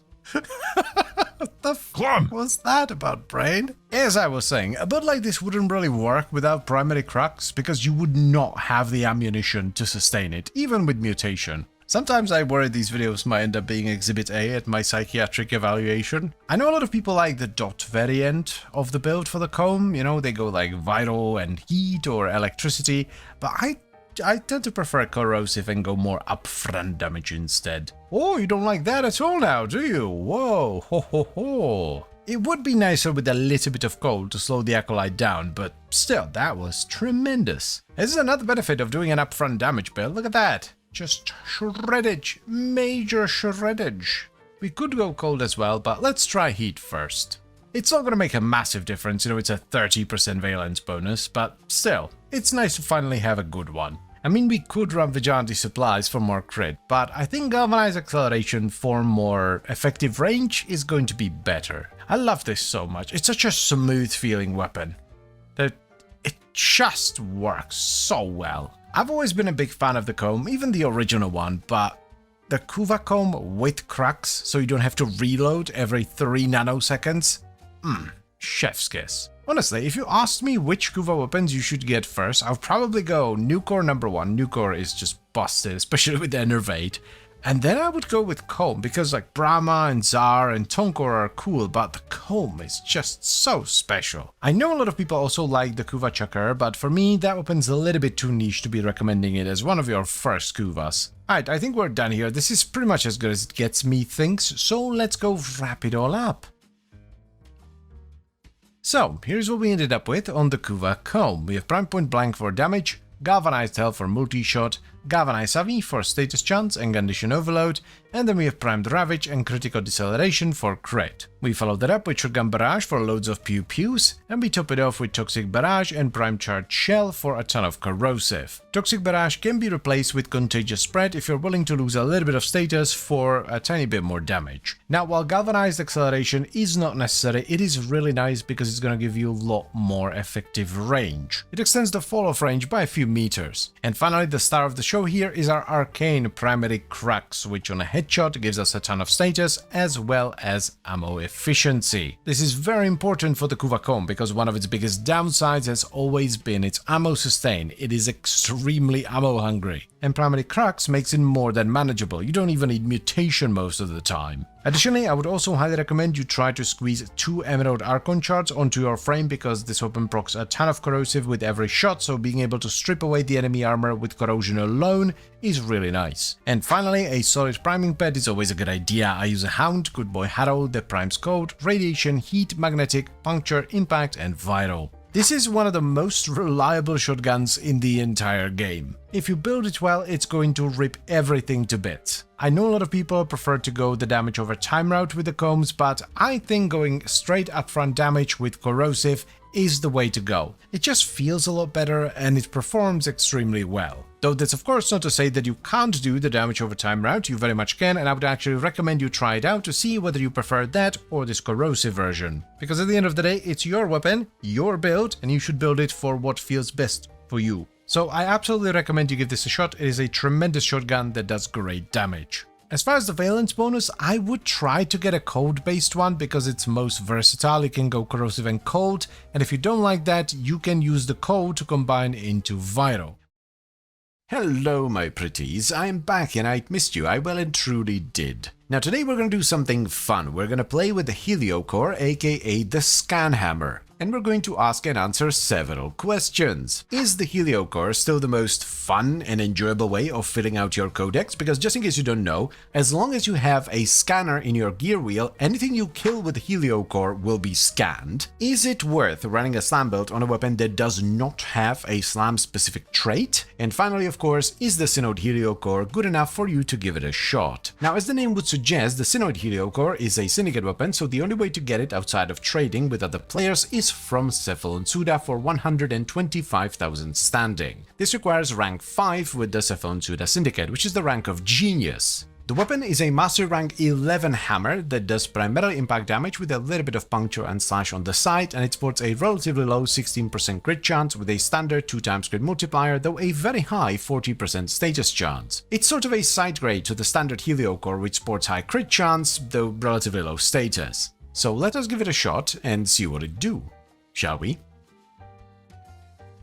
I wonder actually if this would work with heavy slams as well. That would be really cool because in addition to the scan thing, the Synoid version specifically actually turns enemies killed by heavies into specters. I want to try it out, so let's get a stance on. We could do duplicate here. I think 16% with sacrificial mods is just enough for heavies, right? So let's get duplicate and try it out. We will lose access to galvanized steel, which is the biggest downside of doing sacrificial mods nowadays, but it might be worth it. I'm really not sure about this. Maybe we'll just go pure status with like afflictions or something. Seismic Wave for some meaty slam damage. Organ Chatter for some crit damage. Let's move Seismic Wave into a V as well. I think gas is gonna be the way to go here. With a build like this, one big hit. Unless we do influence in the end, then electricity of course. Oh, that's right, Galvanized Elementalist is going to give us some nice status chance. Very good. Very, very good. You know, before we start throwing form on, let's actually see if this works at all. Whoa! Okay, I forgot. This weapon belongs into the Tero space program. Holy hell. It does damage, but the status is really weird. Also, the specters seem to be working, which is nice. I think we're gonna drop crit. It really strains the mod availability, so let's get rid of that. And I would also like to have a different arcane. We could go influence, or we could go with Afflictions. I think Afflictions would actually work the best here. Yeah, I'm going for it. We don't hit that often, so duplicating status is going to be huge. Now that we're not doing Sacrificial, let's run Condition Overload instead. I almost forgot about Galvanized Reflex. This is going to be huge because of that initial combo. Do we want melee prowess? I think we do. Just get as much status as possible. Let's try it. I know this is not the best environment to be testing a slam setup like this, but the way it's proc state... What was that about? The way it procs status seems very odd. It totally works though. I feel like we're gonna have to do a proper mission test. Oh, hello. Yep. You know what? I think you can only have one Spectre at a time, which is a bit of a bummer. I do understand why though. One last tweak here is we're gonna switch to Primed Pressure Point because it's generally more reliable for big hitters than Condition Overload. See? Okay, so that, yeah. Simulacrum is not the best place to be testing a setup like this. This works so much better here, instantly. Yeah, this feels good. I wasn't sure about it in the Simulacrum, and this is actually a high level mission as well. I only just realized that I had forgotten about Harold, who's going to add an enormous amount of damage as well. This is feeling mighty fine, my dudes and dudettes. I don't feel like I need influence at all. Like, it would make the clear a lot better because, well, it's influence, but this is feeling good as it is. I am not so sure about the single target capabilities here though, but we'll see. Come get some... Oh boy, that's not very good. I still think there's something going on with the status here. Let us add the boy. Now we're gonna do some damage. This is more like it, my dudes and dudettes. I mean, it is the shield boys and they're relatively low level. They do be bullied quite a bit, but this is more of what I was expecting here. I don't think the single target is going to be particularly good still. I think that's where the traits, like the slam specific traits, really come in, where they help the most. But for just like general mission clearing and filling the codex, right? Because that's what this weapon is the best at, right? This is like the fastest way to fill in the codex. I think this is mighty fine. Bring it on, Acolyte. Ooh, now see, that was a lot better. That was much, but well, that was not. The duality of the Heliocore. Let's see what it do against the Murmur, shall we? Really nice, actually. This feels probably the best out of all the tests I've done so far. Murmur seems to get absolutely smackled by this. The single target is definitely not winning any prizes. It takes quite a few bonks to take down even a basic Acolyte, but you know, for a scan hammer, for something that you use to have a bit of fun and fill in the codex, this is pretty good. Beats running around with the codex scanner, that's for sure. You also don't need to run Helios, you can just run whatever pet you want. So, here's what we ended up with on the Xenoid Heliocore. We have Crushing Ruin as a stance, but it doesn't really matter, it just matches the polarity. We're not using combos anyway, we're doing slams. Now, because we're doing heavy slams specifically, which lift enemies into the air, we're using Melee Afflictions as our arcane, which multiplies status on enemies that are either knocked down or lifted. Then for the actual mods, we have Primed Pressure Point for base damage, Seismic Wave for slam damage, Galvanized Elementalist for status damage and status chance, Melee Prowess for status chance, Voltaic Strike for status chance and electricity, Galvanized Reflex mainly for the initial combo, and we top it off with Volcanic Edge and Virulent Scourge for gas and status. This is one of the most status heavy builds that I have done in a while, but it actually works surprisingly well. But let's also not forget about our priming pet, Good Boy Harold, who primes Cold, Impact, Puncture, Magnetic, Vital, Heat and Radiation. This provides a lot of utility through all those status effects, but you could also run Condition Overload to get a bunch of damage from it. I don't like doing it on heavy hitting builds because sometimes the enemy is not primed and you're doing significantly less damage. So you have a choice to make here. You can have reliability with Primed Pressure Point or potentially much higher, if somewhat unreliable damage with Condi Overload. I'm quite pleased with the result here. If you look at it on its own, I think it's a solid enough slam build that will fill your codex very quickly. But if you start comparing it to some of the bigger slammers, you know, your Arcatitrons, your Sampodes, yeah, it's not quite that good. But I think it's at least worth trying out. Like, if you want to fill your codex and you want to do it fast, this is a fun way to do it. So yes, I would recommend you give the Xenoid Heliocore a shot, especially if, like me, you're too lazy to scan things and you never run Helios anymore. Bzz, bzz, bitches. I'm a bee now. So there's this build that I wanted to do for the longest time, but it never quite worked because there wasn't enough scaling. But I think we might have enough stuff now, so let's try it again. It's a razor wing build that focuses on the razor flies, the little drones that fly around and are normally just there to distract enemies and inflict vulnerability. I want to see if focusing on them and scaling their damage as much as possible would actually be a viable build. So let's give it a shot and find out, shall we? Should be pretty straightforward actually, they don't scale with much. I think it's just strength and companion damage. Last time I tried this, we did not have Summoner's Wrath yet. I don't know if they're companions or summons, probably summons, but they do scale with this. We're gonna go Molt Augmented because they do scale with strength. They should trigger Arcane Camisado, which is another 60% strength, but I'm not 100% sure about that. Let's go try it and see if it works. Do you do the thing? Yes, you do, you beautiful drones, you. And look at them, they're already doing stuff. Wonderful. The damage isn't crazy yet, but they're actually killing stuff. One of the benefits of doing Razorwing Titania is that you can very easily get a ton of damage reduction from Aviator because, well, you are airborne, so you get 40% damage reduction at all times. We need to deal with the energy drain. 5 energy per second is too much, and we're gonna do that through a mixture of duration and efficiency. I didn't realize this because, you know, normally you don't really pay attention to it, but this is another 20% damage reduction and efficiency as well. Full Fleeting Expertise plus Boreos Hatred gives us maxed out efficiency, which drops the drain to 1.32. Yeah, that's just a little bit better, so let's move these around. I really don't think we need to sacrifice any stats to get strength, because we're gonna get so much from the arcanes. I don't think like running Transient Fortitude or something is going to be efficient at all. I always forget about Precision Intensify, but 90% ability strength for our Razorwing is humongous. So what's the damage like now? Let's trigger Camisado and show me. 1.2k.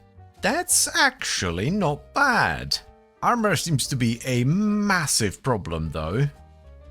Ay. We can't even help them with Harold, which is very unfortunate. I keep forgetting about the full moon buff, which should scale with strength as well. That does actually scale the damage quite a bit. I am not entirely sure how, but Harold is attacking stuff which shouldn't be possible, because you don't get pets in Razorwing. So... it's duplex bond, isn't it? Hold on. Yes, it's the duplexed Harold. That makes sense. Duplex bond tends to ignore a lot of restrictions. So as far as defense, because I do want additional defense, I think we're gonna go with shield recharge. Shield recharge should be an absolute goat here because, well, it makes your shield recharge faster and you have a 50% chance to not be hit in Razorwing. You have 50% evasion while flying around. We could also run catalyzing shields for old school shield gating, but I don't think it's gonna be necessary. The thing is, right, adding more strength isn't gonna help that much because we have so much already. We have 90 from Intensify and then 120 from the Arcanes combined. Let's just get even faster shield recovery. Actually, what we could do is run Augur Message, which has a nice set bonus as well, and then combine that with Transient Fortitude to have roughly the same energy drain. I mean, it's not mind-blowing, it's definitely not going to be Steel Path viable, but they are doing damage. I mean, at the end of the day, you're supposed to shoot stuff yourself, so we could do that as well, I suppose. Let's finally finish off my Dex Pixia build, because I'm still missing a mod here. I think we're actually just going to go with Stunning Speed so that it recharges super duper fast. I mean, it's not Steel Path, but they're actually ripping them up. That's cool. This is, funnily enough, a decent Razorwing build. I mean, it's tanky as hell. The bees are clearing the small guys. And our damage is kind of huge because we have a lot of strength. Like, look at that. That's pretty good. I want to try Steel Path. Nothing crazy. Something like, I don't know, the Infested maybe? They don't have a lot of armor, so the bees should actually, like, do stuff. How do you like my fashion frame, by the way? I know it doesn't look like much from behind, but it's really cool from the front. It's kind of like a reverse Butterface. This was a poor choice of mission, my dudes and dudettes. The low ceilings are killing me. Figuratively and literally. It does work, just not quite the way I want it. It's, you know, it was like an accidentally good Razorwing build. It just doesn't do exactly what I wanted it to. The bees, they do help, but not very much. I'll definitely keep it. It's not a bad build by any means. Let's see what we can do in a normal exterminate. This is better than my original Razorwing build, which is kind of funny. Yeah, we accidentally made like a super solid Razorwing build here. I guess I'll have to wait for the spider to come out to get my fix of minion shenanigans. I'll be very sad if the spider isn't a viable minion build though. Oh well, doesn't quite do what I wanted it to do, but it does something and it does it quite well, so that's not a bad outcome, I suppose. Let's go wrap it up.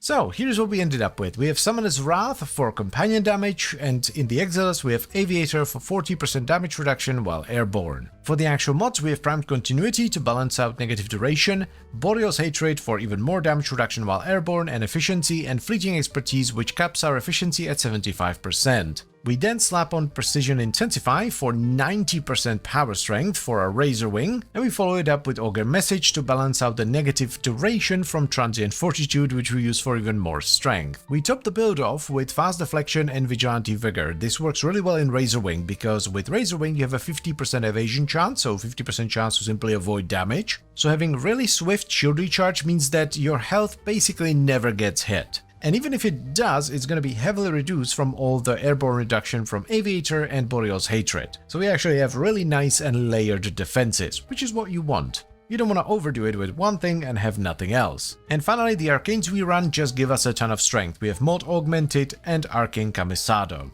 The next Pixia setup is pretty straightforward. It's a relatively basic Cascadia Flare setup, so we have Galvanized Diffusion and Lethal Torrent for multi-shot, Galvanized Shot for status chance, Stunning Speed for reload and status, Pistol Elementalist for status damage, and then Prime Heated Charge, Frostbite, and Pistol Pestilence for viral and heat. This was an interesting outcome. It was sort of half a failure, because it did not end up doing precisely what I wanted it to do, which is utilize the Razorflies to do damage, but it still ended up being a really strong Razorwing setup. So I would actually recommend you give it a shot. It's a fun build, though I would probably replace the aura with something else. Summoner's Wrath doesn't really do much for you here. I would also recommend you play around with different subsumed abilities. Nourish could be really good, for example. We didn't nuke any of our stats, we have maxed out efficiency and a ton of strength, so most things should work pretty well.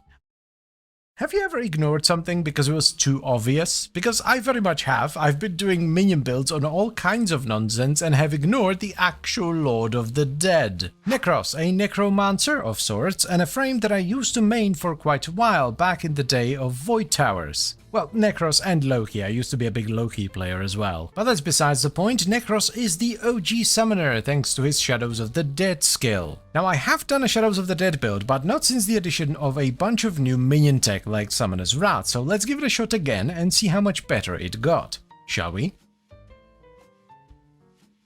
I think the reason why I don't fuff around with Shadows of the Dead too much is because of this build right here. It's like a pretty standard Despoil Equilibrium setup and I absolutely love it. But today's time for an experiment. Scaling should be pretty straightforward here. You don't want to nuke your duration or efficiency and then you just want to get strength and summon damage. The aura, unsurprisingly, is going to be Summoner's Wrath. There it is. Arcanes are going to be pretty straightforward for a summoner. We're going to run Camisado and Molt. These provide 60% each when they're fully ramped up. Shield of Shadows is an immense defensive layer, and it scales pretty well with strength, so we definitely want to run that. It redirects some of the damage you take to your shadow, so you have to heal them more often, but it's definitely worth it. Rest of our strength is gonna come from Precision Intensify, which is simply too good to pass up when you can utilize it. So all in all, with the Arcanes running, we're gonna have about 210% bonus strength. It's good that we have a lot of mod space because I want to squeeze in the Equilibrium Despoil combo. It's just too good.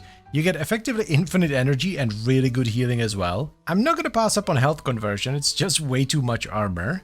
Let's slap in Vitality for some health. And I guess we could run Adaptation as well, just have layers upon layers of defense. So we have armor, health, Adaptation, Shield of Shadows, and then Despoil with Equilibrium. Yeah, some efficiency is going to be lovely because Shadows of the Dead is quite expensive, but so is Despoil Desecrate. Like, if you don't pay attention to this and you have zero efficiency, you can actually die pretty fast. Yeah, I mean, sure, bit of extra strength, why not? I would like to keep Terrify actually, so let's replace Soul Punch on config B. There we go. Let's switch Harrow to Corrosive because we get Vital from Nourish. Righty-ho, arise my pretties. Harold already killed everyone, so we're gonna have to spawn them again. Get him, my dudes, and do that. Whoa, that's a that's a lot of numbers. I don't even know what's happening. Yes, it's magnificent. Look at my boys are amazing. Don't lick them though. It's a bit of a weird build, doesn't look like much. Like, we barely have any stats because it's hidden in the arcanes and precision intensify and all that. So while it does not look like much, it is tremendous. No. Oh no, that's the one downside of the build. At the very start you are squishy, but it should be like extraordinarily tanky as we ramp everything up. Like, even now, just with the shadows, we should be fine. Wow, they're actually just like straight up destroying everything. What? This is tremendous. I cannot believe how well this works. Like, I know shadow builds were good, but they were mostly used for their defensive properties, right? Shield of Shadows is really nice. And you would like use that to protect yourself while desecrating. But this is actually doing some solid damage. It almost makes me think they've changed the AI somewhat. Because normally the biggest problem with this build was always that the enemies were dumb as bricks. Right? The enemies have to be dumb because there are so many of them. If they were not dumb, they would kill you instantly. So they need to be dumb and give you a chance to survive. Look, I do understand that this kind of a build is not for everyone, but for me, this is peak gaming.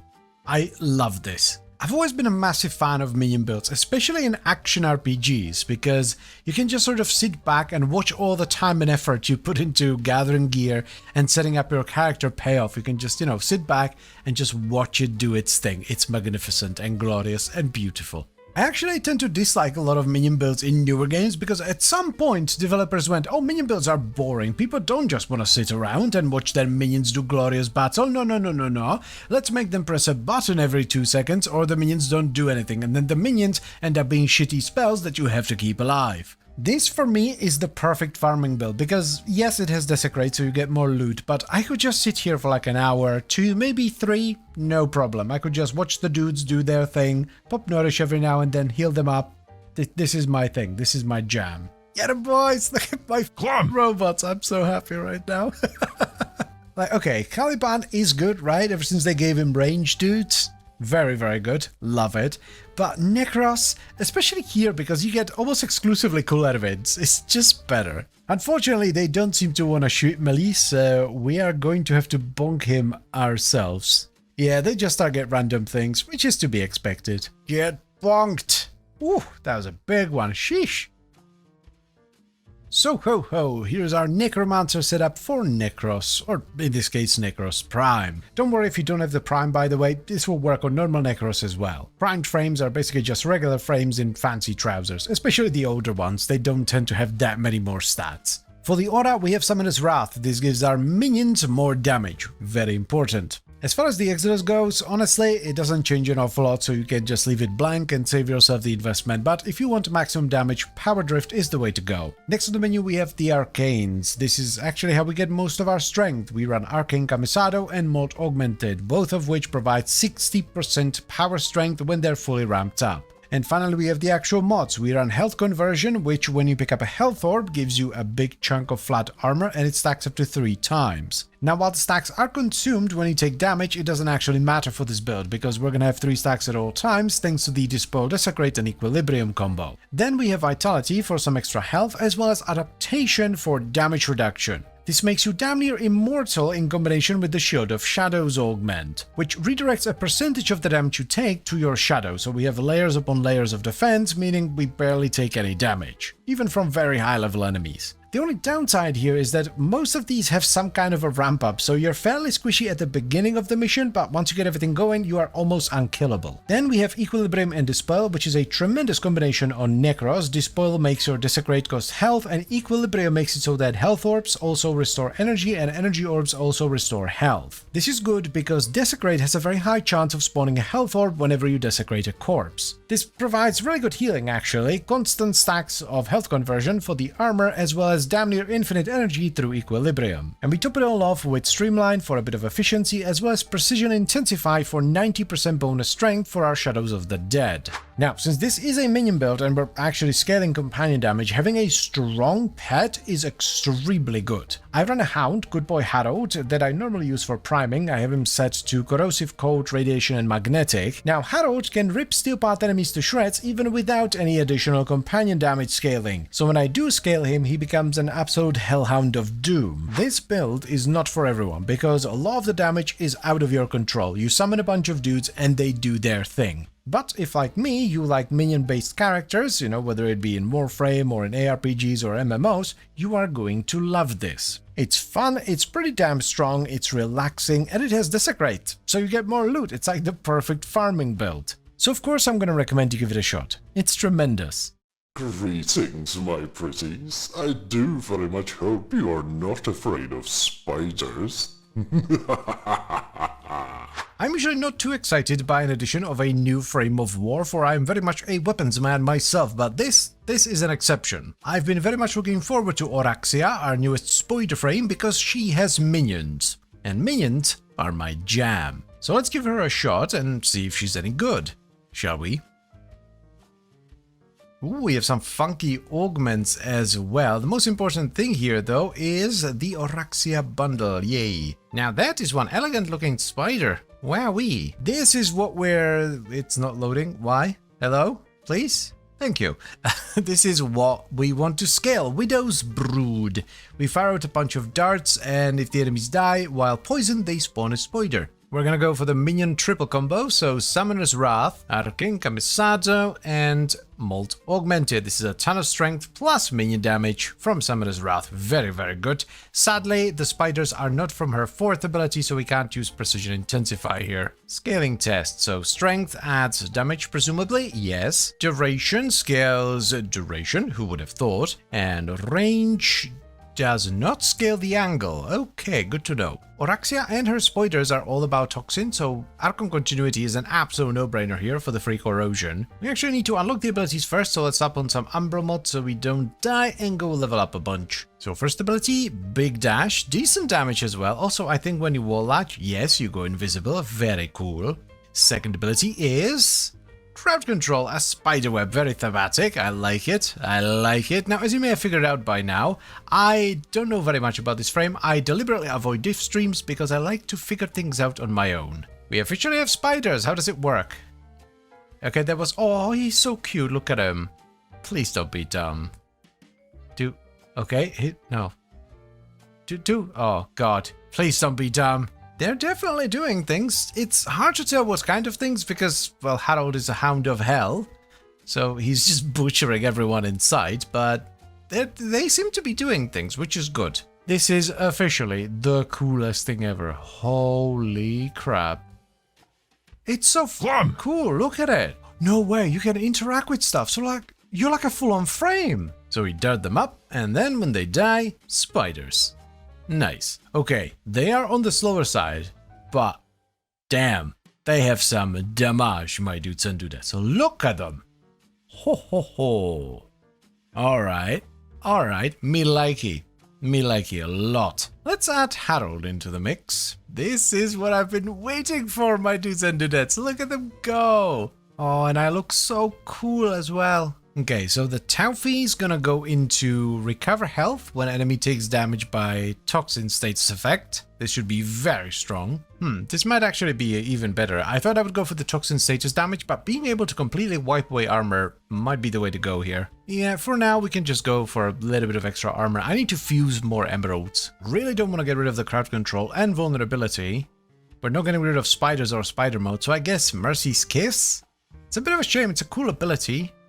And it can sustain you with orbs, but I think we're gonna drop fiber. We will lose some strength and health as well, but I don't think the armor is worth it. I don't think it's worth the mod slot, honestly. We don't need primed YouTube memes, so power drift it is. Hunter Adrenaline does actually make a decent amount of sense. We cast a lot of stuff, and we have good health regen. I wonder if you're actually airborne while spidering about.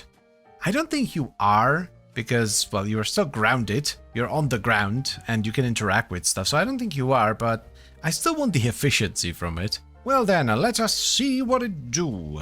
Man, I love spidering about. It's so cool. So far so good, honestly. It's a really fun caster. The one thing is that the spiders are somewhat slow. It takes them a while to pick a target, but once they do, they can actually deal some serious damage. It'd be nice if the spiders were a little bit more responsive is what I'm trying to say. I am finally starting to get the hang of things. I've been neglecting the spider webs, which was a silly thing to do because I am a spider. They do help a lot with the crowd control and vulnerability. The more I play this, the more I like it. It's surprisingly chill for a setup that has 3 active abilities. I think we're gonna drop the corrosion shards because I thought it'd be really good, right? We're proccing a lot of toxin, but from what I'm seeing, most of the enemies die with like 6-ish corrosive procs on them, so the shards aren't actually doing much. Let's swap these out for something else. This is what I originally wanted to do, so we're gonna get 2 of these for 60% increased damage from toxin status effects. That should be absolutely bonkers here. I'm gonna have to look up whether this is multiplicative or additive with the toxin one, but for now let's just put it in and see what it does. Let's just try it. I have made an executive decision. I am sticking to the 2 Umbra mods, so let's use our 1 Umbra Forma to make modding a little bit easier on ourselves. The more I play this, the more I crave additional range. Mainly for the spider webs. It does give us benefits for the other abilities, like we get more range on this and Silken Stride, but it's mainly for the webbed embrace, it gives it a bigger radius. Who would have thought the Toxin Spider Frame is really good against Corpus? My god, we're engaging in some extreme bullying behavior over here. I cannot get over how chill this is. I generally dislike builds with a lot of buttons. I'm very much an Unga Bunga type player, but this is so relaxing. Okay, Forma number 2. Let's get some big boy range, finally. 14.5, lovely. I made some basic fashion frame, but I'm gonna have to work on this later. Now is not the time. Seems to be working pretty damn well across the board. The murmur are going down rather fast. The biggest hurdle is armor, which A is not surprising because it's a toxin setup, but B also not a big deal because we do have corrosion from continuity. I don't know if I would recommend this as a minion build. Yes, you do have minions, but you do a lot of the damage yourself. Like if you want a pure minion build, do Shadows of the Dead Necros, or even just run Caliban with the boys. Is that Necromech webbed up? It is! Well, I'll be damned. Look at that. You know what? Let's do a double dash in the Exilus. After a bit of thinking and faffing around, I think more range is simply more good. So Augur Reach it is. 17.5 meters. That's big. This is the benefit of having bad range. You can Spider-Man all over the place. Okay, let's do a test without Harold so we can see what the build actually does without Harold murdering everything. So, quick rundown. Turn on Spider Mode, pop Nourish if you have it, throw down a Spider Web or 2 or 3, and then just dart enemies up. Most of the time you don't even have to use your guns because the toxin damage will kill them. And then once the Scuttlers come out, it's over because while they are somewhat slow and it sometimes takes them a while to pick a target, once they do pick a target, they will absolutely obliterate it. They are slow, but they do a truck ton of damage. They actually synergize with Harold quite well, because Harold is better at AoE, and the spiders are better at single target. And that's kind of it, so let's go wrap it up.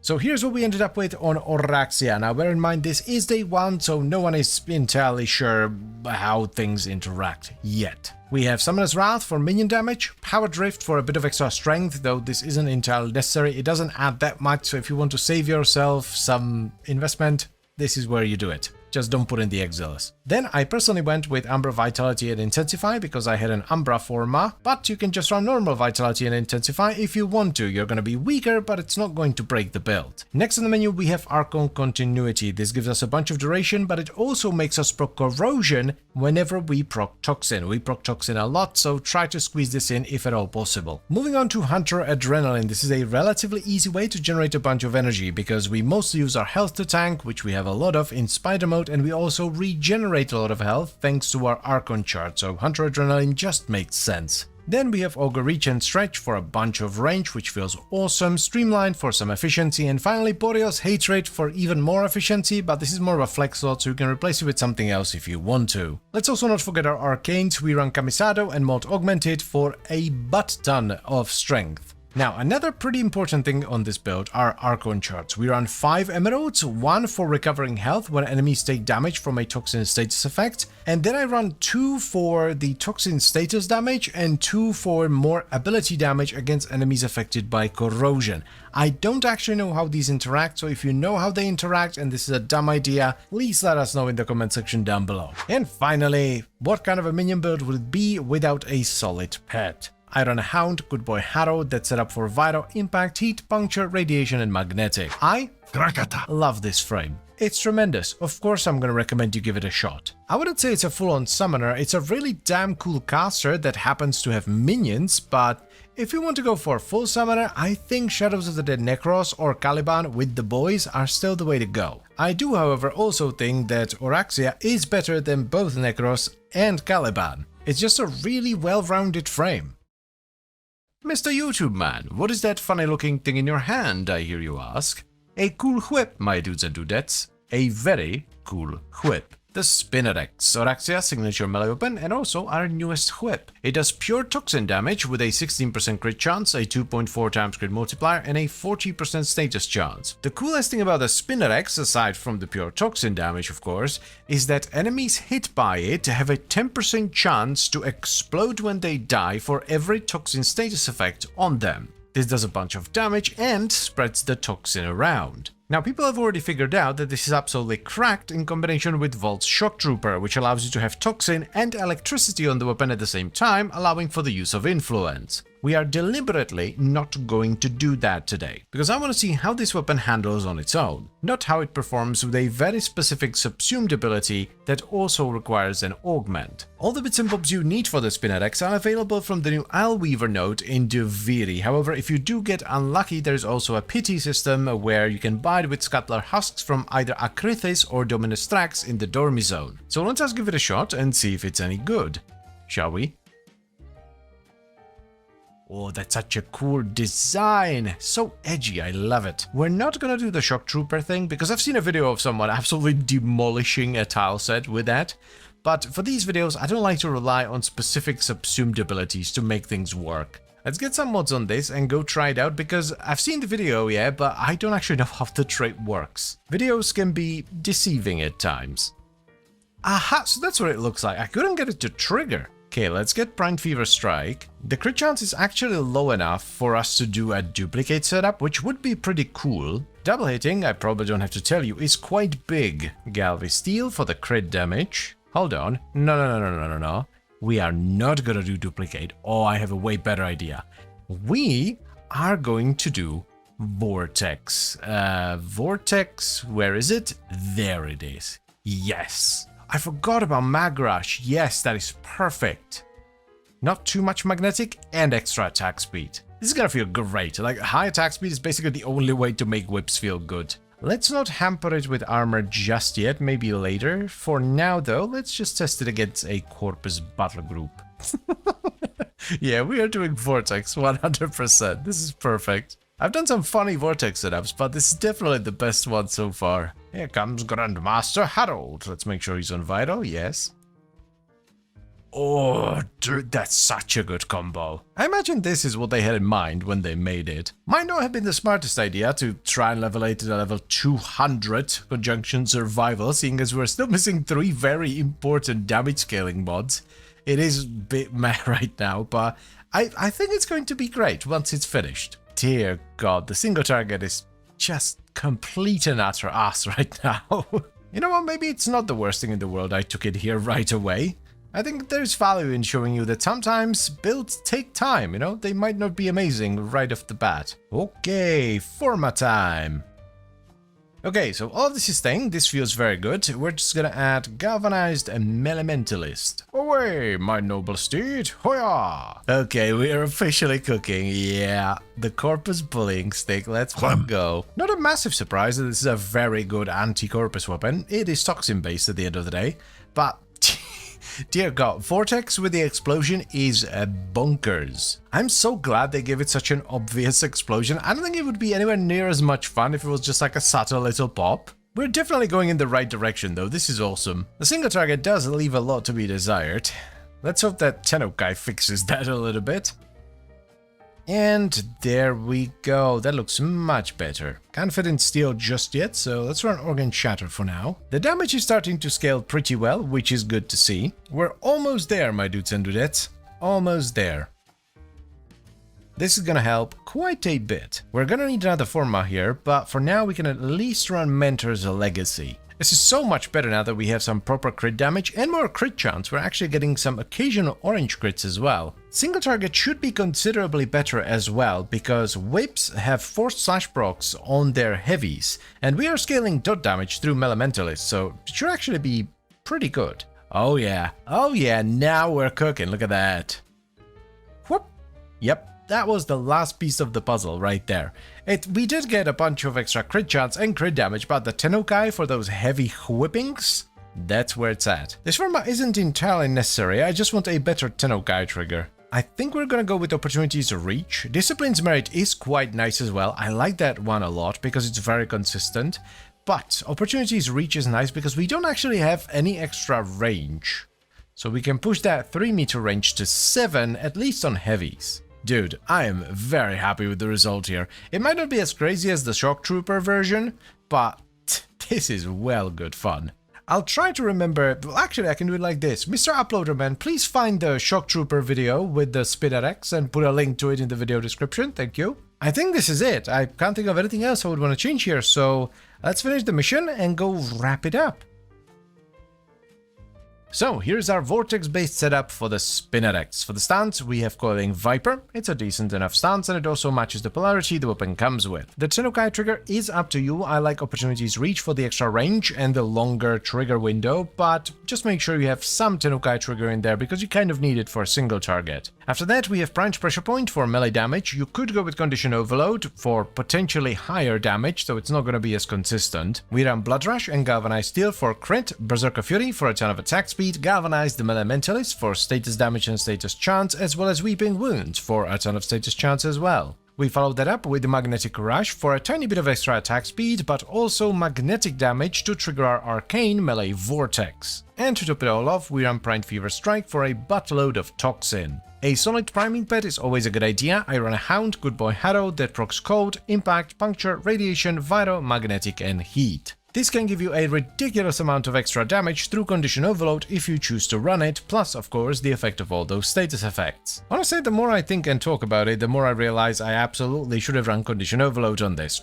Oh well. This is probably my favorite whip in the game. I mean, the Verdilac is pretty cool with its unique block combo, but I think the Spinner X is cooler. So of course I'm gonna recommend you give it a shot. It's a really fun whip with a cool unique mechanic and nice damage distribution. It's kind of rare to have a weapon that just does one type of elemental damage. But I would also recommend you try the Influence version. I personally saw it from Xenosfire, so I'll put a link to his short in the video description, but I'm pretty sure some other content creators have made their own videos as well. Actually, while I was looking for that short, I found Warframe Flow's videos, and he has a lot of different builds in there as well, so I will link him in the description too.